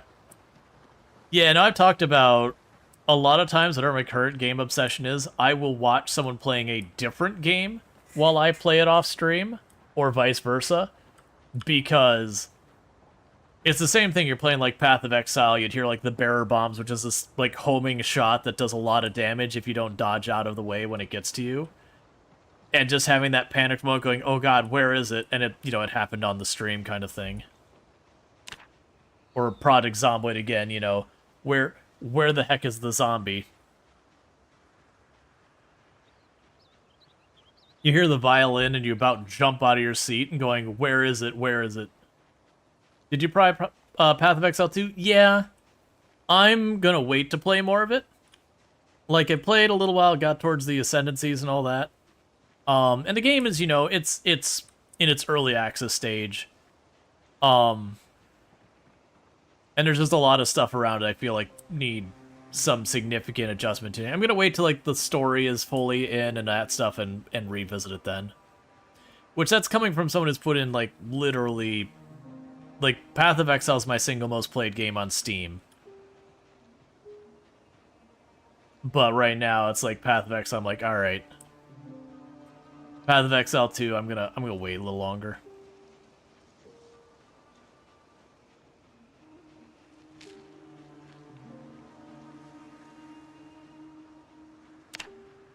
Yeah, it was a big group I saw over... Well, I guess it's not as big as it looked. I thought it was a full group again. I didn't want to grab all of them, so I was going around.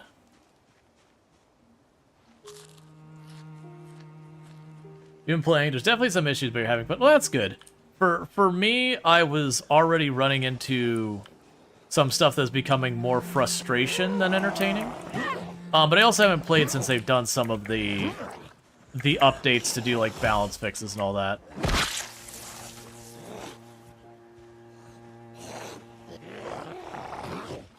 But I think it's just early access stuff. So I kind of want to wait till they have like more classes in. I want to wait till the story's farther along.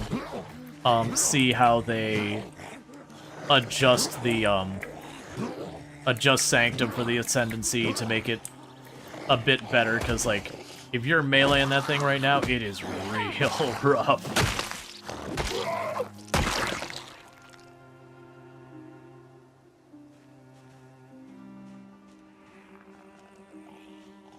Alright, there you go.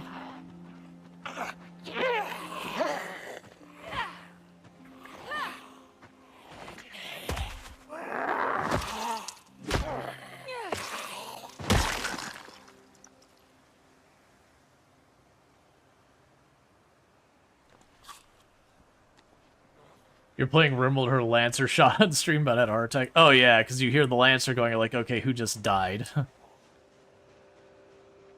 Because those things almost always, just sheer RNG luck, one-tap you. You'll be max range, smoke grenade, pop, headshot brained. Colonist dead.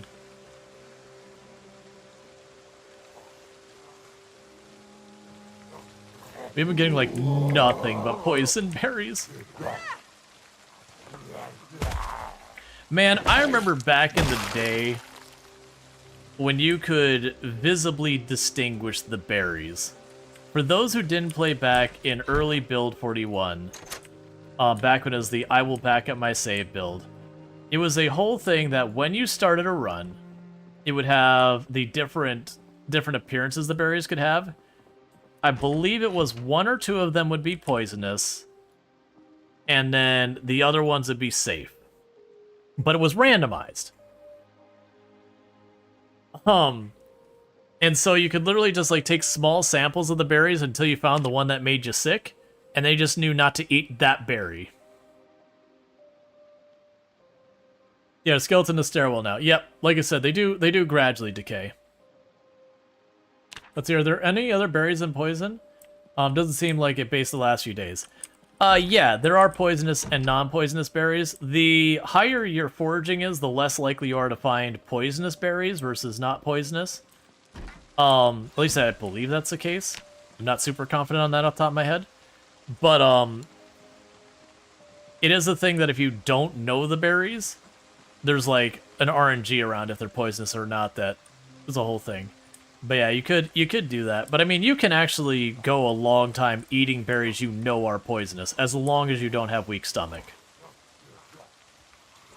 Because you'll notice, I know these stack of berries is poisonous, and I keep eating them, because they are giving me a little bit of hunger here and there. Ooh, that was almost bad. I wanted to go for the last stomp, but instead he went to do a standing push. I was like, wait, no, that's the slow push. Don't do that. Used to be colored differently? Well, yeah, no, the thing was there was one or two of the berry textures that were always safe, and I can never remember. I think it was the one that looked like a blackberry or like raspberry elderberry kind of thing. That one I want to say was always safe. But the other ones were RNG. But these ones, it doesn't matter. You can look at one that looks like the white berry, and you can eat it. And the first time it might be safe. The second time you find that same exact texture, it might be poisonous. You have to have herbalism. There's no sussing out which one's the culprit. Is there still books that let you tell the difference? Yes, the Herbalist magazine. I don't believe that's changed. If it has changed, it's just been replaced with another book.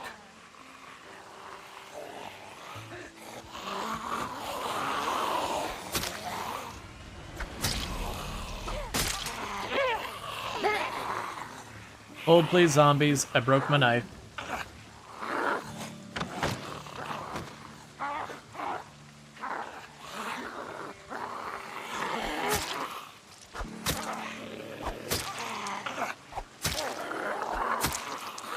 His right arm's not hurt, so we're stabbing.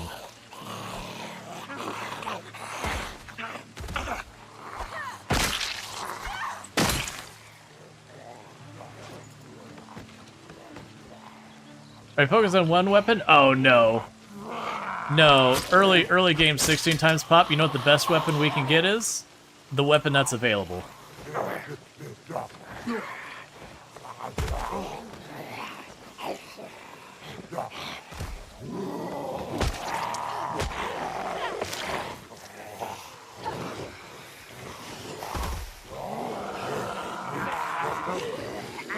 Yeah, too slow.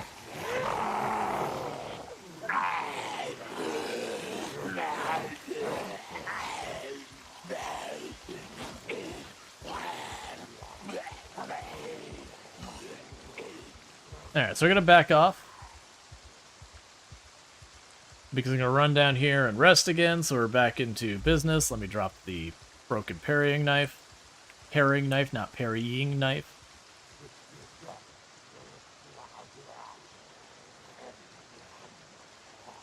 One of the zombies seems to actually be relatively keeping up with me.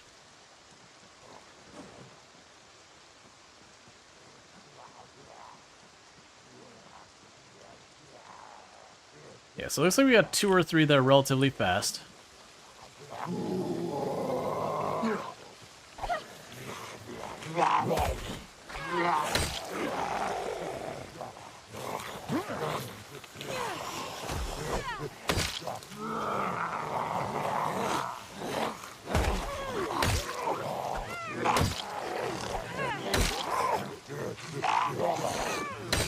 Stop trying to grab the one standing up. Always, always, always hit the one on the ground. I still hate that targeting priority. The one actively trying to grab your ankle and bite it is a bigger threat than the one that is trying to stand up. I will always stand by that, and it's always terrifying when it does that targeting priority.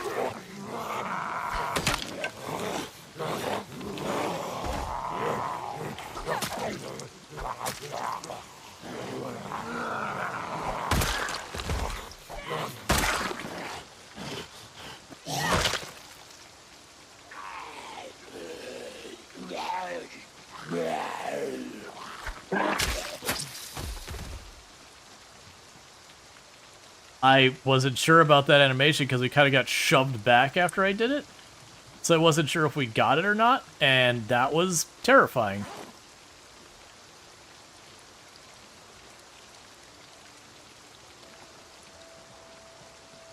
Yeah, no, they changed the animation a little bit because it normally is the animation where you do the thing where you stab it and it kind of looks like it grabs you and then it falls back.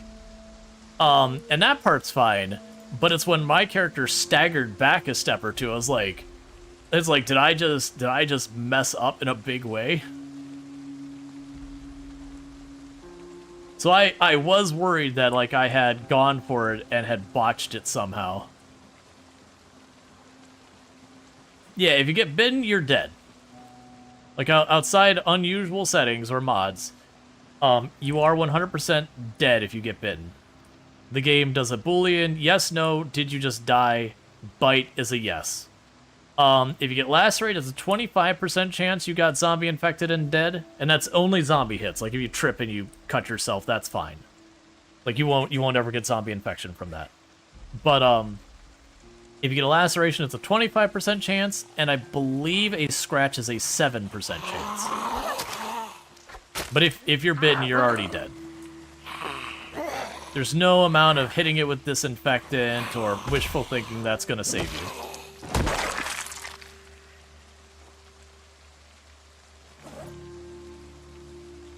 Yo, keep that pair of scissors.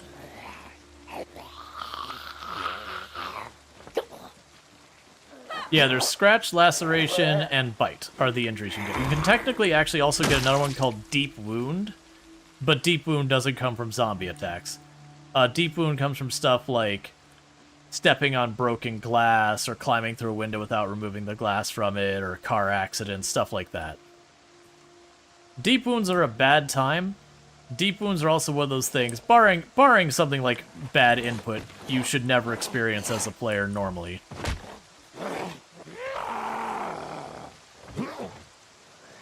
Like crashing into a tree at 80 miles per hour? Yep. That's a good way to get yourself a deep wound. I mean, also being shot, but that only is a thing in multiplayer. And only if you PvP.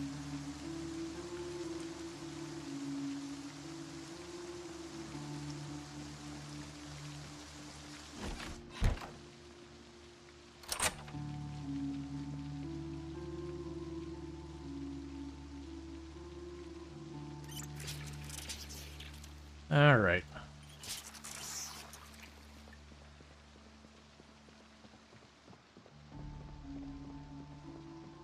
Are you worried about corpse sickness? No, not really.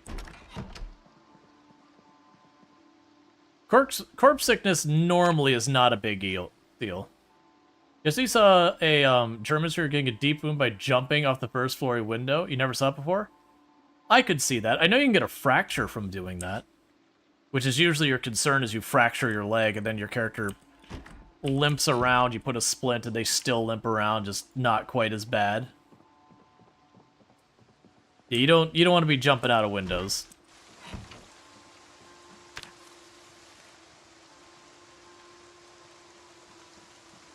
No fracture, only deep wound?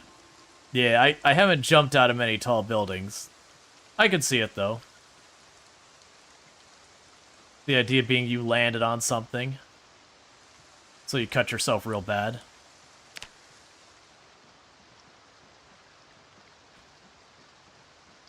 I like what I'm seeing, which is not that many zombies up here. There's a group over there. And before everyone gets excited, I've already looted that. Hey, you. Hey, sir. Thoughts on crude axes? I haven't used one yet.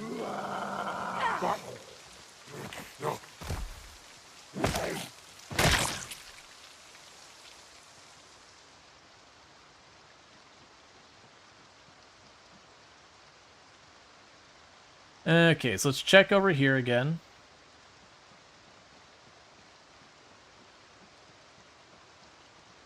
Because we might finally be at the point where we're getting the number of zombies right next to our house toned down. How's the situation going? Still cleaning up around the area. Food's becoming a little bit more of a concern. Mostly I don't have food to maintain weight, just food to lose weight. And we don't need to be losing weight anymore. So I gotta get trapping and or fishing resolved.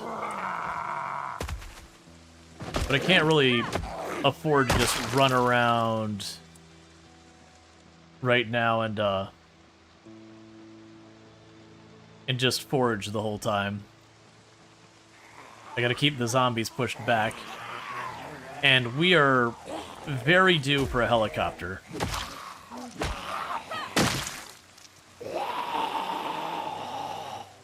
Unfortunately, I do not have the emergency frequency or a radio. So there's not a whole lot I can do about it. Thank you for the follow. Good stream. You got the keys for that car? I do have the keys for that car. I'm not going to take it anywhere. I mean, I guess during the helicopter I could drive away, but at 16 times pop, if I hit any population area, that's the end of our car ride. Because the road will be solid with zombies.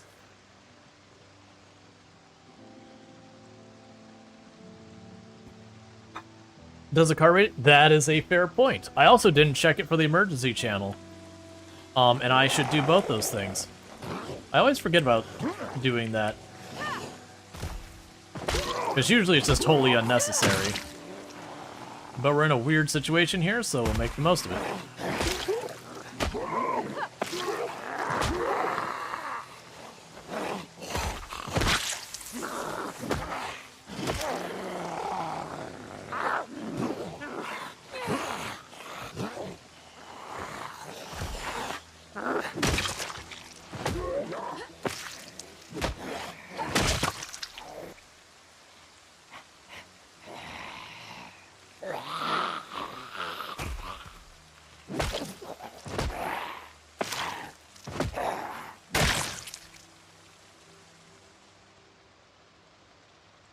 Cool, so we still have a full rally group here. Let's go check on the thing. Let's see, you once had 2 deep wound your feet, actually jumped out of a window that you broke earlier and forgotten you had just taken your boots off to put them in the washing machine. Also, no tweezers. Yeah, I had one where I was doing a run that we ended up having to stomp a bunch of zombies. I ended up breaking my shoes and not realizing it. Jumped out of the window onto broken glass. Or sorry, jumped into the window onto broken glass. And was so incredibly confused for a moment. Because, like, I jumped through the window. I was like, oh, no, but I removed the glass. I shouldn't have deep wounds. It took me a moment to realize they were my feet, not my hands.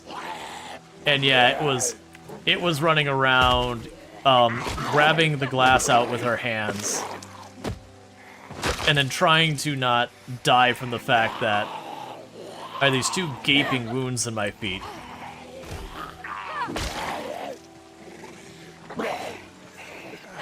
I think that was even a CDDA challenge run, too.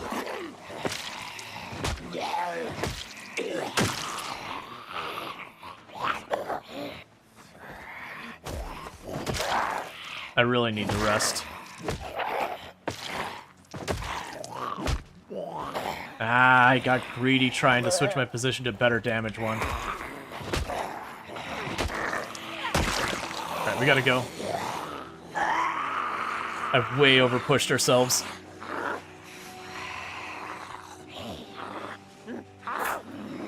And I do hear the zombie off to the left.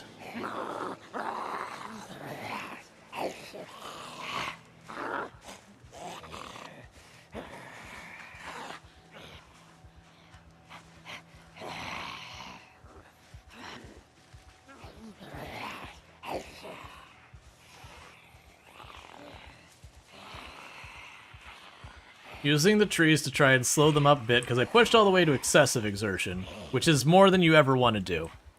High exertion is already playing a dangerous game. Excessive exertion is a fast way to die.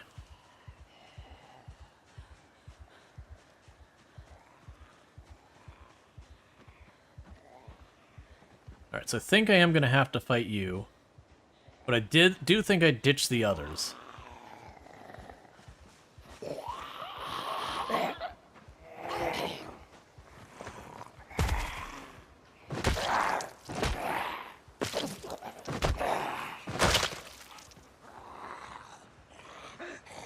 Well, that's real bad.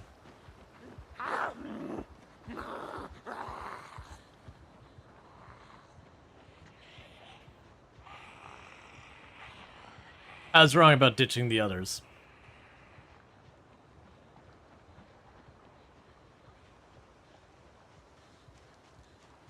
Because when that goes to exhausted, the zombies are faster.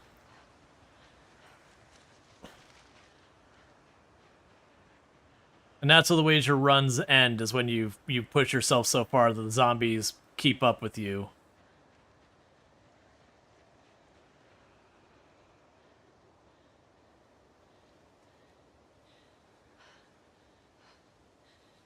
Not sure you can get used to the squirt sounds. Yeah.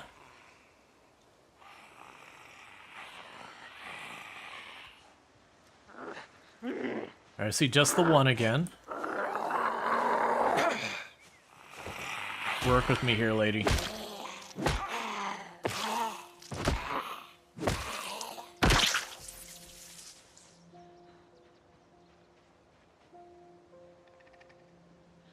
Okay.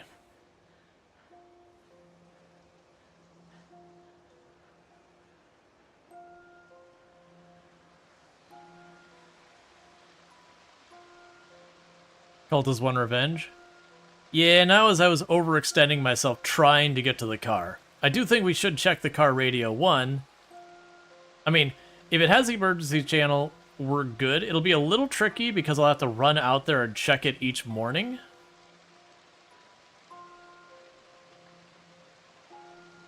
This is what, 18 hours in? That is an excellent question that I don't know the answer to. Real life hours kind of don't matter.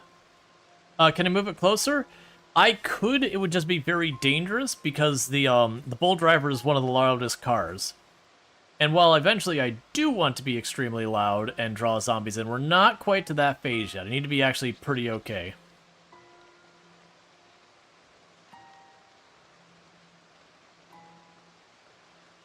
Let's see. So you've been doing such a...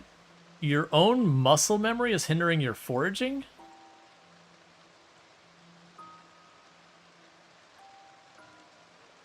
Ah. I thought I had thought I had noticed that as well. I didn't particularly watch that very carefully, though. I'm gonna go over to the coast. So that way I can continue to... Because I want to be able to fast forward while doing that safely. And with me having trees on all sides, that'll be a thing. Yeah, so you're saying pick it up anyways. I really don't like that, only because...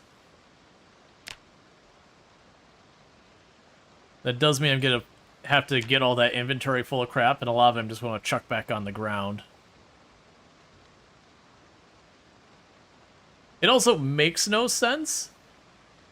Like, if I found something, I found it, but whatever. I don't think it's a big enough deal to make a fuss over.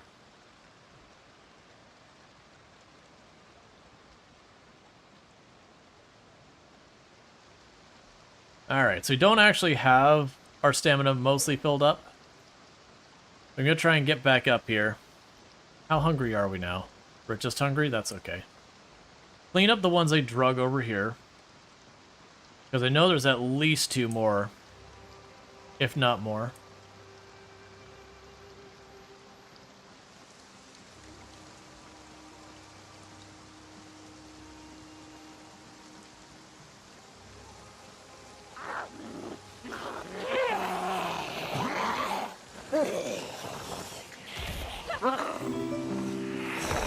Thank you for the follow.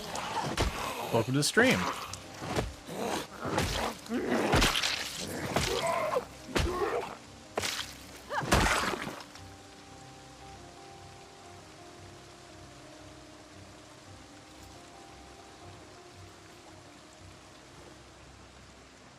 Okay.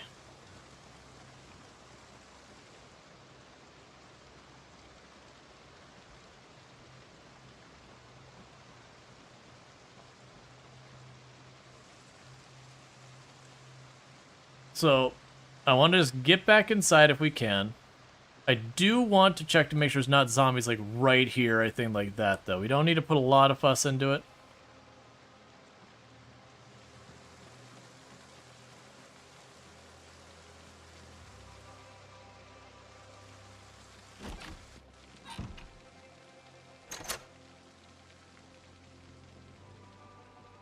Because we are drowsy, we are out of breath.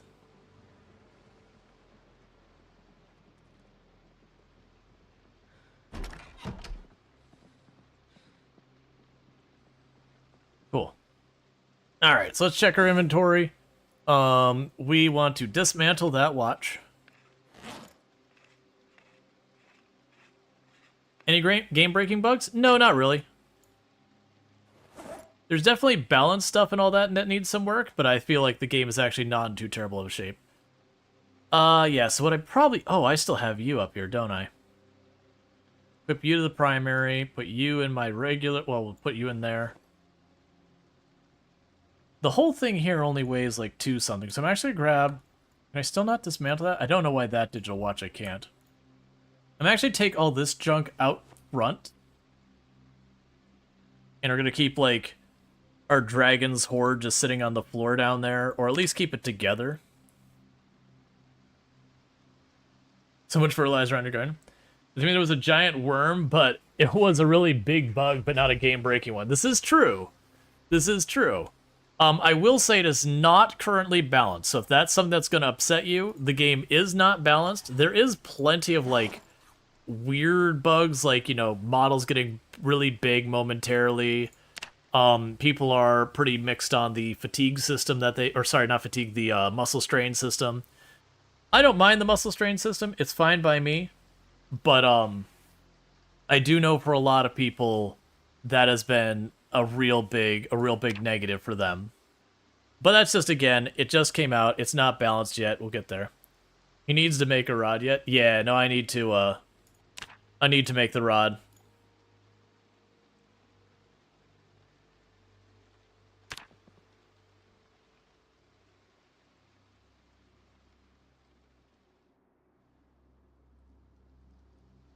There we go.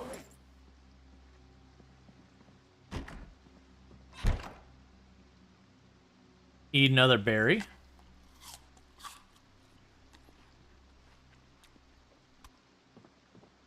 Well, good news, we didn't instantly get the sick debuff, so we might be okay. So let's drop the scrap there. We keep the scissors here, keep the claw hammer here, keep this here. Yep. Alright, so let's take 2 seconds. Oh, here we go. Crude axe.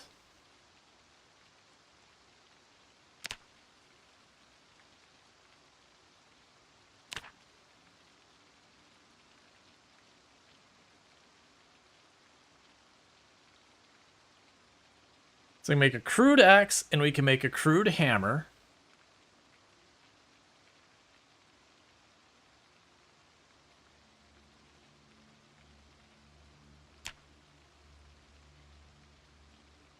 And I don't know what all we need to do these, like what skill we're gaining, but it does mean I've got an actual weapon happening. So we can at least craft our own weapons now.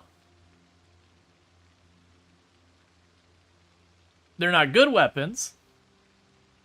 You need a workbench to make them? I don't think so. Unless one of these counts as a workbench. Dismantle bladed thing. No, we're good there. Make another crude hammer.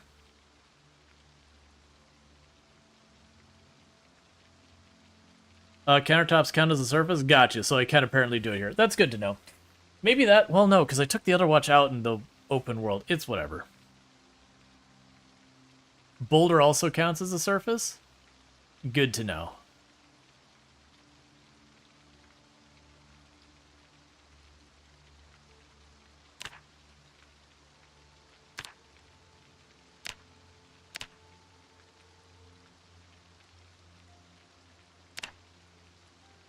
We can make ourselves a wooden spear.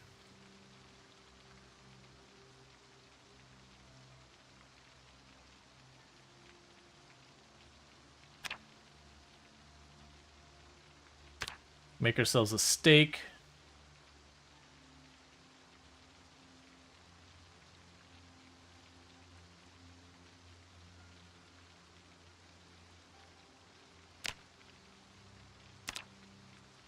I could break glass. Okay, I mean, I don't feel like I need to. Alright, so with that, we made a bunch of weapons. Let's chuck that in there for a moment. Take the stake. We can put that on our left side. Put the hammers in our backpack. Put the crude axe on our back.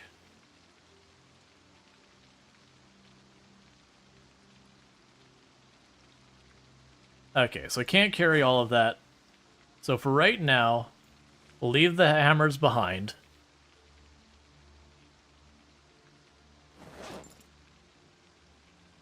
And we'll leave that behind.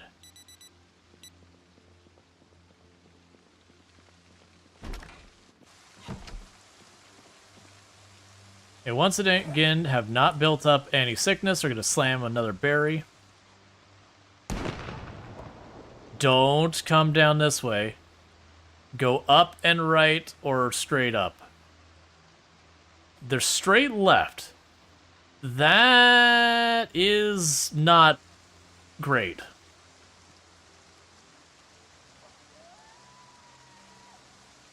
Yeah, and that's what it's trying to do, but I think that's going to literally drag the zombies straight across the car.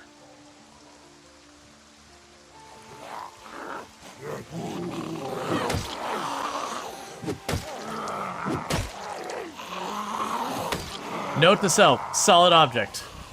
I got real confused when I stopped moving the way I expected to.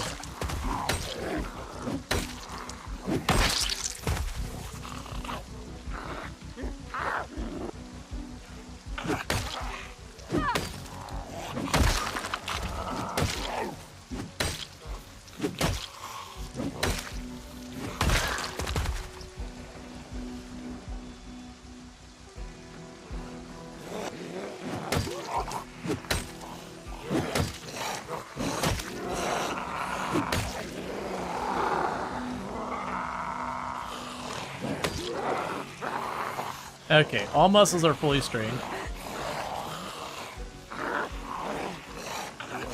So if we keep just trying to send it, it's not going to work out for us. I also don't know how many more zombies we're going to have cut across our area because of that.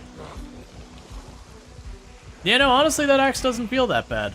I have no idea how its durability's doing. I keep going, but it's the muscle fatigue. Because I have no axe skill yet. And muscle fatigue is determined by your weapon skill. In whatever weapon is being used.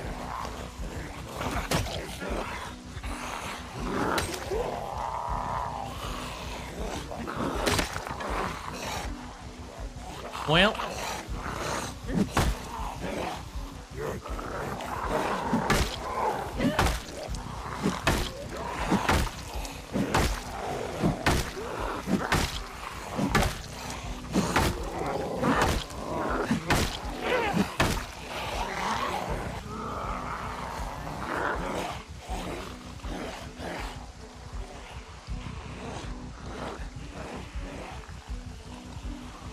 Okay.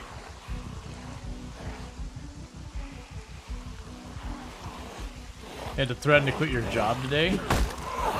Yeah, that's never good.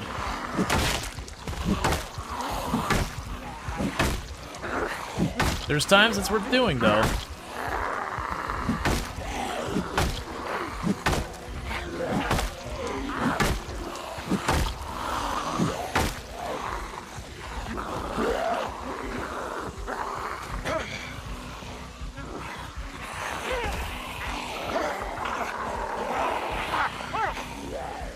I don't think if we separate them out.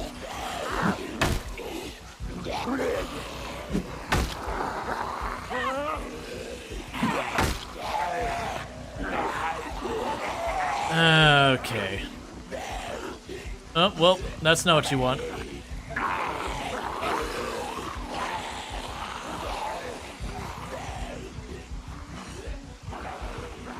And a bunch of that's probably because that meta event dragging them to the left.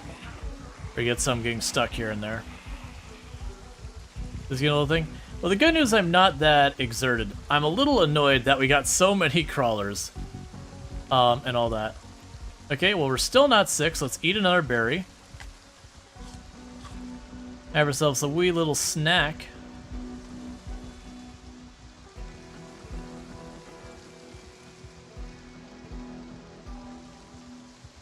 Hey, timeout.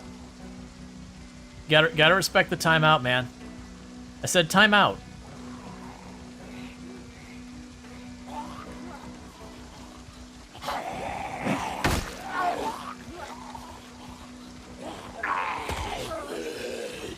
Fall over, fall over, fall over.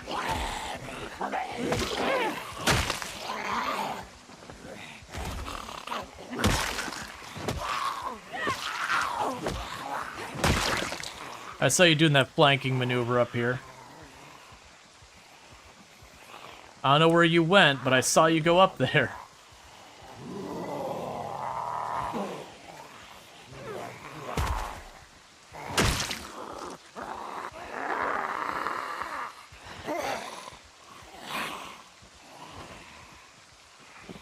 Stop trying to flank me.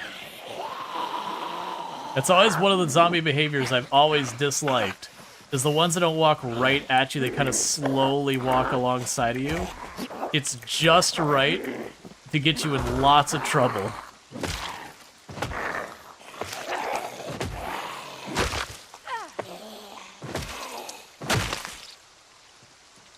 Alright, what did I miss there? Let's see. You work at dog daycare boarding. Your boss kept calling you and having you stay home if it was a slow day. Wasn't an issue on its own, except the cost over half your paycheck. It doesn't make me enough anyways. Mind you, you're not on your payroll. Someone else pays you right now. Yeah. There's definitely a point where if you're just not getting your portion of what you need to live, survive, all that from the job, it's like, hey, there's definitely a whole thing. Oh yeah, no, we've been through way worse than this.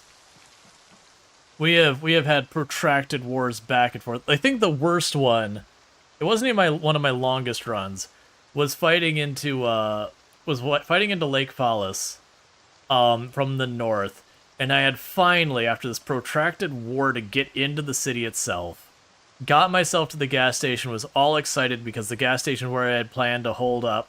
We found this van, it had keys, everything was good. You know, the gas station was looking really awesome. We cleared the area around the gas station. I opened the gas station door, and it had a house alarm. On 16 times pop. Zoe was just instantly set back the entire effort.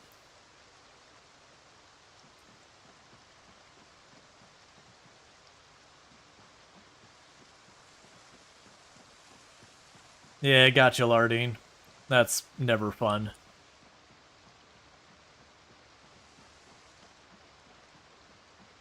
There's a clip, and it's like, you seriously see me, like, walk into it, and you are like, why?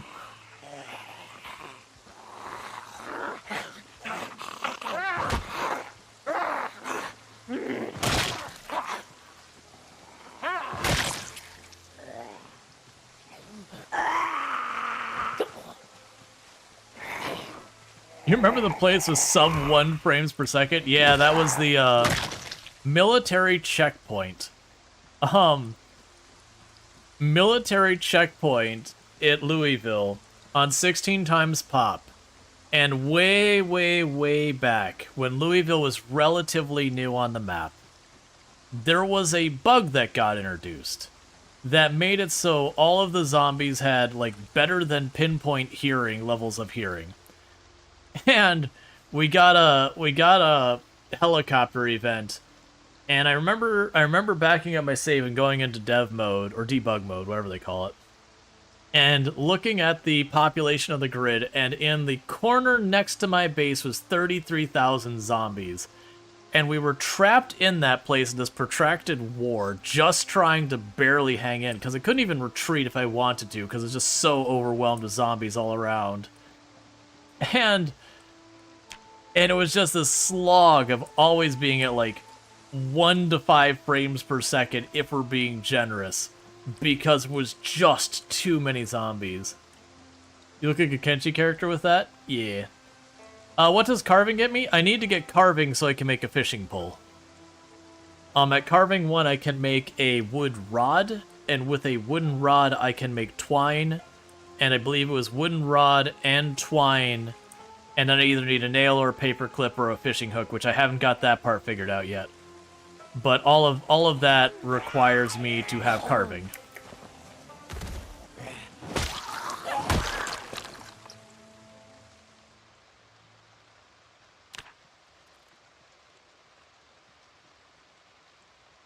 Oh, that berry's stale. Let's chuck the stale berry.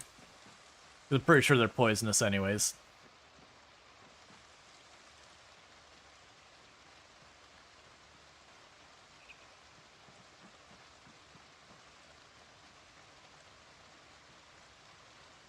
Alright, so let's take a look and see what the car situation is.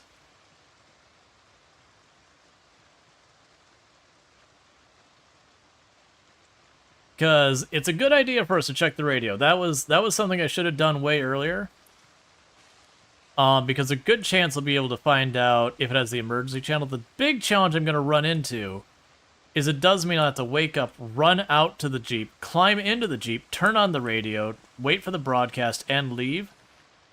And likely we'll get spotted every other time and all that.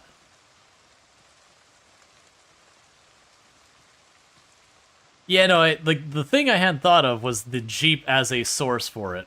That's the part is I hadn't thought about using that. Because I usually forget to do so. Hey. I'll take a broken stick. It's still a weapon I can bang on things. It's literally what I'm using right now.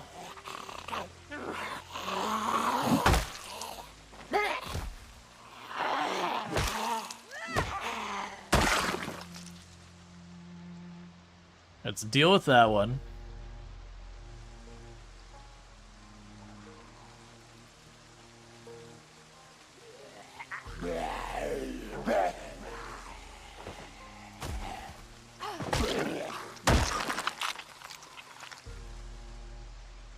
Okay, little by little we're getting it all sorted.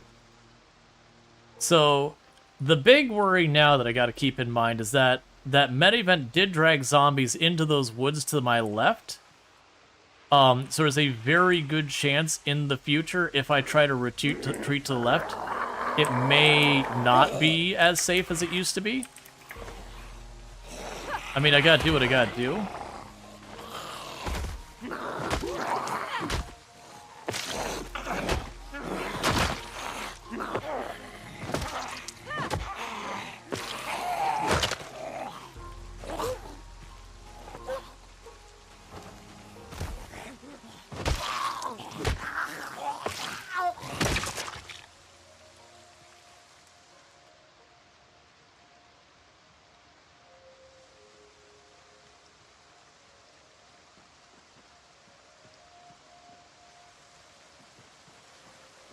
Do you get weapon XP for ground kills? No.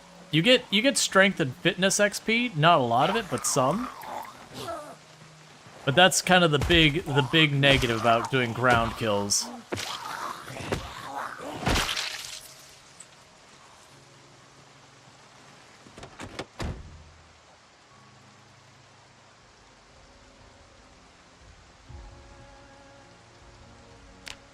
$97.2.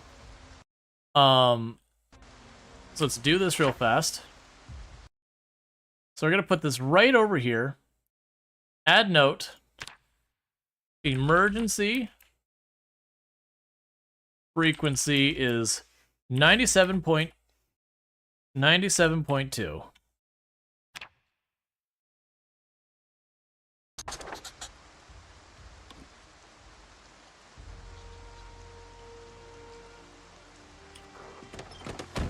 I can't turn it on.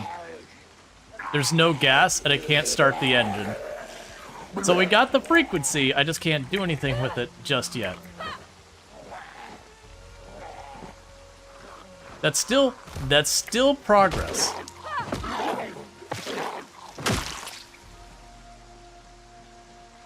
Alright, so when we get to the end of the day, I'm going to update that to get usable radio or something like that. Yeah, so there's no gas in the tank, so I couldn't start it, and without starting it, I had no power. My guess is the battery is dead as well, maybe? Because I believe you used to be able to kick it on without without starting the engine, but it drained your battery.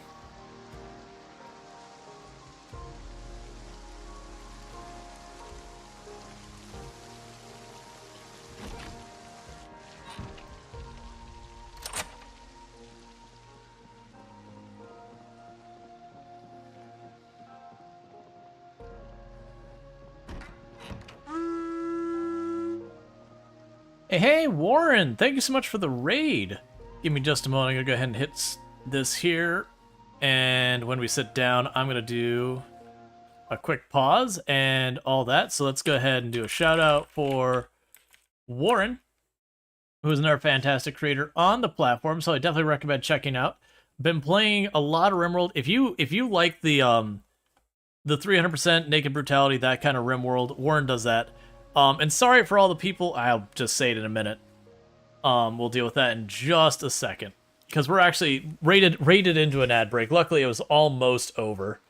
So I'll get the proper shout out after the ad break. Okay, so my apologies to everyone who popped in that raid. You actually caught us in an ad break. It wasn't pre-rolls or anything, just timing. But for those who don't know Warren, absolutely fantastic content creator. Definitely recommend. Plays a lot of really, really difficult RimWorld. Does like 500% naked brutality, no pause, all that kind of stuff. So if you're looking for the real sweaty life on the rim, you can find it over there. Let's see, did we get to the car and did it yield results? Yes, let me go ahead and update our objectives. So let me go to my objectives real fast before I forget that. But yeah, so check out Warren. So get usable radio is our new objective. Because we got this frequency for the music, we got the frequency for the emergency channel, but the car was dead, so I couldn't actually tune in. Although you never played 60 times pop, so there's one thing you're wondering, why are you focusing on gathering stones and branches to make weapons, scavenging for food, etc.? Is it to keep the zombies around manageable number? Yeah, so I need weapons. On 16 times pop, there is no going into town and getting yourself weapons. Going into town is a protracted 3-month in-game war, so you deal with what you got. But yeah, so yeah, and don't forget to bring your towel. I actually have not found a towel yet. But with all that said, for everyone popping in, I am Rual Storge. We are playing some of the new Build 42 Unstable update for Product Zomboid. This is the major update everyone's been waiting for and all that. Have to host and ghost though? No problem. You take care, Warren. Thank you again so much for that raid. I really do appreciate it. But, so I am a former world record holder in the game. I used to have the record for the highest kill count run ever streamed, 135,121 zombies killed on one character and one life on Harder Than Apocalypse 8, with a Harder Than Apocalypse setting, and I had no mods to change itemization or vehicles. You get the idea. Let's see, can you remove the radio from the car and use it outside? You've taken, yes. You can remove the radio from the car, and it works like a regular radio. That is a fair point. These are things I normally don't have to do, so I don't think of. Because normally I'm not quite as boxed in. Alright, let me go ahead and eat another poisonous berry. It's been a couple minutes since we poisoned ourselves, so, you know, keep that trend rolling. Poison. Get ourselves all sick again. But, with that said... Oh yeah, no, there's a graphic of a towel. Oh, is there one in the washing machine? But, we haven't... Are you just surrounded? Not really surrounded. There's just a lot of zombies in the air, and I'm having to work through them all. Yeah, maggots. But, we are struggling on food. Like, we are sustaining that. I'm not too worried about that. The one that's worrying me more is we are losing weight. We're actually about to go underweight. And they have changed a lot of the stuff, like how you fish and all that.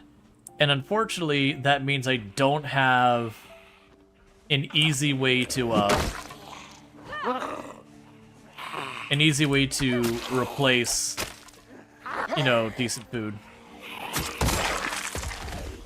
Alright.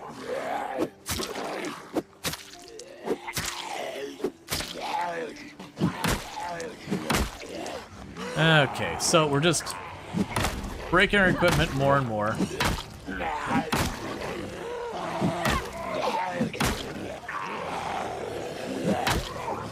Soon we're gonna get a swing speed penalty for a muscle strain.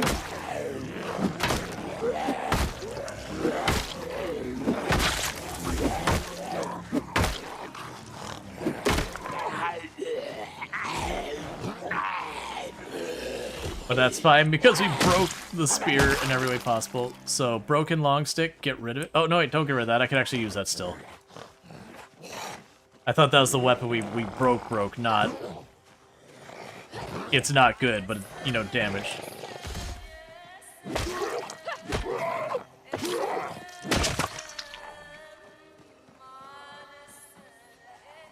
Oh, wait, I can carve that still? Interesting. So take you, you're a broken weapon, and you're a broken weapon. And you're a broken weapon. Alright, cool.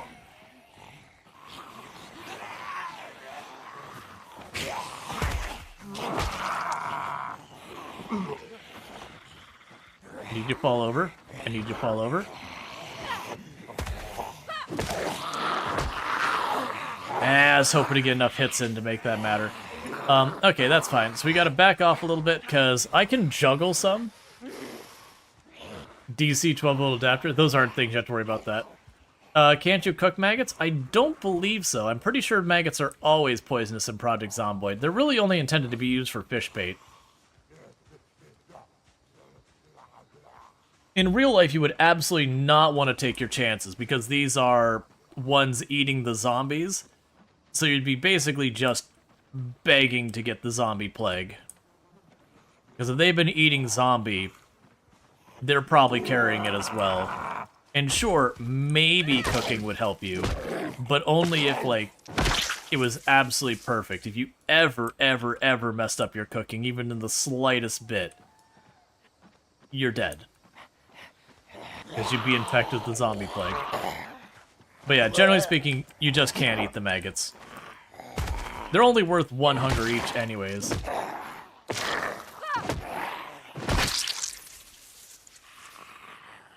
Well, in Project Zomboid lore, only humans can be infected by the zombie plague. So there will never be zombie dogs or bears or anything like that. It's exclusively a human disease. But it could be a carrier.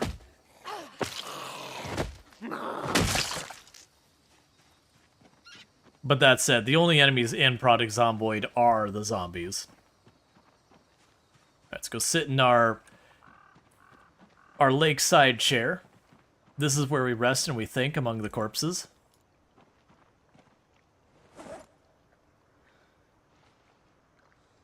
Oh, right. I'd established I can actually use that to make a,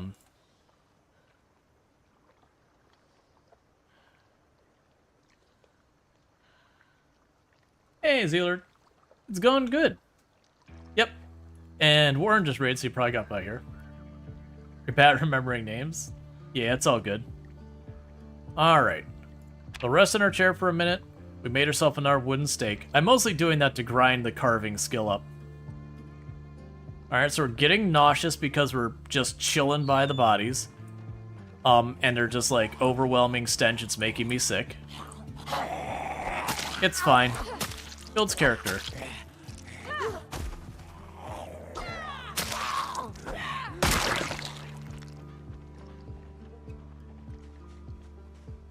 Lovely zombie bodies all the time. So we're still at hungry. Because I wanted to see if we can't yoink that radio. Oh, did I bring the screwdriver with me? I'll need the screwdriver. That's in our kitchen. So let's get these zombies away from the house. Try to get to the kitchen. Do that and see if we can't yoink the radio.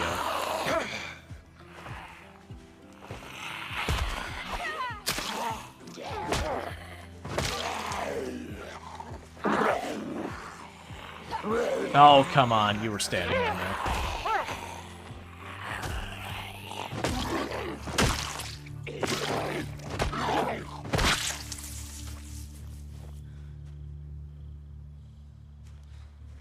$16 times 0 to hero again? Yep.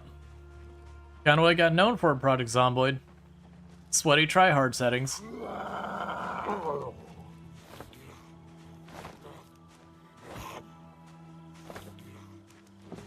Oh, come on, fall over.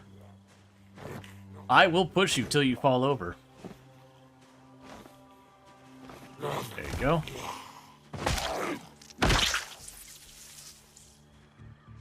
With the rate we've been doing this, you'd walk up to this character, and their right leg would just be this absolutely ripped tone leg. Just like, you know, extreme bodybuilder thing, and then the rest of the character would just be a little bit on the lean side.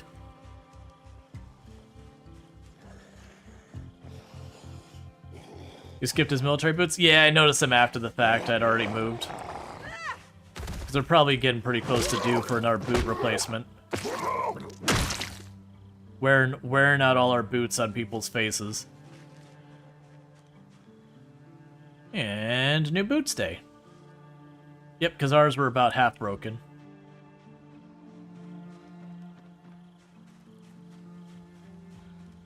You heard they're rare in this build? I'm playing at 16 times pop, so my loot is not indicative of everyone else when it comes to just regular zombie loot, because I have more zombies. I've not particularly had any problem getting them, though, for what it's worth.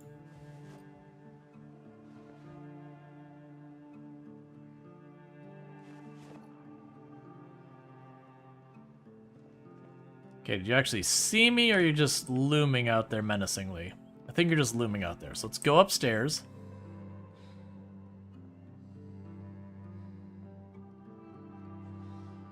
Try and recoup a little endurance.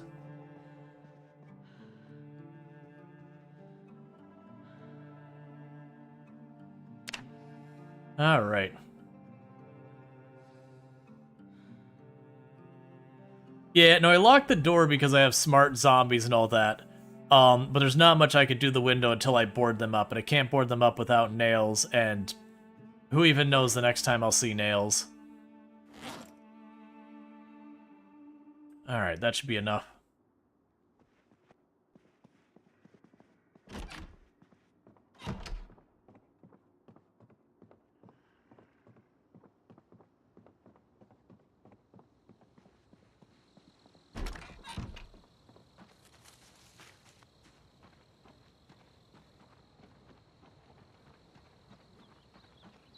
Okay, so like I said, we're trying to get this car just up here to the left. I hear zombies out here somewhere, but I'm not sure. Oh, it's not out here. It's in my kitchen.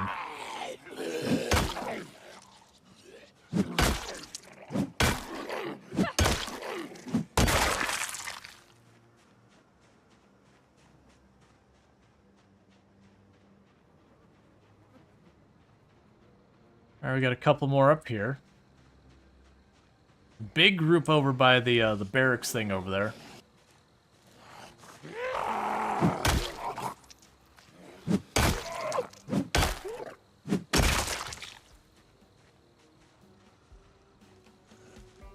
Okay.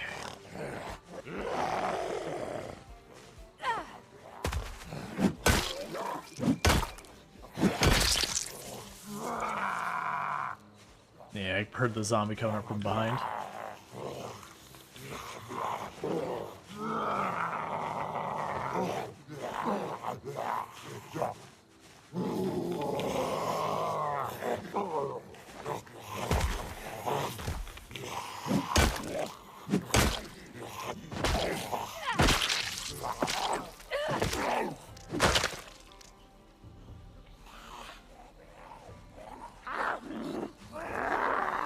Alright, we got at least 3 more aggroed.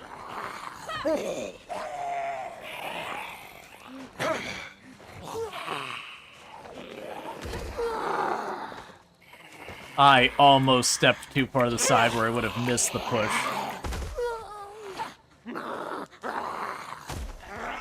And if that happened, it'd be a dead person. Finish it? Yeah. Are you a good fence fighter? I don't fence. I can do it, but there's enough stuff that just kind of works weird and scuff around fences. They gotta be very careful. That once in a while the zombies will just act in ways you don't expect.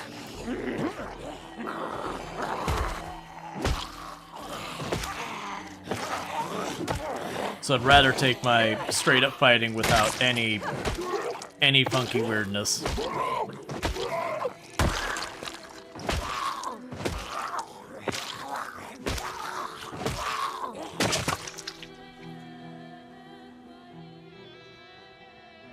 Okay, so unfortunately, it's going to be dark soon.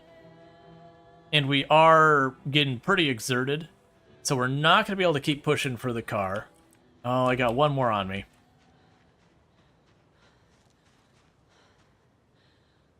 I think you're on me? Get down here. I'm going to have to get indoors, rest up for the night, and then push, because the house is going to be pitch black when we get in there.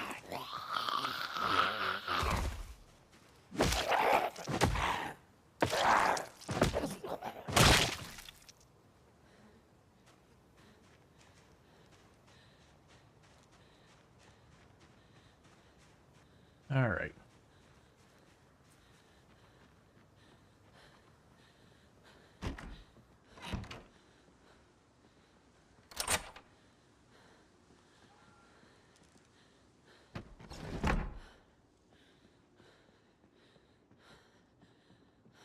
As you can see how dark it's getting in here.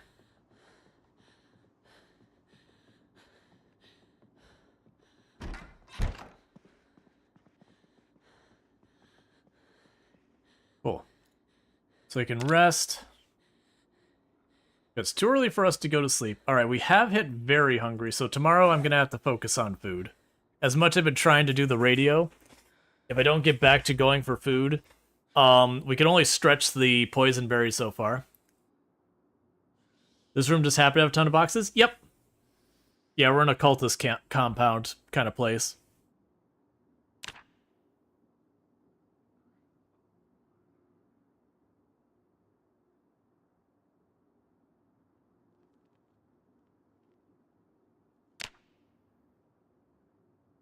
Yeah, the basement also had boxes. It also had lots and lots of guns. Well, not lots and lots, but it had some guns, but we're not going to be using those. 16 times pop, if I go popping off a gun, we don't live here anymore. Because the whole place will be just overwhelmed. Alright, so waiting for it to get a bit brighter.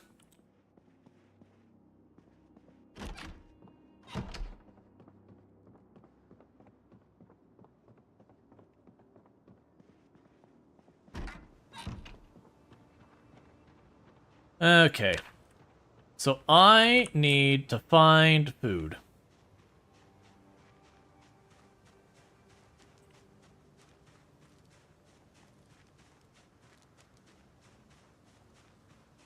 The good news is the hungrier you are, the more likely foraging is to find food. It's not some magic guarantee you'll find it, but honestly with being at like foraging 4 whatever. Yeah, no, I should be picking it up. I kind of don't like that they made it so you don't get the XP for foraging unless you pick... Like, you get a little bit of XP for just discovering it, and then you usually get, like, an extra bump in XP for either discarding or picking it up. I don't like that they made it pick up only. We're getting that extra second bump.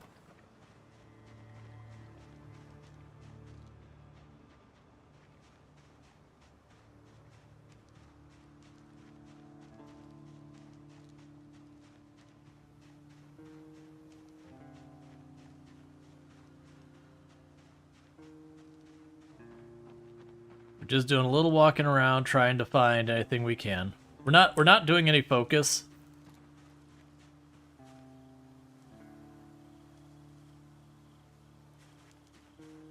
Those are probably safe. I know there's a couple of the graphics that are always safe. But still, we'll wait till Queasy goes away before we worry about trying risky berries.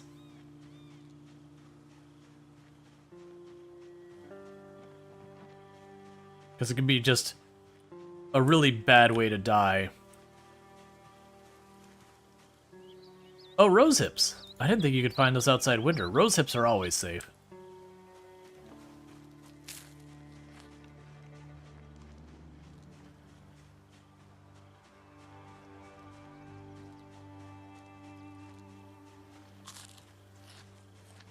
At least they've traditionally have always been safe.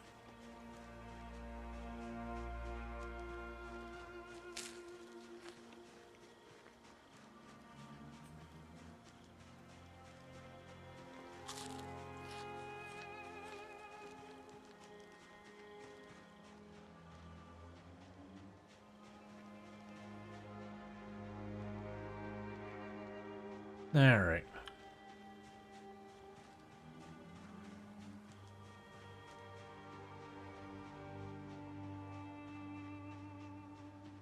Yeah, so we're swimming around, eating what we can, all that good stuff. Just trying to make the most of it.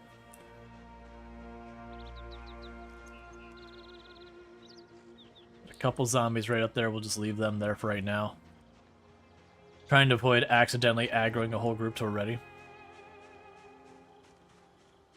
Let's see, can you sit and rest at the same time? No, it works a little different, Andy. Sit and rest are the same thing now. So if you're resting, you're sitting. If you're sitting, you're resting. There's no, like, magic double dipping.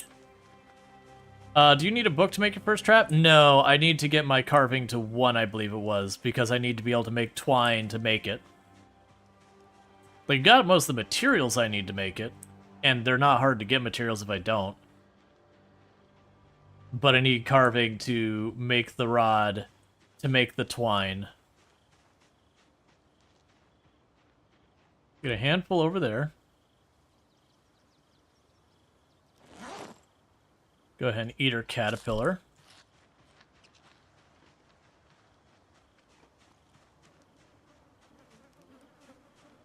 Just gonna be more maggots.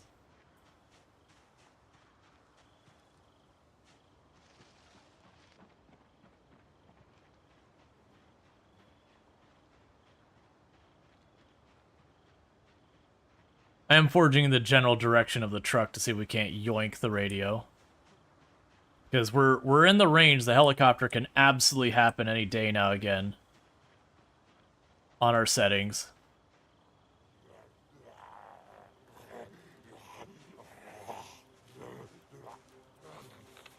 Yeah, I really don't like that I have to do that too. Get the XP.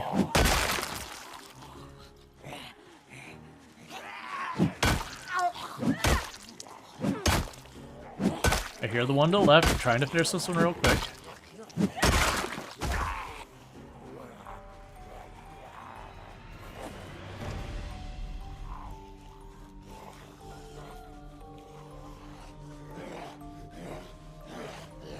Hey, where are you going?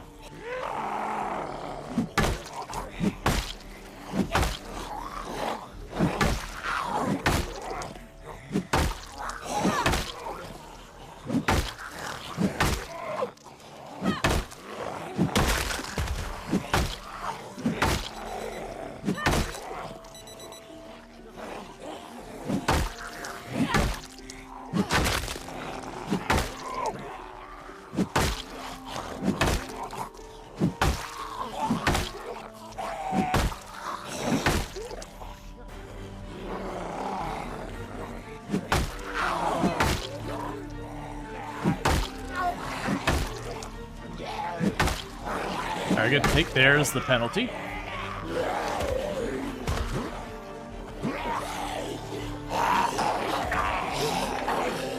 Fall down. Fall down. Come on, we can do this.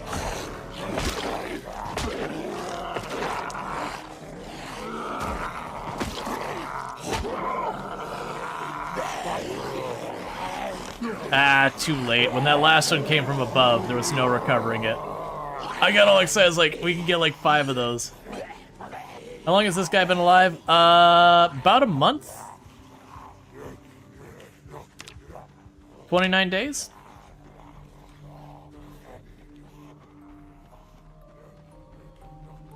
On the absolute maximum population settings?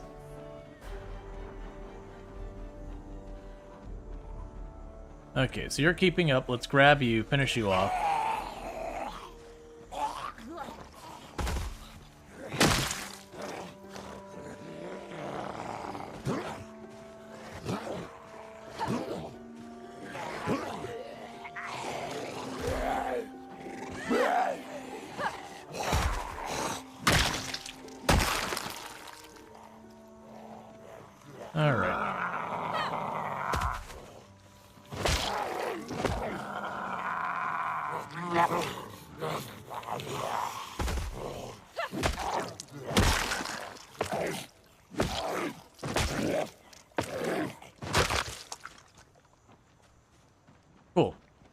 So I think that was the whole group.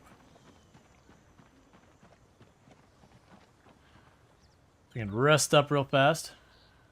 Oh yeah, the water have long since been gone. The new default settings guarantee the water being gone by day 14. It can get turned off earlier than that, but it's guaranteed by day 14. You can drink from it. It's technically dangerous, but it's one of those things that's not really dangerous. As long as you don't have weak stomach and you're not poisoning yourself, you can just drink from the lake indefinitely and you'll be fine. It doesn't look like they changed anything with that. But I am taking gambles with poisonous berries, and the two of those together will get you killed.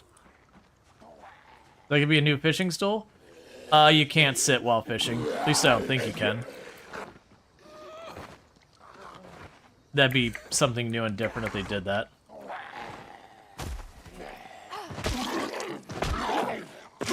Yep, build 42. Alright, so let's keep going.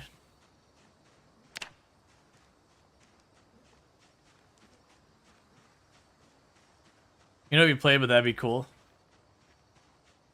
I mean, it's stuff like that they could certainly add. I don't think it adds any value or does anything. Like, it's one of those things, like, all the things the devs could work on. Sure, it's not a bad thing.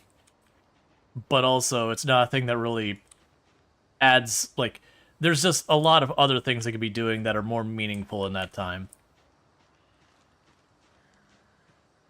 Like, right now, they've got balance stuff to go. They want to add NPCs. They want to expand in the animals. They want to do all these things. Do way more with crafting and all that. And sure, I guess this still would be a big thing time-wise or effort-wise.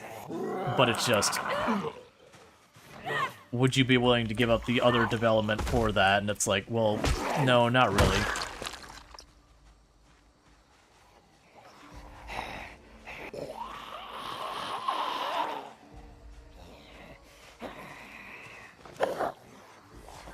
It's also not a thing that particularly attracts new customers either.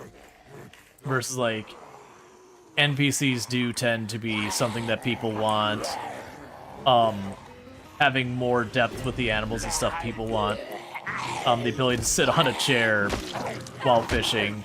Like I said, it's not a bad thing. It's a kind of thing that if you had a developer who, you know, they're kind of burning out on the tasks they're on, you just want to take something off the side. Probably not a bad one.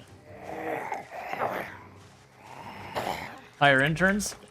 Ah, see, that's where you're confused. You see, game development is one of those things that people generally don't have much money.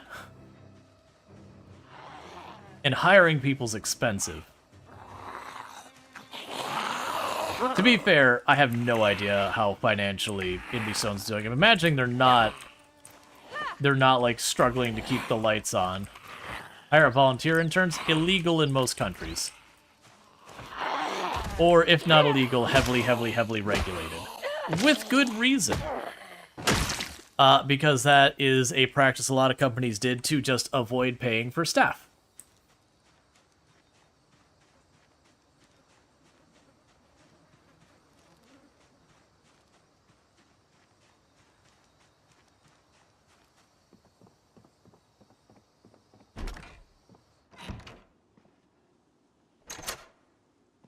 Schoolwork experience programs, usually most of those still have very strict regulation around them these days, because it was the same thing that people would hire you to do stuff that you wouldn't really learn much about your job.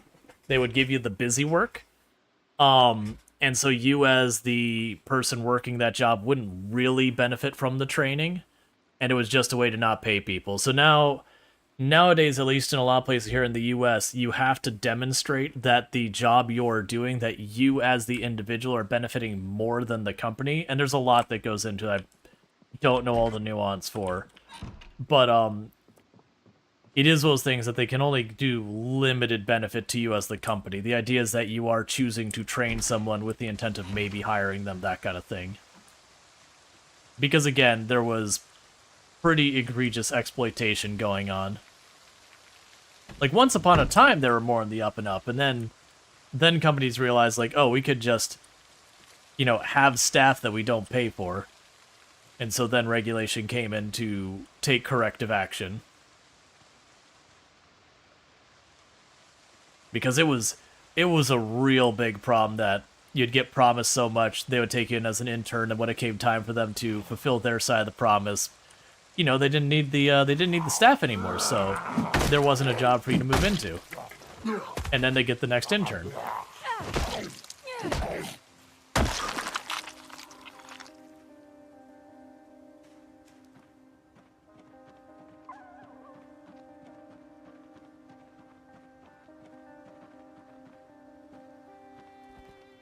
Yeah, you never did intern because interns still need to pay rent. Yep.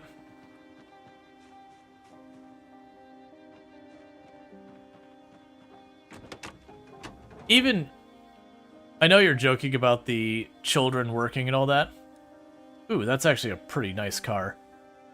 Even with that, there still are lots of rules really restricting what children can and cannot do, what hours they can work.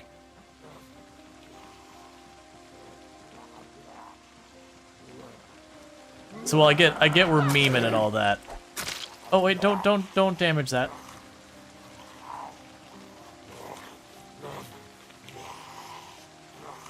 It is just one of those things. You checked the garage already? It's a storage place. It was full of food, but it was all rotten. Because of stuff like strawberries that don't last very long.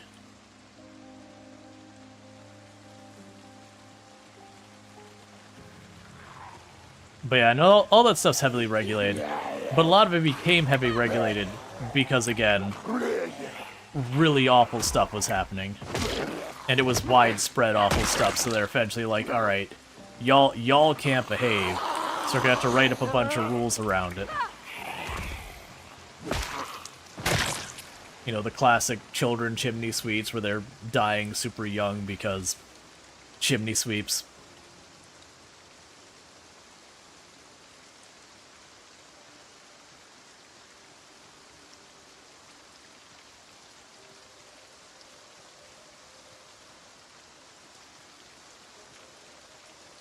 Can you spam train carving by chopping down trees and train? Probably. The thing was, I had an axe, and then I used it to kill zombies. And now I don't have an axe, so I can't chop down a tree till I get myself a new axe.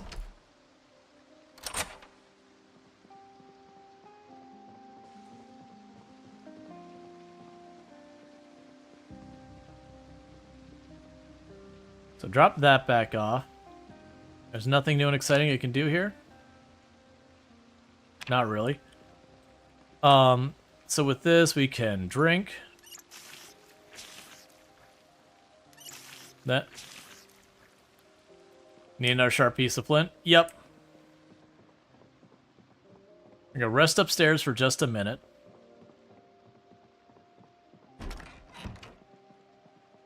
Then I gotta figure out where I want to put this radio. Because I don't want to put the radio in the room up here.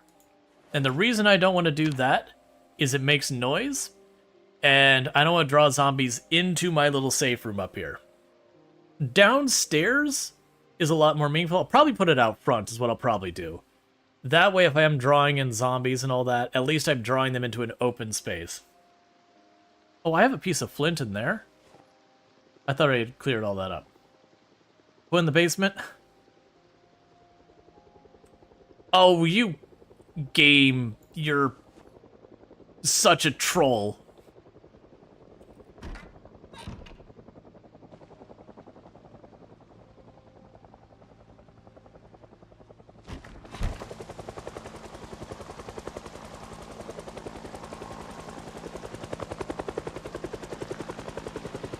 All right. Same plan as I had the last one.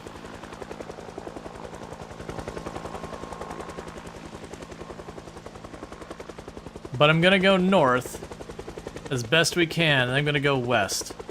I'm hoping we have drug enough zombies away from the area that north is more of an option than it previously was. I'm not feeling great about it. Oh, I'm not going into that cornfield. That cornfield's a death trap. Alright. So that's not working. We're immediately being bullied around.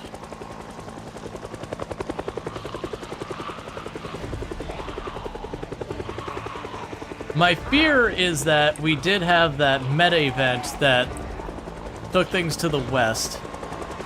And my concern is trying to go that way now is begging for death. I really don't like the poor visibility here.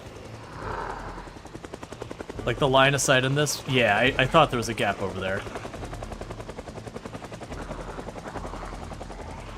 Oh, that's not what you want. All right, we're not going that way. You have a backpack.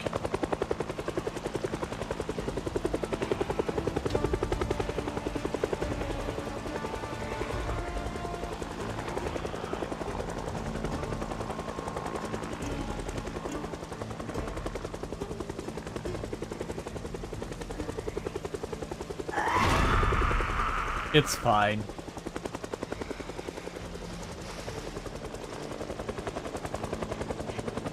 Alright, well, same, I guess, it wasn't the plan, but same thing as last time. We're gonna cut over here to the shore and keep going.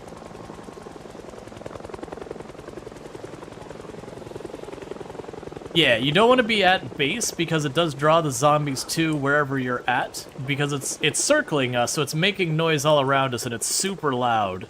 So it's not drawing them directly to me so much as drawing them around me, which does mean it's drawing them to my area. Alright, so that's one pass. You can do up to 4. You can do anywhere from 1 to 4 passes, 2 and 3 being the most common. One pass on this one would actually be probably worse than 3 or 4. Gonna be just one? It's sounding like it. It takes a minute for it to circle back.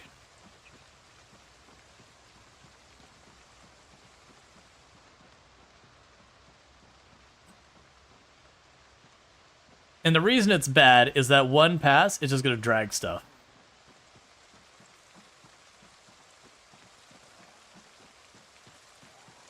Yeah, no, you can actually use the helicopter to your advantage later in the run. Early run, it happens to you. Okay, it is doing a second pass.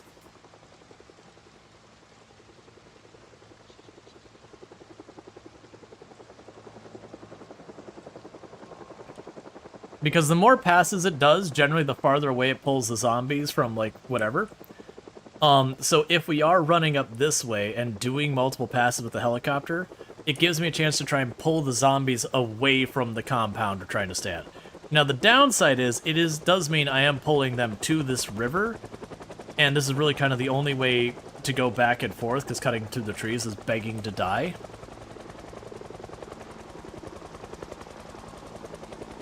Yeah, I should be foraging along the journey. You're not wrong.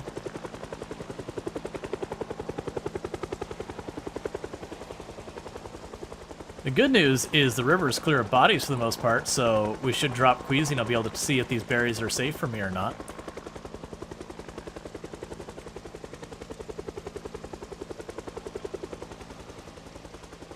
Plus, going on the same path again and again with the helicopter also gets dangerous because you're drawing zombies to that place and then going over the place you've drawn the zombies to.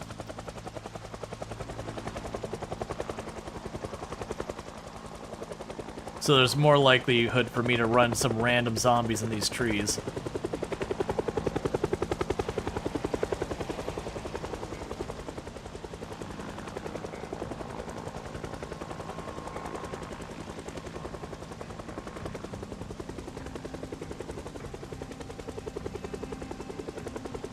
That's also why I'm trying to hug the river so I could see up the edge for more zombies, because the trees I can't see through anyways.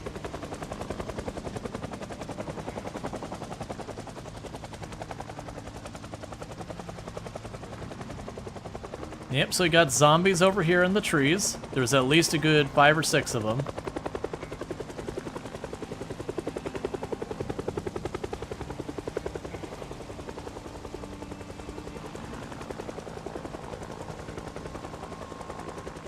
We also don't typically want to fight during a helicopter, again, until we're late game in a very open area.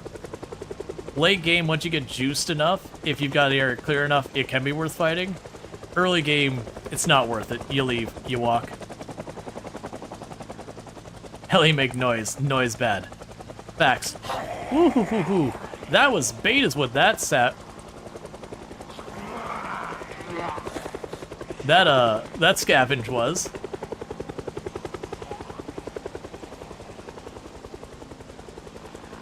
Oh, I don't know if it's the official lore, but the general lore is normally the helicopter passes once about 1 week after the start. And the general idea is that it's a news agency who is violating the exclusion zone to get, you know, whatever's going on here. Get the scoop. So they follow you around because you're like one of the only people out and about.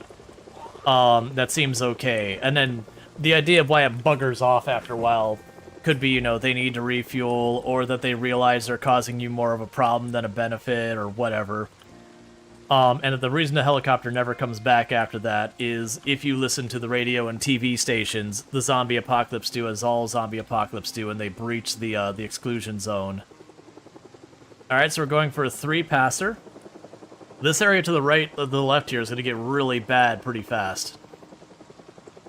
So there's no point in sending the helicopter out to here again, because the zombie apocalypse is everywhere. Oh good! Why not have a meta event on top of my helicopter? I don't think that matters that much. Like, they'll all start moving, and then they'll hear the helicopter, and then they'll switch back to the helicopter.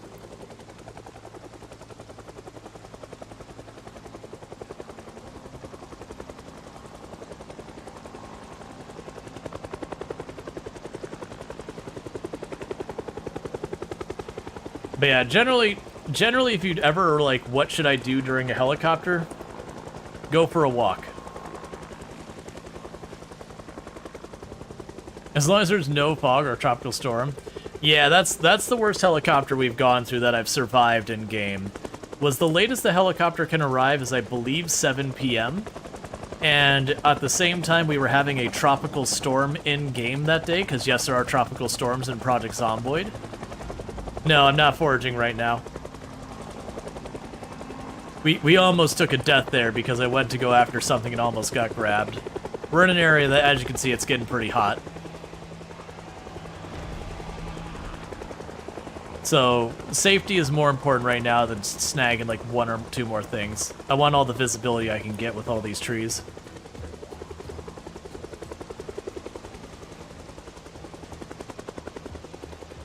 But yeah, so where they're getting all bunched up on the river, eventually that will happen here too if I keep doing this.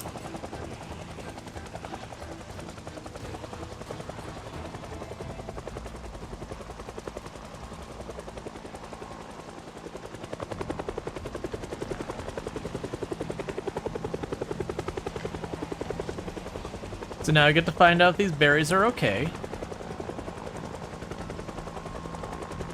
Yeah, we're just hungry, so we're not urgent. Thank you for the follow. Welcome to the stream.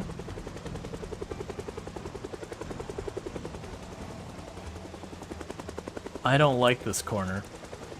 I can't see.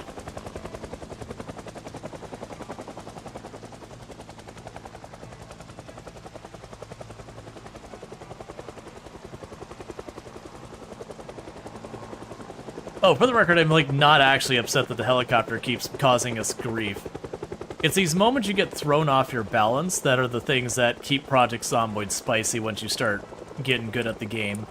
Because like if you don't have the helicopter and the meta events occasionally throwing you curveballs, you eventually get to the point where you can kind of predict where the zombies are going to be, how it's going to go, all that kind of stuff.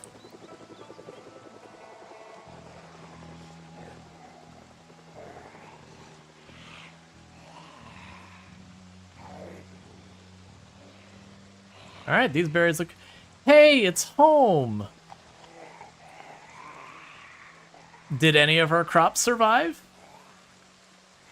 This is where we were setting up. Till we got evicted by a helicopter. Was there anything in this cabinet I cared about? I mean, there's a lot of stuff in that. Oh, there's parsley seeds.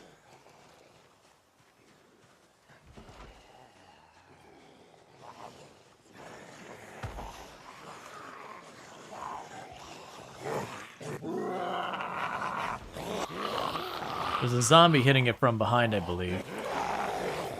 Trying to have them not destroy it so we don't lose what's in there.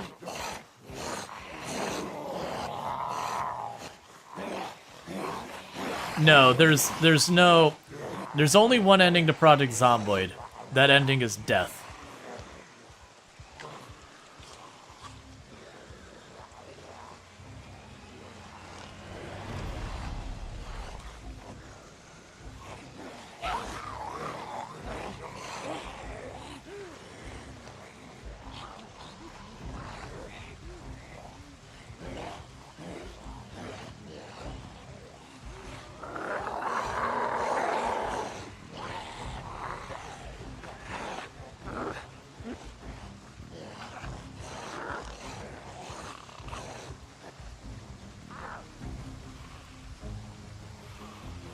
Grab the flint.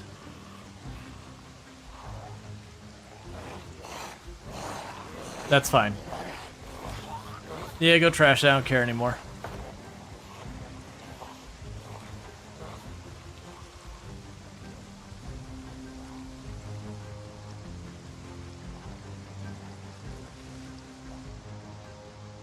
Alright, so the problem we have is I have probably drug a ton of zombies onto that route back and forth there. It's also going to be dark soon. Now as you can see, the zombies are working their way west, even though they didn't aggro me. Like that dude was a perfect example. He kept rolling until he heard me. So I am curious what's north of the compound. Did you get pushed out? We just had the helicopter. So we're not pushed out. We retreated to try and draw the zombies away. I am just trying to see if I can't get a little bit of an idea what's up here.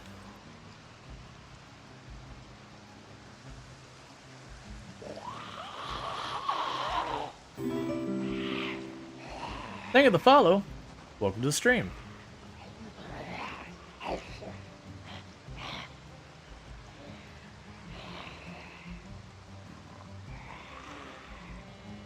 Because I wanna figure out if there's like a whole town on the north side of this, or if it is literally just the compound is just buried in the woods down there. Can I zoom this out? I think you can, right? Yes, we're about straight north of it now.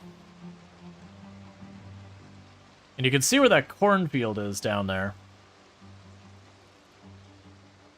So I'm kind of wondering if we're able to go in from this side. It might be there's just going to be way too many zombies. And that'll be that. I'm mostly just trying to go to where I don't see zombies nearby for when I'm inevitably going to have to sleep before we get back. In the meantime, now that I'm in a less urgent situation, are you just a farm field? Because if we can get to an actual farm, I need to stop discarding. It's a habit I've got.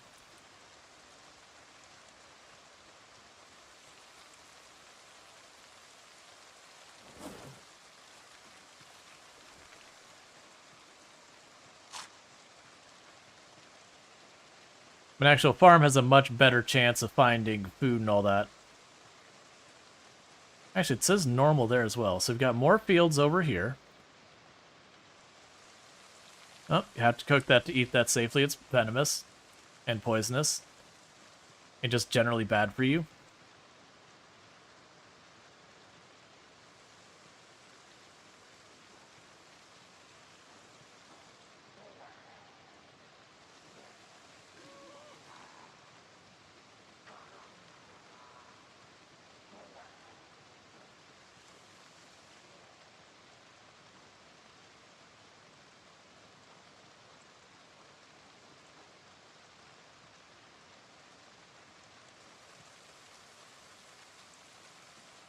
Yeah, it's also, I think you only take the stamina hit from foraging if you pick them up as well, which I guess might be the reason why they did that.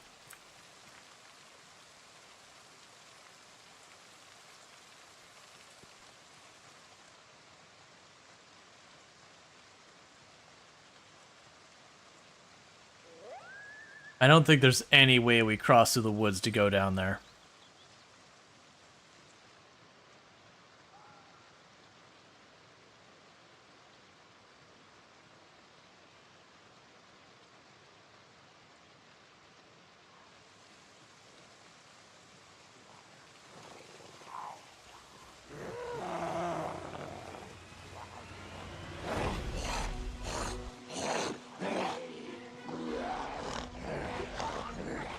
Like, I would rather take my chances fighting on that shore the whole way back and forth than cut through the woods.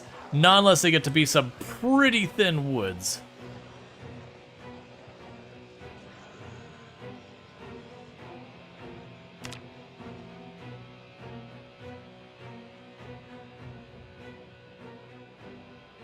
All right.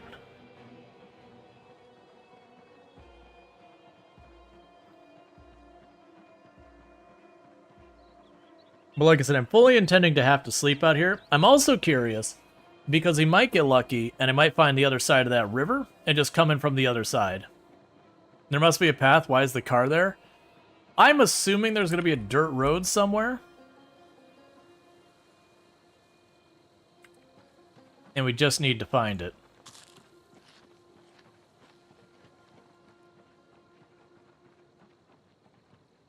It's also entirely possible we passed it and I missed it just because I'm staying this far over. So my vision might have been obscured. Pretty soon I'm going to have to stop foraging because I won't be able to see the zombies without running into them.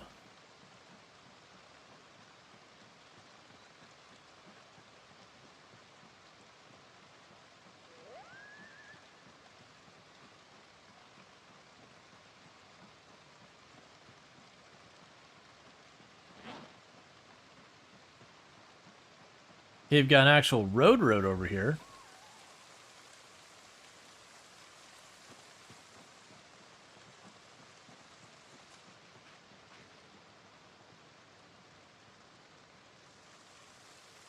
Well, oh, backpack's full.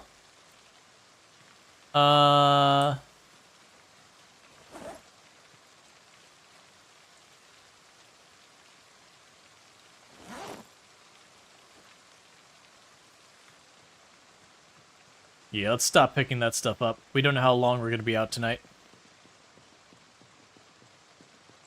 So I think this road's going to go by the river. So then the big question comes down. Will there be a path we end up taking or what?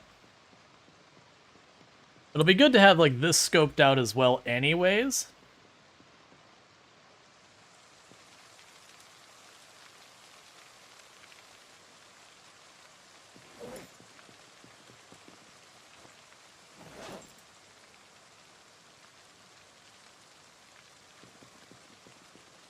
I really dislike leaving all this on the ground, by the way. It is low-key frustrating me. Yeah, so this is probably the dirt road that goes to the compound.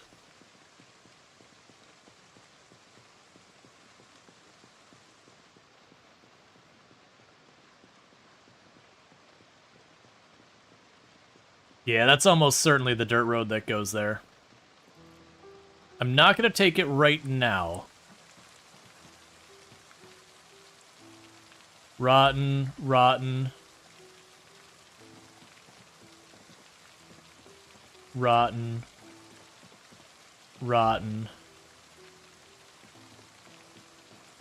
Oh, hey, there's a find for you. Premium Technologies walkie-talkie. And also our inventory's full.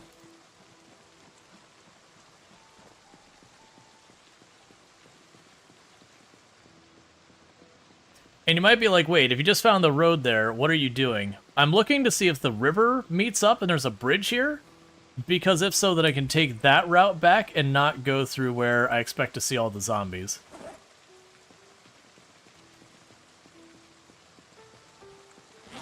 Sorry.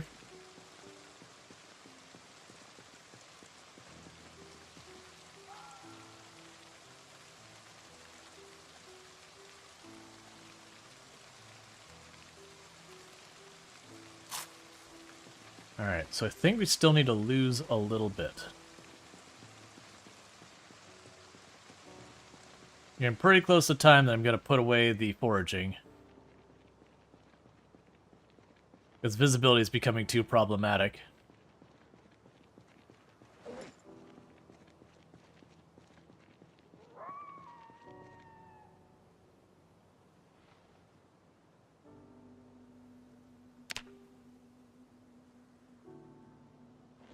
Yep, that's what I'm doing right now. See if we can't wear out one or two things. Maybe save ourselves some weight.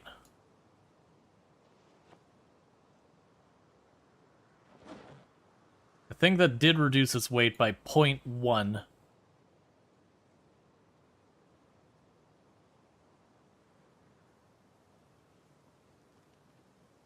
Alright, it's almost point where it's going to be too dark for me to walk anymore. At which point we go into the trees and we sit down and we wait till we're sleepy enough that we can pass out on the ground. Would you put it back in the backpack? What? Very long stick. What? I'm so confused what has just occurred. Oh, you know what I bet it was? I bet it got too dark and it canceled. That's like, you can't see what you're doing.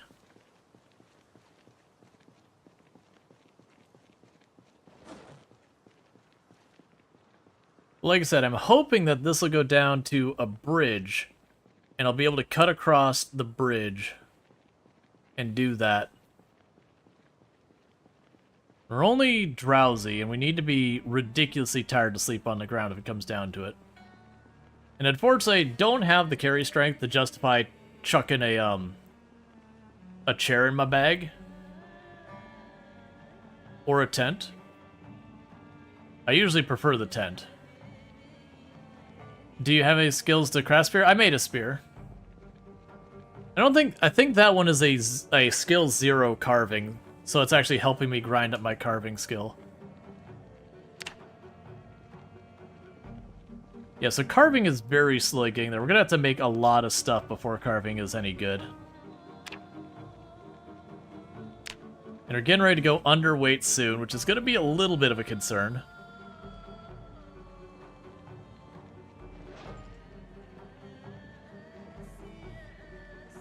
That helped. Can I fit you in there? Okay, cool. We're back underweight.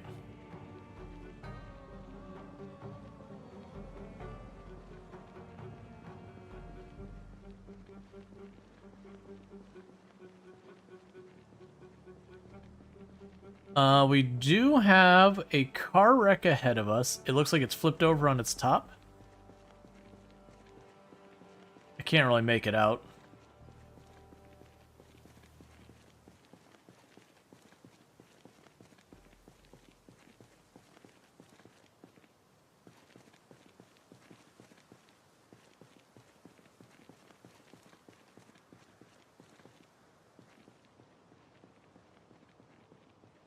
Alright. So I feel relatively safe over here. So we're going to go duck into these trees over here on the right. And go to sleep.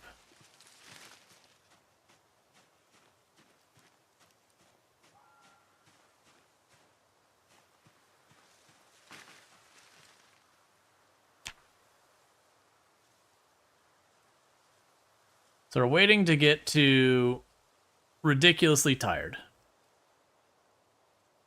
Your character has an easier time gaining weight, right? Because of metabolism trait? That's my understanding. Does it still show that trait, by the way?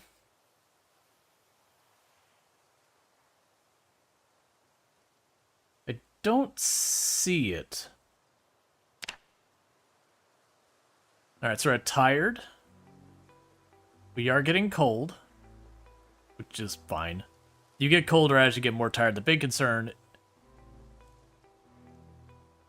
do we push? Oh no, we definitely don't push. Before I forget, that popped up instantly and startled me. Okay, so add note. Helicopter 3rd. 8/...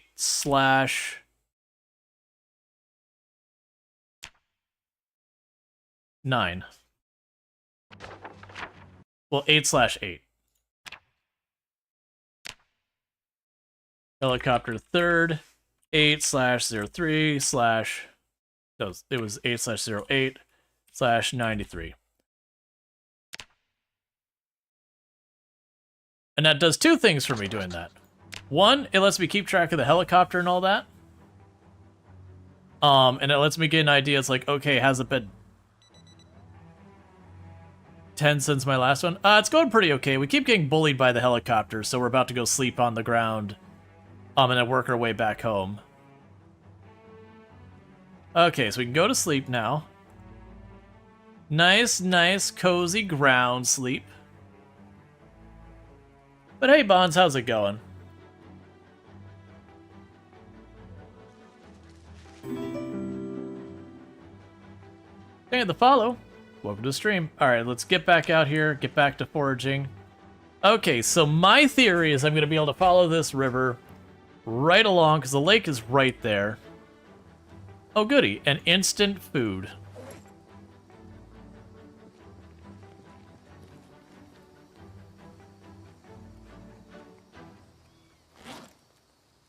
Yeah, right now, as much as I want that, I'm gonna pick it up, I'm gonna drop it again. We don't have the carry weight.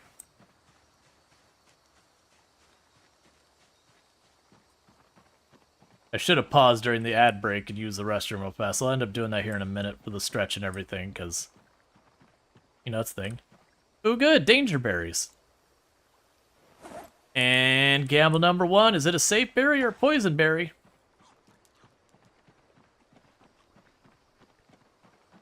No reaction yet. Sometimes it takes a minute.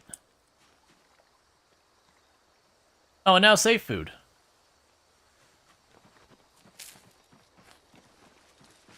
Oh, we're warming up. Is a poison berry.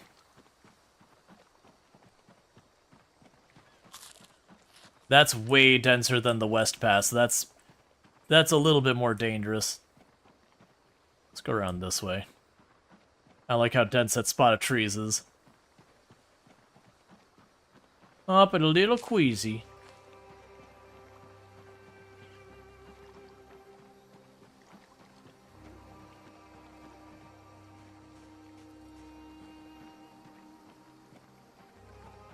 Oh, there you are.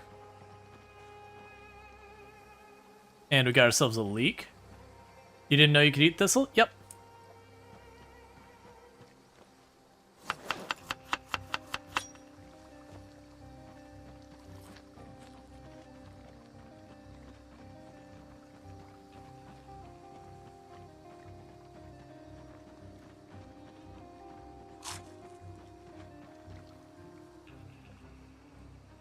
And part of the reason, even though I felt like this would be relatively safe going back here, was just in case it wasn't. Oh, wait, wait. That is why we didn't come back here earlier.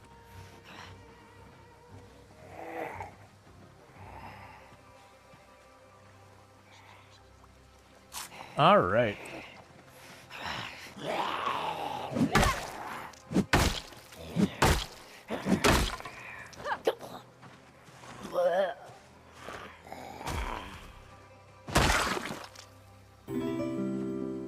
Thank you for the follow. Welcome to the stream.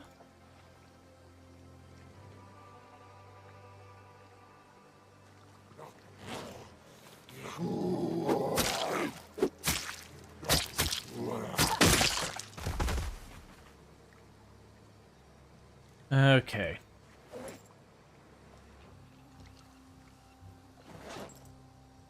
I'm trying to take the time to eat a little bit before we keep pushing.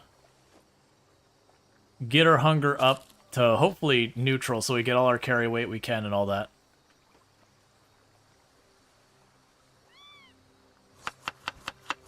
How's build 42? Pretty good. Definitely people are really struggling with the muscle strain. It certainly is rough.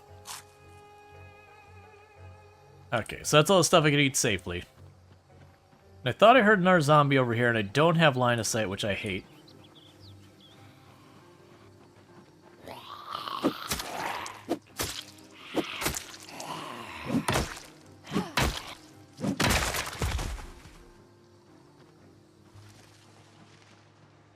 Alright, we're almost to the areas we previously were at.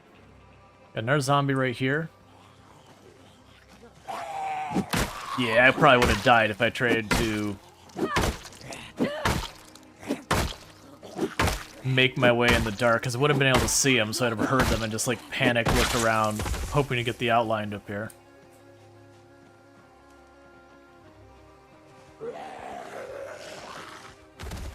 I hate it. Be fast. I hate it. Be fast.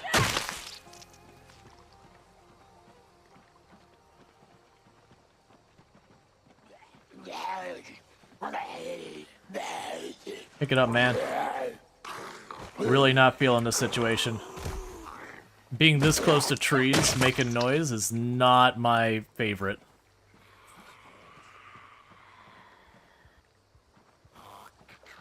We're almost clear. We're like right here. Hey, buddy. Hey, buddy. There you go. You figured it out. Yeah, right here into this mildly open spot.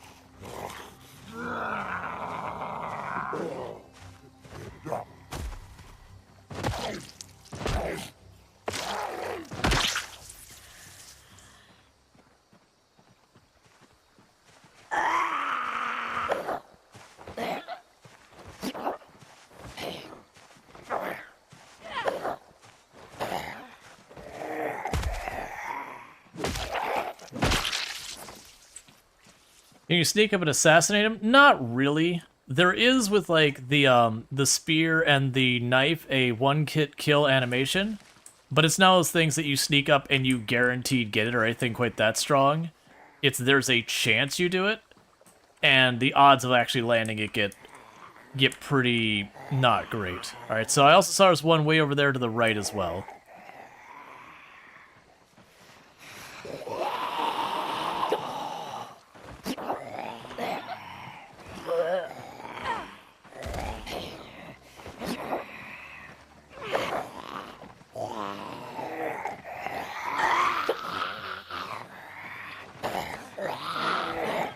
I hate fighting up and down straight.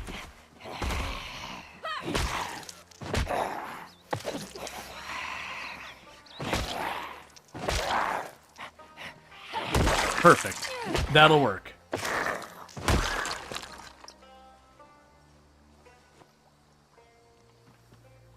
Okay, there's the last one we've got that we know of. We could try and find as big of an opening as I can and sit down for a minute.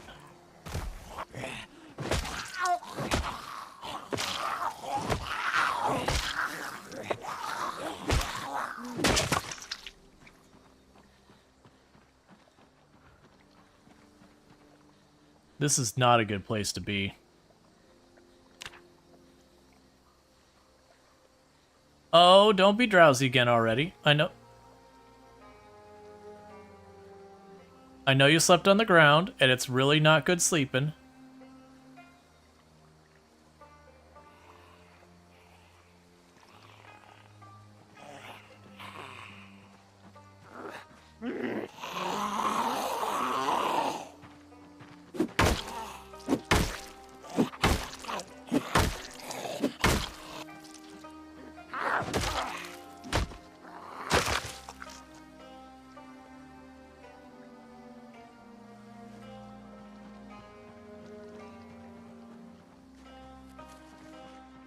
We're right... Oh, come on. We're, like, right here. It wasn't for the fact that I'm worried about, like, stumbling into things and that. I would just run past.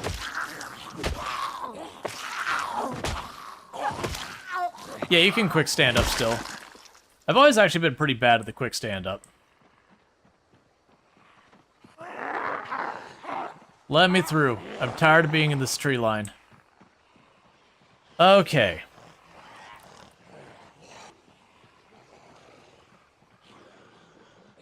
So I got some over here. Got another one over here. It's not looking too grisly right now. It's just the ones that look like they got stuck on the fence trying to go east or west either way. The question, though, is once I get to my house, will I have a party at the house? If we got a party at the house, this becomes really rough real fast. So we gotta see what our situation is. Because that drowsy means I don't recover my endurance as fast, so that makes that tricky. My hope is with as many passes as we had, and I don't think the helicopter went south when it left, it should have drawn the zombies away from her home itself.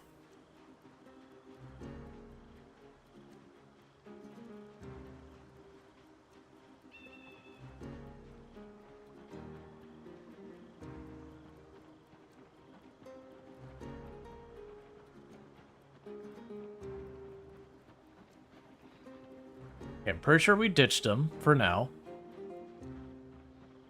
And this is looking very promising.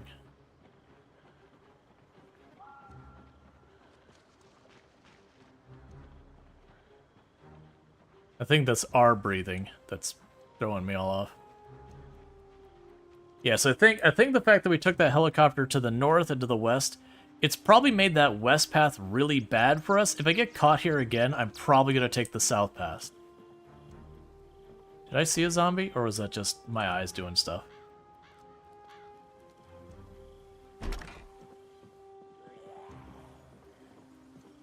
I did see a zombie.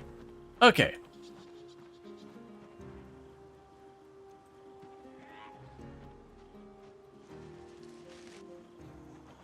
Get over here, lady.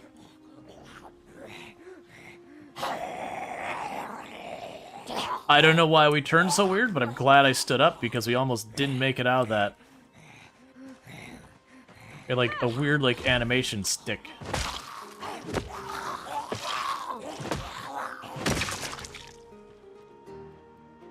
Okay, no friends there. See a couple straggling way over there.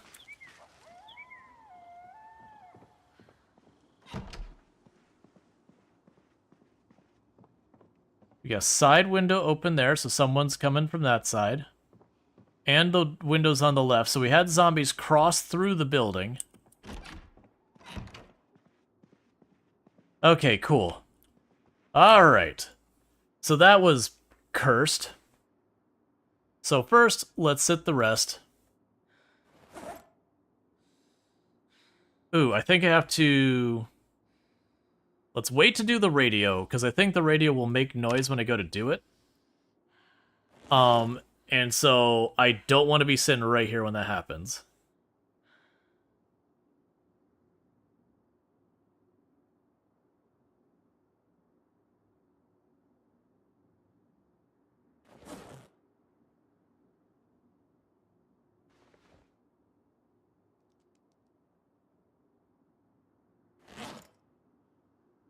We're making ourselves a new spear and all that real fast.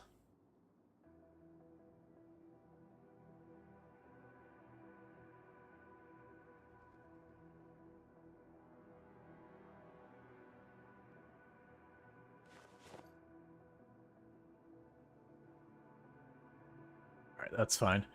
So we're not gonna go out and do a bunch, because one, it's a helicopter day. Well, sorry, it's a day after the helicopter day, so we want things to settle for a minute. Two, we're already very tired. Or sorry, tired moving into very tired. I'd rather just chill for a moment, let the day go by, get ourselves some proper sleep, and start fresh the next day.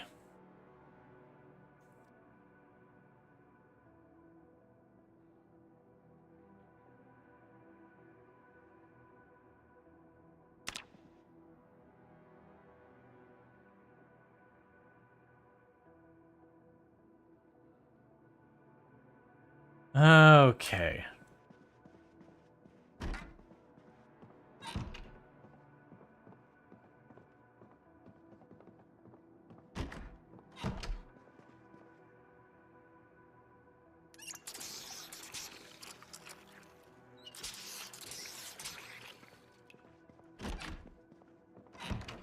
The reason I filled up at that sink versus downstairs is the downstairs sink is just about done. Yeah, so we had zombies cut right from one side of the building to the other.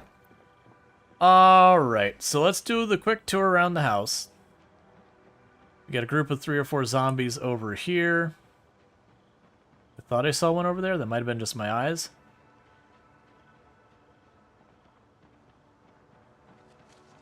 Got maybe 5 up there. So it's about 5 in this pack, 5 in the other. So I do think we are getting to the point that we're starting to thin out the cell we're in. Because this is usually the indicator you're starting to run it low. You stop seeing full rally groups, you start seeing some other thing. It's not a garage, it's a warehouse, and the warehouse is full of produce that are, like, it's already gone rotten.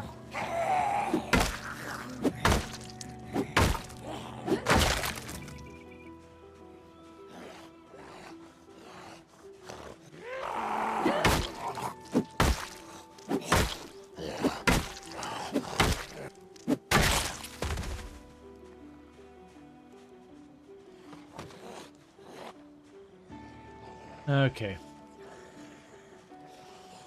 So you're basically a reliable food source away from stable? Yeah, I'm still gonna get bullied in and out by the helicopter, as you've been seeing has happened. So far, we've managed to make it work, but it will eventually be a case that when it arrives, there'll just be too many zombies in the area, because it is drawing more and more zombies to the general area.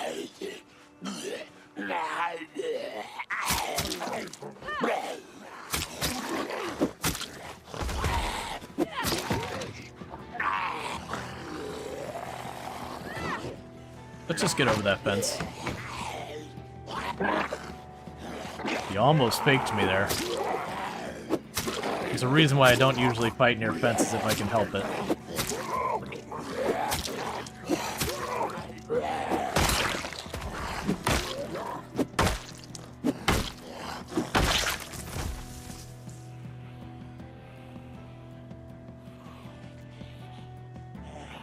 All right.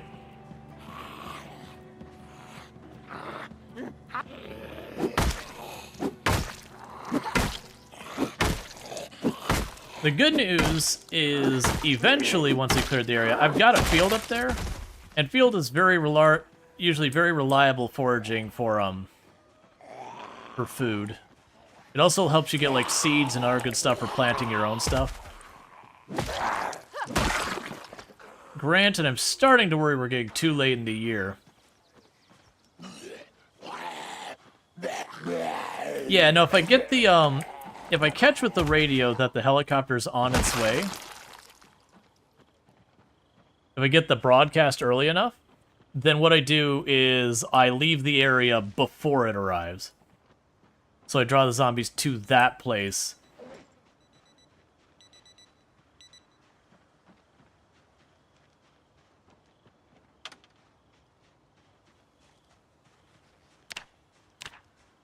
Okay. So add preset. I have to look it up. All right. 97.2. So let's grab our radio again. Device options, turn it on. Add preset. Emergency. And it's 90, I've already forgot, it's 97.2?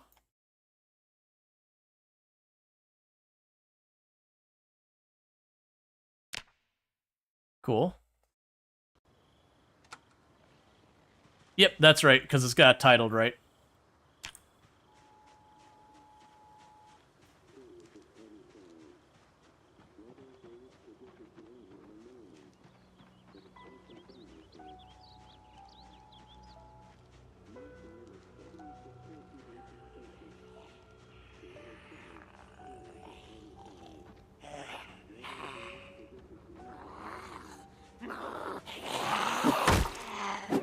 So we got rain today. Severe thunderstorm warning in 3 days.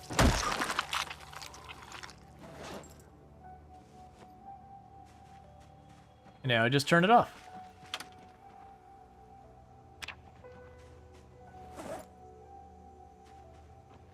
Okay.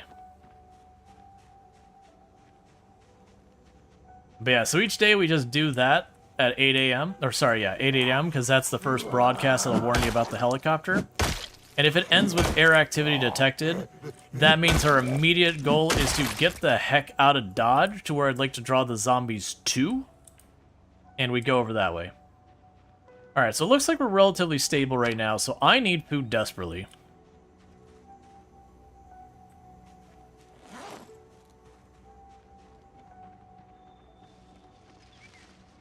So I'm gonna go forage some more.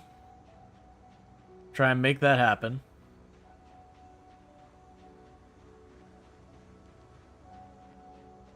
And I had no more spicy... Oh, I do have spicy berries. Yeah, so eat a little poison to tide us over. And we're sick. How do you cook the centipedes? You just need something that makes heat. I need to spend time making a notch plank and all that. And it's just the issue is I've been so busy fighting the zombie. Is that a hatchet I see?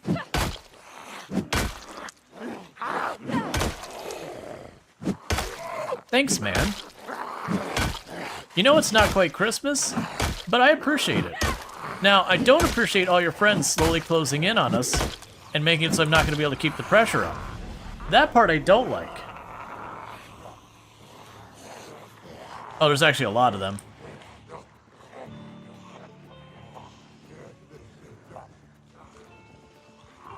Okay, so should be able to grab those two separately and stomp them out before the others catch up.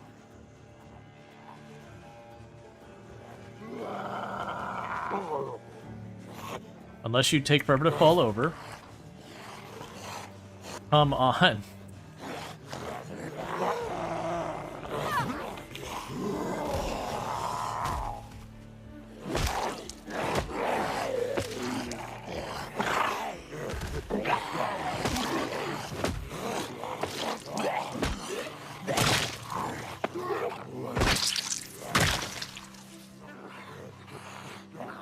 I didn't get enough time to grab the hatchet. It's fine.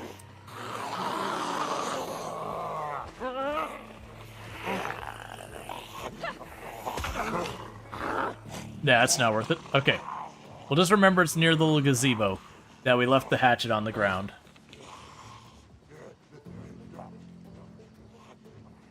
Alright, we're still just hungry.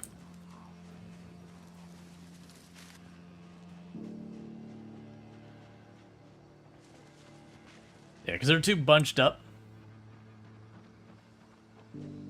Yep, just west of the gazebo, east of the house.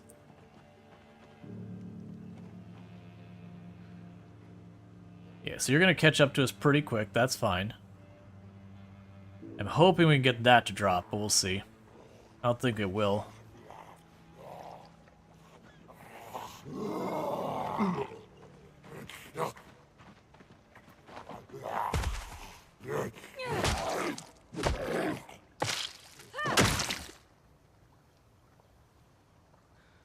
Cool.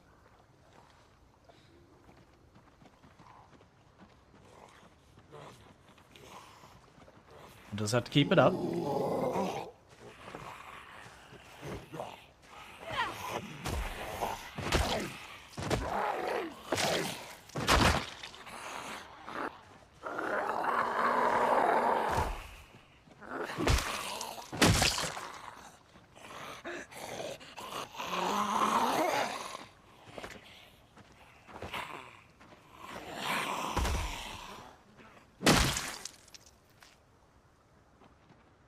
Okay, so let's rest up, recover a little bit. Let's see, in build 41, the axe, hatchet, or crowbar or early game is a blessing. Oh yeah, no, crowbar especially. What strength, 3 or 4? I believe we're still 3. Yeah, we're getting close to 4, though.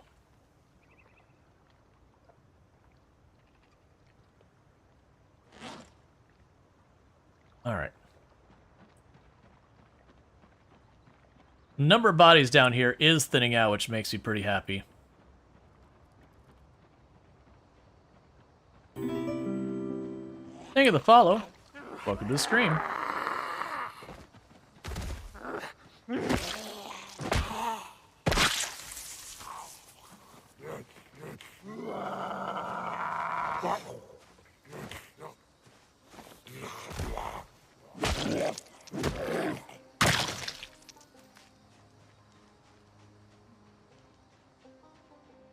Okay, so it's that stack of bodies there that it's at, right down there. I do see there's at least 2, if not 3. Oh, there's more than that. There's 5. Thank you for the follow. Welcome to stream. Okay, so we got 2 really fast ones and then 3 slow ones. So we should be able to dispatch the fast ones pretty quick. And then the slow ones will be a little bit more work.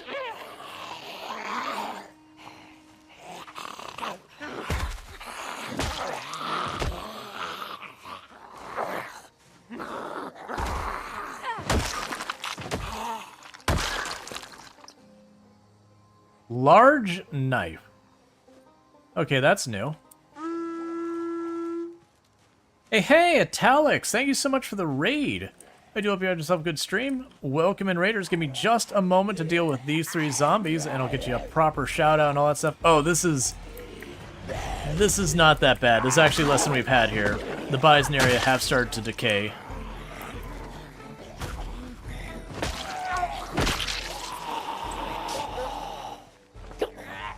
Alright, if I could have you fall down. We'll get you. I'm patient. There we go.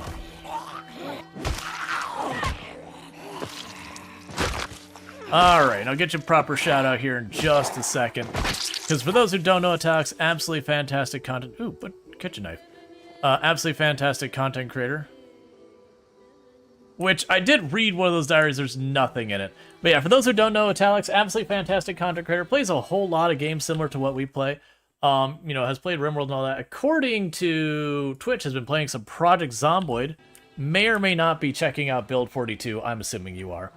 You're enjoying jumping back into it, seeing all the fun new stuff? Yeah, and I, of course, made the mistake of going, let me go ahead and I'll play just a little bit of Apocalypse. Alright, let's go ahead and max out the settings and do the sweaty try-hard stuff that I'm known for in the past.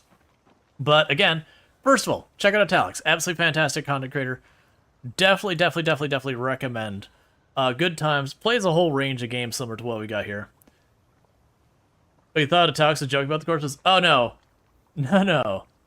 This is nothing. This is like nothing. Can I have one of my viewers find us either the clip from Jeremiah Wiener when he died in Muldrow or Rosewood? Rosewood will be probably pretty hard to find. Otherwise, I can pull up the World Record tribute video, where the way people describe it as, it's a colorful carpet of bodies, because you cannot make the ground out, it's so dense. That literally I have to leave the area because there's so many corpses that we will die from being around the corpses. And I have almost died from being around corpses in those runs before. And there's a hatchet on that body there, which is what I'm after. I just got bullied off of it. But yeah, so I used to have a world record for the highest kill count run ever streamed at 135,121 zombies killed in one character in one life, with no mods to change itemization or vehicles. It was fully just harder than Apocalypse settings the whole way across the board. That said, you'll notice there was a past tense on that. That record has been beaten. It was beaten by Mr. Lamprey, who's a wonderful creator as well. Thank you for the follow. Welcome to the stream. Who beat it not just by a little. He beat the record, and then he proceeded to play that same save for a full year afterwards, full time. And got up to like 950,000 kills. So that is, as far as I'm concerned, the forever record. And thank you for those follows. Welcome to the stream.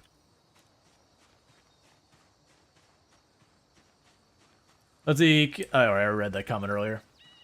Colorful carpet of corpses. Yeah, or even not that one. The Death on Ellen Ennis would also work. I've got a bunch of clips on the channel from rip clips because, you know, look, chat, you know how you are. You know how you are with this game and what you clip. But I've got some of my high kill record ones where she was doing the prison and the parking lot, you couldn't make out the parking lot. And she actually died because within the community, there's what some of us refer to as mourners. Mourners are zombies that stand perfectly still on piles of other zombies. It's not like some AI thing. It's just they happen to not notice you, and they're standing on the corpses of their fallen brethren. And it makes them extremely hard to see. And they are one of the things that get a lot of veterans killed, because they're just super hard to see.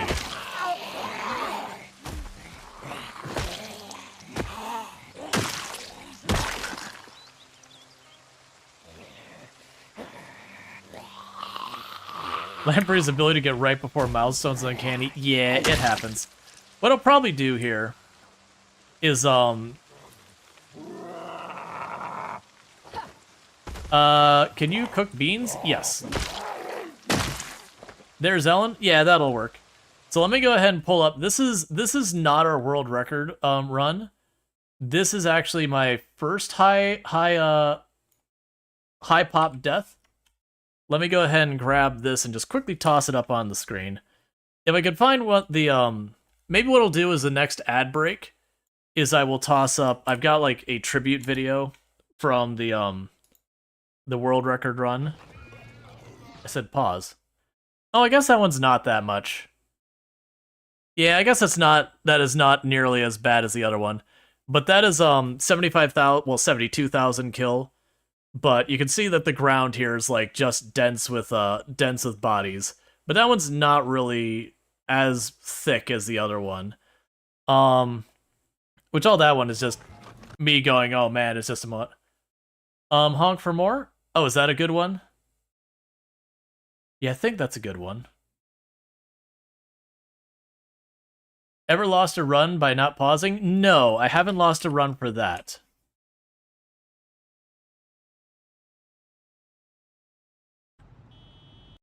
Yeah, so there's a better example of what a normal run looks like for me. And that's still not the worst. The worst I ever had was clearing March Ridge because it's a small, dense place. That it's literally solid. Completely solid road. It's the worst we've ever had. To a point I kept having to leave the area because we were having problems health with that. But yeah, and this is Muldrow. Lamprey almost lost when sneezing. Yes, I remember that. But yeah, no, I've definitely died from just getting distracted by chat and all that, which the person who was asking is like, I feel so bad, because I think that was Ellen Ennis that I died, that the person's like, oh my god, I'm so sorry I got you killed. And it's like, no, it's like, I made the decision to look. Oh, the hatchet, right. Thank you for the follow, welcome to the stream. Because you lost a 5-hour Returnal run. Returnal run. I actually don't know what that is. By not pausing. So what is Returnal? Because I know you have a lot of really fun games you play on your channel. Alright. So still gonna break this knife first. Oh right, we were literally trying to not starve when I aggroed those zombies. And thank you for the follow. Welcome to the stream. You heard good things about Returnal? I have no idea what it is.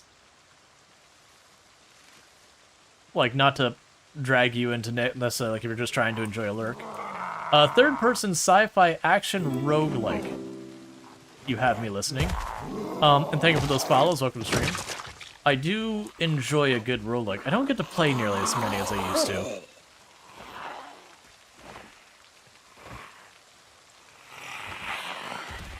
So where's your starting point?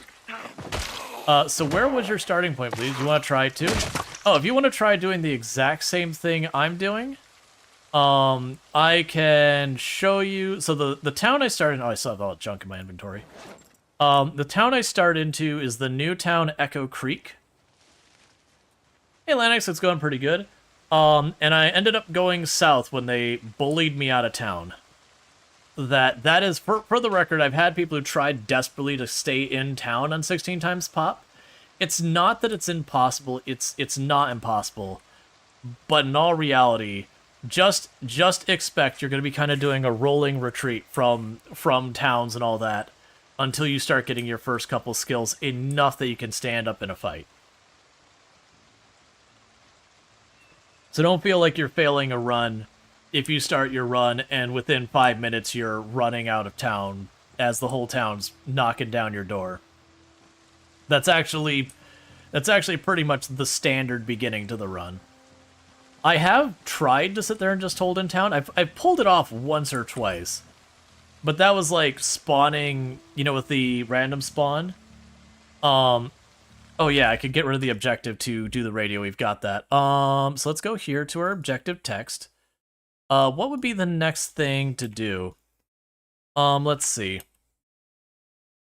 Get fire. No, I will not be doing burns.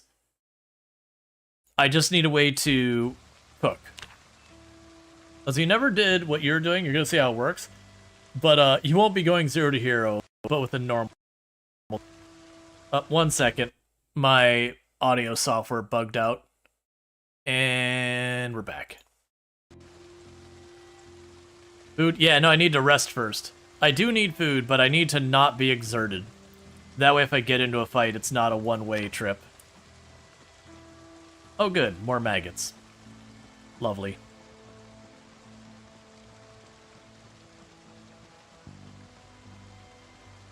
Yeah, because our food's getting low enough, it's staying very difficult to... Yeah, I can't risk eating more berries. Yeah, no, that body's long gone. You're right, I do have a hatchet. I can solve my problems. So far as fire goes. I just need to not use the hatchet as a weapon and instead use it as a tool. And my immediate instinct was to grab the hatchet and start swinging.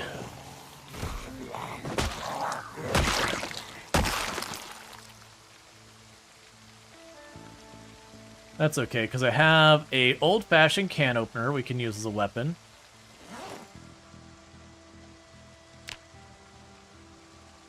Oh yeah, no, you're all good.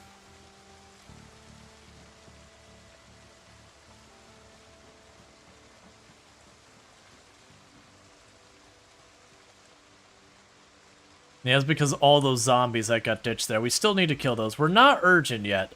When we start starving to death, you actually get the better part of like a day, day and a half to do something about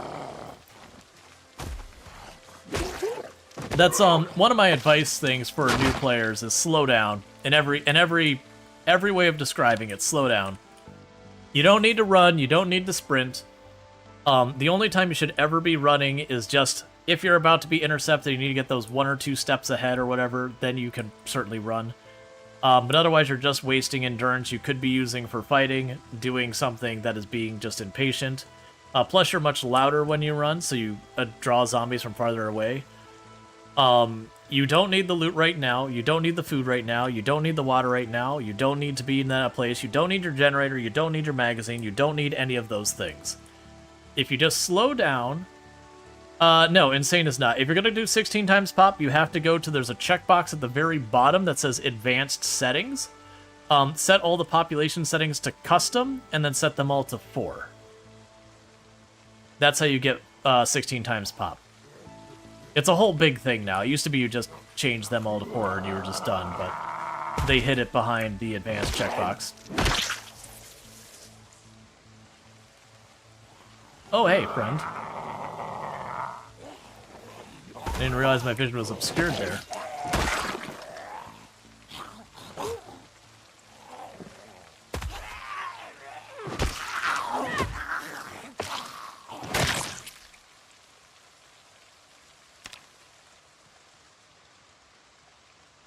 Alright.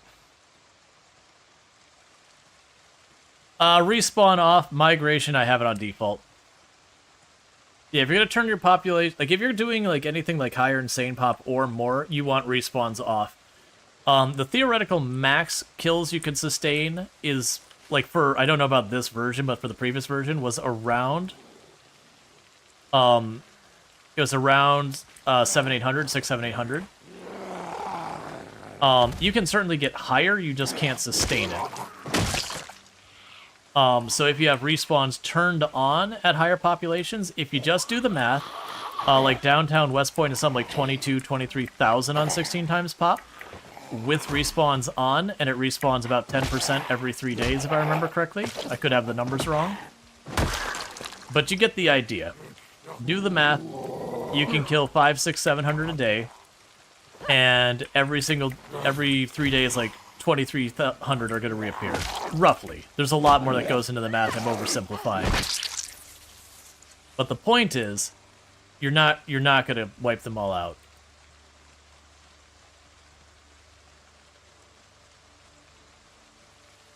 Oh, right. You had that in your hand. So I'm having to back off because of endurance.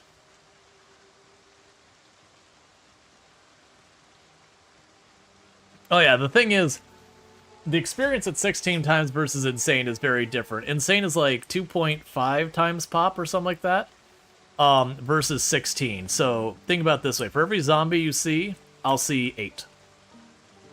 Or if you want to get the idea, actually I can't do the numbers that way anymore. It used to be Apocalypse was 1 times pop to start with, but now it's 0.0, it's 0.65.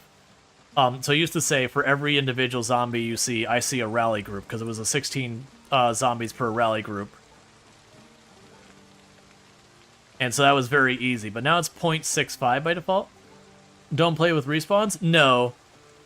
If you're playing anything more than, like, I'd say 3 or so times pop, you want respawns off. Unless you're playing multiplayer, or you're doing, like, mods that add a bunch of guns, or something that makes it so you can kill way more zombies per day.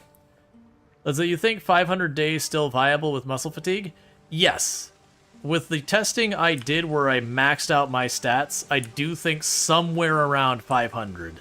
I do think it is lower than it used to be, because like I said, it used to be around like 600, 700, 800. I do think like 500, 600 might be where we could sustain now with the muscle fatigue. Because muscle fatigue is tied to your weapon skill. The higher your weapon skill, the less muscle fatigue you get. You know, so as you start hitting 6, 7, whatever, you get way less muscle fatigue. And that goes back to being kind of your endurance is your big bottleneck.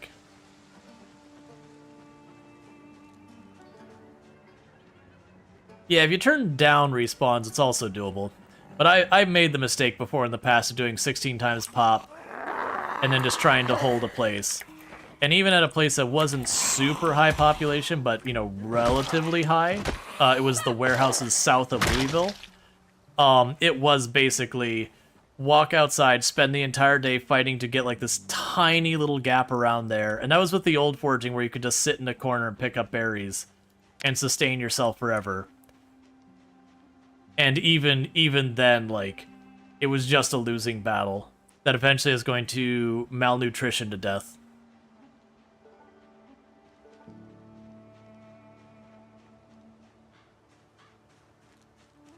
Because for the record, hunger will kill you from not having enough food, and also weight loss will kill you from not having enough nutrition.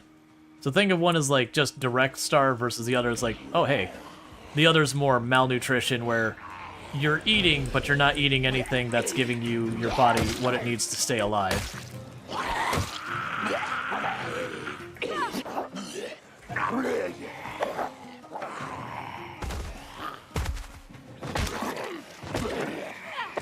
Trying to get it to target her. Please target her. There we go. It's one way to do it. Looks like stream uptime. Yep. I started early. I'll probably even go late because my wife is doing a long day at work. They're doing maintenance that she has to like turn on and off the automation for and kind of babysit it. So until she heads home, I'll probably wrap up when she gets home. So that way me and her can do like dinner together or whatever. Yeah, no, it's an unusual work day. Like we've known this is coming for a while in advance. That they're doing maintenance at her place of employment. She helps run the automation. So as the maintenance people goes in, she turns off one thing of automation, they do their thing, and then she turns it back on, and until it's all said and done, has to go through all of it.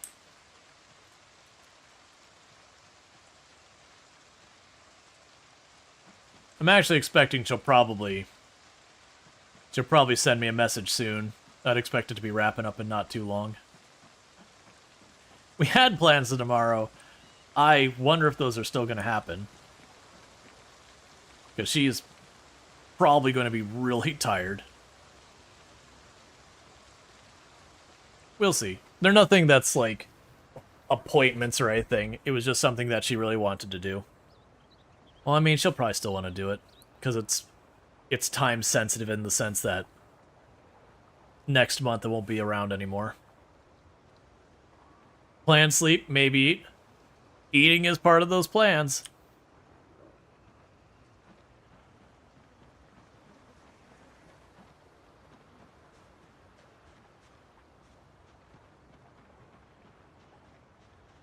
Alright. So it won't be too much longer before we have to head in and go to sleep.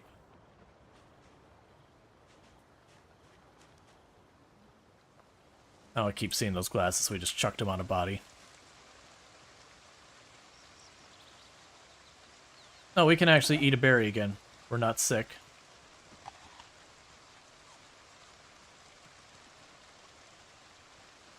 And now we're sick again. Your character has a mustache? Yup. Yep, there were those, there were the mustaches that were all terrible that were big popular back then. Are we good to make it then? Something positive with the occasion? Yeah, I think it's not a matter of being able to make it. I think it's whether or not she's gonna have, like, the energy. But we'll see. It'll be fine regardless. Even if we don't do it, it won't be the end of the world. We'll do something.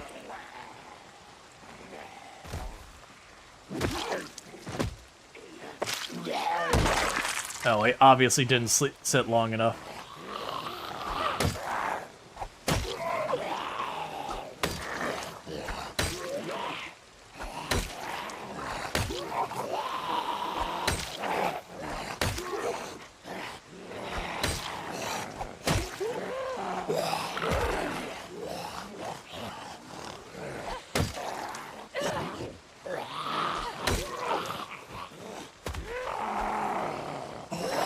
Messing up my timing, and it's not good.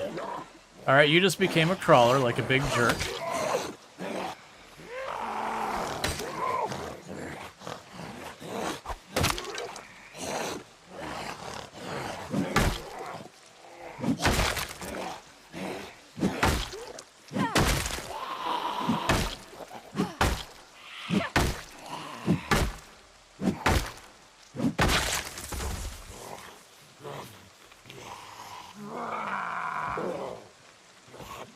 Alright.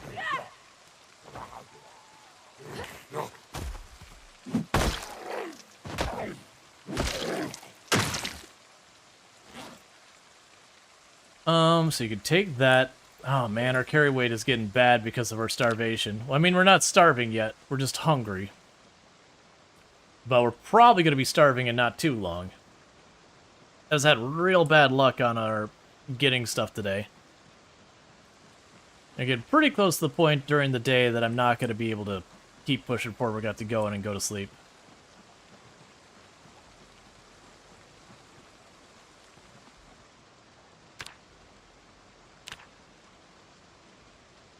All right.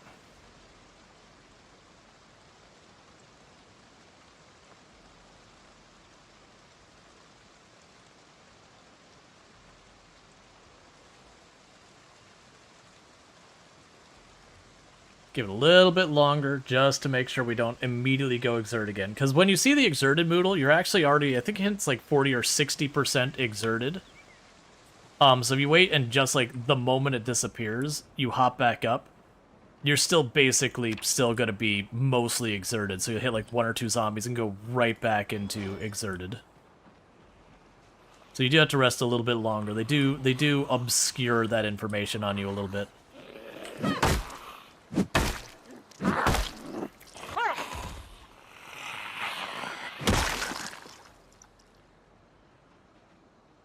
And these are all the zombies that got drug around by the helicopter.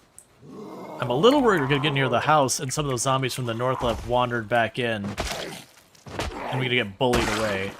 And the reason that worries me is both the routes to the west and the east along the river I've drugged zombies to at this point. And the north route isn't really a route I can even take. It was just full of zombies to begin with. So getting out of here to back off to recoup will be tricky. If it comes to that. But at the same time, I really need food. Because those are things that might be wrong and things that are actually urgently wrong.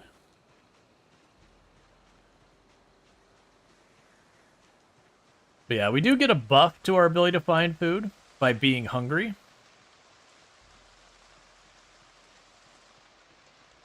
Let's try to avoid going nearer to the fence. I see there's a bunch of zombies over there.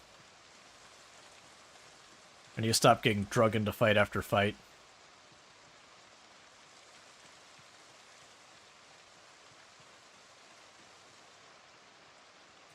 Oh, and items do respawn regularly throughout the day, so double... Like, looping over where you already were isn't the end of the world. I did see that there was 2 here. Oh, looks like there actually might be more than that.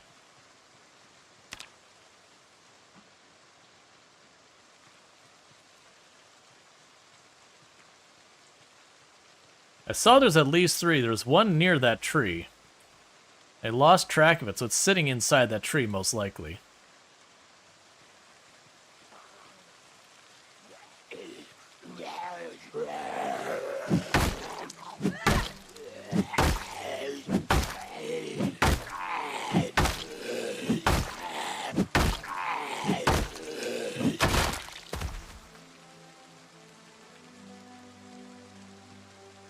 There's no one over there. There's one over here, too, that we saw.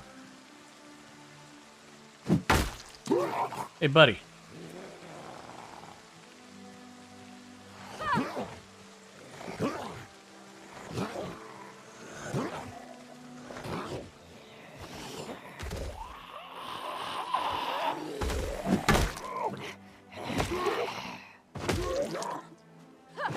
I really kind of wish there was a toggle between targets, so you don't get these weird situations where I'm just smashing this guy's groin, because if I step any farther forward, I'm no longer standing on the other one, but I can't tell it to attack the other one. If we move far back where I'm attacking her, then he can get up.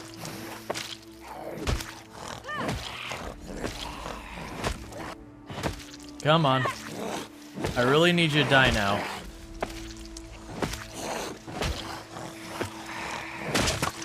Thank you.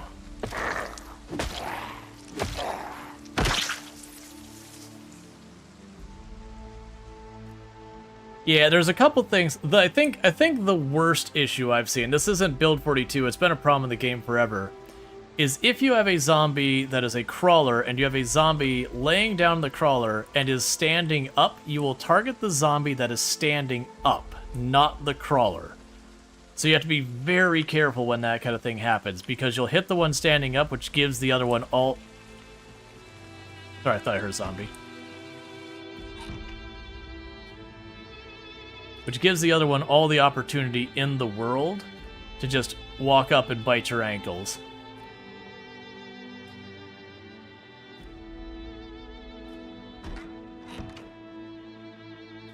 Yeah, I didn't see any zombies see us through the window. Yeah, no, I'm pretty bad about actually using it. Well, even then, because it's standing up, I believe it will still target the one standing up, because both of them are on the ground. But I could be wrong about that.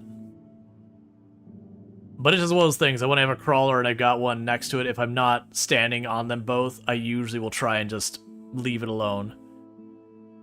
Okay. And we can go to sleep.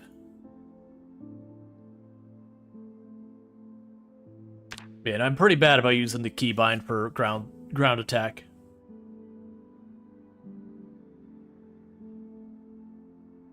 So we're not dead yet. I don't see any zombies in the backyard.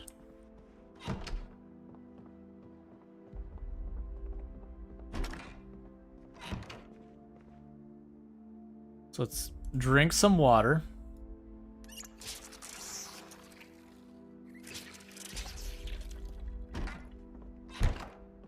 Oh, I also have the zombies set to high cognition, so they can open doors and windows just like the player can. I actually have no idea if the bows can be made. I know they're adding them. Let's kill this one, and then we're going to do another lap foraging, because hunger is going to become more and more of an urgent issue. Got another one over there. I think we're just getting to the point that because we've had 3 helicopters in the area now, I have no idea what zombies you have in the map nearby, but we are starting to get the zombies nearby. Yeah, maggots. Those are glasses. You'd chuck those on the body.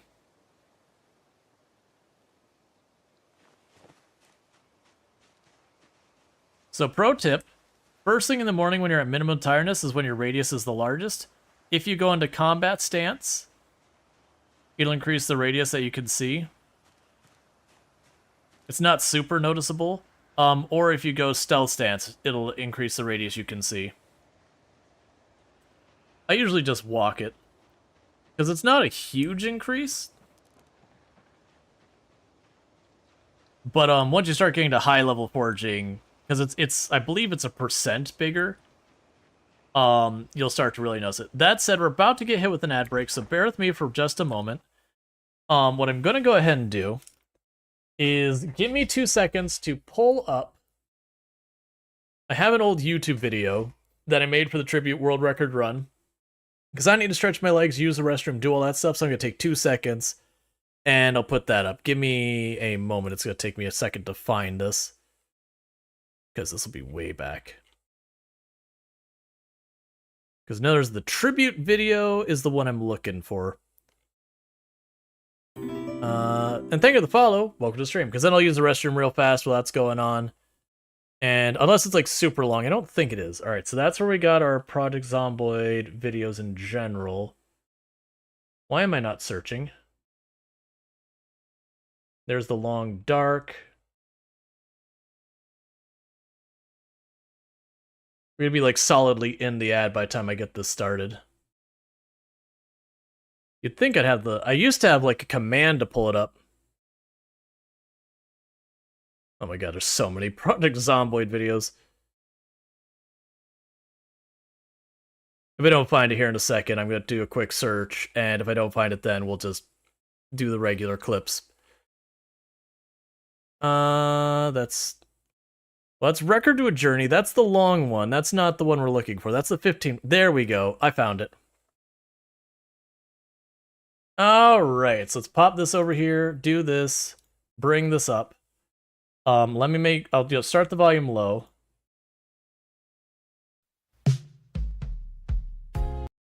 Okay, so it's not like some big bumping video or whatever, but, so enjoy this for a minute while, oh, we got it at the same time. Yeah, I've got it. But let me go ahead and play this, I'll be right back, because I need to use the restroom, but this is just a bunch of clips from that world record run.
All right.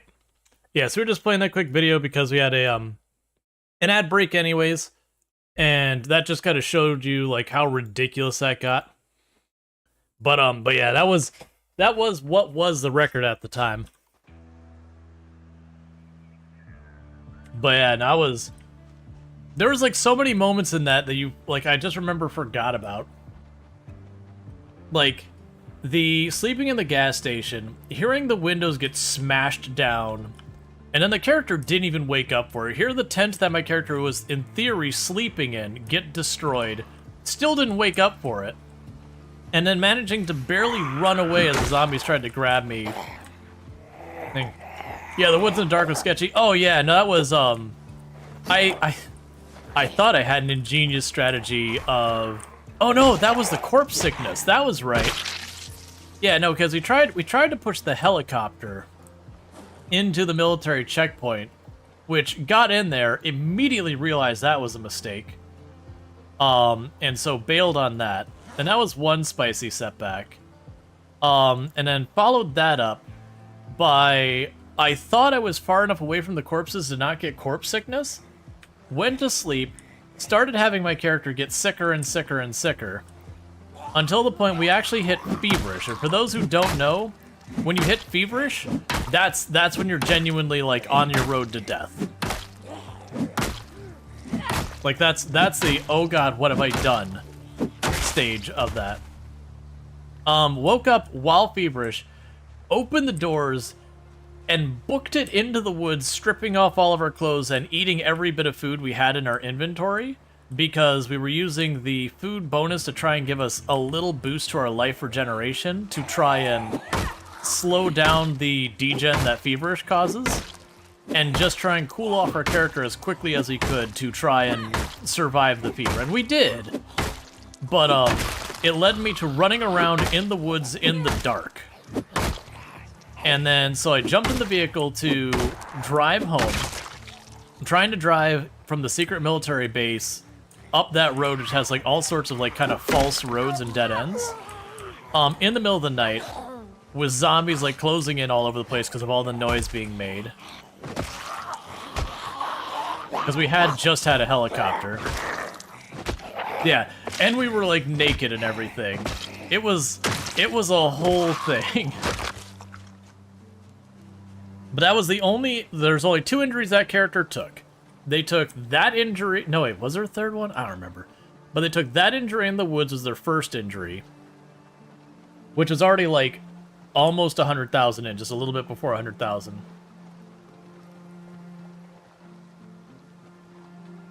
But, sorry. Oh, come on, audio, stop scuffing. It's only been the last 2 days that all I have to do is like just tell it to reset. I gotta go through because my mouse lost its settings because Logitech software is hot garbage. So I gotta go and reinstall that because every single time it's like update and then it just gets frozen and it will never update. So then I gotta reinstall the whole thing and it updates fine. So I gotta deal with that. Because it means I can't use my number keys on my mouse. Because I'm trying to tell it to pull up the hatchet, it doesn't work. I gotta back off and use the keyboard and forget about it. Oh, meanwhile, while we rest, we can go here. Oh, you're still holding the radio. That actually works out for me. Device options, turn it back on. And so we can just rest and listen to ourselves a nice little broadcast. You know, take our morning, sit by the lake, get an idea how the weather is. Hey, No Misplays, thank you so much for the raid. I do hope you had yourself a good stream. Can I get a shout out for No Misplays? And what were you playing today? Sorry, I'm trying to focus on not losing track of what we're doing with that.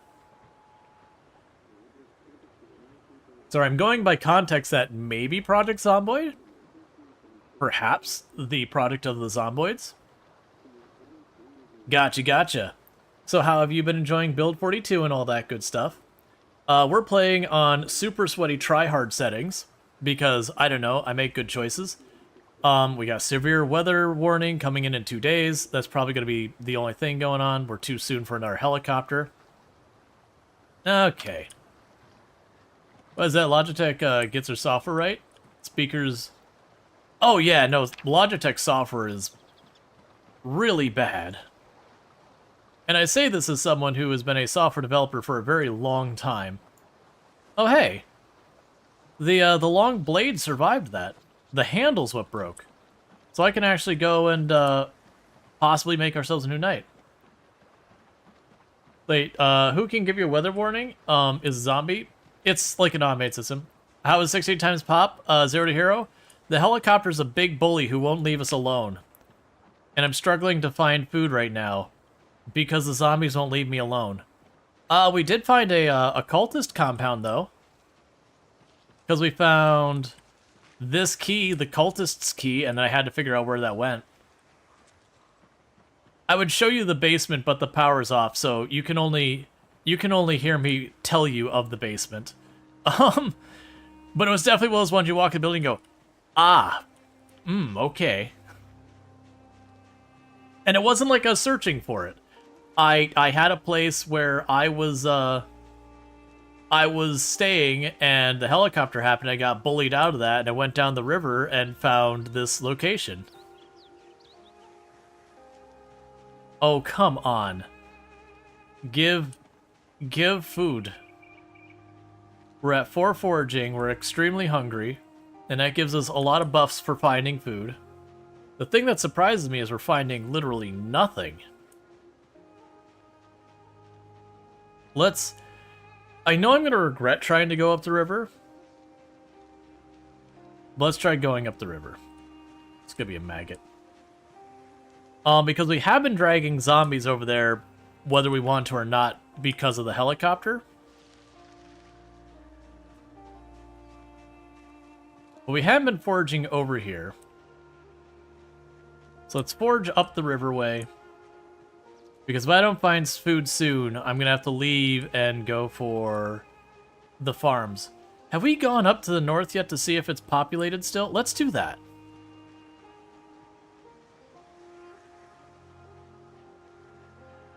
There's one zombie there. Let's see if we can't reach that cornfield that we almost died in. Is it vanilla loot settings? Yes, but I am playing at 16 times pop. Oh, there's actually a bunch there. Okay, so I keep losing or else they're the ones that can... Don't do that to me.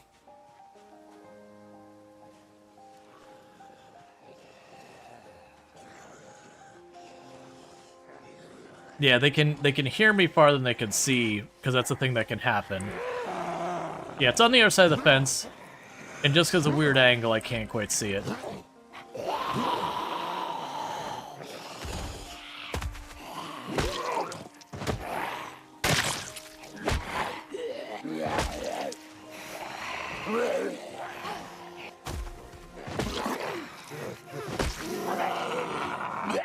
Oh, they both became crawlers? You're trolls.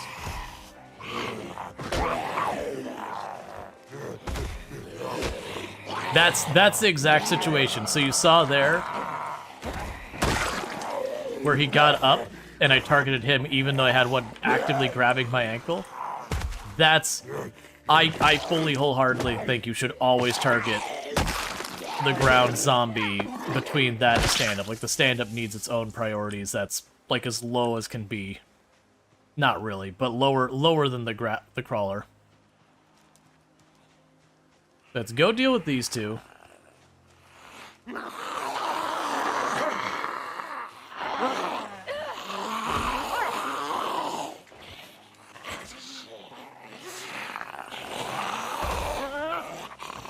Fall over. Okay, good, good. Fall over. Yeah.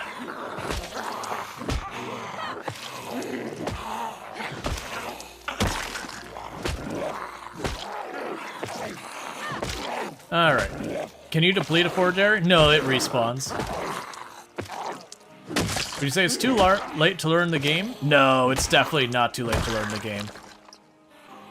There's actually, if you're debating whether or not you should play the game, like try it out for the first time, there is a very, very, very strong interest in people watching people play the game for the first time. Because there is those kind of things that once you know them, and you can never unknow them again.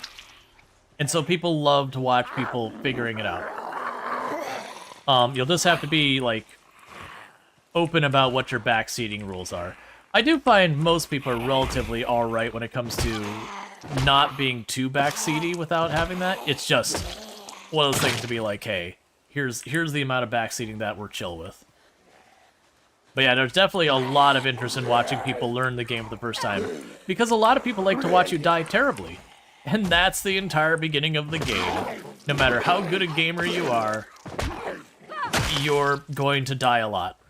Like, we all went through it. Every single person who has gotten good at the game was many, many deaths later.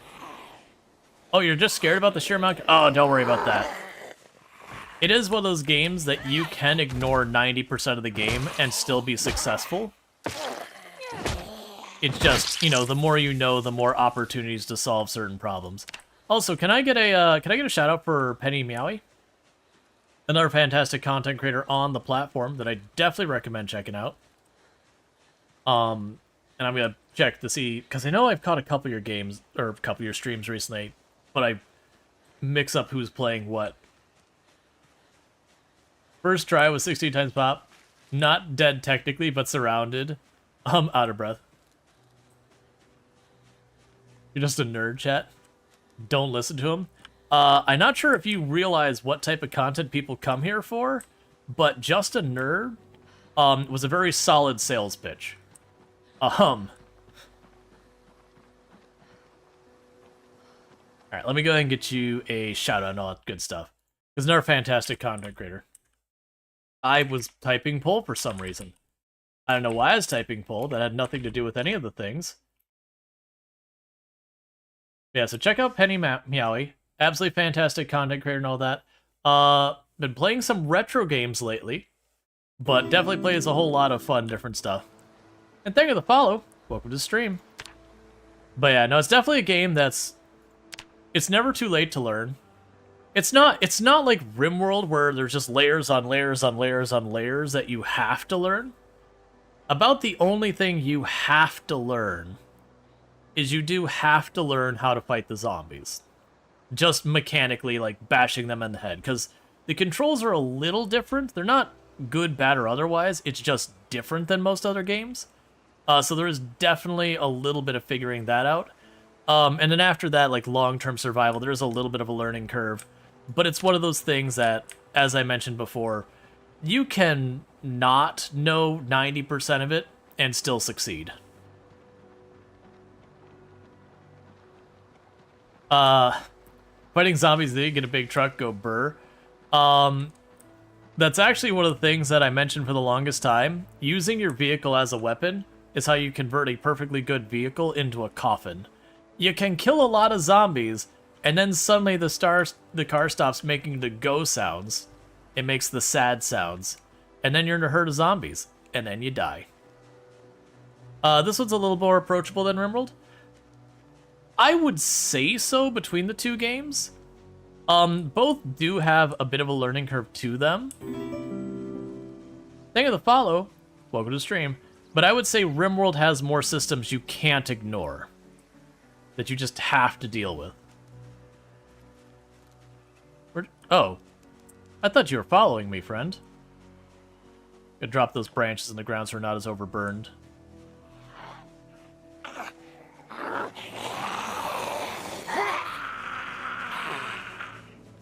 I can't remember if cars burn or not. I don't think they do. I mean, everything else in the game burns. I'm standing way too close to multiple trees.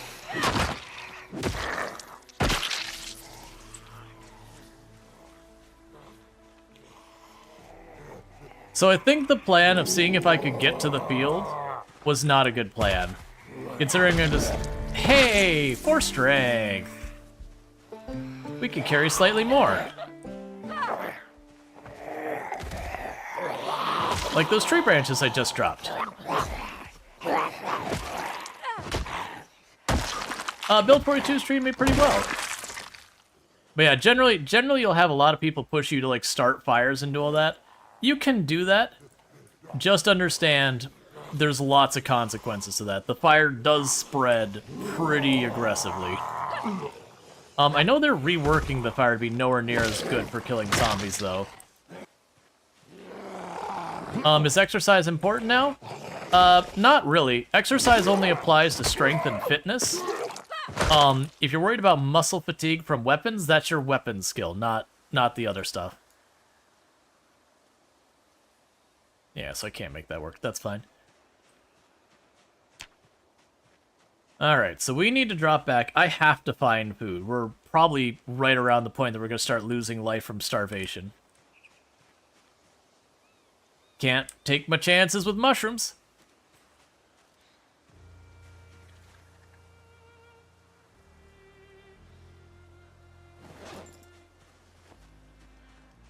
Picking those up for later. Yeah, no, they've been nerfing the fire little by little, both the ability to spread to other zombies and spread in general. Because it was one of those things, you'd start a fire, and then a town was gone. Which, sure, that's realistic, but also, it's really a bummer to lose all that really good loot and all that other stuff, and then that town's ruined, you go back there later, and you're like, oh yeah, that's right, I burned down this town. Any of you try and contain it, you always have that one zombie who gets away from the pack.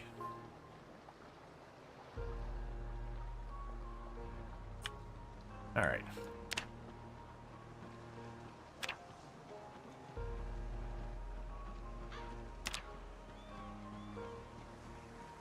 Just avoid fire like guns? Yeah, generally speaking. That's another one you'll be tempted to do. Guns are a dangerous tool. They're very effective. But they're also very dangerous, and I'll let you experience that for yourself. Those are the things that even when people warn you about, it is worth doing once just to see what goes wrong. because there's kind of only way to get a feel for it. Because even stuff like guns and using your vehicles as weapons and all that, there's a time and a place for it. That said, I almost never do either. But, like, the guns are very effective. Oh, that is actually big find. Real big find. It doesn't sound like a paperclip should be a big find, but that's the one thing we were missing that I could not make happen myself with a fishing pole. Well, that I hate.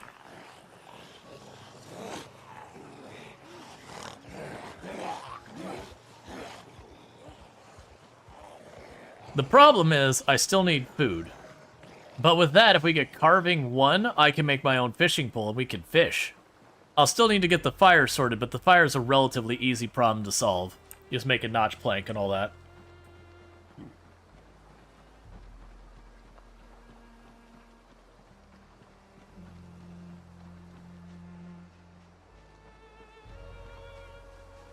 Alright, let's see how many of them actually managed to follow.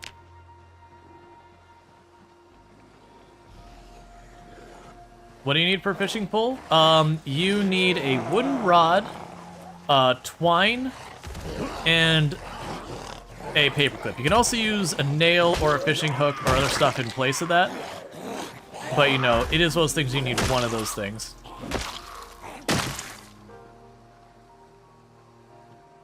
Alright, so I'm learning that that whole area is basically compromised. You're still gated by saw to create fire? I honestly don't remember.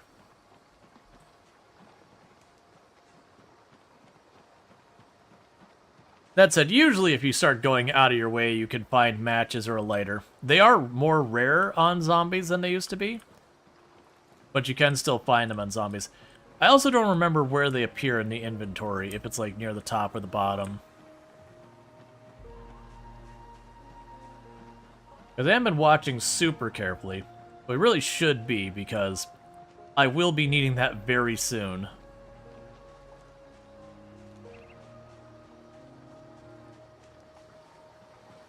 Matches are near top? Yeah.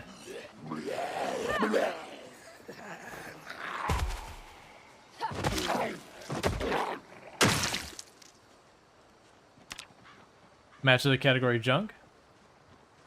Let's see, only use the microwave if you want to set the world on fire. I mean, only if you want to put metal stuff in it.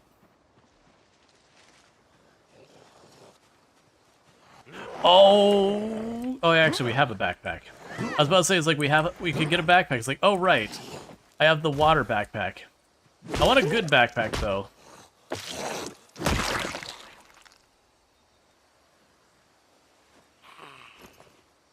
Oh, gum is it? That's not what I wanted. I accidentally grabbed the helmet and chucked it. There was gum in that man's pocket. It is one hunger.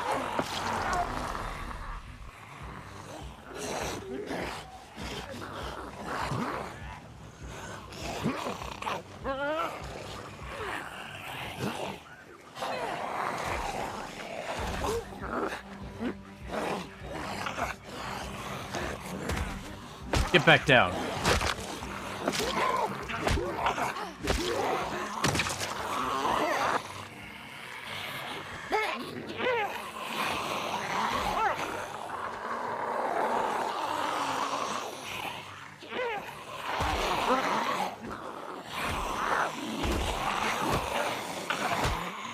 Too slow. That's fine. We can make it work.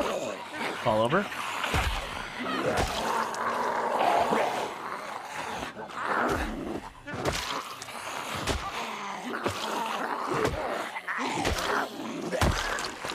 Alright, so we got 4 stacked here. We're just gonna kill them all.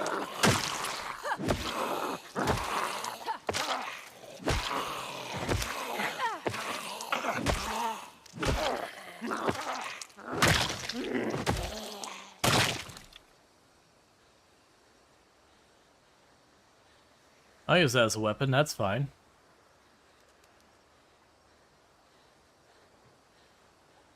Yeah, so I don't know where junk lands in their inventory. Do I have anything qualified as junk just to test? It's not alphabetical. It looks like it might be reverse alphabetical. Yeah, so we're at high exertion, so we gotta go back. River Dance of the Cult. So you can use a tree branch instead of a sturdy stick to create a fire. Gotcha. Yeah, so we'll just have to make the notch plank, but it doesn't matter yet until we can fish or trap. Right now, I don't need to worry about food for weight. I need to worry about literally anything edible at all. Because that is going to go to, you know, starving to death anytime now. Thank you for the follow. Welcome to the stream. Which is still not actually that urgent. I'm still annoyed that I grabbed the helmet instead of the gum. Hey, Alvin, how's it going?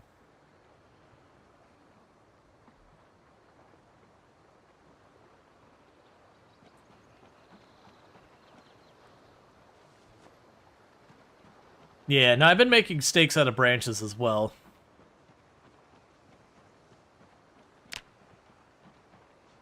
Alright, so the one that had the gum on it was down here. We tossed the satchel on the ground so I could check it out later.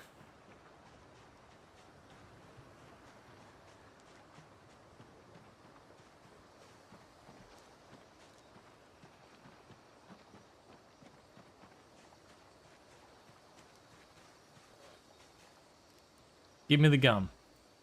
Oh yeah. Using gum as food. Really bad food.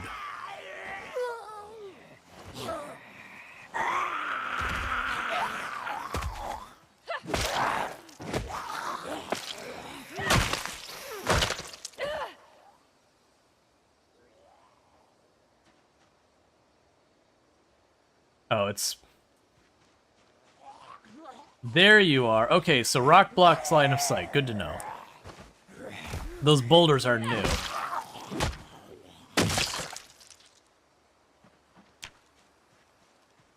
Okay, so we got one hunger worth of food. And I'll check in that satchel later. Stop having more zombies in the tree. This is the area I'm trying to forage because it's one of the few forest areas around here. But because of that helicopter, we got zombies coming in from this side now.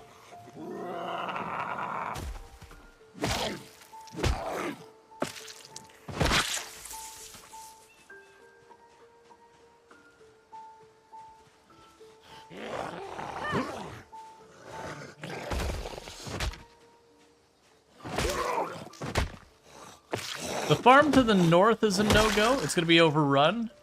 I am thinking if we get to the point of actually starving, we do make a run to the farms that are down by the road. Technically, I could dig up the yard for worms. I'm not going to do that. It works, but you have to dig so many worms to counteract it. It just ends up being super tedious. It also does muscle strain now, which I think is totally fair. So it will mean I can only dig up so much. Is there an end game? No, not really. The end game is to stay alive. So people usually make it what you want. Some people wipe out as many zombies as you can. Eradicating all the zombies is unrealistic by the sheer number of them, even on the base settings. Like, to put it this way, if you were to clear the entire map of zombies, you are talking near world record levels of killing zombies. Like, I don't know what the total is now, but it would be close. So people usually have certain things they like to collect, try to survive a certain time. You have people who like design buildings. There's, like, plushies that people try to get, like, the full set of plushies. Okay, so 2.5 million at 16 times pop. So that means it'll be a bit higher than 1/16 because the inside of buildings don't change with your pop settings. Like the prison on 16 times pop and the prison at 0.1 times pop, same number of zombies. If you set it to 0, you get no zombies. But anything other than 0, you have the same number of zombies inside buildings. Outside buildings is where the multiplier comes into play.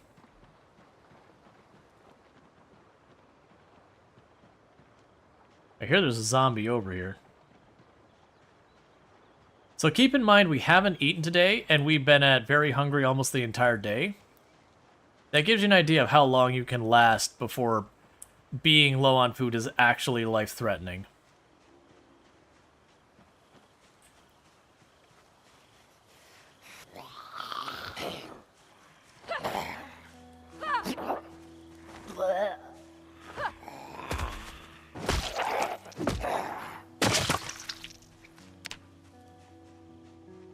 And then come be farmer, the world ends sounds great though. Oh yeah. Well, that's the kind of stuff people do. Is like people try and get themselves a completely sustainable base. Is it possible to make a fishing rod once I hit carving 1? Because I need the wooden rod to make twine, and I need the twine to make the fishing pole. And then once I have the fishing pole, I'll be able to actually fish.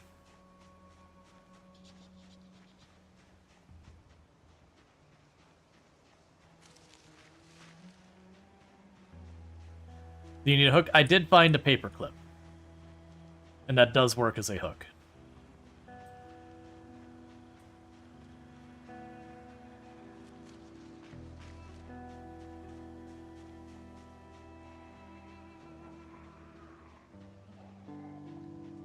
I hear the zombie. I'm pretty sure it's in there. Yeah, we've got the zombies moving in from the north.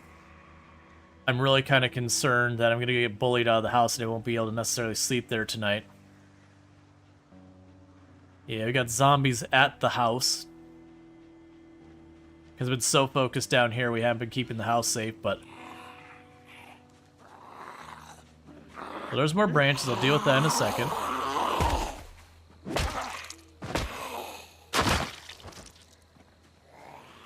Well, the fishing is long-term. Right now, we're just trying to survive the day, and I'm not going to be able to grind up everything I need for the fishing and do the fishing and all that in one day. So long term, I do actually need the fishing sorted. Right now, I need to just get today's meal without consideration of my personal nutrition, just not hungering to death.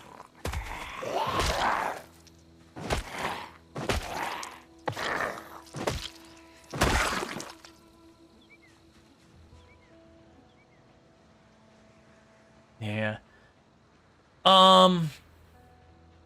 We're not starving yet.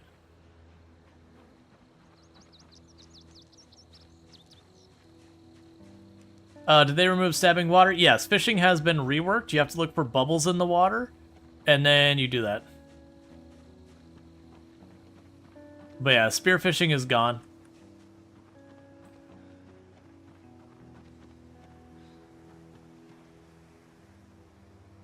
They made it so you have to actually put, like, more than the absolute minimum effort into it. Which I still think is probably pretty good.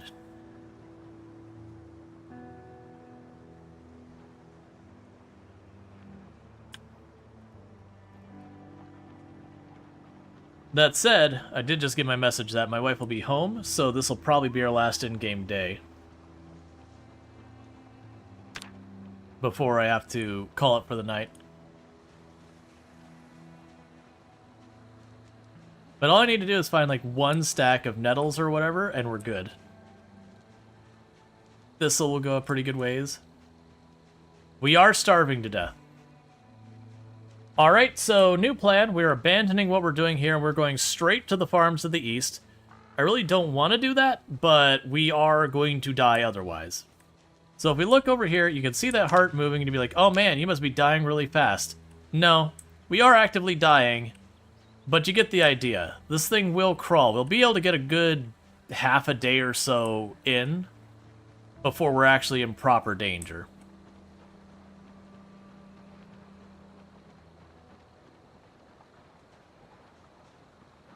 We're actually dying all the time? Yes.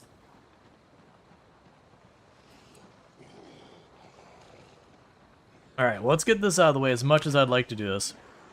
Because I don't want to stop for these. Because if I get tied up fighting every zombie along the way, we're not going to make it.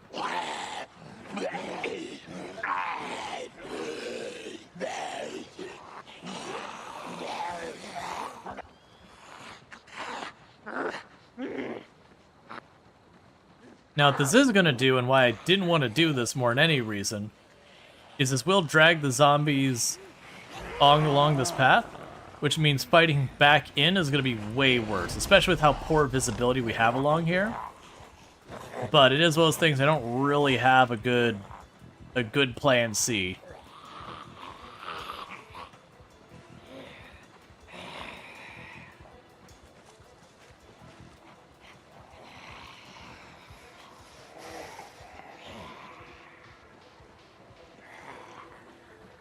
It just means tomorrow getting into the base is going to be really awful, because I will have properly choked up all 3 routes in here.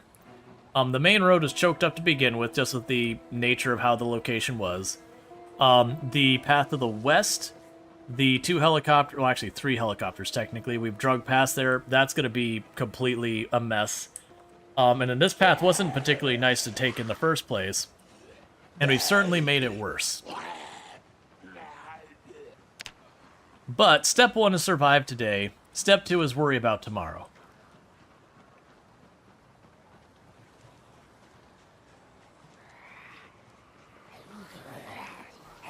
Be fast. Thank you for the snack.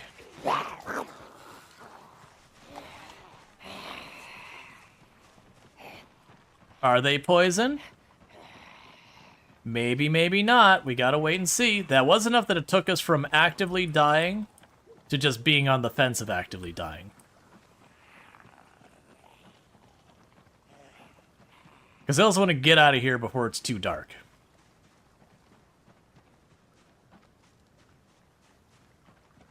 Now the good news is when we're up in that field, we didn't see any zombies in that area at all. So I'm willing to take some risks running around there in the dark to try and save us from dying. I hate that I see you all here, though.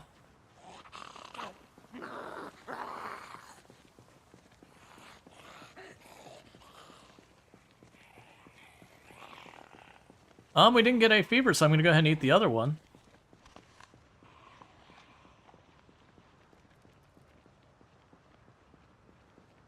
Okay, so we're not going to find... Well, actually, that's still detecting it as forest.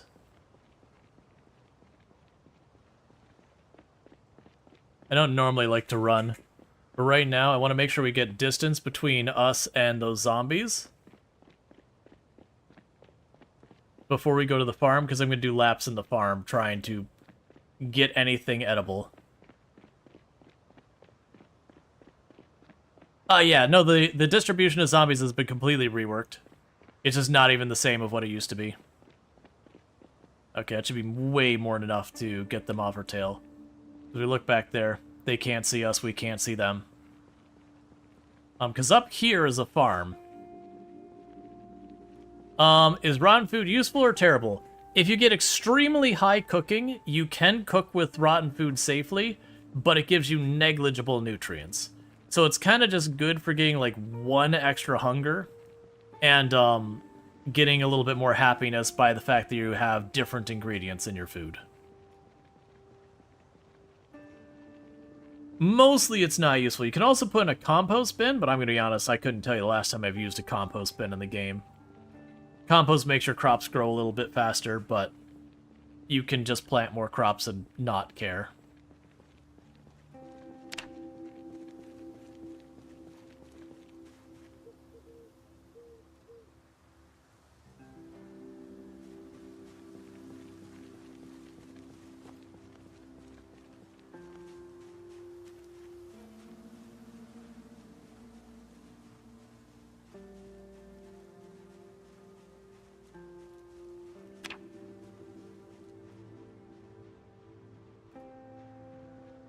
Right, and that was all rubbish.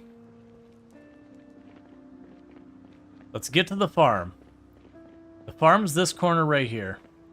If there's any zombies there, we're gonna die. Because the moment I start foraging, my ability to see anything is gonna not exist.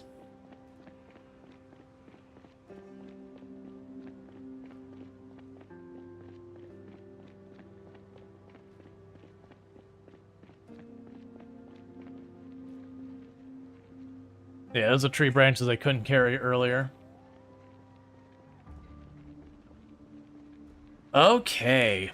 Time for us to have a real scary time. So this is the farm. This is where we should be able to find food.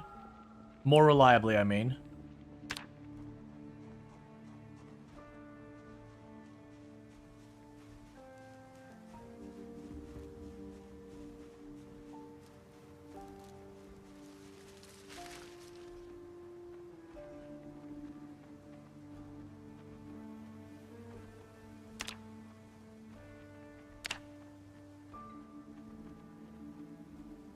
Nothing.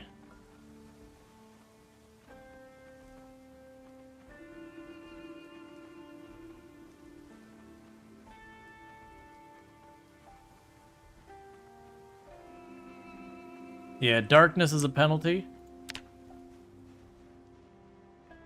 I'm gonna try something that might be the death of us, because it does take a while to die of starvation. I'm gonna run into these woods. We're gonna fast forward time. We're gonna try and pass out real quick.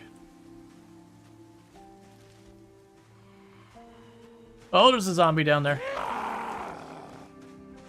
Those aren't the woods for us.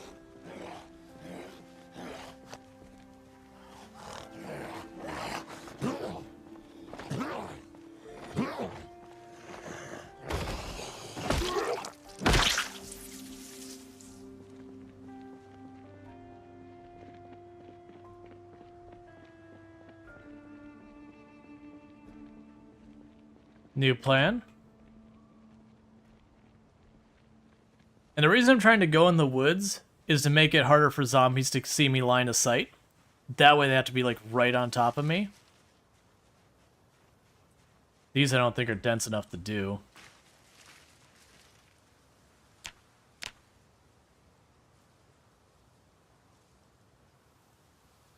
So what we're trying to do is fast forward long enough that we get some sight.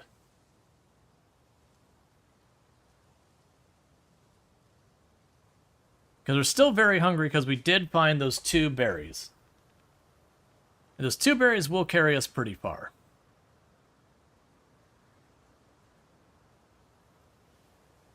Ideally, I'd like to get to the point that we're drowsy and we go to sleep and lay on the floor.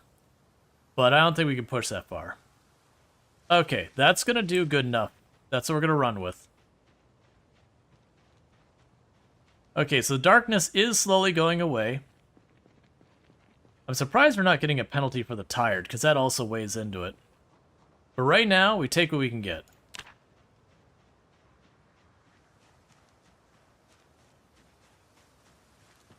Because, yeah, you can see, like, every couple of seconds that darkness penalty is going down.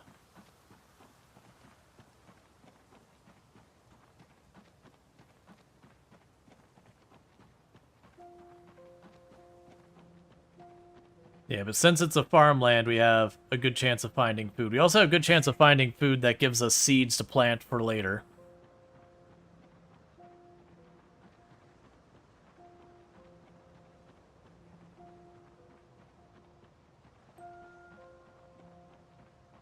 Now, tired does penalize you, like the radius and all that, but we'll see.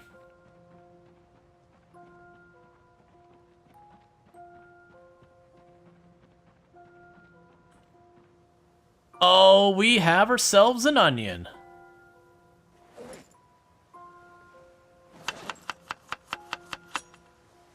And we're going to put in the bowl so we can get a little bit extra out of that. The onion doesn't give you much.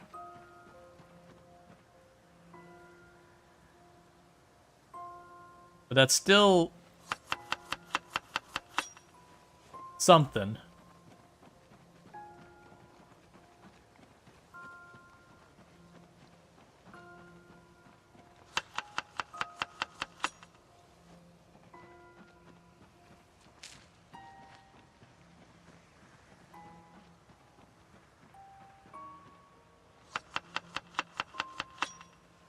Yes, the weather's getting us a very minor penalty, but instead of a minus 60%.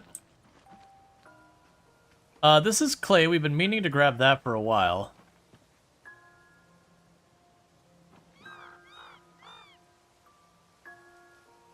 I'm gonna chuck those on the ground because I don't have the inventory space for them.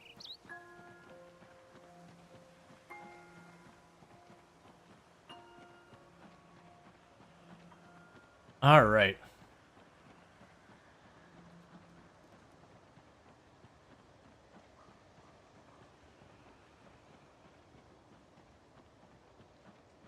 There were zombies up ahead, so I'm just turning around and continuing to forage.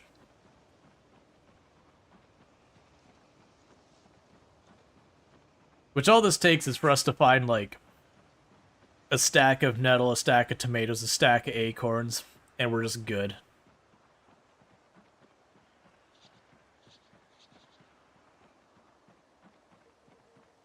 You've been stuck to customize character, the game is only loading? I don't know what to tell you.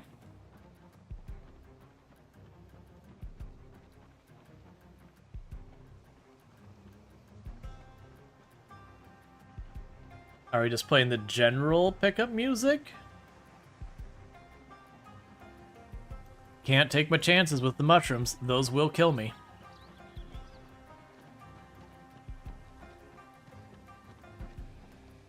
Sorry, was just kicking the ad down the road. So we hopefully don't get subjected to another round of ads before I get a wrap. Yeah, verifying your game files might help. If you're loading an existing map, don't do that. If you're running mods, don't do that.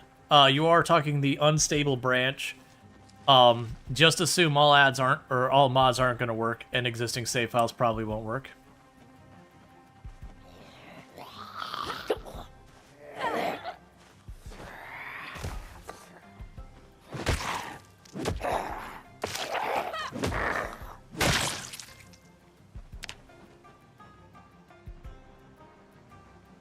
Okay.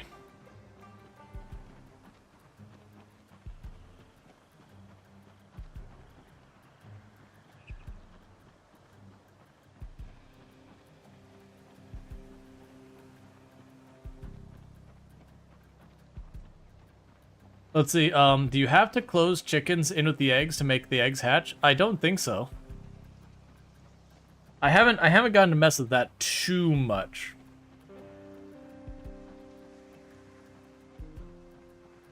Come on, game. What are you?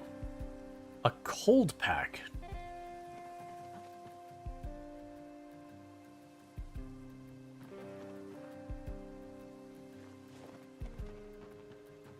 That's also helping me mark where I've already been foraging.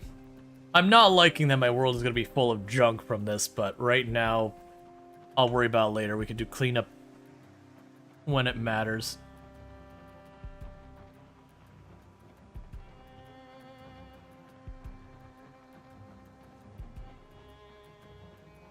Yeah, at the time that Onion bought us, we could probably manage to get to some sleep with before we start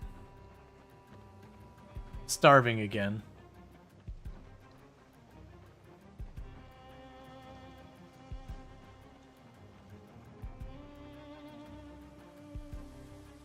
And the reason I'm not grabbing the mushrooms is the mushrooms, if I misguess and eat a poison mushroom, the run's over, and it'll be more likely to be poison than not. So it's better off literally dragging to my last health point than eating a mushroom. Now, if you get the Herbalist magazine, then you can tell which ones are what.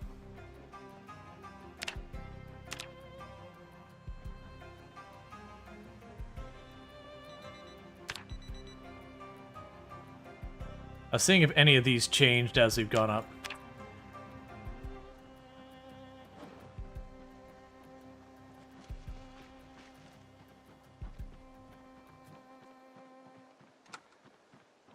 Is there a Know Your Mushroom book? It's, they may have changed, but it used to be called Herbalist, which would teach you what mushrooms and what berries are okay. 1/4 still... Oh, of a mushroom? No, 1/4 will kill you in build 41 most of the time, unless you took, like, strong stomach or whatever. But yeah, no, even if you, like, started eating a mushroom and you immediately cancel out and eat lemongrass, you usually still die. You can die from being underweight.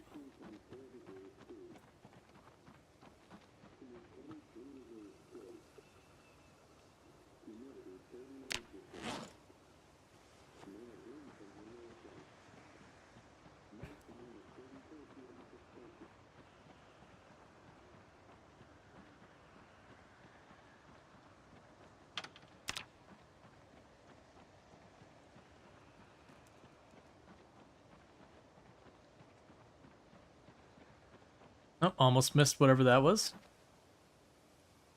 It's flint. Like a flint we could chip with a hammer. We'll worry about that later. Alright.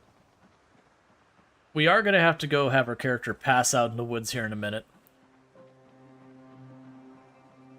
Hopefully, if we do that quickly, we'll get a much, much larger foraging radius because we'll be fully... Well, we actually won't be fully rested because we'll be sleeping on the ground. And you don't get fully rested from that ever. But it will be more rested than very tired.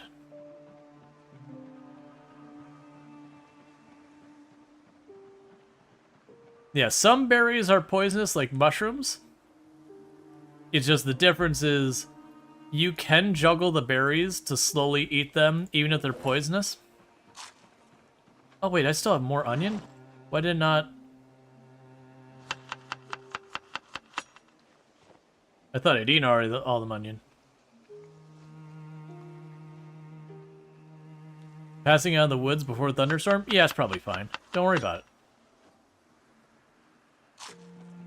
But yeah, by using the bull, I can actually stretch out how much hunger I get out of something. Okay, now it's actually gone. So you can eat the roach as well.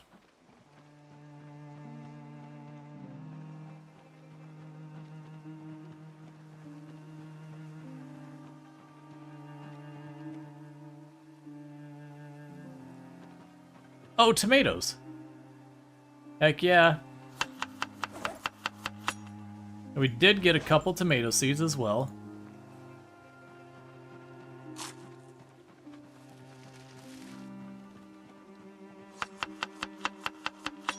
Yeah, so you see that was 4 hunger. And I should be able to get one more go out of that tomato.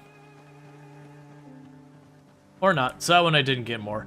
But yeah, it was always the thing that you could like sneak out like 1 or 2 more hunger per prep, usually when you're adding ingredients.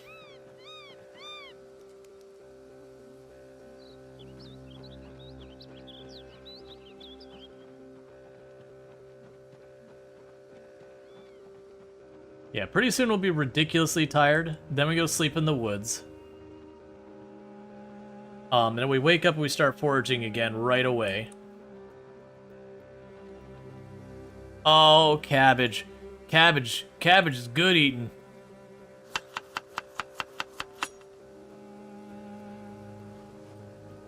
Because you look at that, that's 12 hunger.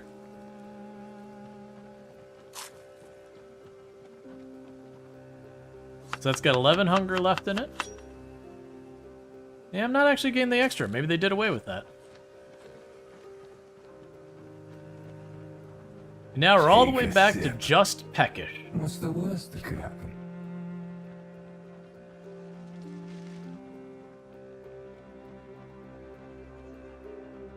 Okay.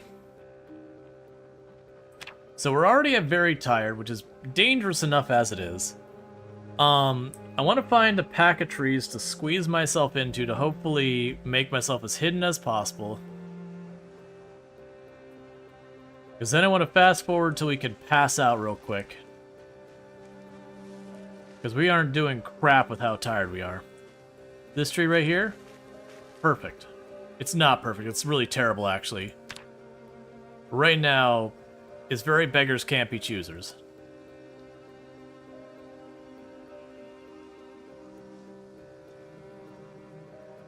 Because I still need to work my way back into our home. Alright, and sleep on the ground.